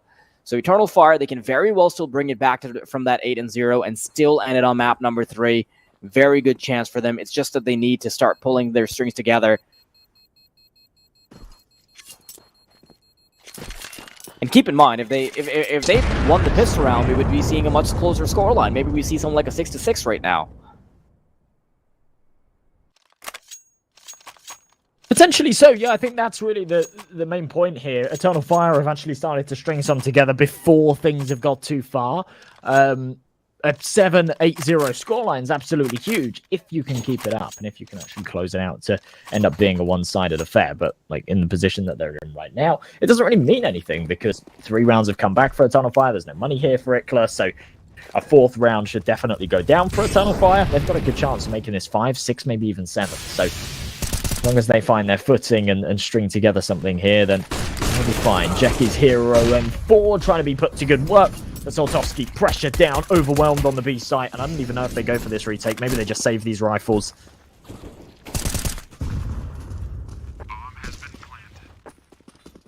Yeah, already just a foot out the door. I like how Jackie still wants to stick around and find out. Oh, that was messy. Aaron does find one though. Fem should be allowed a freebie here as well. Nice headshot. Will merit him an AK. And even though they're on a buy in the next regardless, like an AK-47 for a CT is always something you're going to be happy with. It's a nice little present, right? Something that you can't afford. Or not something that you can't afford, but something that you can't invest on your defense.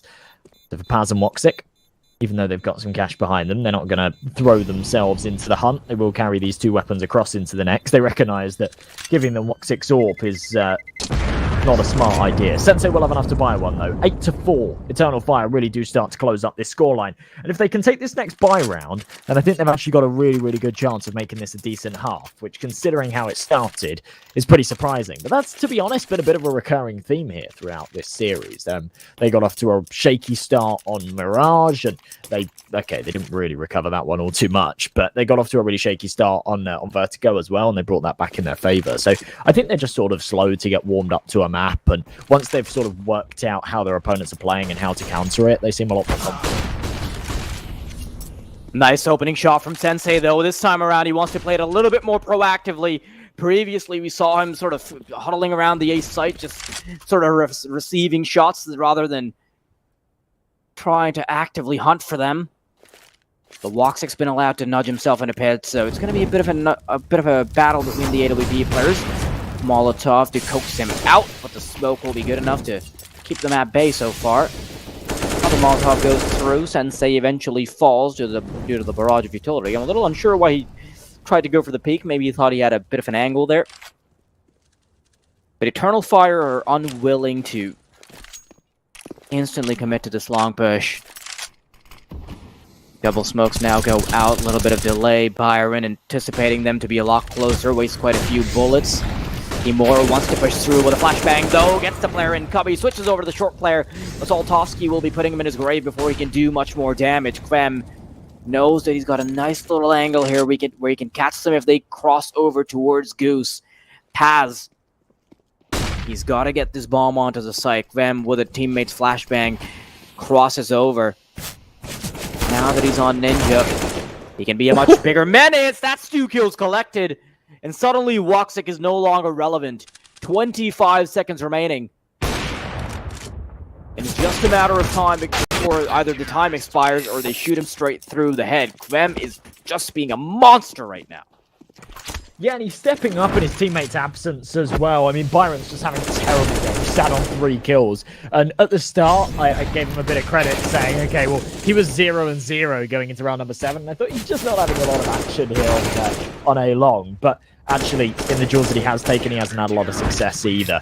But Kvem just stepping up, going huge. He's on 21 kills right now, a massive 3K. In a round that was looking pretty dire as well. That was a 3 versus 3. They're about to lose control of the site.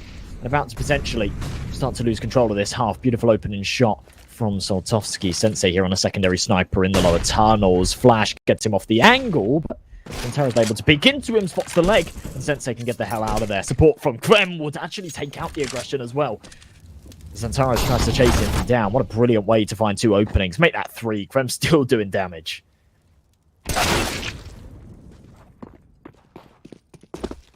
One of these days, you just queue into somebody that's feeling like Krem at the moment, and there's really not a whole lot you can do against that. EternalFire, time after time, just being punished.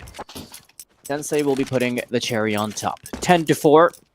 Still not a terrible half by EternalFire by any means. I think if they can still get that 5th round, then conversations can definitely be had around this round table. But yeah. Super duper important that they do pick up the final one, though. Really nice utilization, to be fair, of that double AWP. And Soltovsky anticipating the boost is just super, super smart. I love how you say sometimes you just play against someone like Krem, who's just he's 23-6 right now. I mean, that's insane. That's me, like, every leap year or something, you know. It's an M&J moment. A life game once every few years. Being a little generous, aren't we? Yeah, maybe. I don't even know when the last leap year was. Nades raining over, though. It's going to be an execute towards the bomb site, but only Tech-9s and a Mac-10 to try and get something done here. Soltovsky hitting a shot blinded onto Emor. Jackie, Smoke will buy him some space and a bit of time for his teammates to help him. Beautiful support flash. Soltovsky providing so much help, even though he's not there to fire off the shots. And eventually, Jackie will fall, but it leaves xCloud all by himself. 7 HP. Nades raining in. Surely no chance. As soon as he taps this bomb, he'll be under fire. He actually fakes it. As he crosses, he's surely signing his death warrant. You can hear them all. This has got to be just ridiculous.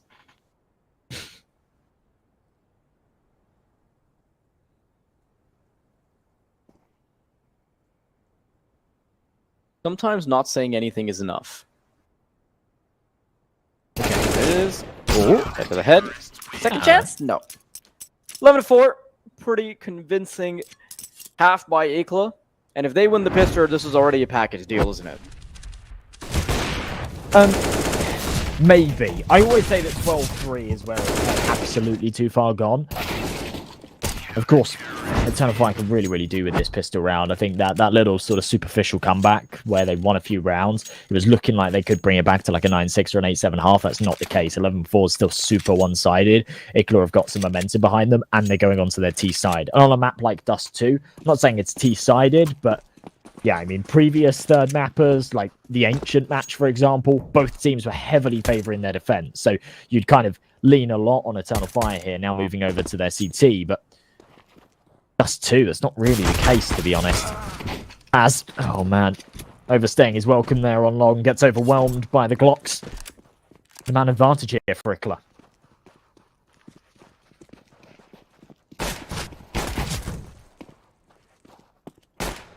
Moving in towards long now. You can tell that EternalFire want to immediately go for some kind of rotation, and they're actually bringing in a flank, so still left 1 foot in the door as far as B is concerned, but now that they're losing players like flies on the A site, they're going to want to double down. 3 players ready and waiting. 1 on the dualies, 1 on the P2K, and 1 on the USP. IKLA, they're just going to push the issue as much as they can. 2 players fall. And yeah, this is about as clean of a best round as it can be. IKLA have pretty much dominated EternalFire throughout. This is almost looking like a... Well, I can arguably say that this is actually a more convincing affair than we saw on map number 1, which was already something that I would have described as IKLA basically smurfing. Yeah, I mean, it certainly feels that way, and it's weird because that's not really followed the whole narrative of the series so far. It's very contentious and back and forth, but 12-4, no money here for EternalFire. The fact that they're forcing into this as well does just feel a little bit defeated for me. I mean, if they pull it off, then by all means they've got a shot in this, but if they don't, then they'll have to drop down to an eco in the next, or they just continue to force buy this one out until the very end. xCloud tagged by the scout as he crosses towards B. They'll get the information on it as well. No smoke to accompany them. And IKLA just piling on the pressure here towards long. Becky working his way over as well, and just not really met with any contention. No friction here. Emor on the bomb site, only with a Desert Eagle. If they can take care of him, then it Free pickings.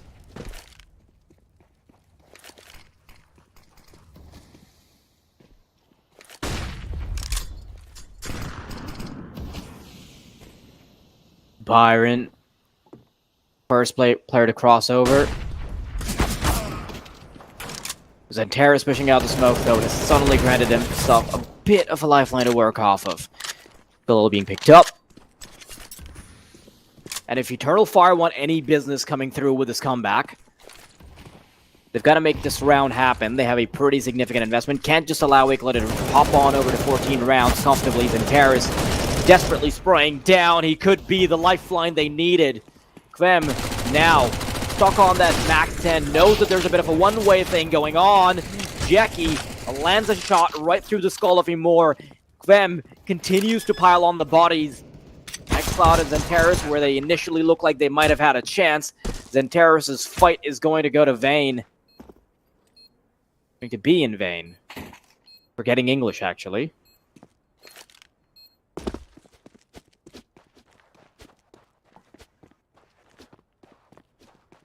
Yeah, Xantares, just nothing more he can bring into this. He'll fall away, he'll carry across that Galil. I mean, considering they've got pistols, they've found a couple of frags, they've done a lot of damage as well. It's a bit of a shame they could have found themselves one or two more there. But, regardless, 13-4, the scoreline will go. Eternalfire won't have any money in the next. And do they really drop down to an eco, allow IKLA onto 14 just to try and play for this crazy comeback? Or are they just going to force around Xantares' Galil? If that's the case, then they are, I don't even know what to call it. We'll see what they go for before I say anything. Nothing brought just yet. I think the smart move here is to just eat the eco, but it's difficult. It's a tough position to be in. Third map, it's the playoffs. There's no time to lose. There's no second chances, right? It's a single elimination, and if they lose this map, then we will have seen in both of our series today, even though they've gone the distance, we will have seen the underdogs prevail in both of them.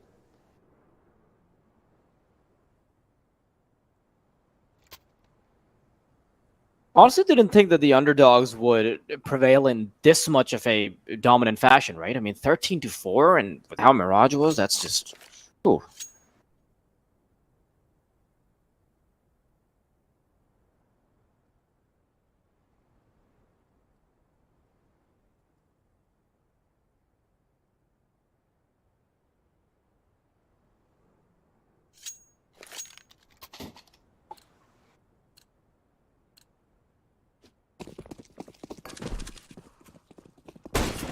Just a desperate attempt at piecing something together now. Few Deagles have been brought out. Xantares still clutching onto that Galil initially had, and you can see that he's trying to take matters into his own hands as he rushes up middle, but spotted by the scout, he will be dissuaded from continuing his pursuit of kills.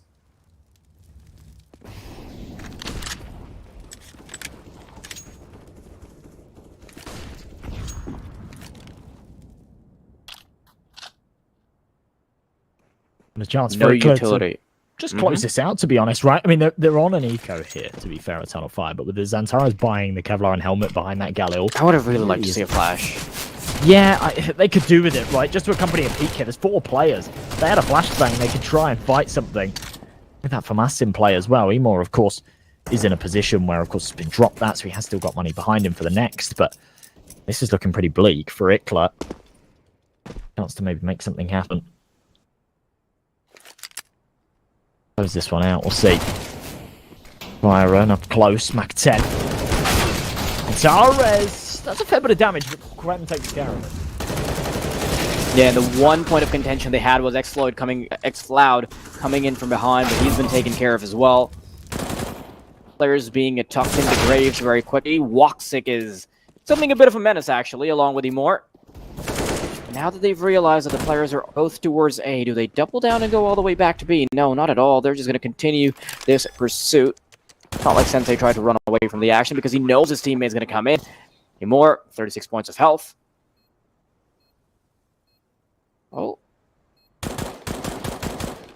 Oh, that is awkward. I think he wasn't pulling the trigger just yet because he was waiting for info on the second player, but... This is just everything falling apart for Eternalfire, and you can see the tilt buy coming through from Woxic, just the immediate op buy up, just Kevlar, not a lot of utility.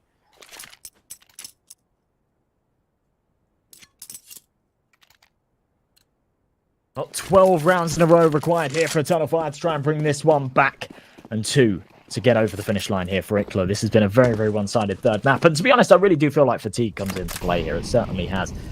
For us, it's been a very, very long day of Counter-Strike. And when you go into a series, of course, the focus that's required for these guys is 10 times more than what we have to bring into this. So that's always my benchmark, right? If we're feeling tired, I don't even want to imagine how these guys are doing, because this high level of Counter-Strike requires a hell of a lot of brain power. 14-4, Eternal Fire. Not going to bow out of this one just yet. They've gone for a full investment. IKLA with no bonuses. They've got their weaponry out. They've got the AKs at AWP on Sensei. Minute 10 on this clock. Low stuff. I mean, look at how spread out IKLA are here, just waiting for this aggression. It's not going to come here for Eternal Fire. They're playing very passive right now. But in pursuit of playing very passive, they've given up short control. They're not contesting the tunnels. They've actually given up the mid doors as well. So IKLA have quite a lot of leg room to work with.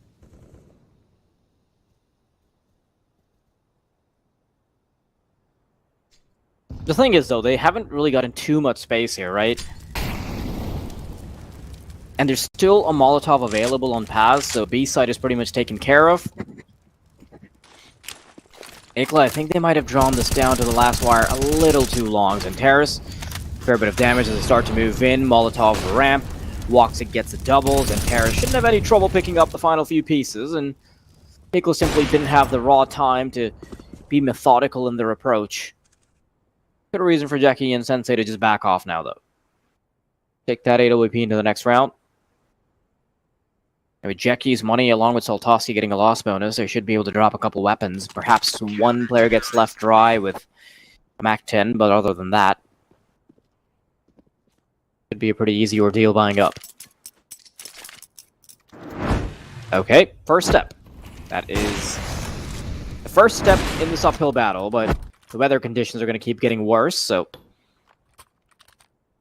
not really holding out too much hope just yet.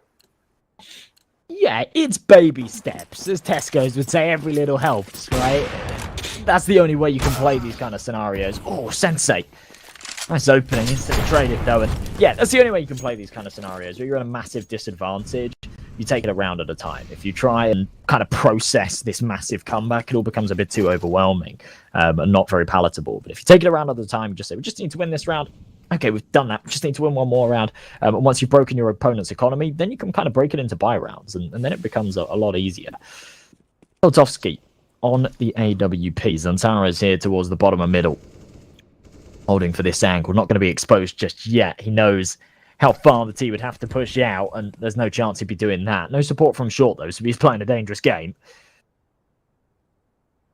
In a 4v4, minute on this clock, Jackie lurking towards the B tunnels. His teammates all over towards long.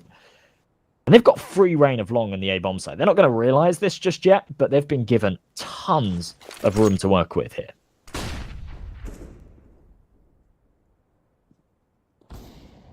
Zenterra just kind of has his head on a swivel because he still had to be sure that he can catch a player if Woxic misses the shot. Zenterra peeking straight into lower tunnels is able to stop the potential push.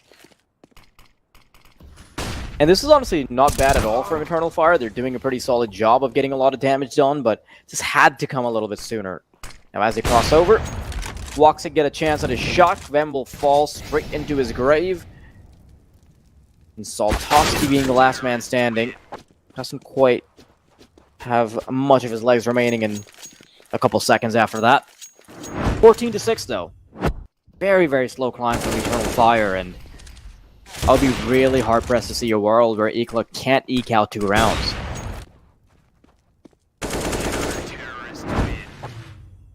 Well, I mean, they've been looking good in these last 4. Their CT side clearly a little bit stronger, and it's a shame because if they find themselves more rounds on their T side, then they have a little bit more of a margin for error. They've got more to work with. You do see that Bitskins banner flash up, folks. Remember, if you do want to go and check it out, there are trusted partners if you want to buy, sell, or trade skins. A full eco here for IKLA, though. So finally, we get one of those freebies for Eternal Fire, and they can break things down into buy rounds. They've shattered their opponent's economy. They're just jumping around in spawn. So either they're using this as a bit of an impromptu timeout, or we will actually see a pause. I think it's actually the former. I think they're... Yeah, they are literally just using this as a pause. They're not even going to throw themselves at this round.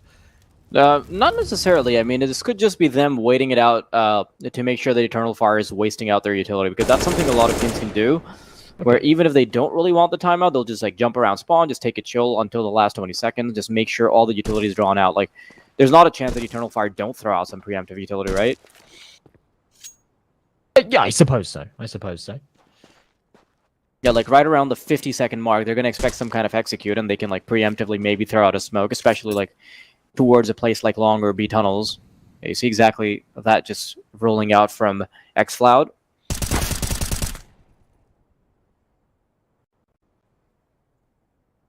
That's opening from Emor. Bomb's going to work its way round, and surprised that IKLA don't kind of group up here, try and hit something together. Jackie spamming away, Zantares, xFloud, Paz, Emor, all getting one apiece. It'll be 7 here for Eternal Fire. Still a long way to come, but 7 rounds, a lot easier than what they were facing before, which was 10. So definitely a chance for them to claw this together. They need to overcome the next hurdle, though. That's going to be the buy-up for IKLA. But some feel-good frags, you know, a little bit of a confidence booster winning these last few. So maybe a chance to come into this one with a little more force. Sensei no longer on an AWP either. He's only down to a scout. So Oxic really with an advantage when it comes to this duel.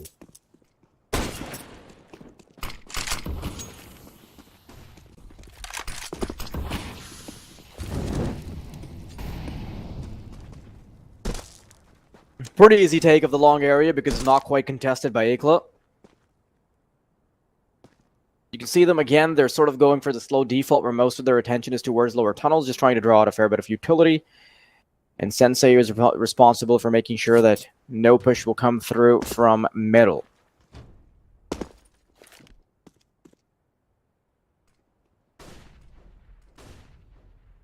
Look on the angle. Ooh, okay.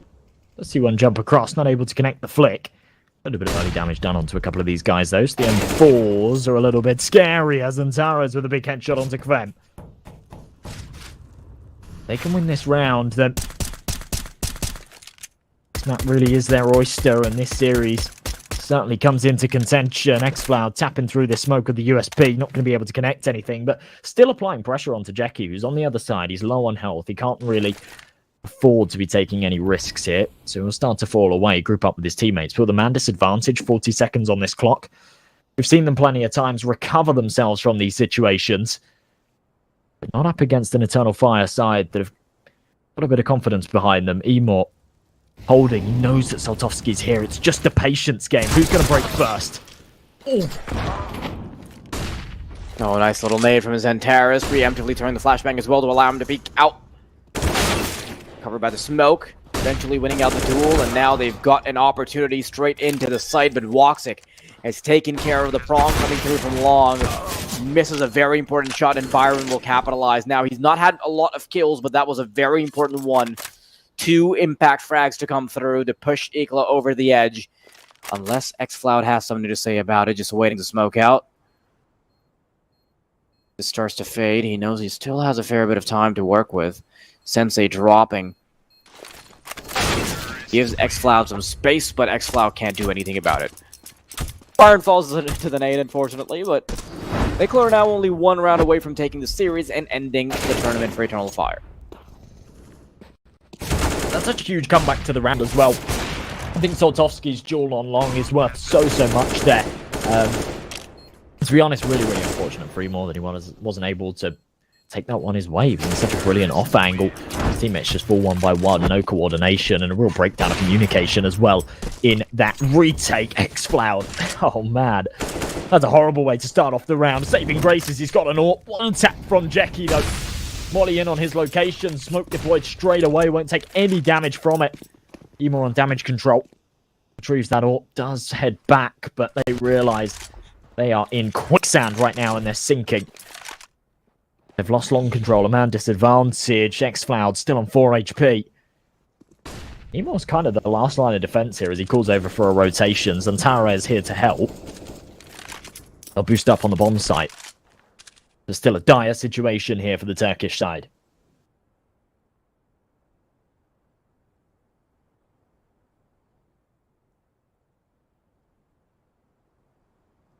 Minute on the clock as they start creeping up. Eternalfire have a decent read. They have most of their resources around towards the ace side. And Terrace missing quite a few shots as they cross over. Jackie, first man in. The AWP has been taken care of, and suddenly this is looking very difficult for Eternalfire. 2 men remaining. IKLA's already on 15, and then Terrace, as much as he's tried to pull his weight and everybody else's, there's not a lot he can do. 16-7, and what a convincing pair of maps by IKLA. Mirage and Just 2, super duper convincing. I think Vertigo was a bump in the road that they weren't expecting, but really good job from Eternalfire as well, at least making the series competitive. But man, what a nice underdog victory there. Absolutely, yeah. We've actually had like a day of underdog victories, right? We've had these super contentious playoffs matches, and even though it's been a really long day, we've completely overrun the schedule, and I think we have a well-deserved day off tomorrow.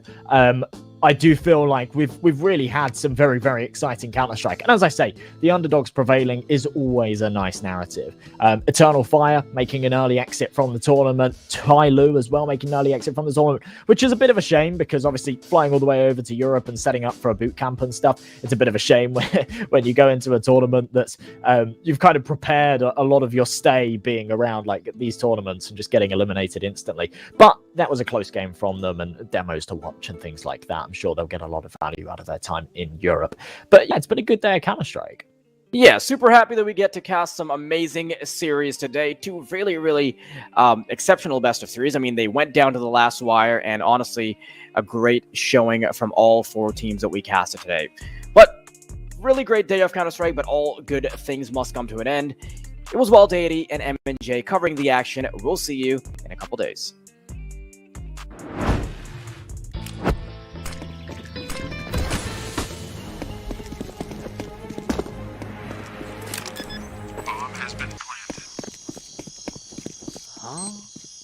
Hey buddy, let me show you how to fix that. Bitskins.com. Buy and sell skins instantly. Deposit and withdraw funds instantly with crypto or directly to your Visa card.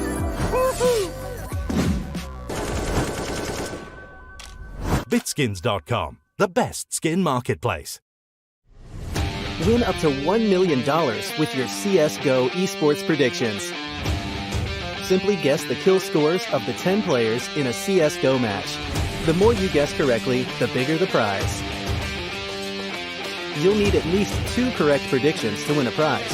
Guess all 10 correct and win $1 million. Experience the exciting new way to add a little prosperity when watching esports tournaments. And register now to receive a free entry ticket upon sign-up. Predict kills, win millions, prosper. Tired of boring case openings? Do you always get only cheap skins? The Hellcase website has tons of options to upgrade your inventory. It's up to you to participate in giveaways, events, or compete with other players in opening cases. Hellcase, your world of expensive skins.